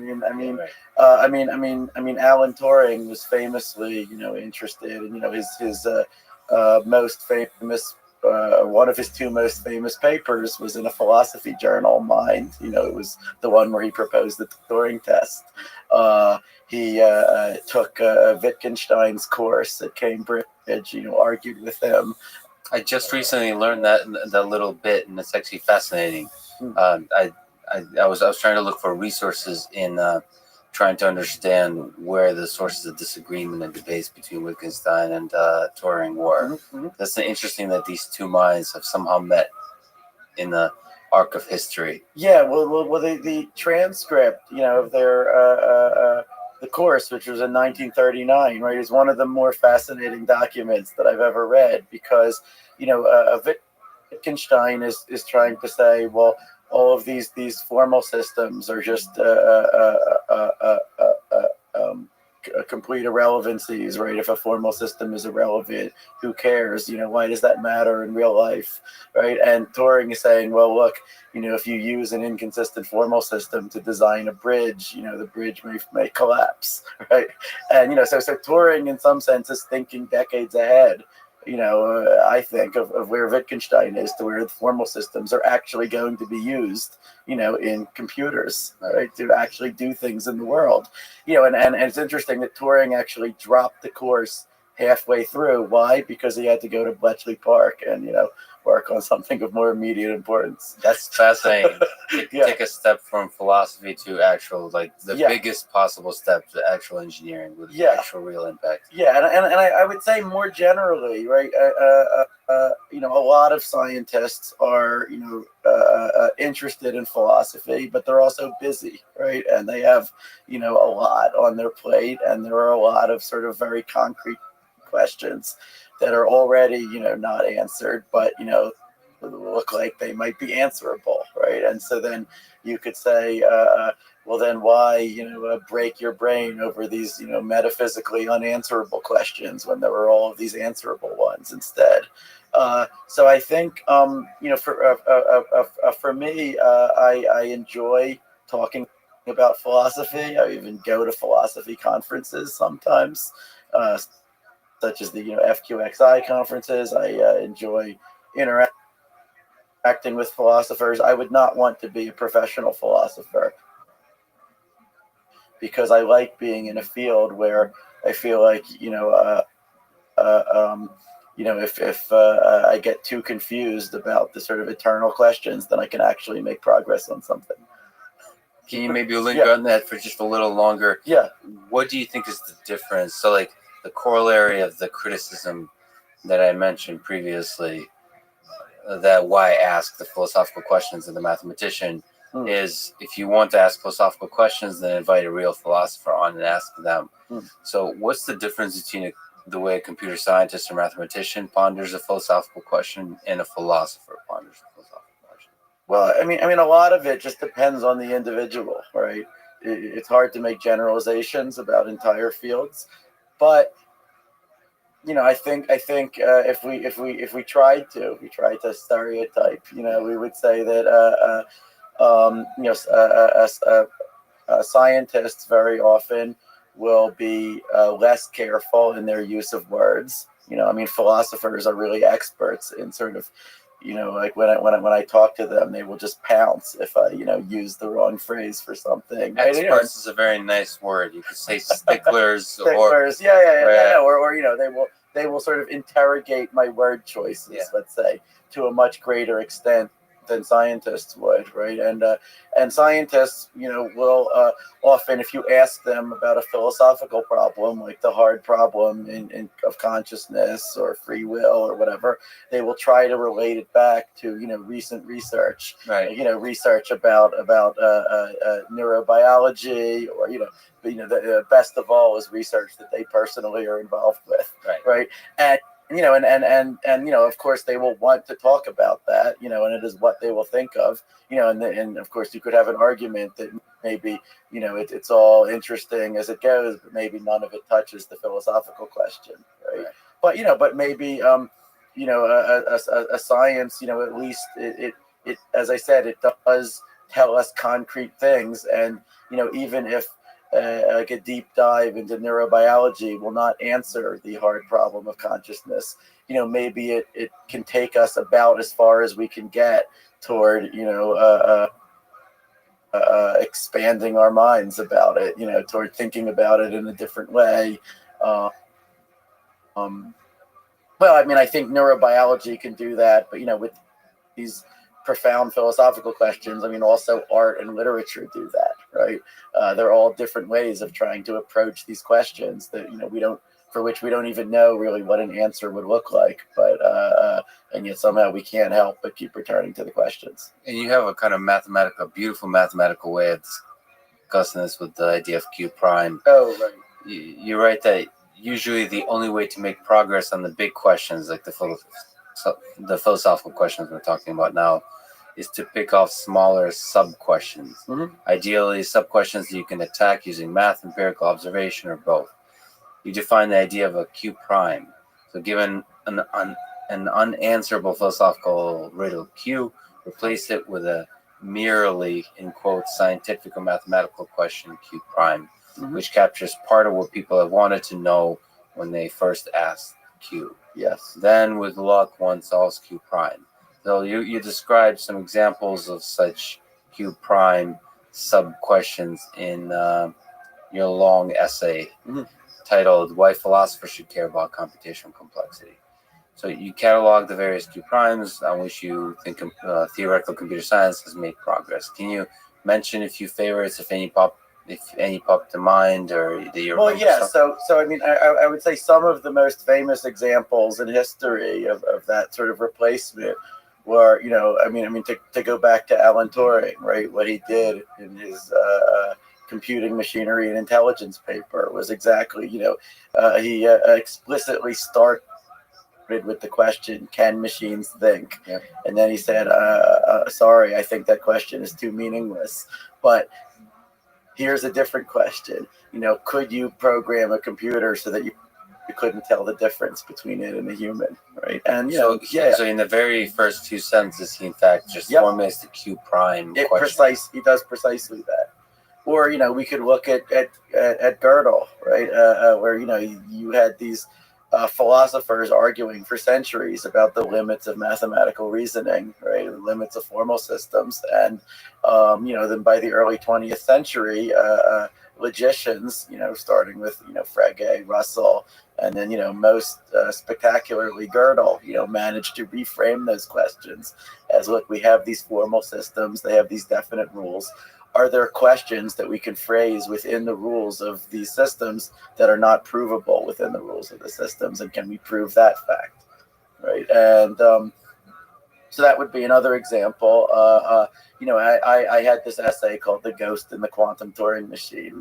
It's, one of the crazier things I've written. But I tried to do something, or to advocate doing something similar there for free will, where instead of talking about is free will real, where we get hung up on the meaning of what exactly do we mean by freedom, and can you be or do we mean compatibilist free will, libertarian free will, what do these things mean? I suggested just asking the question, how well in principle, consistently with the laws of physics, could a person's behavior be predicted without, so let's say, destroying the person's brain, taking it apart in the process of trying to predict them. And, and that actually, asking that question gets you into all sorts of meaty and interesting issues, issues of what is the computational substrate of the brain, or can you understand the brain, just at the sort of level of the neurons, at sort of the abstraction of a neural network, or do you need to go deeper to the molecular level and ultimately even to the quantum level, right? And of course that would put limits on predictability if you did. So you need to reduce the mind to a computational device, like formalize it so then you can make predictions about whether you could predict the behavior. Well, if you were trying to predict a person, then presumably you would need some model of their brain, right? And now the question becomes one of how accurate can such a model become? Can you make a model that will be accurate enough to really seriously threaten people's sense of free will? Not just metaphysically, but like really, I have written in this envelope what you were going to say next. Is accuracy the right term here? So it's also a level of abstraction has to be right. So if you're accurate at the somehow at the quantum level, that may not be convincing to us at the human level. Well, right, but the question is, what accuracy at the sort of level of the underlying mechanisms do you need in order to predict the behavior, right? At the end of the day, the test is just, can you, foresee what the person is going to do, right? I am, and in discussions of free will, it seems like both sides want to, very quickly dismiss that question as irrelevant. Well, to me, it's totally relevant. Okay, because if someone says, "Oh, well, a Laplace demon that knew the complete state of the universe, could predict everything you're going to do, therefore you don't have free will," that it doesn't trouble me that much because, well, I've never met such a demon, right? We even have some reasons to think, maybe it could not exist as part of our world. It's only an abstraction. A thought experiment. On the other hand, if someone said, well, I have this brain scanning machine, you step into it, and then, every paper that you will ever write, it will write, every thought that you will have, even right now about the machine itself, it will foresee. Well, if you could actually demonstrate that, then I think, that sort of threatens my internal sense of having free will in a much more visceral way. But now you notice that we're asking a much more empirical question. We're asking, is such a machine possible or isn't it? We're asking, if it's not possible, then what in the laws of physics or what about the behavior of the brain, prevents it from existing?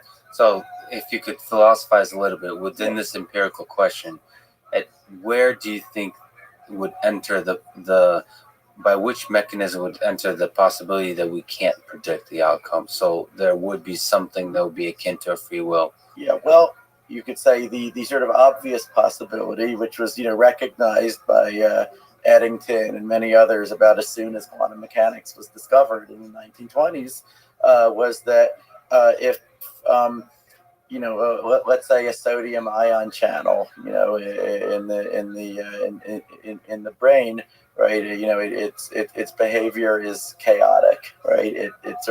It's governed by these Hodgkin equations in neuroscience, right, which are differential equations that have a stochastic component, right? Now, where does, and this ultimately governs, let's say, whether a neuron will fire or not fire. That's right? the basic chemical process or electrical process by which signals are sent in the brain. Exactly. And so you could ask, well, where does the randomness in the process, that neuroscientists, or what neuroscientists would treat as randomness, where does it come from? Ultimately it's thermal noise, right? Where does thermal noise come from? Well, ultimately, there are some quantum mechanical events at the molecular level that are getting sort of chaotically amplified by, a sort of butterfly effect. And so, even if you knew the complete quantum state of someone's brain, at best you could predict the probabilities that they would do one thing or do another thing, right? I think that part is actually relatively uncontroversial, right? The controversial question is whether any of it matters for the sort of philosophical questions that we care about, because you could say, if all it's doing is just injecting some randomness into an otherwise completely mechanistic process, well, then who cares, right? And more concretely, if you could build a machine that, could just calculate the probabilities of all of the possible things that you would do, right? And, of all the things that said you had a 10% chance of doing, you did exactly a tenth of them, and so on. Yeah, that so somehow on. Also takes away the feeling of free will. Exactly. I mean, to me, it seems essentially just as bad as if the machine deterministically predicted you. It seems, hardly different from that. But a more subtle question is, could you even learn enough about someone's brain to do that? Okay, because another central fact about quantum mechanics is that making a measurement on a quantum state is an inherently destructive operation. Okay, so if I want to measure the position of a particle, right? Before I measured it, had a superposition over many different positions. As soon as I measure, I localize it, right? So now I know the position, but I've also fundamentally changed the state. And so you could say, well, maybe in trying to build a model of someone's brain that was accurate enough to actually make, let's say, even well calibrated probabilistic predictions of their future behavior, maybe you would have to make measurements that were just so accurate that you would just fundamentally alter their brain. Okay, or maybe not. Maybe you only it would suffice to just make some nano robots that just measured some sort of much larger scale, macroscopic behavior, like what is this neuron doing? What is that neuron doing? Maybe that would be enough. See, but now what I claim is that we're now asking a question, in which it is possible to envision what progress on it would look like. Yeah, but just as you said, that question may be slightly detached from the philosophical question, in the sense if consciousness somehow has a role to the experience of free will. Because ultimately, when we're talking about free will, we're also talking about not just the predictability of our actions, but somehow the experience of that predictability. Yeah, well, I mean, a lot of philosophical questions ultimately feedback to the hard problem of consciousness, and as much as you can try to sort of talk around it or not, right? And there is a reason why people try to talk around it, which is that Democritus talked about the hard problem of consciousness, in 400 BC in terms that would be totally recognizable to us today. Right, and it's really not clear if there's been progress since, or what progress could possibly consist of. Is there a Q prime type of sub question that could help us get at consciousness? It's something about consciousness. Well, I mean, there is the whole question of of AI, right? Can you build a human level or superhuman level AI And can it work in a completely different substrate from the brain? I mean, and of course that was Alan Turing's point. And and even if that was done, it's maybe people would still argue about the hard problem of consciousness, right? And yet, my claim is a little different. My claim is that in a world where there were human level AIs, where we'd been even overtaken by such AIs, the entire discussion of the hard problem of consciousness would have a different character, right? It would take place in different terms in such a world, even if we hadn't answered the question. And my claim about free will would be similar, right? That if this prediction machine that I was talking about could actually be built, well, now the entire discussion of of free will is sort of transformed by that. Even if in some sense the metaphysical question hasn't been answered. Yeah, exactly. It transforms it fundamentally, because say that machine does tell you that it can predict perfectly, and yet there is this deep experience of free will, and then that changes the question completely. Yeah, and it starts actually getting to the question of the AGI, the Turing questions of the demonstration of free will, the demonstration of intelligence, the demonstration of consciousness. Does that equal consciousness, intelligence, and free will? But see, Lex, if every time I was contemplating a decision, this machine had printed out an envelope, where I could open it and see that it knew my decision, I think that actually would change my subjective experience of making decisions. Right? Does knowledge change your subjective experience? Well, or the knowledge that this machine had predicted everything I would do. It might drive me completely insane, right? But at any rate, it would change my experience to act, to not just discuss such a machine as a thought experiment, but to actually see it. Yeah. You could say at that point, you could say, why not simply call this machine a second instantiation of me and be done with it, right? Why even privilege the original me over this perfect duplicate that exists in the machine? Yeah, or there could be a religious experience with it too. It's kind of what God throughout the generations is supposed to. That God kind of represents that perfect machine. He's able to, I guess, actually. Well, I don't even know what are the religious interpretations of free will.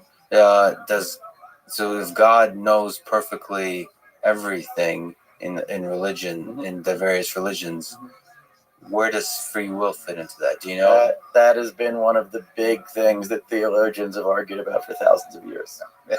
I am not a theologian, so maybe I shouldn't go there. So there's not a clear answer in a book like. This is the Calvinists debated this. This has been, different religious movements have taken different positions on that question, but that is how they think about it. Meanwhile, a large part of sort of what animates, theoretical computer science, you could say, is, we're asking sort of what are the ultimate limits of, what you can know or, calculate or figure out by, entities that you can actually build in the physical world.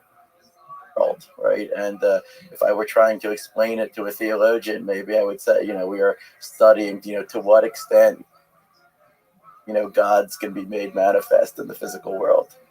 I'm not sure my colleagues would like that. So let's talk about quantum computers. Yeah, sure. As you said, quantum computing, at least in the 1990s, was a profound story at the intersection of computer science, physics, engineering, math, and philosophy.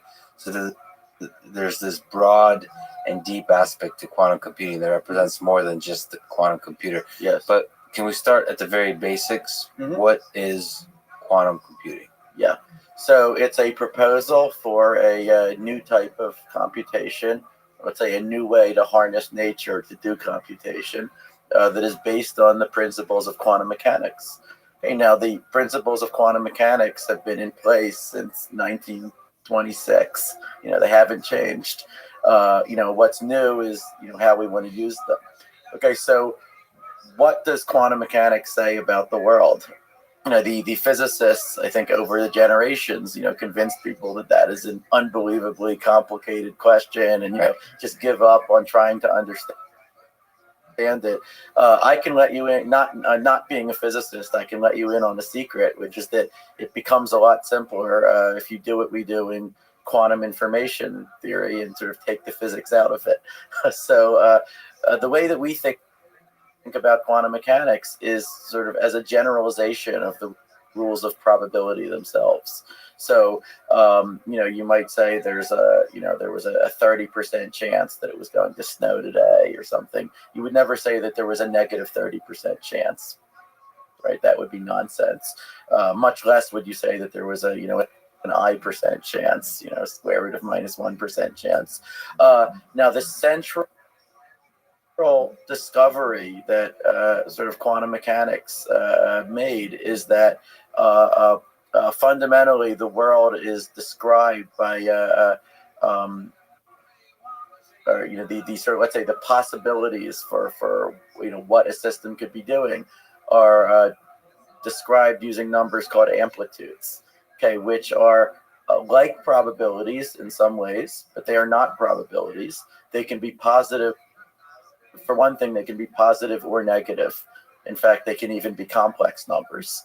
Okay, and if you've heard of a quantum superposition, this just means some state of affairs where you assign an amplitude, one of these complex numbers, to every possible configuration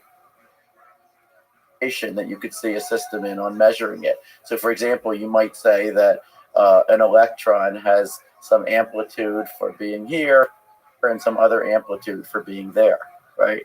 Now, if you look to see where it is, you will localize it, right? You will sort of force the amplitudes to be converted into probabilities.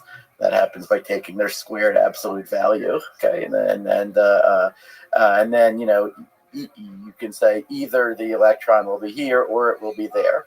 Knowing the amplitudes, you can predict at least the probabilities that you'll see each possible outcome. Okay, but while a system is isolated from the whole rest of the universe, the rest of its environment, the amplitudes can change in time by rules that are different from the normal rules of probability, and that are alien to our everyday experience. So anytime anyone ever tells you anything about the weirdness of the quantum world, or assuming that they're not lying to you, right? They are telling you, yet another consequence of nature being described by these amplitudes.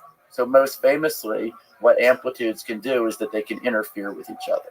Okay, so in the famous double slit experiment, what happens is that you shoot a particle, like an electron, let's say, at a screen with two slits in it, and you find that there are, on a second screen, now there are certain places where that electron will never end up, after it passes through the first screen. And yet, if I close off one of the slits, then the electron can appear in that place. Okay, so by decreasing the number of paths that the electron could take to get somewhere, you can increase the chance that it gets there.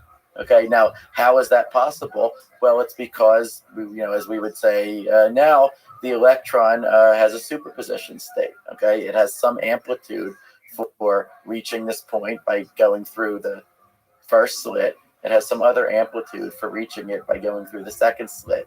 But now, if one amplitude is positive and the other one is negative, then I have to add them all up, right? I have to add the amplitudes for every path that the electron could have taken to reach this point.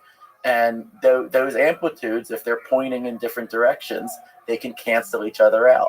That would mean the total amplitude is 0 and the thing never happens at all. I close off one of the possibilities, then the amplitude is positive or it's negative, and now the thing can happen. Okay, so that is sort of the one trick of quantum mechanics. And now I can tell you what a quantum computer is.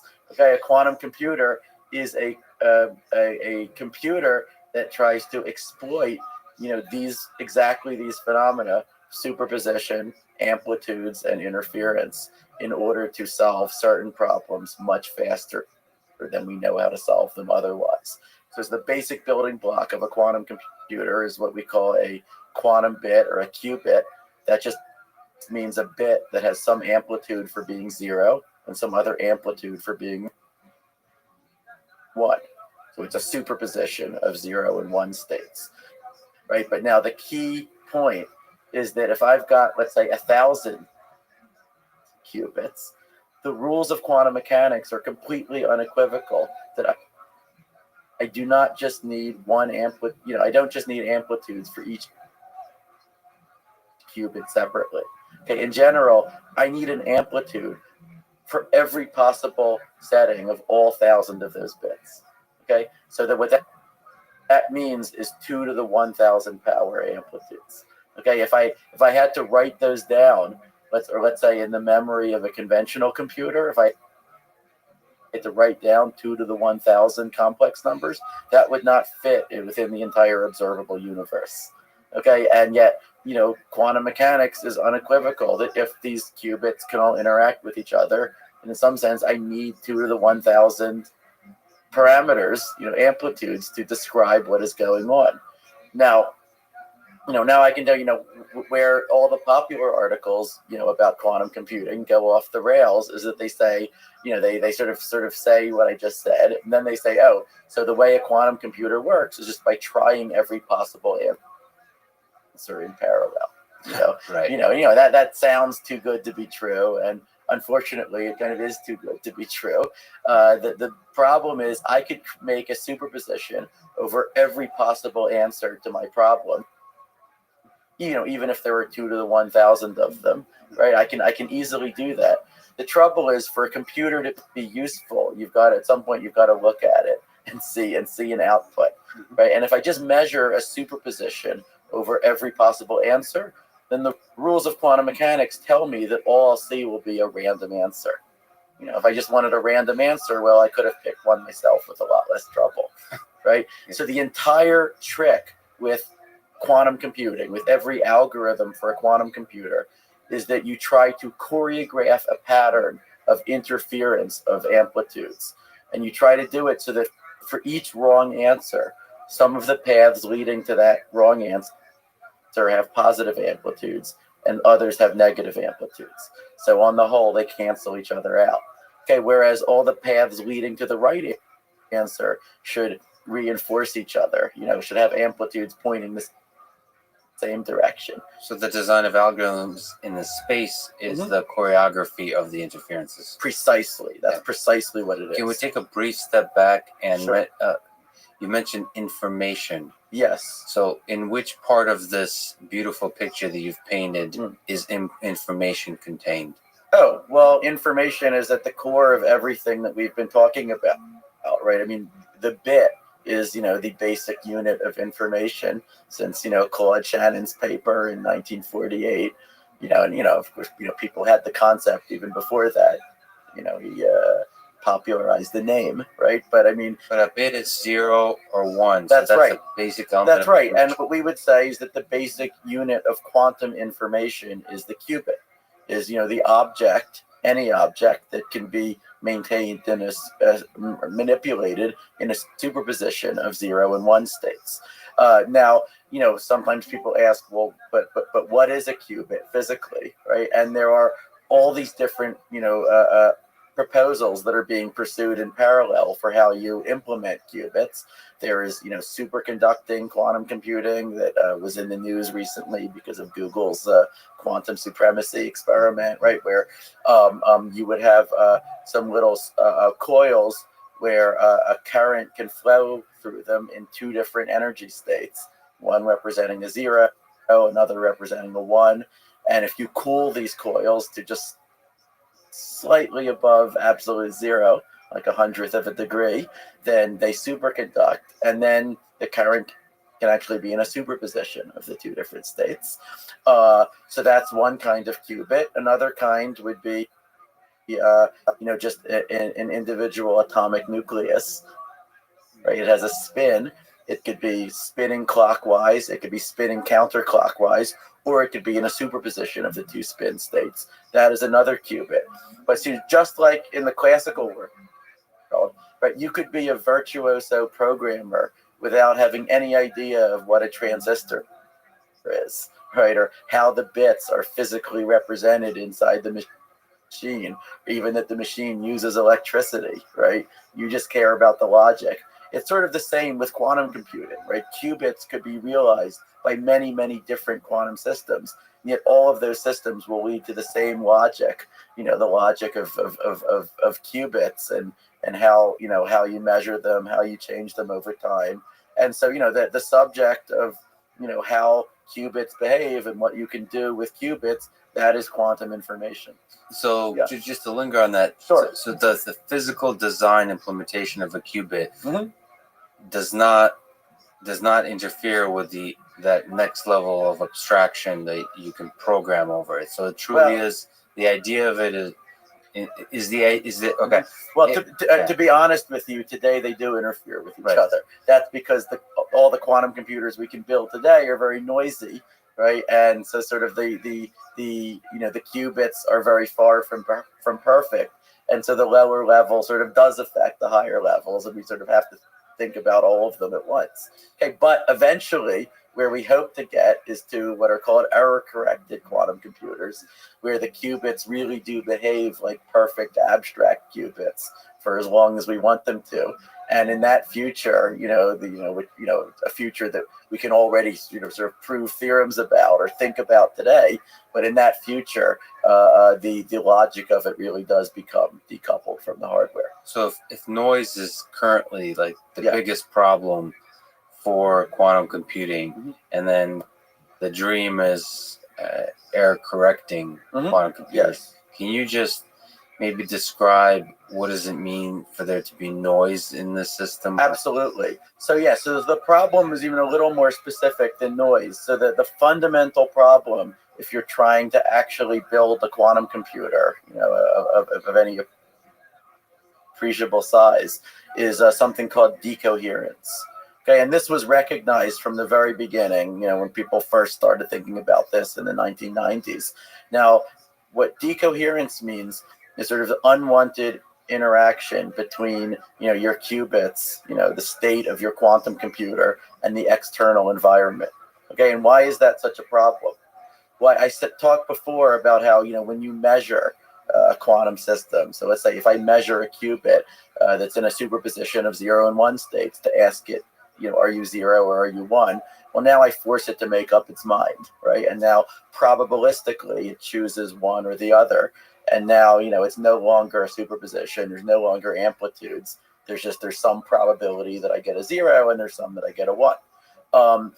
And now the trouble is that it doesn't have to be me who's looking. Okay, or in fact, it doesn't have to be any conscious entity. Any kind of interaction with the external world that leaks out the information about whether this qubit was a 0 or a 1, sort of that causes the 0-ness or the 1-ness of the qubit to be recorded in, the radiation in the room, in the molecules of the air, in the wires that are connected to my device, any of that. As soon as the information leaks out, it is as if that qubit has been measured. Okay, it is, the state has now collapsed. Another way to say it is that it's become entangled with its environment. Okay, but from the perspective of someone who's just looking at this qubit, it is as though it has lost its quantum state. And so what this means is that if I want to do a quantum computation, I have to keep the qubits sort of fanatically well isolated from their environment. But then at the same time, they can't be perfectly isolated because I need to tell them what to do.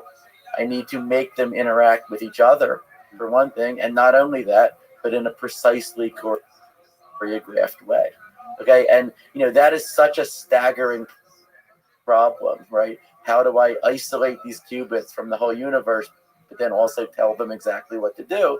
I mean, there were distinguished physicists and computer scientists in the 90s who said this is fundamentally impossible. The laws of physics will just never let you control qubits to the degree of accuracy that you're talking about.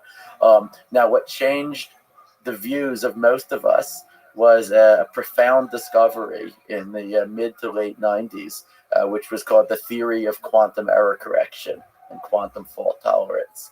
Okay, and the upshot of that theory is that if I want to build a reliable quantum computer and scale it up to, an arbitrary number of as many qubits as I want, and doing as much on them as I want, I do not actually have to get the qubits perfectly isolated from their environment. It is enough to get them really, really, really well isolated. Okay, and even if every qubit is sort of leaking, its state into the environment at some rate, as long as that rate is low enough, okay, I can sort of encode the information that I care about in very clever ways across the collective states of multiple qubits.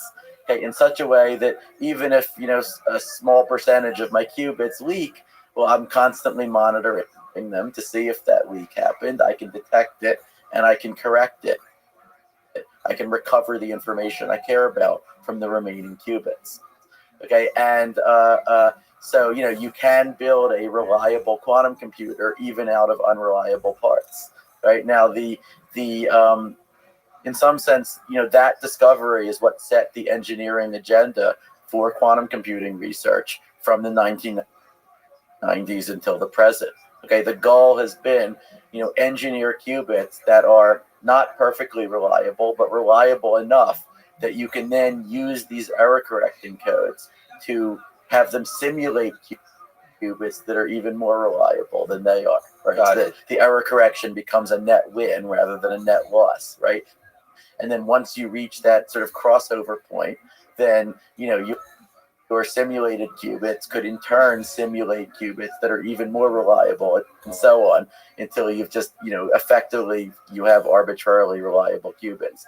So long story short, we are not at that break-even point yet. We're a hell of a lot closer than we were when people started doing this in the 90s, like orders of magnitude closer. But the key ingredient there is the more qubits, the better. Because well, the more qubits, the larger the computation you can do, right? Qubits are what constitute the memory of your quantum computer, right? But also for the error correcting mechanism. Yes.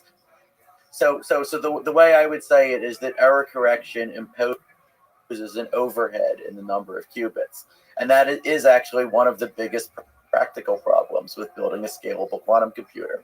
If you look at the error correcting codes, at least the ones that we know about today, and you look at what would it take to actually use a quantum computer to hack your credit card number, which is the most famous application people talk about, right? Let's say to factor huge numbers and thereby break the RSA crypto system.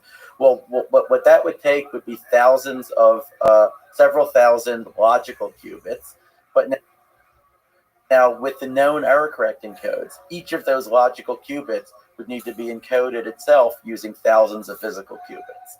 So at that point, you're talking about millions of physical qubits. And in some sense, that is the reason why quantum computers are not breaking cryptography already. It's because of these immense overheads involved. So that overhead is additive or multiplicative? Well, it's multiplicative. I mean, it's like you take the number of logical qubits that you need in your abstract quantum circuit, you multiply it by 1,000 or so. So, there's a lot of work on, trying to invent better error correcting codes. Okay, that is the situation right now. In the meantime, we are now in what physicist John Preskill called the noisy intermediate scale quantum, or NISQ era. And this is the era, you can think of it as sort of like the vacuum, we're now entering the very early vacuum tube era of quantum computers. The quantum computer analog of the transistor has not been invented yet, right? That would be like true error correction, right? Where we are not, or something else that would achieve the same effect, right? We are not there yet. But where we are now, let's say as of a few months ago, as of Google's announcement of quantum supremacy, we are now finally at the point where even with a non-error corrected quantum computer, with these noisy devices, we can do something that is hard for classical computers to simulate. Okay, so we can out some advantage. Now, will we in this noisy era be able to do something beyond what a classical computer can do that is also useful to someone? That we still don't know. People are going to be racing over the next decade to try to do that. By people, I mean Google, IBM, a bunch of startup companies, and research players labs. And research labs and governments and You just mentioned a million things. Well, I'll backtrack for a second. Yeah, sure.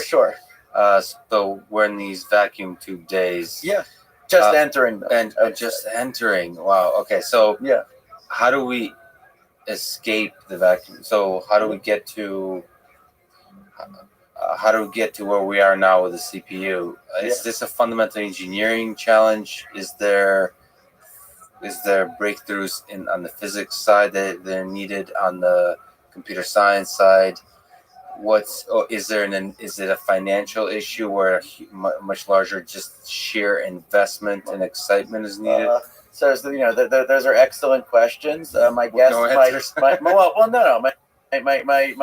my guess would be all of the above. Yeah. I mean, my guess, you could say fundamentally it is an engineering issue, right? The theory has been in place since the 90s, at least, this is what, error correction would look like. We do not have the hardware that is at that level, but at the same time, so you could just, try to power through, maybe even like, if someone spent $1 trillion on some quantum computing Manhattan project, right, then conceivably they could just, build an error corrected quantum computer as it was envisioned back in the 90s, right? I think the more plausible thing to happen is that there will be further theoretical breakthroughs and there will be further insights that will cut down the cost of doing this. So let's take a brief step to the philosophical. I just recently talked to Jim Keller, who's sort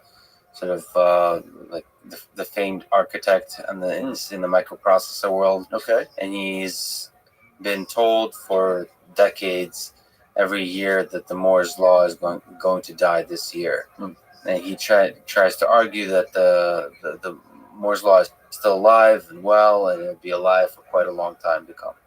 How long? The main point is it's still alive, but he thinks there's still 1,000x improvement just on shrinking the transistor that's possible. Whatever. The point is that the exponential growth we see it is actually a huge number of these S curves, just constant breakthroughs. At the philosophical level, why do you think we, as a descendants of apes, were able to just keep coming up with these new breakthroughs on the CPU side? Is this something unique to this particular endeavor, or will it be possible to replicate in the quantum computer space? Okay, all right. There was a lot there but just to break off something. I mean, I think we are in an extremely special period of human history, right? It is you could say obviously special, in many ways, right? There are way more people alive than there have been, and the whole future of the planet is in question in a way that it hasn't been, for the rest of human history. But in particular, we are in the era where we finally figured out how to build universal machines. It's things that we call computers. Machines that you program to simulate the behavior of whatever machine you want, and and once you've sort of crossed this threshold of universality, you've built, you could say, you've instantiated Turing machines in the physical world. Well, then the main questions are ones of numbers. They are ones of how many, of how much memory can you access, how fast does it run, how many parallel processors, at least until quantum computing. Quantum computing is the one thing that changes what I just said, right? Yeah, But as long as it's classical computing, then it's all questions of numbers. And you could say at a theoretical level, the computers that we have today are the same as the ones in the 50s. They're just millions of times, faster with millions of times more memory. And I think there's been an immense economic pressure to get more and more transistors, get them smaller and smaller, add more and more cores, and in some sense, like a huge fraction of sort of all of the technological progress that there is in all of civilization has gotten concentrated just more narrowly into just those problems, right? And so it has been one of the biggest success stories in the history of technology, right? There's, it is, I am as amazed by it as anyone else is, right? But at the same time, we also know that it, and I really do mean we know that it cannot continue indefinitely, okay? Because you will reach, fundamental limits on how small you can possibly make a processor. And if you want a real proof that would justify my use of the word, we know that Moore's law has to end. Ultimately you will reach the limits imposed by quantum gravity. If you were doing if you tried to build a computer that operated at 10 to the 43 hertz, did 10 to the 43 operations per second, that computer would use so much energy that it would simply collapse to a black hole. Okay, so in reality, we're going to reach the limits long before that. But that is a sufficient proof that there's a limit. Yes. But it would be interesting to try to understand the mechanism, the economic pressure that you said. Just like the Cold War was a pressure on because I'm both. My us is both the Soviet Union and the United States. Yeah, getting us, the two countries, to hurry up to get to space, to the moon. There seems to be that same kind of economic pressure that somehow created a chain of engineering breakthroughs that resulted in the Moore's law. Yeah, it'd be nice to replicate. Yeah, well, I mean, some people are sort of get depressed about the fact that technological progress, may seem to have slowed down in many realms outside of computing, right? And there was this whole thing of, we wanted flying cars and we only got Twitter instead, right? And good old Peter Thiel, right. So, but then jumping to another really interesting topic that you mentioned. So, Google announced with their work in the paper in Nature with quantum supremacy. Yes. Can you describe, again, back to the basic, what is, perhaps not so basic, what is quantum supremacy? Absolutely. So, quantum supremacy is a term that was coined by John Preskill in 2012. Not everyone likes the name, but it sort of stuck. We don't. We sort of haven't found a better alternative. It's technically quantum computational supremacy. That's right. And but the basic idea is actually one that goes all the way back to the beginnings of quantum computing, when Richard Feynman and David Deutsch, people like that, were talking about it in the early 80s, and quantum supremacy just refers to sort of the point in history when you can first use a quantum computer to do some well-defined task much faster than any known algorithm running on any of the classical computers that are available. Okay, so notice that I did not say a useful task. Okay, it could be something completely artificial, but it's important that the task be well defined. So in other words, it is something that has right and wrong answers, and that are knowable independently of this device, right? And we can then, run the device, see if it gets the right answer or not. Can you clarify a small point? You said much faster than a classical implementation. What about So what about the space where the class doesn't even exist a classical algorithm So maybe I should clarify. Everything that a quantum computer can do, a classical computer can also eventually do. Okay, and the reason why we know that is that a classical computer could always, if it had no limits of time and memory, it could always just store the entire quantum state, of your, of the quantum, store in a list of all the amplitudes, in the state of the quantum computer, and then just, do some linear algebra to just update that state, right? And so anything that quantum computers can do can also be done by classical computers, albeit exponentially slower. So quantum computers don't go into some magical place outside of Alan Turing's definition of computation. Precisely. They do not solve the halting problem. Right. They cannot solve anything that is uncomputable in Alan Turing's sense. What we think they do change is what is efficiently computable. Okay, and since the 1960s, the word efficiently, has been a central word in computer science, but it's sort of a code word for something technical, which is basically with polynomial scaling. That as you get to larger and larger inputs, you would like an algorithm that uses an amount of time that scales only like the size of the input raised to some power, and not exponentially with the size of the input. Right? So I do hope we get to talk again, because one of the many topics that there's probably several hours worth of conversation on is complexity, which we probably won't even get a chance to touch today.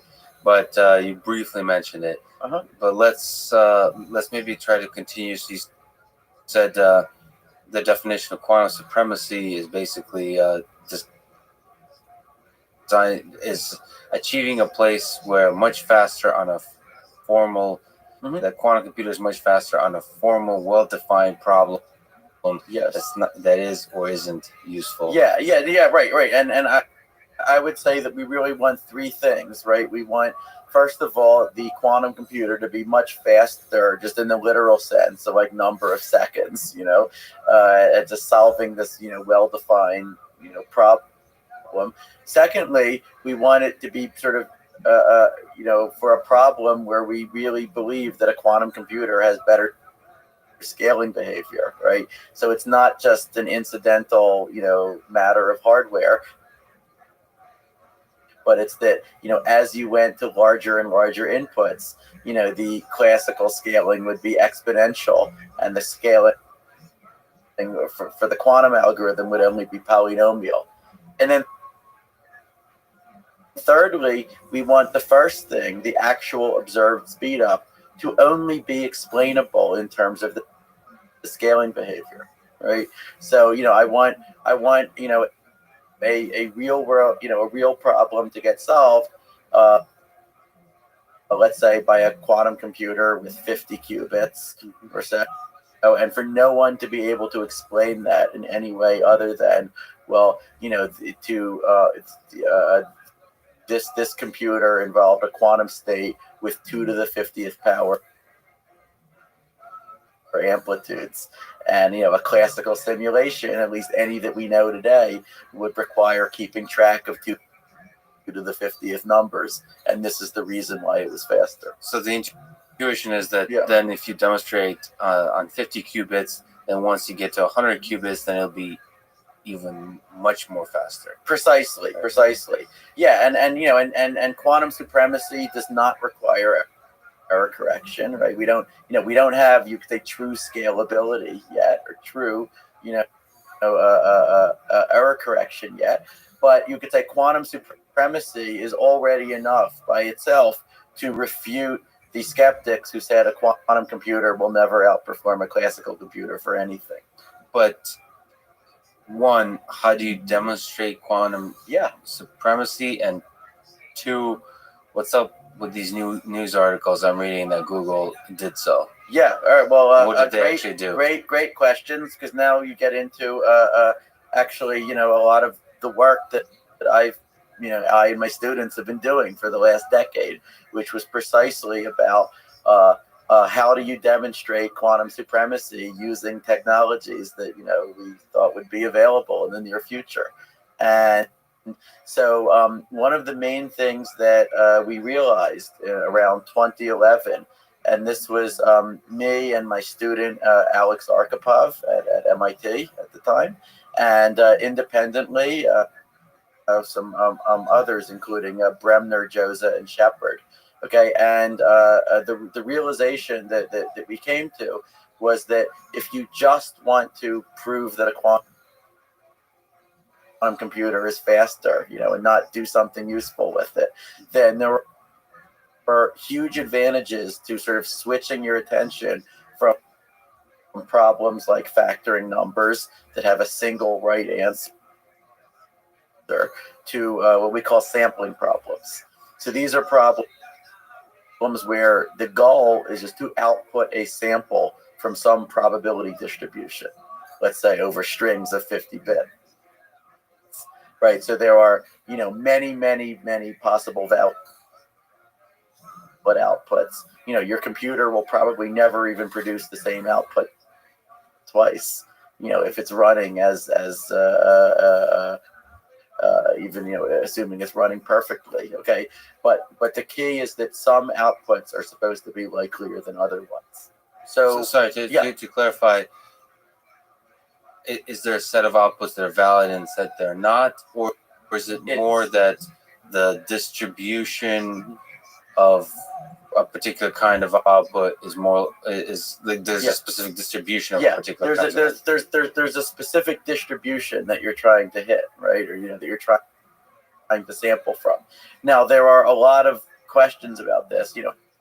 How do you do that, right? Now how you do it, it turns out that with a quantum computer, even with the noisy quantum computers that we have now, that we have today, what you can do is basically just apply a randomly chosen sequence of operations, right? So we and sometimes, that part is almost trivial, right? We just sort of get the qubits to interact in some random way, although a sort of precisely specified random way, so we can repeat the exact same random sequence of interactions again and get another sample from that same distribution. And what this does is it basically, it creates a lot of garbage, but very specific garbage, right? So of all of the so if we're going to talk about Google's device, there were 53 qubits there, okay, and so there are 2 to the 53 power possible outputs. Now, for some of those outputs, there was a little bit more destructive interference in their amplitude. Okay, so their amplitudes were a little bit smaller, and for others, there was a little more constructive interference. The amplitudes were a little bit more aligned with each other. And so those that were a little bit likelier. Okay, all of the outputs are exponentially unlikely, but some are, let's say, 2 times or 3 times unlikelier than others. Okay, and so you can define this sequence of operations that gives rise to this probability distribution. Okay, now the next question would be, well, how do you even if you're sampling from it, how do you verify that? Right. How do you know? And so my students and I, and also the people at Google who were doing the experiment, came up with statistical tests that you could apply to the outputs in order to try to verify, what is, that at least that some hard problem is being solved. The test that Google ended up using was something that they called the linear cross entropy benchmark. Okay, and it's basically, so the drawback of this test is that it requires you to do a 2 to the 53 time calculation with your classical computer. Okay, so it's very expensive to do the test on a classical computer. The good news How big of a number is 2 to the 53? It's about 9 quadrillion. Okay. That doesn't help. Well, it's you want No, it in like scientific notation. No. It's What I mean is, it is just possible to run on a supercomputer? Yeah, so we will come back to that. It is just barely possible to run, we think, on the largest supercomputer that currently exists on Earth, which is called Summit at Oak Ridge National Lab. Okay. Great. This is exciting. That's the short answer. So ironically, for this type of experiment, we don't want 100 qubits. Okay, because with 100 qubits, even if it works, we don't know how to verify the results. Okay, so we want a number of qubits that is enough that the biggest classical computers on Earth will have to sweat, and will just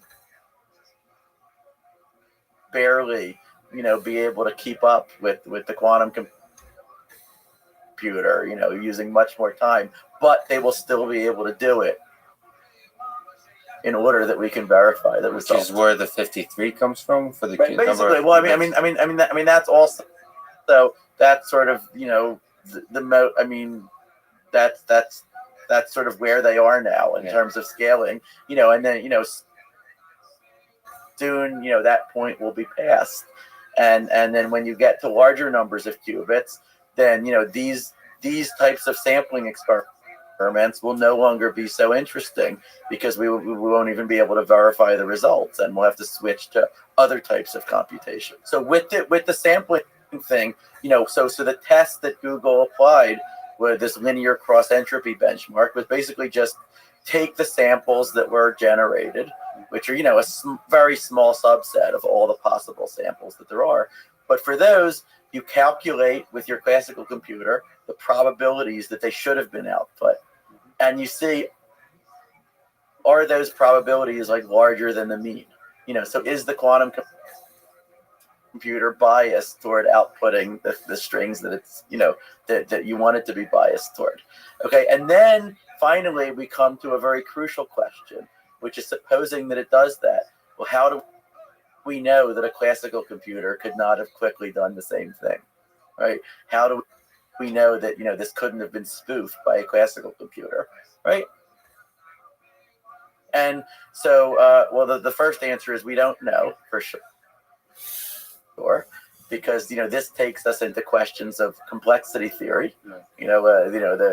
Questions on the magnitude of the P versus NP question and things. But right, we don't know how to rule out definitively that there could be fast classical algorithms for even simulating quantum mechanics and for simulating experiments like these, but we can give some evidence against that possibility, and that was sort of the main thrust of a lot of the work that my colleagues and I did over the last decade, which is then sort of in around 2015 or so what led to Google deciding to do this experiment.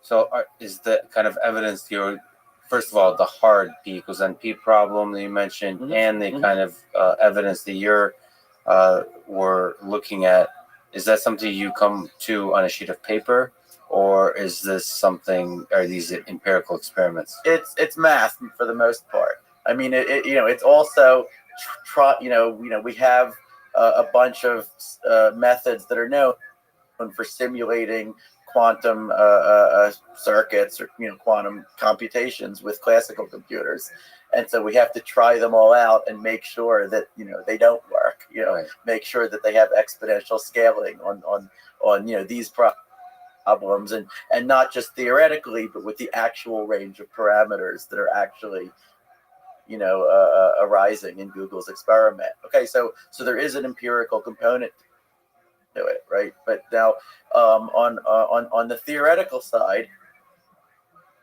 what we know how to do in theoretical computer science and computational complexity is we don't know how most of the problems we care about are hard, but we know how to pass the blame to someone else.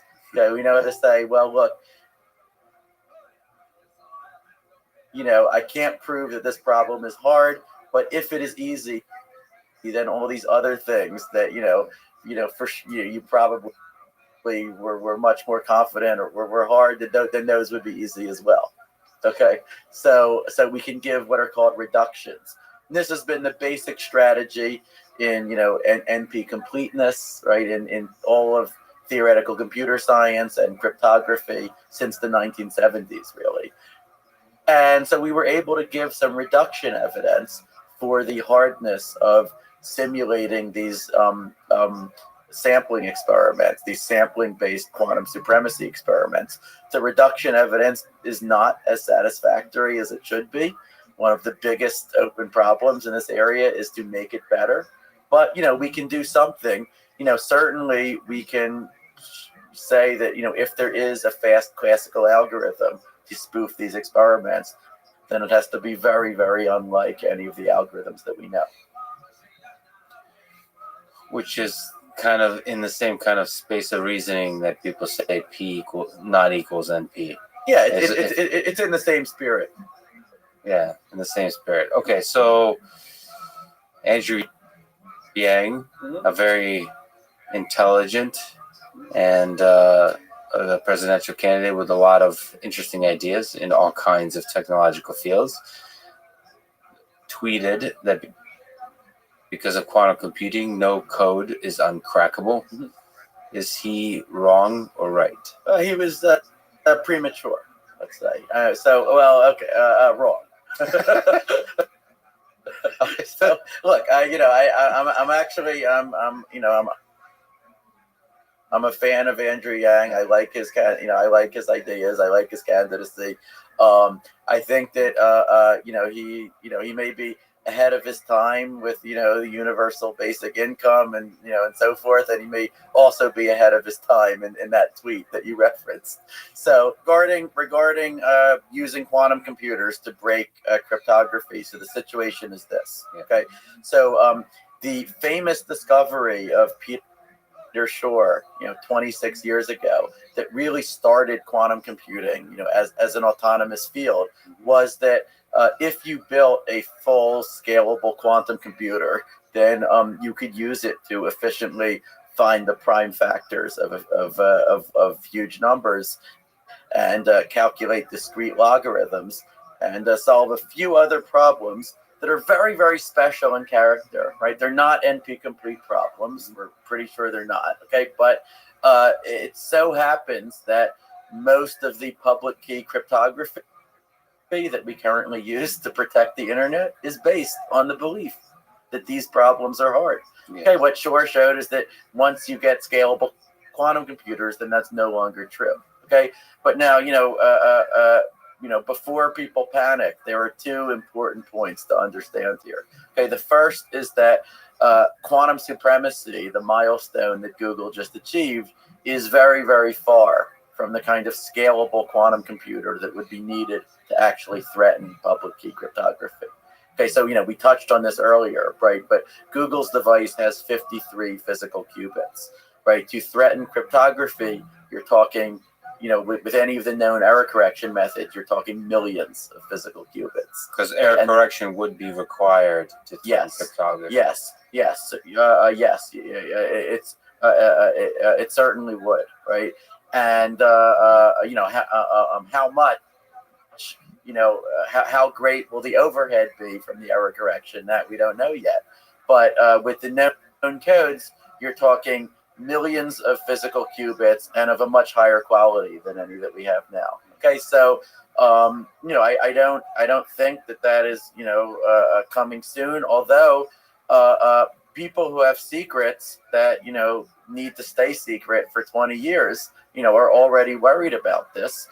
For the good reason that we presume that intelligence agencies are already scooping up data, in the hope that eventually they'll be able to decode it once quantum computers become available.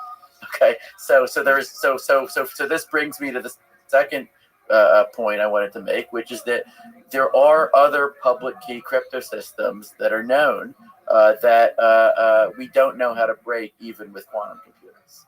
Okay, and there's a whole field devoted to this now, which is called post-quantum cryptography.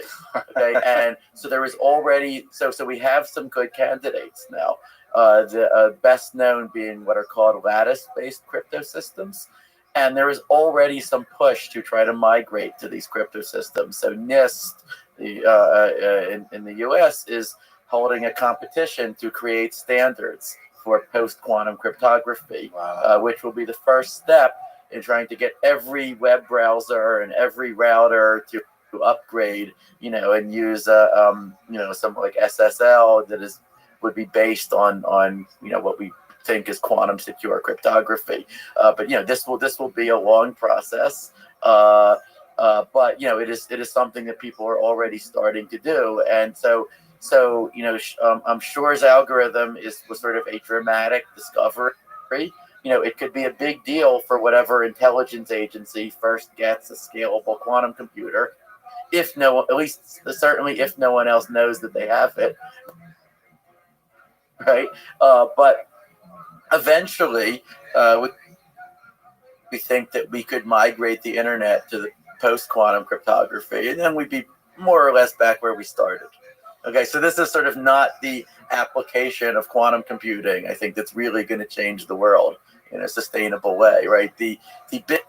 By the way, the biggest practical application of quantum computing that we know about by far, I think, is simply the simulation of quantum mechanics itself. In order to, learn about chemical reactions, design maybe new chemical processes, new materials, new drugs, new solar cells, new superconductors, all kinds of things like that. What's the size of a quantum computer that would be able to simulate the quantum mechanical systems themselves that would be impactful for the real world for the kind of chemical reactions and that kind of work? What scale are we talking about? Now you're asking a very, very, very current question, a very big question. People are going to be racing over the next decade to try to do useful quantum simulations, even with 100 or 200 qubit quantum computers of the sort that we expect to be able to build over the next decade. Okay, so that might be the first application of quantum computing that we're able to realize, or maybe it will prove to be too difficult.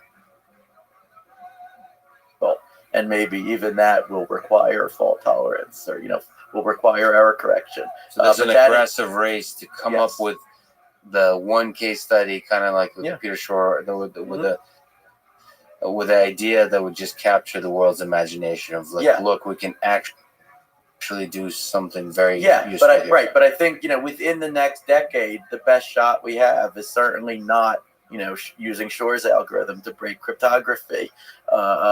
Just because it requires too much in the way of error correction. The best shot we have is to do some quantum simulation that tells the material scientists or chemists or nuclear physicists something that is useful to them and that they didn't already know. And you might only need one or two successes in order to change some billion-dollar industries, right? Like the way that people make fertilizer right now is still based on the Haber-Bosch process from a century ago, and it is some many-body quantum mechanics problem that no one really understands, right? If you could design a better way to make fertilizer, right, that's billions of dollars right there. So those are sort of the applications that people are going to be aggressively racing toward over the next decade. Now, I don't know if they're going to realize it or not, but it is they certainly at least have a shot. So it's going to be a very, very interesting next decade. But just to clarify, what's your intuition? Is if a breakthrough like that comes with, is it possible for that breakthrough to be on 50 to 100 qubits? Or is scale a fundamental thing, like 500, 1,000, and plus qubits? Yeah, so I can tell you what the current studies are saying. I think probably better to rely on that than on my intuition. But there was a group at Microsoft had a study a few years ago that said even with only about 100 qubits, you could already learn something new about this the chemical reaction that makes fertilizer, for example. The trouble is they're talking about 100 qubits and about 1 million layers of quantum gates. Okay, so basically they're talking about 100 nearly perfect qubits. So the logical qubits, as you mentioned. Yeah, before. exactly, 100 logical qubits, and now the hard part for the next decade is going to be, well, what can we do with 100 to 200 noisy qubits? Yeah. Yeah. Is there error correction breakthroughs that might come without the need to do thousands or millions of physical qubits? Yeah, so people are going to be pushing simultaneously on a bunch of different directions. One direction, of course, is just making the qubits better, right? And there is tremendous progress there. I mean, the fidelities, like the accuracy of the qubits, has improved by several orders of magnitude. In the last decade or two. Okay, the second thing is designing better error, let's say lower overhead error correcting codes, and even short of doing the full recursive error correction, there are these error mitigation strategies that you can use, that may, allow you to eke out a useful speed up in the near term. And then the third thing is just taking the quantum algorithms for simulating quantum chemistry or materials and making them more efficient. And those algorithms are already dramatically more efficient than they were, let's say, 5 years ago. And so when, I quoted these estimates, like, circuit depth of 1 million. And so, I hope that because people will care enough that these numbers are going to come down. So you're one of the world-class researchers in this space. There's a few groups, like we mentioned, Google and IBM working at this. Mm-hmm. There's other research labs, mm-hmm. But you put also you have an amazing blog. You put you paid me to say it. You put a lot of effort into communicating the science of this and exposing some of the BS and sort of the natural, just like in the AI space, the natural charlatanism, if that's a word, in quantum mechanics in general, but quantum computers and so on. Mm-hmm. Can you give some notes about people or ideas that people like me or listeners in general from outside the field should be cautious of when they're taking in news headings that Google achieved quantum supremacy? Mm-hmm. Mm-hmm. So what should we look out for? Where's the charlatans in the space? Where's the BS? Yeah. So good question. Unfortunately, quantum computing is a little bit like cryptocurrency or deep learning. Like, there is a core of something that is genuinely revolutionary and exciting, and because of that core, it attracts this sort of vast penumbra of people making just utterly ridiculous claims. And so with quantum computing, I mean, I would say that the main way that people go astray is by not focusing on sort of the question of are you getting a speed up over a classical computer or not, right? And so people have dismissed quantum supremacy because it's not useful, right? Or it's not itself, let's say, obviously useful for anything. Okay, but ironically, these are some of the same people who will go and say, well, we care about useful applications. We care about solving traffic routing and and financial optimization and all these things. And that sounds really good, but their entire spiel is sort of counting on nobody asking the question, yes, but how well could a classical computer do the same thing? Yes. Right? I really mean the entire thing is they say, well, a quantum computer can do this, a quantum computer can do that, right? And they just avoid the question, are you getting a speed up over a classical computer or not? And if so, how do you know? Have you really thought carefully about classical algorithms to do, to solve the same problem, right? And a lot of the application areas that companies and investors are most excited about, that the popular press is most excited about, for quantum computers, have been things like machine learning, AI, optimization. Okay, and the problem with that is that since the very beginning, even if you have a perfect, fault tolerant, scalable quantum computer, we have known of only modest speed ups that you can get for these problems. Okay, so there is a famous quantum algorithm called Grover's algorithm. Okay, and what it can do is it can solve many of the problems that arise in AI, machine learning, optimization, including NP-complete problems. Okay, but it can solve them in about the square root of the number of steps that a classical computer would need for the same problems. Okay, now a square root speed up is, important. It's impressive. It is not an exponential speed up. Okay, so it is not the kind of game changer that, let's say, Shor's algorithm for factoring is, or for that matter, that simulation of quantum mechanics is. Okay, it is a more modest speed up. And let's say, roughly, in theory, it could roughly double the size of the optimization problems that you could handle, right? And so, because people found that, I guess, too boring, or too unimpressive, they've gone on to like invent all of these heuristic algorithms where, because no one really understands them, you can just project your hopes onto them, right? That, well, maybe it gets an exponential speed up. You can't prove that it doesn't, and the burden is on you to prove that it doesn't get a speed up, right? And, so they've done an immense amount of that kind of thing. And a really worrying amount of the case for building a quantum computer has come to rest on this stuff that those of us in this field know perfectly well is on extremely shaky foundations. So the fundamental question is, show that there's a speed up over the classical. Absolutely. And in the space that you're referring to, which is actually really interesting, so the area that a lot of people are excited about is machine learning. Yeah. So your sense is, do you think it will? So I know that there's a lot of smoke currently. Yeah. But do you think there actually eventually might be breakthroughs where you do get exponential speed ups in the machine learning space? Absolutely, there might be. I mean, I think we know of modest speed ups that you can get for these problems.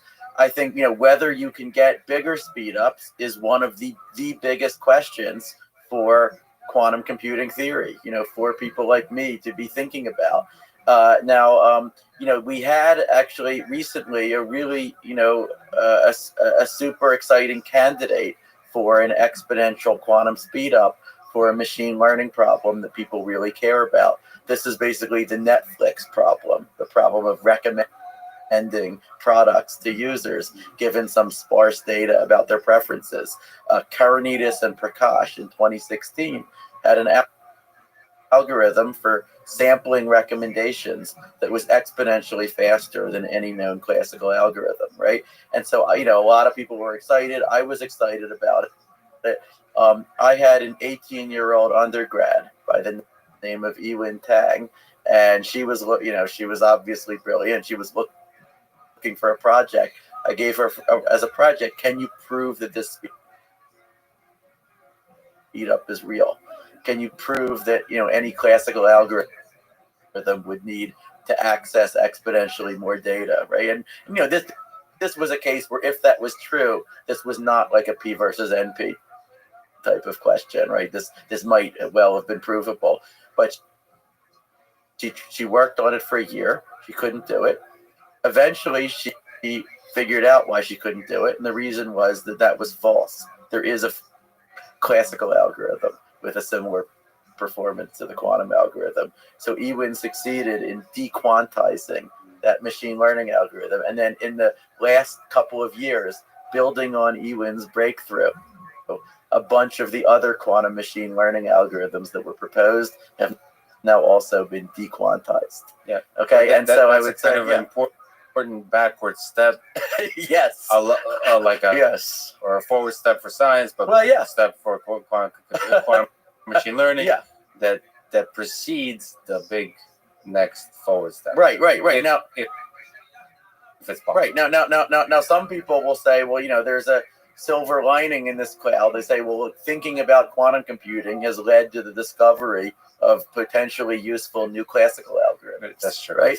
And so, so you get these spin-off applications. But if you want a quantum speed up, you really have to think carefully about that. Ewin's work was a perfect illustration of why. Right, and I think that the challenge, the field is now open. Right, find a better example. Find where quantum computers are going to deliver big gains for machine learning. I am, not only do I ardently support people thinking about that, I'm trying to think about it myself and have my students and postdocs think about it. But we should not pretend that those speed ups are already established. And the problem comes when so many of the companies and journalists in this space are pretending that. Like all good things, like life itself, this conversation must soon come to an end. So let me ask the most absurdly philosophical last question. Okay. What is the meaning of life? What gives your life fulfillment, purpose, happiness, and meaning? I would say, number one, trying to discover new things about the world and share them and communicate and learn what other people have discovered. Number two, my friends, my family, my kids, my students, just the people around me. Number three, trying, when I can to, make the world better in some small ways. And, it's depressing that I can't do more and that, the world is, facing crises over, the climate and over, sort of resurgent authoritarianism and all these other things. But, trying to stand against the things that I find horrible when I can. Let me ask you one more absurd question. Yeah. What makes you smile? Well, I guess your question just did. I don't know. I thought I tried that absurd one on you. Well, it was a huge honor to talk to you. Oh, we'll probably talk to you for many more hours, Scott. Thank you so much. Well, thank you. Thank you. It was great. Thank you for listening to this conversation with Scott Aronson. And thank you to our presenting sponsor, Cash App. Download it. Use code LEXPODCAST. You'll get $10. $10 will go to First, an organization that inspires and educates young minds to become science and technology innovators of tomorrow. If you enjoy this podcast, subscribe on YouTube, give it 5 stars on Apple Podcasts, support it on Patreon, or simply connect with me on Twitter at Lex Friedman.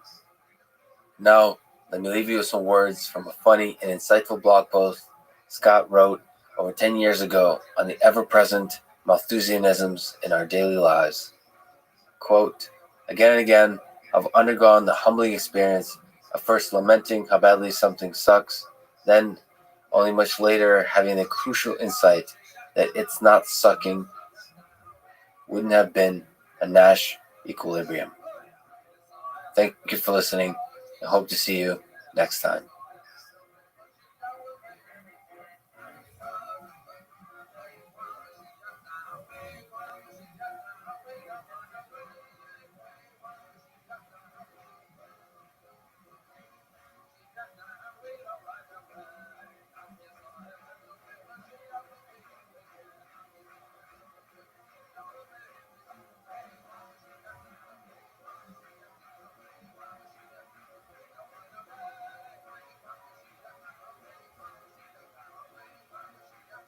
The following is a conversation with Andrew Ng, one of the most impactful educators, researchers, innovators, and leaders in artificial intelligence and technology space in general.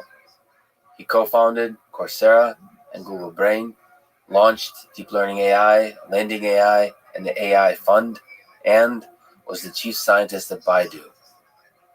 As a Stanford professor and with Coursera and Deep Learning AI, he has helped educate and inspire millions of students, including me. This is the Artificial Intelligence Podcast. If you enjoy it, subscribe on YouTube, give it 5 stars on Apple Podcasts,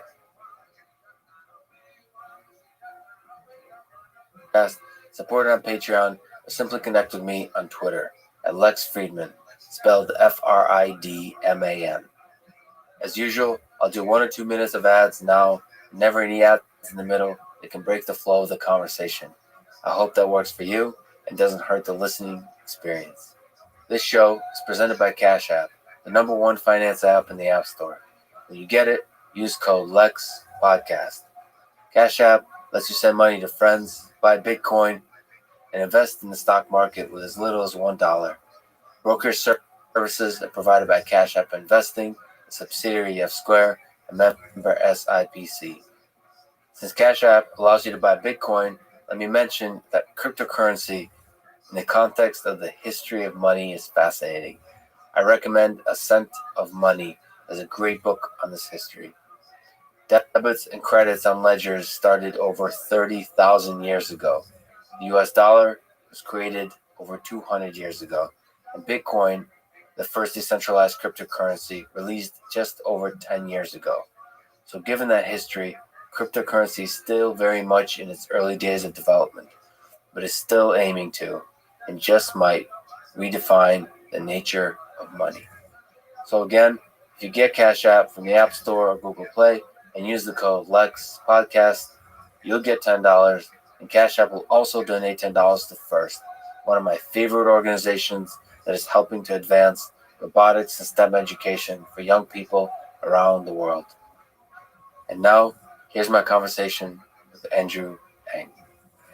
The courses you taught on machine learning at Stanford and later on Coursera that you co-founded have educated and inspired millions of people. So let me ask you, what people or ideas inspired you to get into computer science and machine learning when you were young?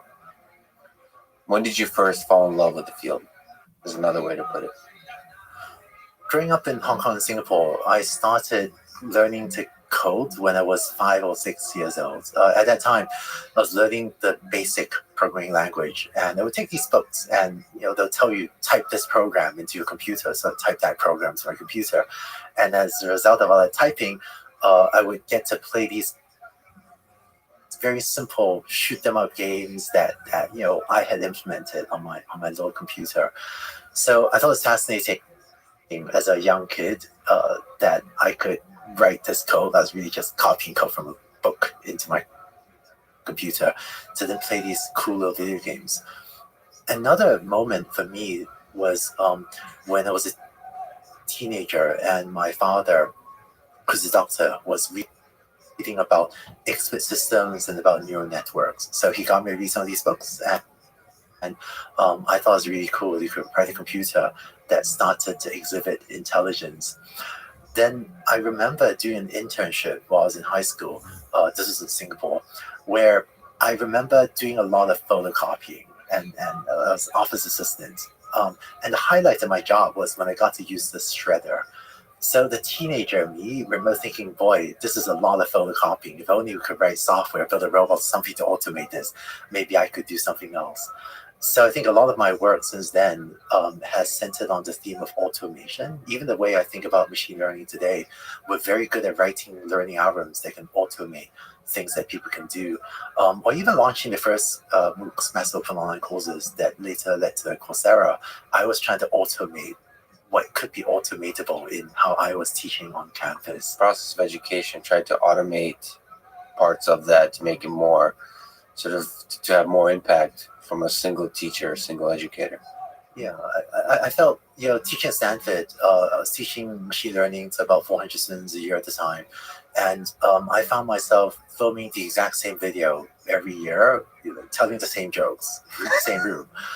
And I thought, why am I doing this? Why don't we just take last year's video and then I can spend my time building a deeper relationship with students. So that process of thinking through how to do that led to the first MOOCs that we launched. And then you have more time to write new jokes.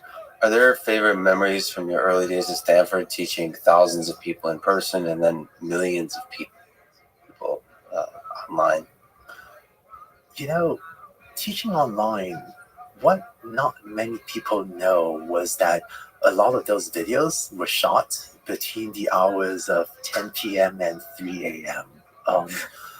A lot of times, we were launching the first Mozilla Stanford. We already announced the course, about 100,000 people signed up.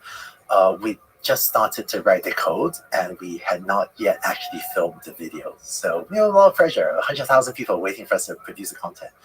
So many Fridays, Saturdays, I would go out, have dinner with my friends, and then I would think, okay, do you want to go home now, or do you want to go to the office to film videos? And the thought of being able to help 100,000 people potentially learn machine learning, fortunately, that made me think, okay, I'm going to go to my office, go to my tiny little recording studio. I would adjust my Logitech webcam, adjust my Wacom tablet, make sure my lapel mic was on, and then I would start recording often until 2 a.m. or 3 a.m.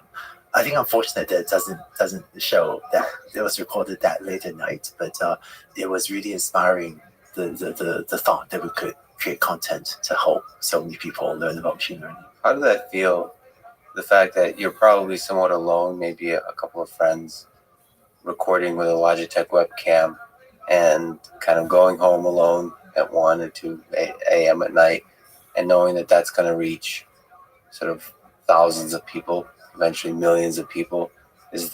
What's that feeling like? I mean, is there a feeling of just satisfaction of pushing through? I think it's humbling, and I wasn't thinking about what I was feeling. I think one thing that I'm proud to say we got right from the early days was I told my whole team back then that the number one priority is to do what's best for learners, do what's best for students. And so when I went to the recording studio, the only thing on my mind was, what can I say? How can I design my slides? What do I need to draw right to make these concepts as clear as possible for learners? I think, I've seen sometimes instructors is tempting to, hey, let's talk about my work. Maybe if I teach you about my research, someone will cite my papers a couple more times. And I think one of the things we got right, launching the first few MOOCs and later building Coursera, was putting in place that bedrock principle of let's just do what's best for learners and forget about everything else. And I think that as a guiding principle turned out to be really important to the rise of the movement. And the kind of learner you imagined in your mind is as broad as possible, as global as possible. So really try to reach as many people interested in machine learning and AI as possible. I really want to help anyone that had an interest in machine learning to break into the field. And I think sometimes I've actually had people ask me, hey, why are you spending so much time explaining gradient descent? And my answer was, if I look at what I think the learner needs and would benefit from, I felt that having that a good understanding of the foundations, coming back to the basics, would put them in a better stead to then build on a long-term career. So try to consistently make decisions on that principle. So one of the things you actually revealed to the narrow AI community at the time and to the world is that the amount of people who are actually interested in AI is much larger than we imagined. By you teaching the class and how popular it became, it showed that, wow, this isn't just a small community of sort of people who go to NeurIPS and it's much bigger. It's developers, it's people from all over the world. I'm Russian, so everybody in Russia is really interested. There's a huge number of programmers who are interested in machine learning. India, China, South America, everywhere. There's just millions of people who are interested in machine learning. So how big do you get a sense that the number of people is that are interested from your perspective? I think the number's grown over time. I think it's one of those things that maybe it feels like it came out of nowhere, but it's an insider building it. It took years. It's one of those overnight successes that took years to get there. My first foray into this type of online education was when we were filming my Stanford class and sticking the videos on YouTube, and then some other things. We had uploaded the homeworks and so on. But basically the 1 hour, 15-minute video that we put on YouTube. And then we had 4 or 5 other versions of websites that I had built, most of which you would never have heard of because they reach small audiences, but that allowed me to iterate, allowed my team and me to iterate, to learn what are the ideas that work and what doesn't. For example, one of the features I was really excited about and really proud of was build this website where multiple people could be logged into the website at the same time. So today, if you go to the website, if you're logged in and then I want to log in, you need to log out. It's the same browser, same computer. But I thought, well, what if 2 people, say you and me, were watching a video together in front of a computer? What if a website could have you type your name and password, have me type my name and password, and then now the computer knows both of us are watching together, and it gives both of us credit for anything we do as a group. Implement this feature, rolled it out in a school in San Francisco. We had about 20-something users. Where's the teacher there? Sacred Heart Cathedral Prep. The teacher was great. And guess what? 0 people use this feature. It turns out people studying online, they want to watch the videos by themselves, so you can play back, pause at your own speed rather than in groups. So that was one example of a tiny lesson learned out of many that allowed us to hold into the set of features. And it sounds like a brilliant feature. So I guess the lesson to take from that is there's something that looks amazing on paper and then nobody uses it. It doesn't actually have the impact that you think it might have. And so yeah, I saw that you really went through a lot of different features, a lot of ideas, and to arrive at the final, at Coursera, at the final kind of powerful thing that showed the world that MOOCs can educate millions. And I think with the whole machine learning movement as well, I think it didn't come out of nowhere. Instead, what happened was as more people learn about machine learning, they will tell their friends, and their friends will see how it's applicable to their work, and then the community kept on growing. And I think we're still growing.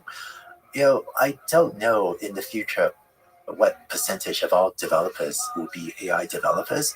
I could easily see it being north of 50%, right? Because so many AI developers broadly construed, not just people doing the machine learning modeling, but the people building infrastructure, data pipelines, all the software surrounding the core machine learning model. Maybe is even bigger. I feel like today, almost every software engineer has some understanding of the cloud. Not all, but maybe some microcontroller developer doesn't need to do the cloud. But I feel like the vast majority of software engineers today are sort of having appreciation of the cloud. I think in the future, maybe we'll approach nearly 100% of all developers being, in some way an AI developer, or at least having an appreciation of machine learning. And my hope is that there's this kind of effect that there's people who are not really interested in being a programmer or being into software engineering, like biologists, chemists, and physicists, even mechanical engineers, all these disciplines that are now more and more sitting on large data sets. And here they didn't think they're interested in programming until they have this data set and they realize there's this set of machine learning tools that allow you to use the data set. So they actually they learn to program and they become new programmers. So not just because you mentioned a larger percentage of developers become machine learning people, it seems like more and more the kinds of people who are becoming developers is also growing significantly. Yeah. I think once upon a time, only a small part of humanity was literate, could read and write, and maybe you thought maybe not everyone needs to learn to read and write. You just go listen to a few monks, right, read to you, and maybe that was enough. Or maybe we just need a few handful of authors to write the bestsellers, and then no one else needs to write. But what we found was that by giving as many people, in some countries, almost everyone, basic literacy, it dramatically enhanced human-to-human communications. And we can now write for an audience of one, such as if I send you an email, you send me an email. I think in computing, we're still in that phase where so few people know how to code that the coders mostly have to code for relatively large audiences. But if everyone, or most people, became developers at some level, similar to how most people in developed economies are somewhat literate, I would love to see the owners of a mom and App Store, be able to write a little bit of code to customize the TV display for their special this week. And I think it'll enhance human to computer communications, which is becoming more and more important in today's world. So you think it's possible that machine learning becomes kind of similar to literacy, where yeah, like you said, the owners of a mom and pop shop is basically everybody in all walks of life would have some degree of programming capability? I could see society getting there. There's one interesting thing, if I go talk to the mom and pop store, if I talk to a lot of people in their daily professions, I previously didn't have a good story for why they should learn to code. We could give them some reasons. But what I found with the rise of machine learning and data science is that I think the number of people with a concrete use for data science in their daily lives, in their jobs, may be even larger than the number of people with a concrete use for software engineering. For example, if you run a small mom and pop store, I think if you can analyze the data about your sales, your customers, I think there's actually real value there, maybe even more than traditional software engineering. So I find that for a lot of my friends in various professions, be it recruiters or accountants or people that work in factories, which I deal with more and more these days, I feel if they were data scientists at some level, they could immediately use that in their work. So I think that data science and machine learning may be an even easier entree into the developer world for a lot of people than the software engineering. That's interesting. And I agree with that, but that's beautifully put. We live in a world where most courses and talks have slides, PowerPoint, Keynote, and yet you famously often still use a marker and a whiteboard. The simplicity of that is compelling and, for me at least, fun to watch. So let me ask, why do you like using a marker and whiteboard, even on the biggest of stages? I think it depends on the concepts you want to explain. For mathematical concepts, it's nice to build out the equation one piece at a time, and the whiteboard marker or the pen and stylus is a very easy way to build up the equation, build up a complex concept one piece at a time while you're talking about it, and sometimes that enhances understandability. The downside of writing is that it's slow, and so if you want a long sentence, it's very hard to write that. So I think there are pros and cons. And sometimes I use slides, and sometimes I use a whiteboard or a stylus. The slowness of a whiteboard is also its upside, because it forces you to reduce everything to the basics.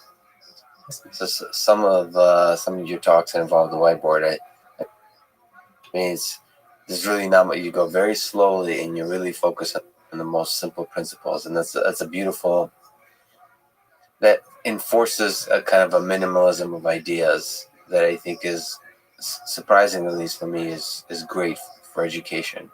Like a great talk, I think, is not one that has a lot of content. A great talk is one that just clearly says a few simple ideas. And I think the whiteboard somehow enforces that. Peter Rabbi, who's now one of the top roboticists and reinforcement learning experts in the world, was your first PhD student. So I bring him up just because I kind of imagine this must have been an interesting time in your life. Do you have any favorite memories of working with Peter? So your first student in those uncertain times, especially before deep learning really sort of blew up. Any favorite memories from those times? Yeah, I was really fortunate to have had Peter Rabbi as my first PhD student. And I think even my long-term professional success builds on early foundations or early work that Peter was so critical to. So I was really grateful to him for working with me. What not a lot of people know is just how hard research was and still is. Peter's PhD thesis was using reinforcement learning to fly helicopters. And so, actually, even today, the website heli.stanford.edu, heli.stanford.edu is still up. You can watch videos of us using reinforcement learning to make a helicopter fly upside down, fly loops, rolls. It's just cool. It's one of the most incredible robotics videos ever. So you should watch it. Oh, yeah. Thank you. It's inspiring. That's from like 2008 or 7 or 6, like that range. Something like that. It's like, it's over 10 years old. That was really inspiring to a lot of people. Yeah.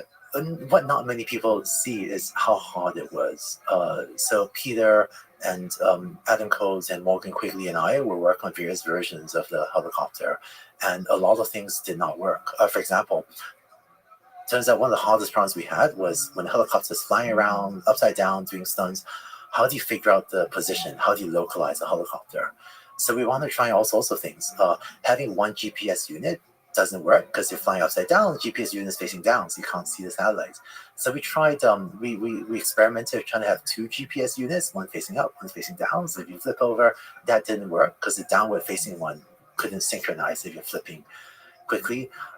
Morgan Quigley was exploring this crazy complicated configuration of specialized hardware to interpret GPS signals. Look into FPGAs, completely insane. Spent about a year working on that. Didn't work. So I remember Peter, great guy, him and me, sitting down in my office, looking at some of the latest things we had tried that didn't work and saying, darn it, like what now? Because we tried so many things and it just didn't work.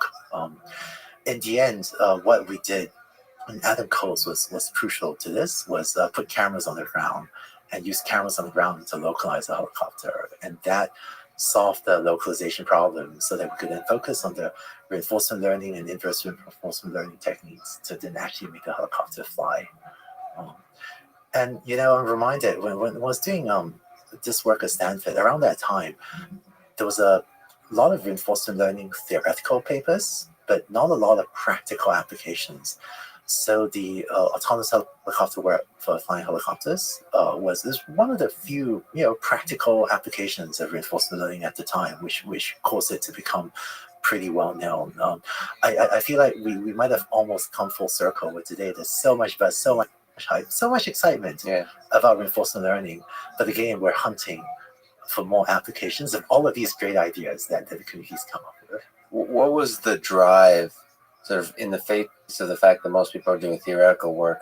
What motivated you in the uncertainty and the challenges to get the helicopter, sort of to do the applied work, to get the actual system to work? Yeah, in the face of fear, uncertainty, sort of the setbacks that you mentioned for localization. I like stuff that works. I in the physical world, so like it's back to the shredder and the I like theory, but when I work on theory myself, and this is personal taste, I'm not saying anyone else should do what I do, but when I work on theory, I personally enjoy it more if I feel that the work I do will influence people, have positive impact, will help someone. I remember when many years ago, I was speaking with a mathematics professor, and it kind of just said, "Hey, why do you do what you do?" And then he said he actually he had stars in his eyes when he answered. And this mathematician, not from Stanford, different university, he said, "I do what I do because it helps me to discover truth and beauty in the universe." He had stars in his eyes when he said that. And I thought that's great. I don't want to do that. I think it's great that someone does that. Fully support the people that do it. A lot of respect for people that. But I am more motivated when I can see a line to how the work that my teams and I are doing helps people. The world needs all sorts of people. I'm just one type. I don't think everyone should do things the same way as I do. But I when I delve into either theory or practice, if I personally have conviction, that here's a pathway to help people, I find that more satisfying to have that conviction. That's your path. You were a proponent of deep learning before it gained widespread acceptance. What did you see in this field that gave you confidence? What was your thinking process like in that first decade of the, I don't know what that's called, 2000s, the aughts? Yeah, I can tell you the thing we got wrong and the thing we got right. The thing we really got wrong was the importance of the early importance of unsupervised learning.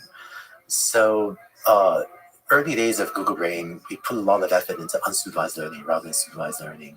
And there was this argument, actually, I think it was around 2005, after NeurIPS, at that time called NIPS, but now NeurIPS, had ended. And Jeff Hinton and I were sitting in the cafeteria outside the conference. We had lunch with this chatting, and Jeff pulled up this napkin. He started sketching this argument on the napkin. It was very compelling. So I'll repeat it. Human brain has about 100 trillion, so that's 10 to the 14 synaptic connections. You will live for about 10 to the 9 seconds. That's 30 years. You actually live for 2 by 10 to the 9, maybe 3 by 10 to the 9 seconds. So just let's say 10 to the 9. So if each synaptic connection, each weight in your brain's neural network has just a 1-bit parameter, that's 10 to the 14 bits you need to learn in up to 10 to the 9 seconds of your life. So via this simple argument, which is a lot of problems, it's very simplified, that's 10 to the 5 bits per second you need to learn in your life. And I have a 1-year-old daughter. I am not pointing out 10 to 5 bits per second of labels to her. So, and I think I'm a very loving parent, but I'm just not going to do that, right? Yeah. So from this, very crude, definitely problematic argument, there's just no way that most of what we know is through supervised learning. But where you get so many bits of information is from sucking in images, audio, just experiences in the world. And so that argument, and then there are a lot of known flaws in this argument, we should go into, really convinced me that there's a lot of power to unsupervised learning.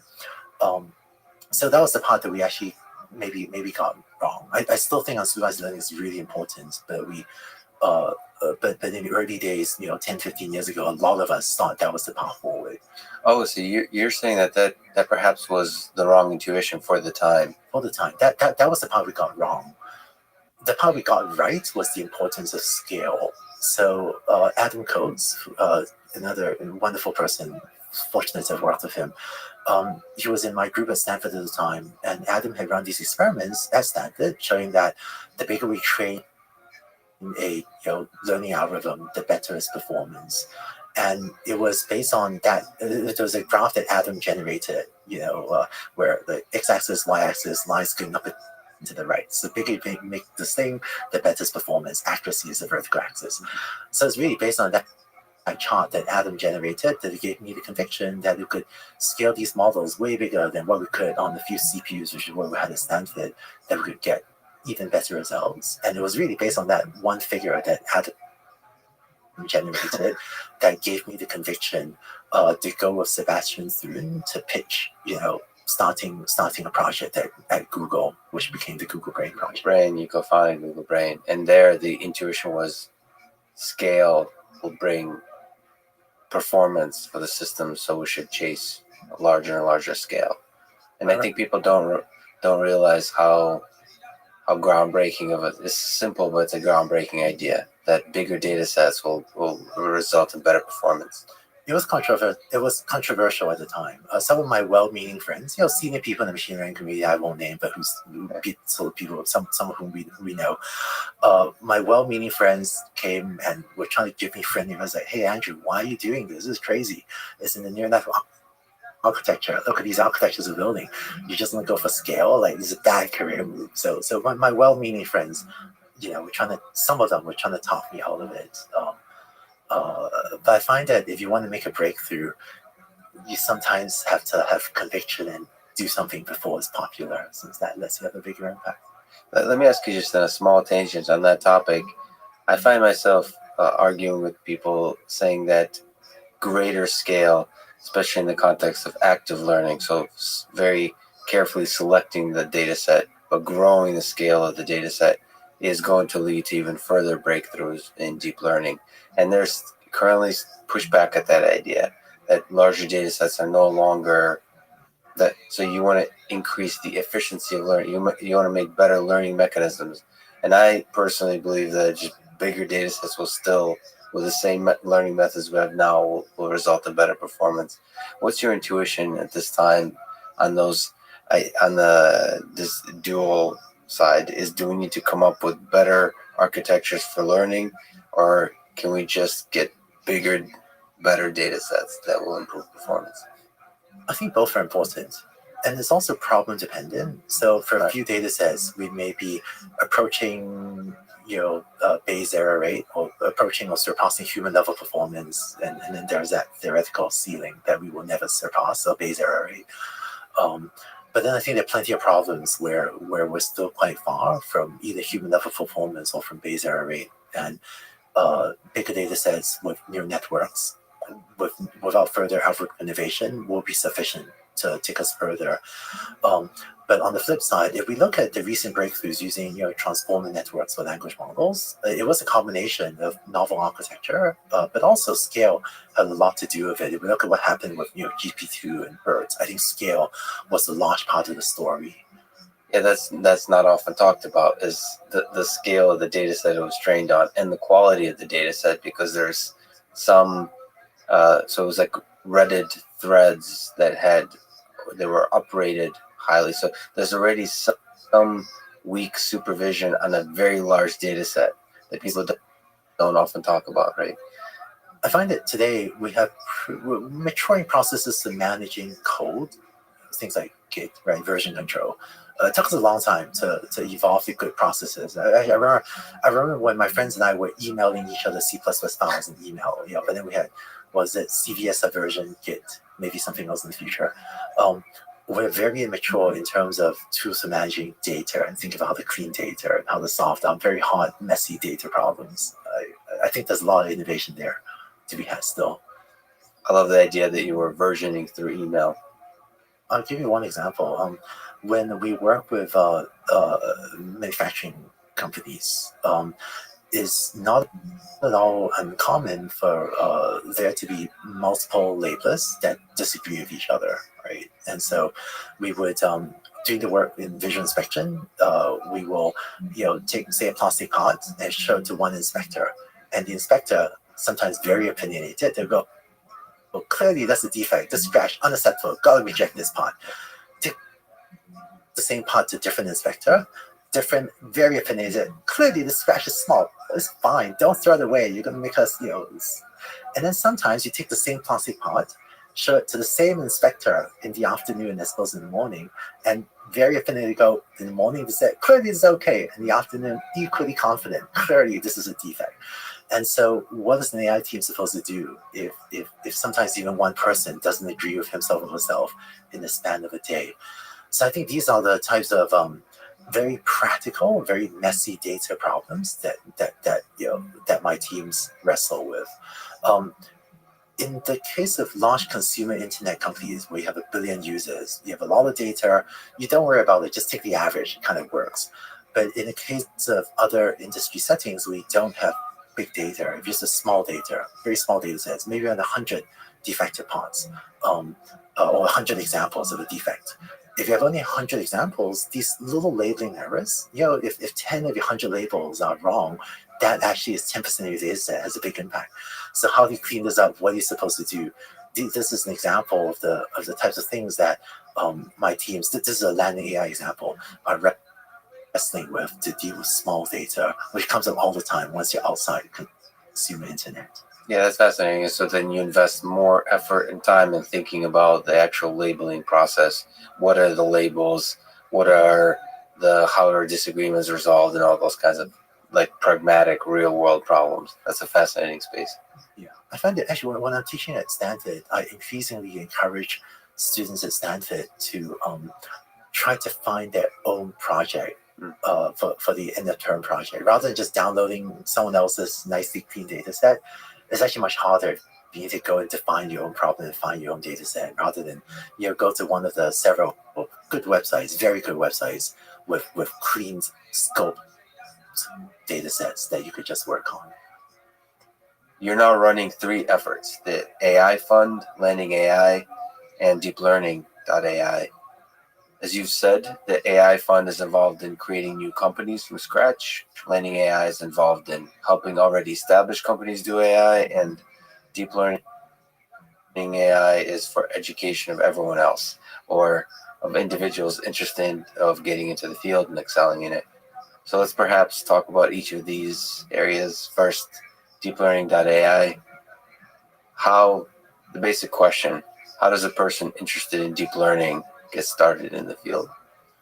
Deep Learning.ai is working to create courses to help people break into AI. So my machine learning course that I taught through Stanford It's one of the most popular courses on Coursera.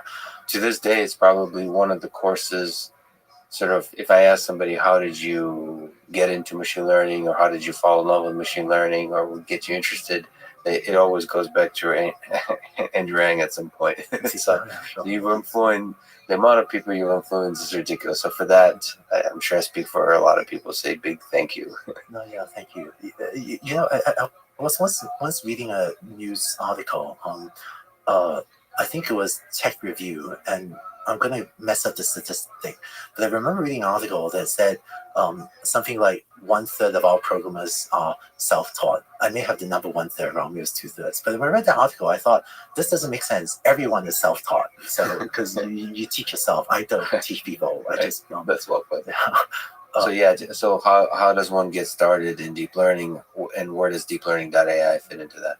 So the deep learning specialization offered by deeplearning.ai is I think it was Coursera's top specialization. It might still be. So it's a very popular way for people to take that specialization to learn about everything from neural networks to how to tune a neural network, to what is a ConvNet, to what is a RNN or sequence model, or what is an attention model. And so the deep learning specialization steps everyone through those algorithms, so you deeply understand it and can implement it and use it, for whatever application. From the very beginning. So what would you say are the prerequisites for somebody to take the deep learning specialization in terms of maybe math or programming background? Yeah, you need to understand basic programming, since there are programming exercises in Python. And the math prereq is quite basic, so no calculus is needed. If you know calculus, is great, you get better intuitions, but deliberately try to teach that specialization without requiring calculus. So I think high school math would be sufficient. If you know how to multiply two matrices, I think that's great. So a little basic linear algebra is great. Basic linear algebra, even very, very basic linear algebra, and some programming. I think that people that done the machine learning course will find the deep learning specialization a bit easier.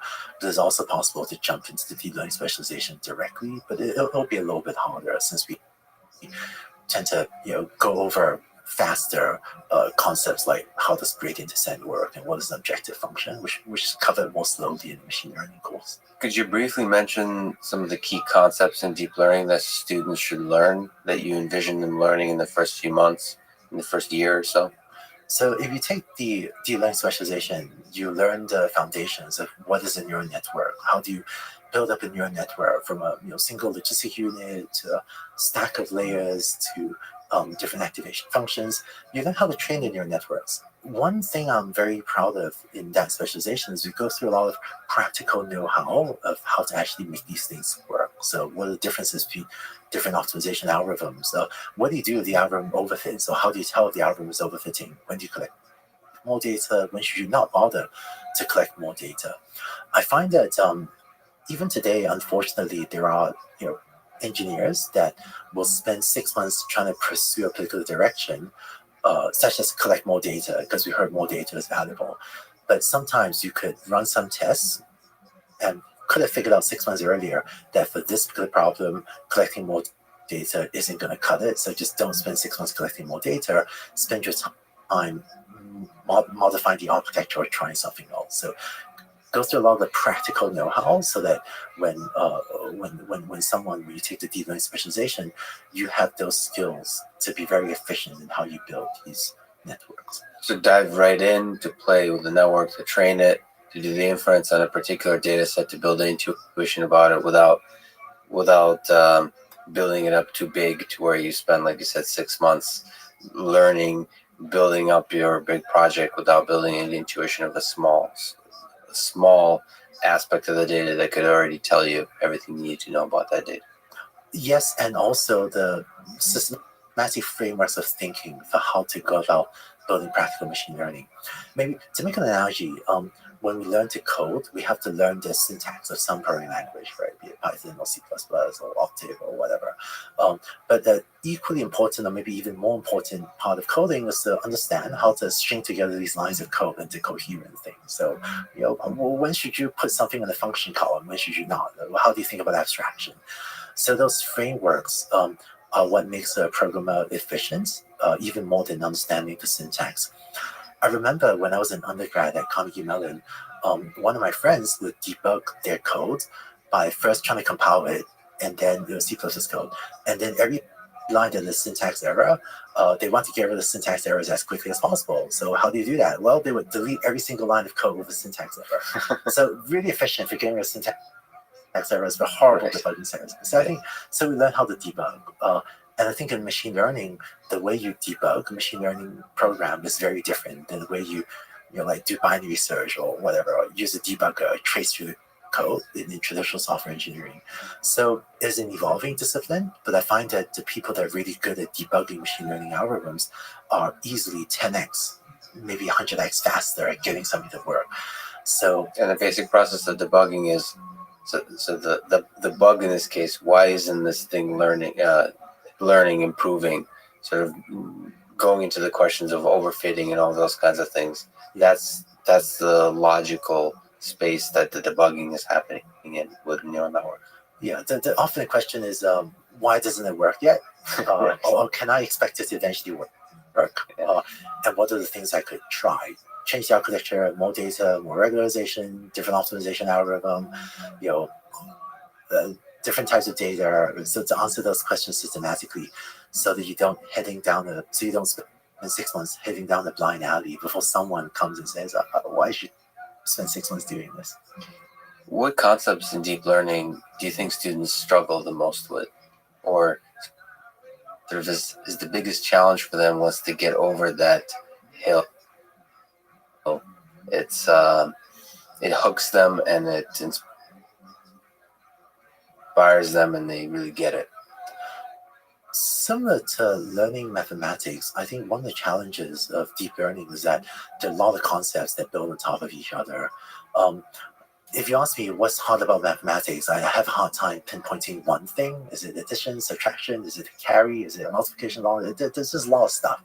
I think one of the challenges of learning math and of learning certain technical fields is that there are a lot of concepts, and if you miss a concept, then you're kind of missing the prerequisite for something that comes later.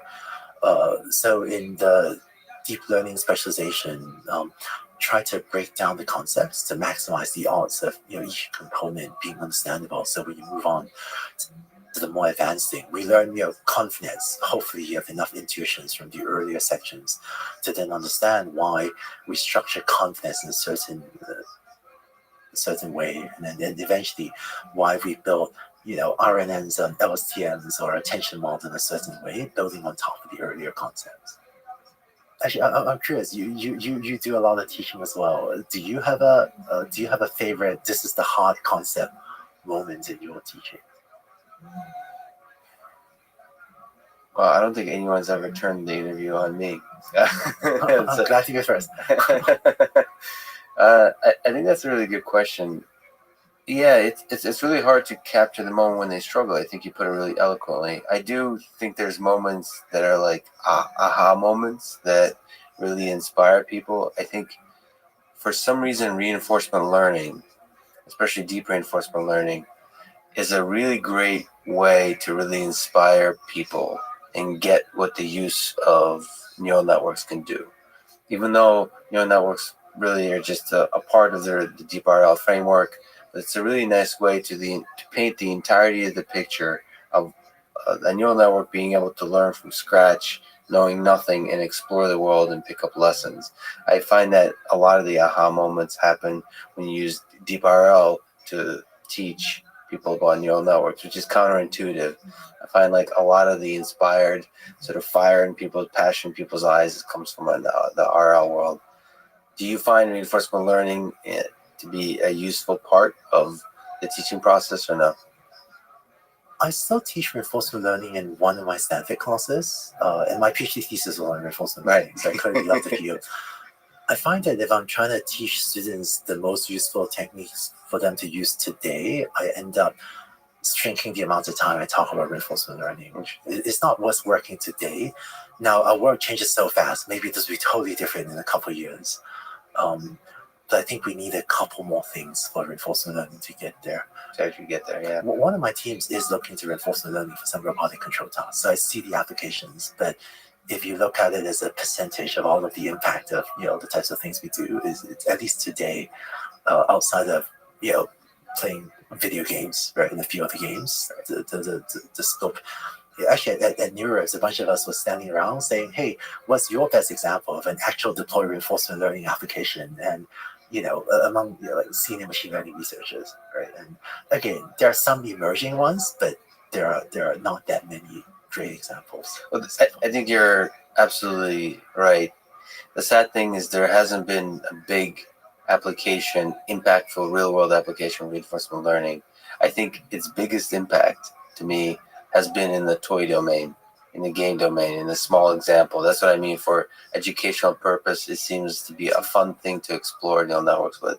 But I think from your perspective, and I think that might be the best perspective, is if you're trying to educate with a simple example in order to illustrate how this can actually be grown to scale and have a real world impact, then perhaps focusing on the fundamentals of supervised learning in the context of, a simple data set, even like an MNIST data set, is the right way, is the right path to take. I just, the amount of fun I've seen people have with reinforcement learning has been great, but not in the applied impact on the real world setting. So it's a trade-off, how much impact you want to have versus how much fun you want to have. Yeah, that's really cool. And I feel like the world actually needs all sorts. Even within machine learning, I feel like deep learning is so exciting, but AI teams shouldn't just use deep learning. I find that my teams use a portfolio of tools, and maybe that's not the exciting thing to say, but some days we use a neural net, some days we use the PCA. Actually, the other day I was sitting down with my team looking at PCA residuals, trying to figure out what's going on with PCA applied to a manufacturing problem. Some days we use a probabilistic graphical model. Some days we use a knowledge graph, which is one of the things that has tremendous industry impact. But the amount of chatter about knowledge graphs in academia is really thin compared to the actual real impact. So I think reinforcement learning should be in that portfolio, and it's about balancing how much we teach all of these things. And the world should have diverse skills. So it'd be sad if everyone just learned one narrow thing. Yeah, the diverse skill help you discover the right tool for the job. What is the most beautiful, surprising, or inspiring idea in deep learning to you? Something that captivated your imagination? Is it the scale that could be the performance that could be achieved with scale, or is there other ideas? I think that if my only job was being an academic researcher, have an unlimited budget, and didn't have to worry about short-term impact and only focus on long-term impact, I probably spend all my time doing research on unsupervised learning. I still think unsupervised learning is a beautiful idea. At both this past NeurIPS and ICML, I was attending workshops or listening to various talks about self-supervised learning, which is one vertical segment maybe of sort of unsupervised learning that I'm excited about. Maybe just to summarize the idea, I guess the idea I'll describe briefly. No, please. So here's the example of self-supervised learning. Let's say we grab a lot of unlabeled images off the internet, so with infinite amounts of this type of data. I'm going to take each image and rotate it by a random multiple of 90 degrees. And then I'm going to train a supervised neural network to predict what was the original orientation. So has it been rotated 90 degrees, 180 degrees, 270 degrees, or 0 degrees. So you can generate an infinite amount of labeled data because you rotated the image, so you know what's the ground truth label. And so various researchers have found that by taking unlabeled data and making up labeled data sets and training a large neural network on these tasks, you can then take the hidden layer representation and transfer it to a different task very powerfully.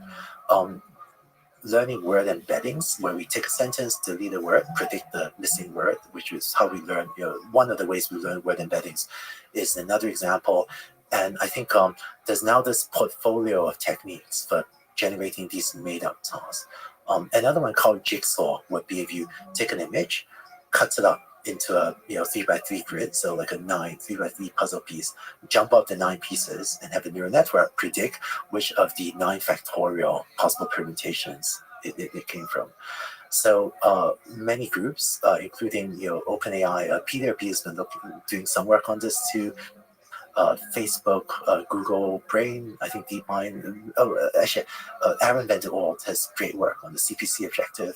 So many teams are doing exciting work, and I think this is a way to generate infinite label data. And I find this a very exciting piece of unsupervised learning. So long term, you think that's going to unlock a lot of power in machine learning systems? Is this kind of unsupervised learning? I don't think there's a whole enchilada. I think it's just a piece of it. And I think this one piece, self-supervised learning, is starting to get traction. We're very close to it being useful. Well, word embedding is really useful. Right. I think we're getting closer and closer to just having a significant real-world impact, maybe in computer vision and video. But I think this concept, and I think there'll be other concepts around it. Other unsupervised learning things that I worked on, I've been excited about. I was really excited about sparse coding and ICA, slow feature analysis. I think all of these are ideas that various of us were working on about a decade ago before we all got distracted by how well supervised learning was doing. Yeah. So we would return to the fundamentals of representation learning that really started this movement of deep learning. I think there's a lot more work that one could explore around this theme of ideas and other ideas to come up with better algorithms. So if we could return to maybe talk quickly about the specifics of deep learning.ai, the deep learning specialization perhaps. How long does it take to complete the course, would you say? The official length of the deep learning specialization is, I think, 16 weeks, so about 4 months, but it's go at your own pace. So if you subscribe to the deep learning specialization, there are people that finished it in less than a month by working more intensely and studying more intensely. So it really depends on the individual. When we created the deep learning specialization, we wanted to make it very accessible and very affordable. And with Coursera and Deep Learning.ai's education mission, one of the things that's really important to me is that if there's someone for whom paying anything is a financial hardship, then just apply for financial aid and get it for free. If you were to recommend a daily schedule for people in learning, whether it's through the deep learning.ai specialization or just learning in the world of deep learning, what would you recommend? How do they go about day-to-day sort of specific advice about learning, about their journey in the world of deep learning, machine learning? I think getting the habit of learning is key, and that means regularity. So, for example, we send out our weekly newsletter, The Batch, every Wednesday, so people know it's coming Wednesday. You can spend a little bit of time on Wednesday catching up on the latest news through The Batch on Wednesday. And for myself, I've picked up a habit of spending some time every Saturday and every Sunday reading or studying. And so I don't wake up on Saturday and have to make a decision. Do I feel like reading or studying today or not? It's just what I do. And the fact is, a habit makes it easier. So I think if someone can get into that habit, it's like, just like we brush our teeth every morning. I don't think about it. If I thought about it, it's a little bit annoying to have to spend 2 minutes doing that. But it's a habit that it takes no cognitive load. But this would be so much harder if we have to make a decision every morning. And actually, that's the reason why I wear the same thing every day as well. It's just one less decision. I just get up and I wear my shirt. So, but I think if you can get that habit, that consistency of studying, then it actually feels easier. So yeah, it's kind of amazing. In my own life, like I play guitar every day I force myself to at least for 5 minutes play guitar. It's a ridiculously short period of time, but because I've gotten into that habit, it's incredible what you can accomplish in a period of a year or 2 years. You could become, exceptionally good at certain aspects of a thing by just doing it every day for a very short period of time. It's kind of a miracle that's how it works. It adds up over time. Yeah, and I think it's often not about the bursts of sustained effort and the all-nighters, because you can only do that a limited number of times. It's the sustained effort over a long time. I think, reading 2 research papers is a nice thing to do, but the power is not reading 2 research papers. It's reading 2 research papers a week for a year. Then you've read 100 papers, and you actually learn a lot when you read 100 papers. So regularity and making learning a habit. Do you have general other study tips for particularly deep learning that people should in their process of learning? Is there some kind of recommendations or tips you have as they learn? One thing I still do when I'm trying to study something really deeply is take handwritten notes. It varies. I know there are a lot of people that take the deep learning courses during a commute or something where it may be more awkward to take notes. So I know it may not work for everyone. But when I'm taking courses on Coursera, and I still take some every now and then. The most recent one I took was a course on clinical trials because I was interested about that. I got out my little moleskin notebook and was sitting on my desk, is just taking down notes for what the instructor was saying. And that act, we know that act of taking notes, preferably handwritten notes, increases retention. So as you're sort of watching the video, just kind of pausing maybe and then taking the basic insights down on paper. Yeah, so actually there have been a few studies. If you search online, you find some of these studies that taking handwritten notes, because handwriting is slower, as we were saying just now, Right. It causes you to recode the knowledge in your own words more, and that process of recoding promotes long-term retention. This is as opposed to typing, which is fine. Again, typing is better than nothing, right? And taking a class and not taking notes is better than not taking any class at all. But comparing handwritten notes and typing, you can usually type faster. For a lot of people, you can handwrite notes. And so when people type, they're more likely to just transcribe verbatim what they heard, and that reduces the amount of recoding, and that actually results in less long-term retention.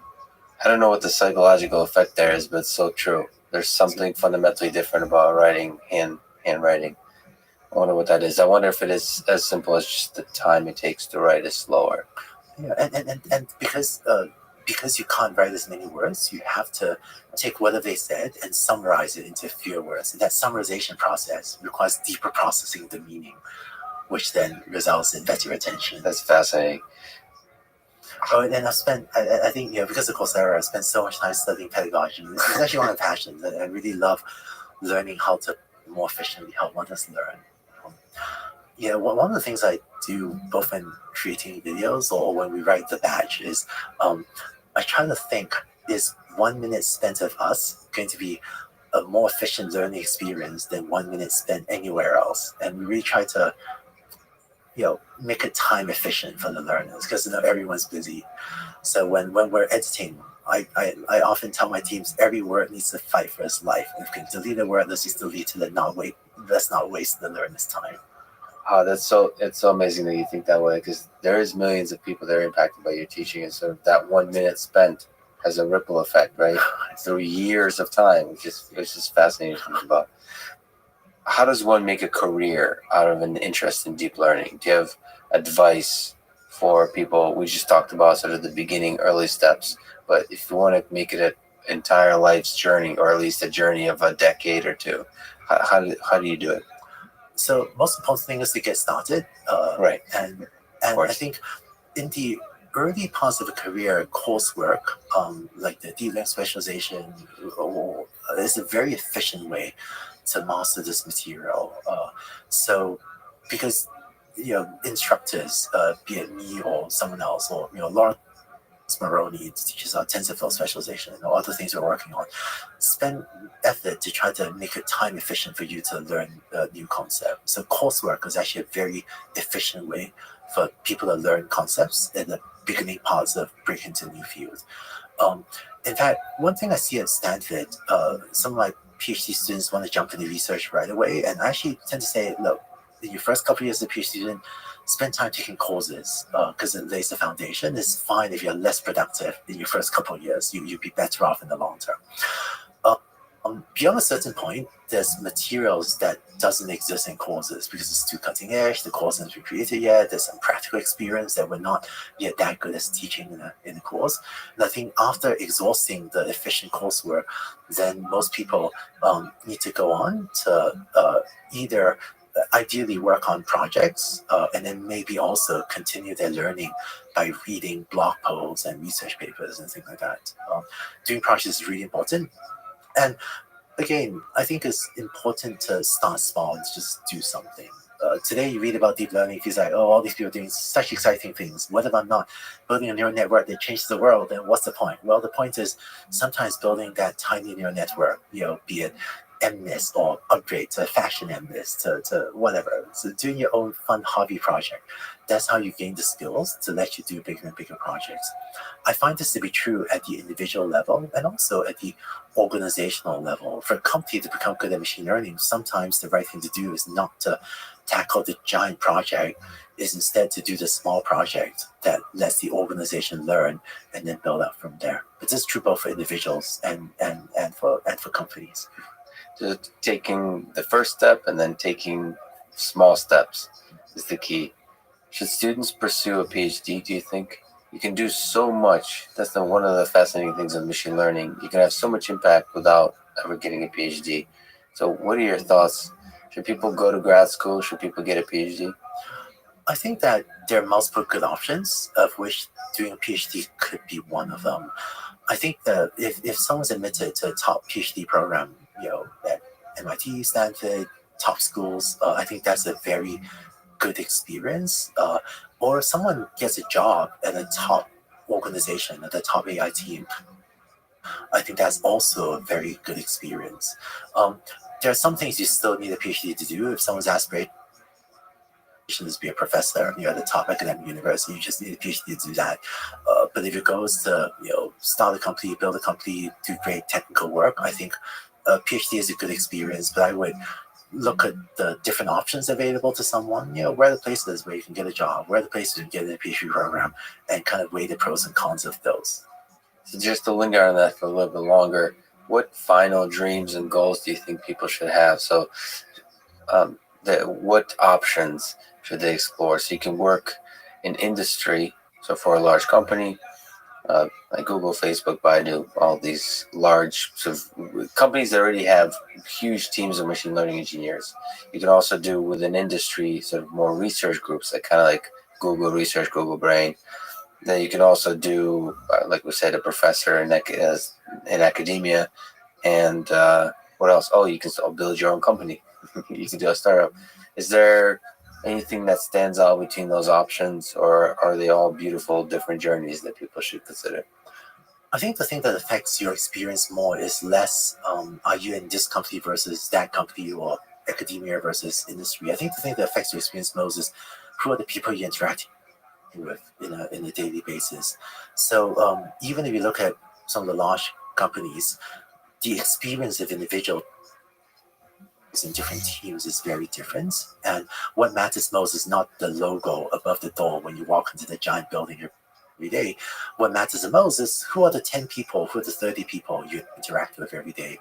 So I actually tend to advise people, if you get a job from a company, ask who is your manager, who are your peers, who are you actually going to talk to. We're all social creatures. We tend to become more like the people around us. And if you're working with great people, you will learn faster. Or if you get a job at a great company or a great university, maybe the logo you walk in is great, but you're actually stuck on some team doing really work that doesn't excite you, and then that's actually a really bad experience. So this is true both for universities and for large companies. For small companies, you can kind of figure out who you'll be working with quite quickly. And I tend to advise people, if a company refuses to tell you who you will work with, someone say, "Oh, join us, the rotation system, we'll figure it out." I think that's a worrying answer, because it means you may not get sent to, you may not actually get to a team with great peers and great people to work with. It's actually really profound advice that we kind of sometimes sweep. We don't consider too rigorously or carefully. The people around you are really often, especially when you accomplish great things, it seems the great things are accomplished because of the people around you. So that's it's not about the whether you learn this thing or that thing, or like you said, the logo that hangs up top. It's the people. That's a fascinating, and it's such a hard search process of finding the right friends and somebody to get married with and that kind of thing. It's a very hard search. It's a people search problem. Yeah, but I think when someone interviews, at a university, at a research lab, at a large corporation, it's good to insist on just asking, who are the people? Who is my manager? And if you refuse to tell me, I'm gonna think, well, maybe that's because you don't have a good answer. It may not be someone I like. And if you don't particularly connect, or something feels off with the people, then don't stick to it. That's a really important signal to consider. And actually, I actually in my Stanford class, CS230, as well as an ACM talk, I think I gave like a hour-long talk on career advice, including on the job search process and some of these. So you can find those videos online. Awesome, and I'll point people to them. Beautiful. So the AI fund helps AI startups get off the ground, or perhaps you can elaborate on all the fun things it's involved with. What's your advice on how does one build a successful AI startup? In Silicon Valley, a lot of startup failures come from building products that no one wanted. So when cool technology, but who's going to use it? So I think I tend to be very outcome driven and customer obsessed.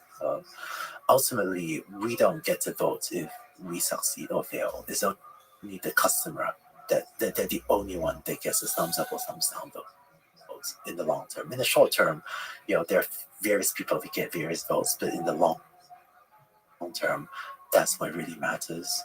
So as you build a startup, you have to constantly ask the question, will the customer give a thumbs up on this?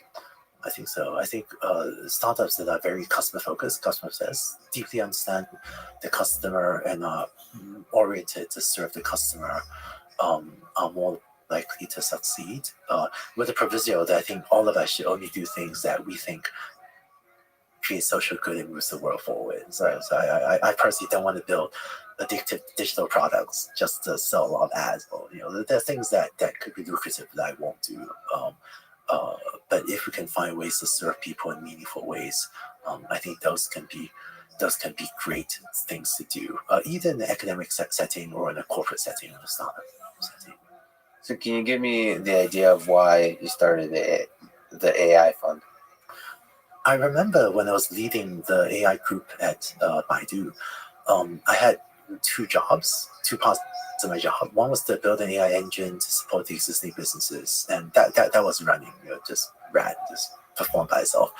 The second part of my job at the time, which was to try to systematically initiate new lines of businesses using the company's AI capabilities. So, the self-driving car team came out of my group. The smart speaker team, similar to what is Amazon Echo Alexa in the US, but we actually announced it before Amazon did. So Baidu wasn't following Amazon.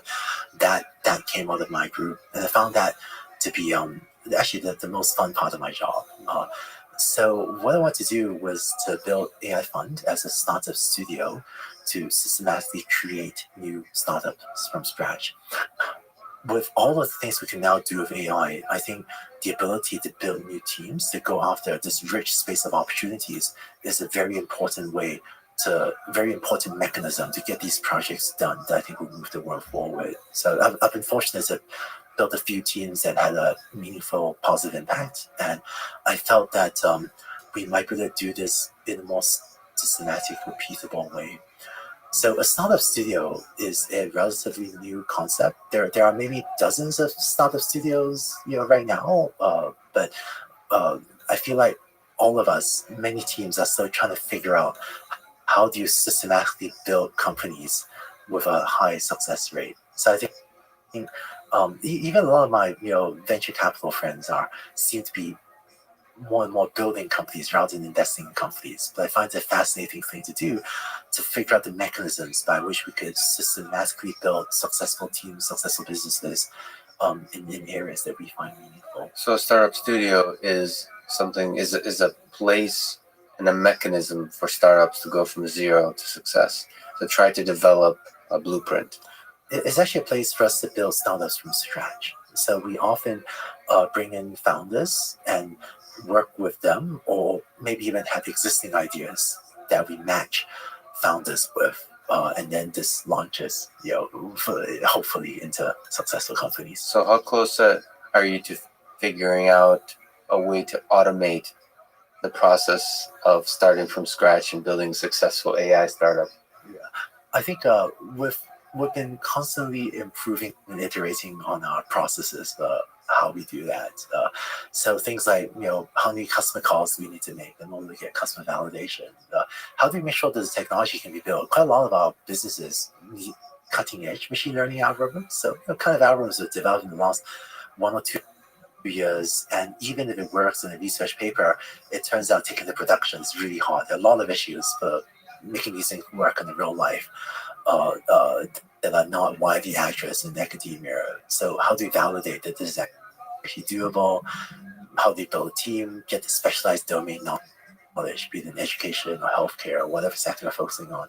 So I think we've been getting much better at giving the entrepreneurs a high success rate, but I think the whole world is still Yes. in the early phases of figuring this out. But do you think there is some aspects of that process that are transferable from one startup to another, to another, to another? Yeah, very, very much so.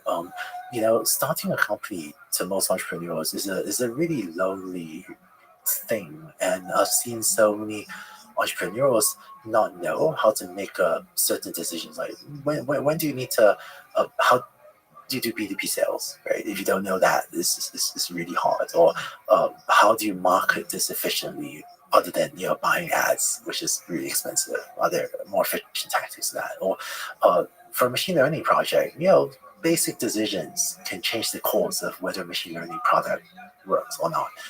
And so there are so many hundreds of decisions that entrepreneurs need to make, and making a mistake in a couple of key decisions can have a huge impact on the fate of the company. So I think a startup studio provides a support structure that makes starting a company much less of a lonely experience. And also, when facing with these key decisions, like trying to hire your first VP of engineering, what's good selection criteria? How do you source? Should I hire this person or not? By having an ecosystem around the entrepreneurs, the founders, to help, I think we help them at the key moments and hopefully significantly make them more enjoyable and then higher success rate. So there's somebody to brainstorm with in these very difficult decision points. And also to help them recognize what they may not even realize is a key decision point. Right.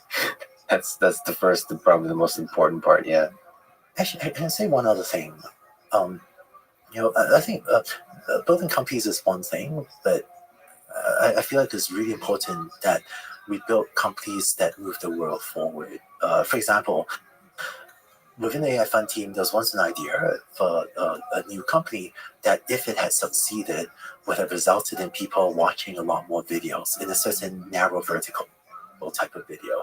I looked at it, the business case was fine, the revenue case was fine, but I looked at it and just said, I don't want to do this. I don't actually just want to have a lot more people watch this type of video. It wasn't educational. It was an educational baby. Yeah. And so I coded the idea on the basis that I didn't think it would actually help people. So whether building companies or working with enterprises or doing personal projects, I think it's up to each of us to figure out what's the difference we want to make in the world.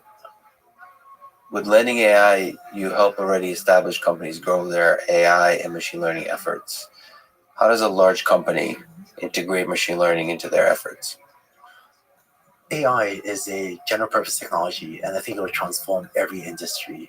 Our community has already transformed to a large extent the software internet sector. Most software internet companies, outside the top, right, 5 or 6 or 3 or 4, already have reasonable machine learning capabilities or getting there. There's still room for improvement. But when I look outside the software internet sector, everything from manufacturing, agriculture, healthcare, logistics, transportation, there's so many opportunities that very few people are working on. So I think the next wave for AI is for us to also transform all of those other industries. There was a McKinsey study estimating $13 trillion of global economic growth. US GDP is $19 trillion, so 13 trillion is a big number. Or PwC estimates $16 trillion. So whatever number is large. But the interesting thing to me was a lot of that impact will be outside the software internet sector. So we need more teams to work with these companies to help them adopt AI. And I think this is one of the things that'll make, help drive global economic growth and make humanity more powerful. And like you said, the impact is there. So what are the best industries, the biggest industries where AI can help, perhaps outside the software tech sector? Frankly, I think it's all of them. Some of the ones I'm spending a lot of time on are manufacturing, agriculture, look into healthcare. For example, in manufacturing, we do a lot of work in visual inspection, where today there are people standing around using the human eye, to check if this plastic part or this smartphone or this thing has a scratch or a dent or something in it. We can use a camera to take a picture, use a algorithm, deep learning and other things to check if it's defective or not, and thus help factories improve yield and improve quality and improve throughput. It turns out the practical problems we run into are very different than the ones you might read about in most research papers. The data sets are really small, so we face small data problems. The factories keep on changing the environment, so it works well on your test set, but guess what? Something changes in the factory. The lights go on or off. Recently, there was a factory in which a bird flew through the factory and pooped on something, and so that changed stuff. And so, increasing our algorithmic robustness, so all the changes happen in the factory. I find that we run into a lot of practical problems that are not as widely discussed in academia, and it's really fun kind of being on the cutting edge, solving these problems before maybe before many people are even aware that there is a problem there. And that's such a fascinating space. You're absolutely right. But what is the first step that a company should take? It's such a scary leap into this new world of going from the human eye inspecting to digitizing that process, having a camera, having an algorithm. What's the first step? Like, what's the early journey that you recommend, that you see these companies taking? I published a document called the AI Transformation Playbook that's online, and taught briefly in the AI for Everyone course on Coursera about the long-term journey that companies should take. But the first step is actually to start small. I've seen a lot more companies fail by starting too big than by starting too small. Take even Google. Most people don't realize how hard it was and how controversial it was in the early days. So when I started Google Brain, it was controversial. People thought deep learning, neural nets, tried it, didn't work. Why would you want to do deep learning? So my first internal customer within Google was the Google Speech team, which is not the most lucrative project in Google, not the most important. It's not web search or advertising. But by starting small, my team helped the speech team build a more accurate speech recognition system. And this caused their peers, other teams, to start to have more faith in deep learning. My second internal customer was the Google Maps team, where we used computer vision to read house numbers, from basic street view images to more accurately locate houses with Google Maps, so improve the quality of geodata. And it was only after those two successes that I then started a more serious conversation with the Google Ads team. And so there's a ripple effect that you showed that it works in these cases, and it just propagates through the entire company, that this thing has a lot of value and use for us. I think the early small-scale projects, it helps the teams gain faith, but also helps the teams learn what these technologies do. I still remember when our first GPU server, it was a server under some guy's desk. And, and then that taught us early important lessons about how do you have multiple users share a set of GPUs, which is really non-obvious at the time. But those early lessons were important. We learned a lot from that first GPU server that later helped the teams think through how to scale it up to much larger deployments. Are there concrete challenges that companies face that you see it's important for them to solve? I think building and deploying machine learning systems is hard. There's a huge gulf between something that works in a Jupyter notebook on your laptop versus something that runs in a production deployment setting in a factory or agriculture plant or whatever. So I see a lot of people, get something to work on your laptop and say, "Wow, look what I've done," and that's great. That's hard. That's a very important first step. But a lot of teams underestimate the rest of the steps needed. So, for example, I've heard this exact same conversation between a lot of machine learning people and business people. The machine learning person says, "Look, my algorithm does well on the test set, and it's a clean test set. I didn't peep. And the business person says, "Thank you very much, but your algorithm sucks. It doesn't work." And the machine learning person says, "No, wait, I did well on the test set." And I think there is a gulf between what it takes to do well on a test set on your hard drive versus what it takes to work well in a deployment setting. Some common problems, robustness and generalization. You deploy something in the factory, maybe they chop down a tree outside the factory, so the tree no longer covers a window and the lighting is different. So the test set changes. And in machine learning, especially in academia, we don't know how to deal with test set distributions that are dramatically different than the training set distribution. There's research, there's stuff like domain adaptation, transfer learning. There are people working on it, but we're really not good at this. So how do you actually get this to work? Because your test set distribution is going to change. And I think also, if you look at the number of lines of code in a software system, the machine learning model is maybe 5% or even fewer relative to the entire software system you need to build. So how do you get all that work done and make it reliable and systematic? So good software engineering work is fundamental here to building a successful small machine learning system. Yes, and the software system needs to interface with people's workloads. So machine learning is automation on steroids. If we take one task out of many tasks that are done in factories, so a factory does lots of things. One task is visual inspection. If we automate that one task, it can be really valuable, but you may need to redesign a lot of other tasks around that one task. For example, say the machine learning algorithm says this is defective. What are you supposed to do? Do you throw it away? Do you get a human to double check? Do you want to rework it or fix it? So you need to redesign a lot of tasks around that thing you've now automated. So planning for the change management and making sure that the software you write is consistent with the new workflow, and you take the time to explain to people what needs to happen. So I think what landing AI has become good at, and I think we learn by making missteps and painful experiences. Well, what become good at is working with our partners to think through all the things beyond just the machine learning model running the Jupyter notebook, but to build the entire system, manage the change process, and figure out how to deploy this in a way that has an actual impact. The processes that the large software tech companies use for deploying don't work for a lot of other scenarios. For example, when I was leading large speech teams, if the speech recognition system goes down, what happens? Well, alarms goes off, and then someone like me would say, "Hey, you 20 engineers, please fix this," right? And it would get. But if you have a system go down in the factory, there are not 20 machine learning engineers sitting around. You can page a duty and have them fix it. So how do you deal with the maintenance or the DevOps or the MLOps or the other aspects of this?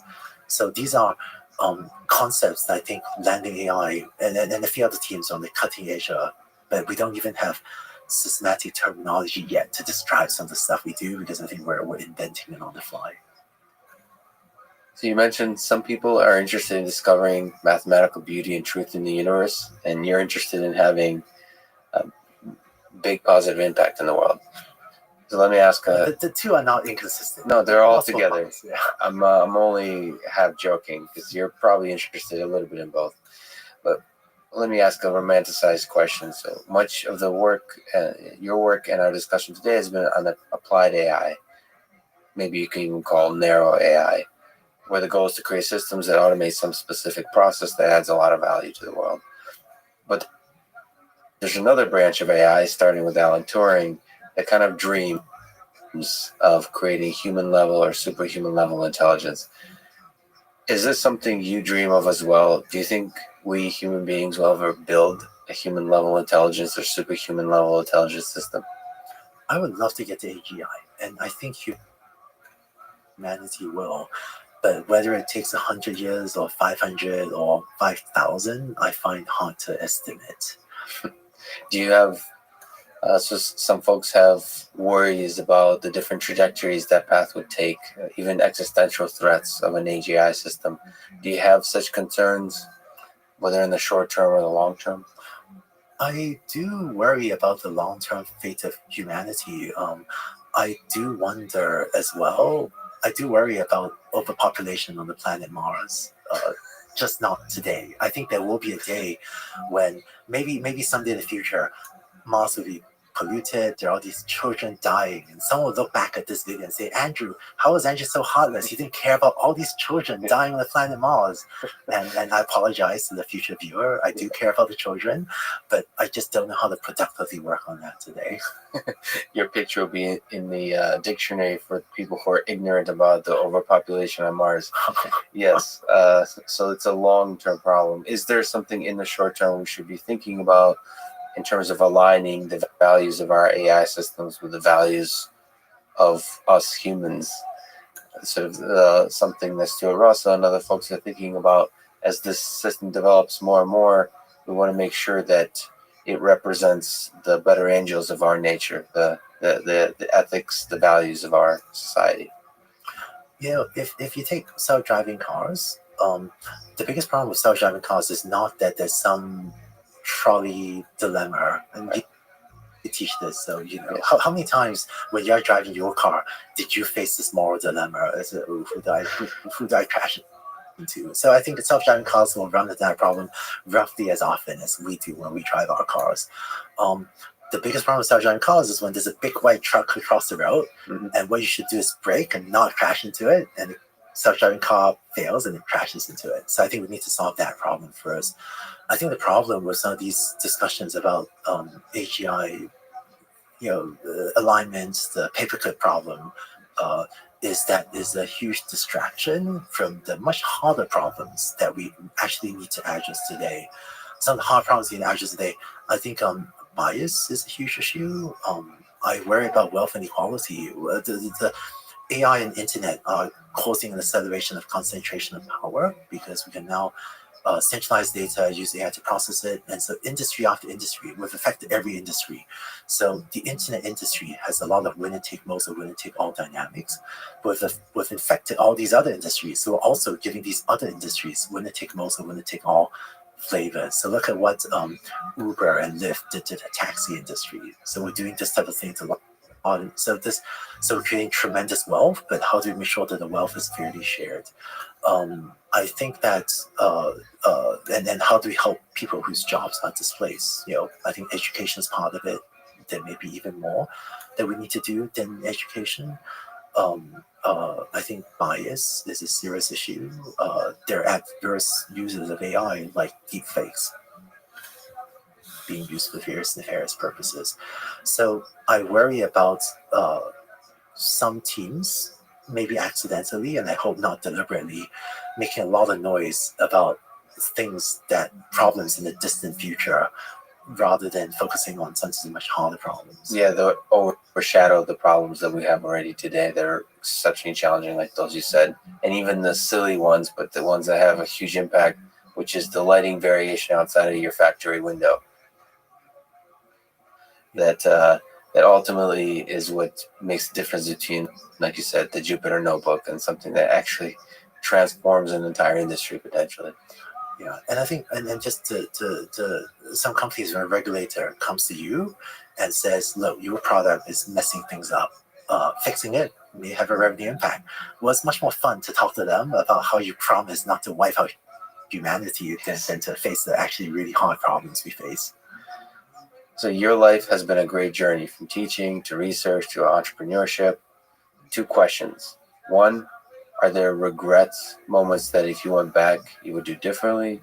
And 2, are there moments you're especially proud of, moments that made you truly happy? I've made so many mistakes.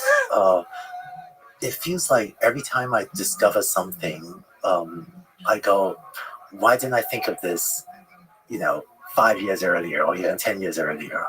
And then sometimes I read a book and I go, I wish I read this book 10 years ago. My life would have been so different. Although that happened recently, and then I was thinking, if only I read this book when we were starting at Coursera, it could have been so much better. But I discovered the book had not yet been written when we're starting Coursera, so that made me feel better. But I find that the process of discovery, we keep on finding out things that seem so obvious in hindsight. but it always takes us so much longer than I wish to figure it out. So on the second question, are there moments in your life that, if you look back, that you're especially proud of, or you're especially happy, that filled you with happiness and fulfillment? Well, two answers. One, does my daughter Nova? Yes, of course. She's like, no matter how much time I spend with her, I just can't spend more time with her. Congratulations, by the way. Thank you. And then second is helping other people. I think, to me, the meaning of life is helping others achieve whatever are their dreams. And then also to try to move the world forward by making humanity more powerful as a whole. So the times that I felt most happy, most proud was when I felt someone else allowed me the good fortune of helping them a little bit on the path to their dreams. I think there's no better way to end it than talking about happiness and the meaning of life. So, Andrew, it's a huge honor. Me and millions of people thank you for all the work you've done. Thank you for talking today. Thank you so much. Thanks. Thanks for listening to this conversation with Andrew Ng. And thank you to our presenting sponsor, Cash App. Download it. Use code LEXPODCAST. You'll get $10. $10 will go to FIRST, an organization that inspires and educates young minds to become science and technology innovators of tomorrow. If you enjoy this podcast, subscribe on YouTube, give it 5 stars on Apple Podcasts, support it on Patreon, or simply connect with me on Twitter at Lex Friedman. And now, let me leave you with some words of wisdom from Andrew Ng. Ask yourself, if what you're working on succeeds beyond your wildest dreams, would you have significantly helped other people? If not, then keep searching for something else to work on. Otherwise, you're not living up to your full potential.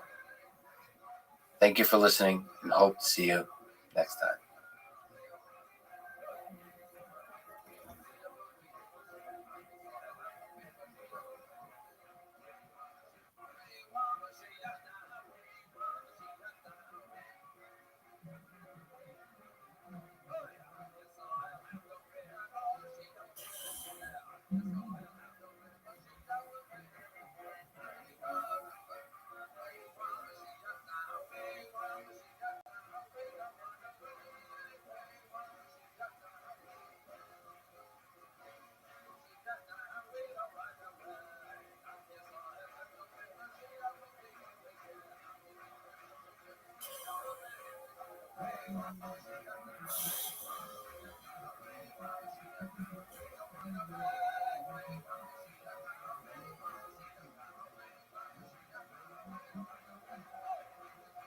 The following is a conversation with Michael I. Jordan, a professor at Berkeley and one of the most influential people in the history of machine learning, statistics, and artificial intelligence. He has been cited over 170,000 times, and he has mentored many of the world-class researchers defining the field of AI today, including Andrew Ng, Zubin Garamani, Ben Taskar, and Yoshua Bengio. All this, to me, is as impressive as the over 32,000 points in the 6 NBA championships of the Michael J. Jordan of basketball fame. There's a non-zero probability that I talk to the other Michael Jordan, given my connection to and love of the Chicago Bulls in the 90s. But if I had to pick one, I'm going with the Michael Jordan of statistics and computer science, or as Jan LeCun calls him, the Miles Davis of machine learning. In his blog post titled Artificial Intelligence, The Revolution Hasn't Happened Yet, Michael argues for broadening the scope of the artificial intelligence field.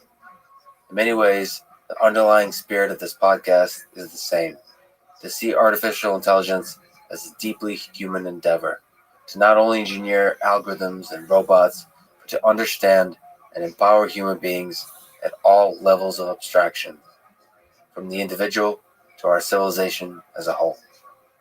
This is the Artificial Intelligence Podcast. If you enjoy it, subscribe on YouTube, give it 5 stars on Apple Podcasts, support it on Patreon, or simply connect with me on Twitter at Lex Friedman, spelled F-R-I-D-M-A-N. As usual, I'll do 1 or 2 minutes of ads now and never any ads in the middle that can break the flow of the conversation. I hope that works for you and doesn't hurt the listening experience. This show is presented by Cash App, the #1 finance app in the App Store. When you get it, use code LEXPODCAST. Cash App lets you send money to friends, buy Bitcoin, and invest in the stock market with as little as $1. Since Cash App does fractional share trading, let me mention that the order execution algorithm that worked behind the scenes to create the abstraction of the fractional orders is, to me, an algorithmic marvel. So big props for the Cash App engineers for solving a hard problem that in the end provides an easy interface that takes a step up to the next layer of abstraction over the stock market, making trading more accessible for new investors and diversification much easier. So once again, if you get Cash App from the App Store or Google Play and use the code LEXPODCAST, you'll get $10, and Cash App will also donate $10 to FIRST, one of my favorite organizations that is helping to advance robotics and STEM education for young people around the world. And now, here's my conversation with Michael I. Jordan. Given that you're one of the greats in the field of AI, machine learning, computer science, and so on, you're trivially called the Michael Jordan of machine learning. Although, as you know, you were born first, so technically MJ is the Michael I. Jordan of basketball. But anyway, my favorite is Jan LeCun calling you the Miles Davis of machine learning, because as he says, you reinvent yourself periodically and sometimes leave fans scratching their heads after you change direction. So can you put at first your historian hat on and give a history of computer science and AI as you saw it, as you experienced it, including the 4 generations of AI successes that I've seen you talk about? Sure.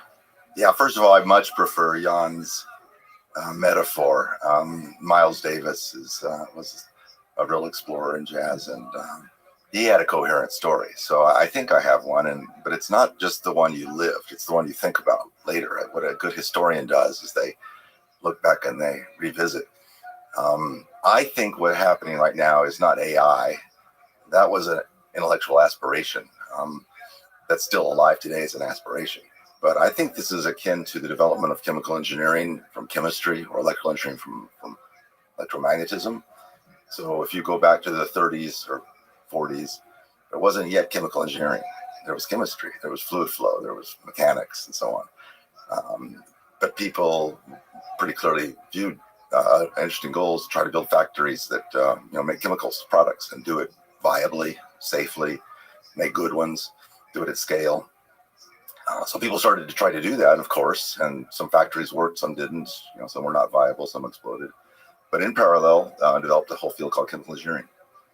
And chemical engineering is a field. It's no bones about it. It has theoretical aspects to it. It has practical aspects. It's not just engineering, quote unquote. It's the real thing. Real concepts were needed. The same thing with electrical engineering. There was Maxwell's equations, which in some sense were everything you need to know about electromagnetism. But you needed to figure out how to build circuits, how to build modules, how to put them together, how to bring electricity from one point to another safely, and so on and so forth. So a whole field is developed called electrical engineering. Right. I think that's what's happening right now, is that we have a proto field, which is statistics, computer, more the theoretical side of algorithmic side of computer science. That was enough to start to build things. But what things? Systems that bring value to human beings and use human data and mix in human decisions. The engineering side of that is all ad hoc. That's what's emerging. In fact, if you want to call machine learning a field, I think that's what it is. That's a proto form of engineering based on statistical and computational ideas of previous generations. But do you think there's something deeper about AI in his dreams and aspirations as compared to chemical engineering and electrical engineering? Well, the dreams and aspirations maybe, but those are 500 years from now. I think that's like the Greeks sitting there and saying it would be neat to get to the moon someday. Right. I think we have no clue how the brain does computation. We just are clueless. We're even worse than the Greeks on most anything interesting scientifically of our era.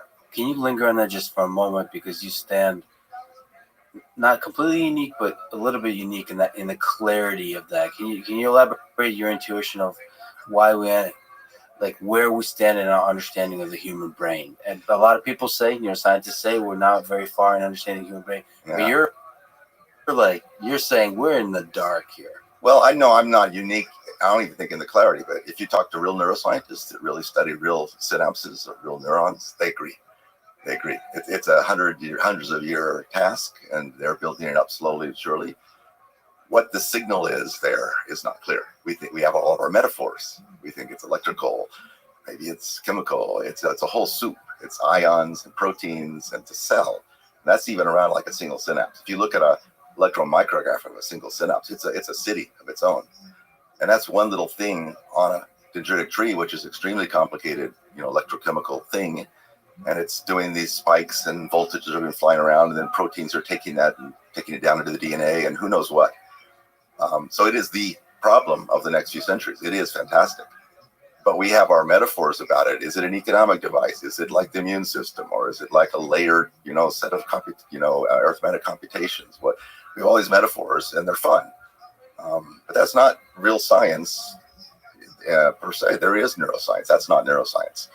Right? That's like the Greeks speculating about how to get to the moon. Fun, right? And I think that I like to say this fairly strongly because I think a lot of young people think we're on the verge. Because a lot of people who don't talk about it clearly let it be understood that yes, this is brain inspired. We're kind of close. Breakthroughs are on the horizon. And then scrupulous people sometimes who need money for their labs. That's not even say unscrupulous, but people will oversell. I need money for my lab. I'm studying computational neuroscience. I'm gonna oversell it, and so there's been too much of that. So I'll step into the gray area between metaphor and engineering. With I'm not sure if you're familiar with brain-computer interfaces.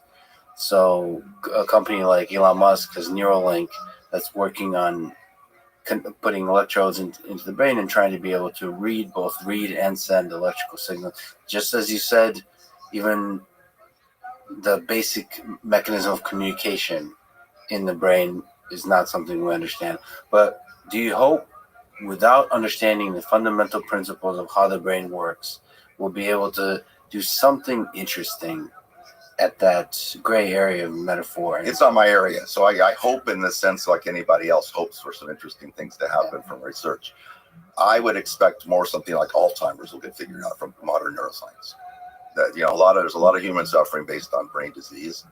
And we throw things like lithium at the brain. It kind of works. No one has a clue why. That's not quite true, but mostly we don't know. And that's even just about the biochemistry of the brain and how it leads to mood swings and so on. How thought emerges from that. We were really, really completely dim. So that you might want to hook up electrodes and try to do some signal processing on that and try to find patterns. Fine, by all means go for it. It's just not scientific at this point. It's like kind of sitting in a satellite and watching the emissions from a city and trying to infer things about the microeconomy, even though you don't have microeconomic concepts. I mean, it's really that kind of thing.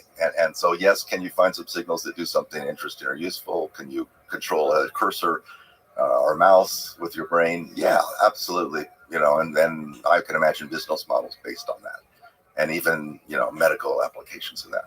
But from there to understanding algorithms that allow us to really tie in deeply from the brain to the computer, I don't agree with Elon Musk. I don't think that's not for our generation. It's not even for this century.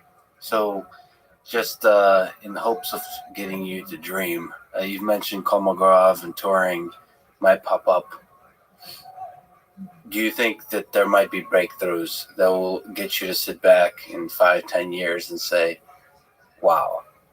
Oh, I'm sure there will be, but I don't think that there'll be demos that impress me. I don't think that having a computer call a restaurant and pretend to be a human is a breakthrough. Right. And people, some people present it as such. It's imitating human intelligence. It's even putting coughs in the thing to make a bit of a PR stunt. And so, fine, that the world runs on those things too. And I don't want to diminish all the hard work and engineering that goes behind things like that, and the ultimate value to the human race. But that's not scientific understanding. And I know the people that work on these things, they are after scientific understanding. In the meantime, they've got to kind of, the train's got to run, and they got mouths to feed, and they got things to do. And there's nothing wrong with all that. I would call that, though, just engineering. And I want to distinguish that between an engineering field like electrical engineering, chemical engineering, that originally emerged, that had real principles, and you really knew what you're doing, and you had a little scientific understanding, maybe not even complete. So it became more predictable, and it was really gave value to human life because it was understood. And so we don't want to muddle too much these waters of what we're able to do versus what we really can do in a way that's going to impress the next.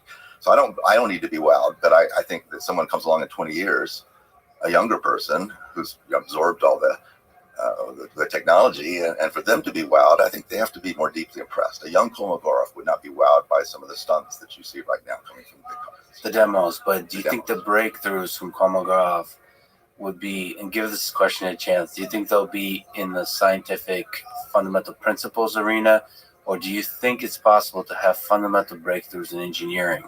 Meaning, I would say some of the things that Elon Musk is working with, SpaceX, and then others, sort of trying to revolutionize the fundamentals of engineering, of manufacturing, of saying, here's a problem we know how to do a demo of, and actually taking it to scale. Yeah, so there's going to be all kinds of breakthroughs. I just don't like that terminology. I'm a scientist, and I work on things day in and day out, and things move along, and eventually say, wow, something happened. But I don't like that language very much. Also, I don't like to prize theoretical breakthroughs over practical ones. I tend to be more of a theoretician, and I think there's lots to do in that arena right now. And so I wouldn't point to the Kolmogorovs. I might point to the Edisons of the era, and maybe Musk is a bit more like that. But Musk, God bless him, also will say things about AI that he knows very little about, and he doesn't know what he is. Leads people astray when he talks about things he doesn't know anything about. Trying to program a computer to understand natural language, to be involved in a dialogue we're having right now, that can happen in our lifetime. You can fake it, you can mimic, sort of take old sentences that humans use and retread them. With the deep understanding of language, no, it's not going to happen. And so from that, I hope you can perceive that the yet deeper kind of aspects in intelligence are not going to happen. Now, will there be breakthroughs? No, I think that Google was a breakthrough. I think Amazon's a breakthrough. I think Uber is a breakthrough. That bring value to human beings at scale in brand new ways based on data flows and so on. A lot of these things are slightly broken because there's not a kind of a engineering field that takes economic value in context of data and planetary scale and worries about all the externalities, the privacy. We don't have that field, so we don't think these things through very well. But I see that as emerging, and that will be looking back from 100 years, that will be constituted a breakthrough in this era, just like electrical engineering was a breakthrough in the early part of the last century, and chemical engineering was a breakthrough. So the scale, the markets that you talked about, and we'll get to, will be seen as sort of breakthrough, and we're in very early days of really doing interesting stuff there, and we'll get to that. But it's just taking a quick step back. Can you give kind of throw off the historian hat? I mean, you briefly said that in the history of AI kind of mimics the history of chemical engineering, but I keep saying machine learning. You keep wanting to say AI, just to let you know. I don't. I resist that. I don't think this is about AI. Really, was John McCarthy as almost a philosopher saying, wouldn't it be cool if we could put thought in a computer, if we could mimic the human capability to think, or put intelligence in some sense into a computer? That's an interesting philosophical question, and he wanted to make it more than philosophy. He wanted to actually write down logical formula and algorithms that would do that. And that is a perfectly valid, reasonable thing to do. That's not what's happening in this era. Right? So the reason I keep saying AI, actually, and I'd love to hear what you think about it, machine learning has a very particular set of methods and tools. Maybe your version of it is that mine doesn't. No, it doesn't. It's very, very open. It does optimization. It does sampling. It does. So systems that learn is what machine learning is. Systems that learn and make decisions. So it's not just pattern recognition and finding patterns. It's all about making decisions in real worlds and having closed feedback loops. So something like symbolic AI, expert systems, reasoning systems, knowledge-based representation, all of those kinds of things, search. Does that neighbor fit into what you think of as machine learning? So I don't even like the word machine learning. I think that with the field you're talking about is all about making large collections of decisions under uncertainty by large collections of entities. Yes. Right? And there are principles for that at that scale. You don't have to say the principles are for a single entity that's making decisions, a single agent or a single human. It really immediately goes to the network of decisions. Is a good word for that? Or no? No, there's no good words for any of this. That's kind of part of the problem. So we can continue the conversation, use AI for all that. I just want to kind of raise the flag here that this is not about we don't know what intelligence is, and real intelligence. We don't know much about abstraction and reasoning at the level of humans. We don't have a clue. We're not trying to build that because we don't have a clue. Eventually it may emerge. I don't know if there'll be breakthroughs, but eventually we'll start to get glimmers of that. It's not what's happening right now. Okay, we're taking data. We're trying to make good decisions based on that. We're trying to do it at scale. We're trying to do it economically viably. We're trying to build markets. We're trying to keep value at that scale. And aspects of this will look intelligent. They will look, computers were so dumb before, they will seem more intelligent. We will use that buzzword of intelligence. So we can use it in that sense. But, so machine learning, you can scope it narrowly as just learning from data and pattern recognition. But when I talk about these topics, maybe data science is another word you could throw in the mix. It really is important that the decisions are as part of it. It's consequential decisions in the real world. Am I going to have a medical operation? Am I going to drive down this street? Things where there's scarcity, things that impact other human beings or other, the environment and so on. How do I do that based on data? How do I do that adaptively? How do I use computers to help those kind of things go forward? Whatever you want to call that. So let's call it AI. Let's agree to call it AI, but it's let's not say that what the goal of that is intelligence. The goal of that is really good working systems at planetary scale we've never seen before. So reclaim the word AI from the Dartmouth conference from many decades ago of the dream of human. I don't want to reclaim it. I want a new word. I think it was a bad choice. I mean, if you read one of my little things, the history was basically that McCarthy needed a new name because cybernetics already existed, and he didn't like, no one really liked Norbert Wiener. Norbert Wiener was kind of an island to himself, and he felt that he had encompassed all this, and in some sense he did.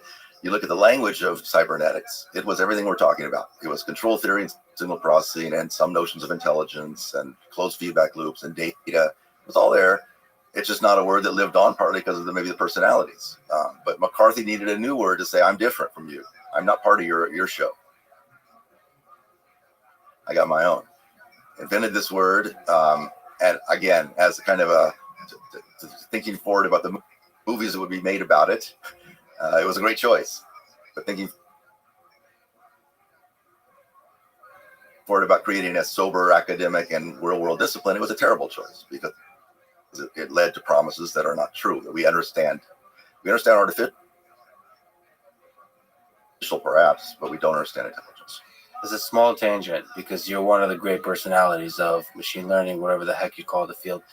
Do you think science progresses by personalities or by the fundamental principles and theories and research that's outside of personalities? Yeah, both. And I wouldn't say there should be one kind of personality. I have mine, and I have my preferences, and I have a kind of network around me that feeds me, and some of them agree with me, some disagree, but all kinds of personalities are needed. Right now, I think the personality that's a little too exuberant, a little bit too ready to promise the moon is a little bit too much in ascendance.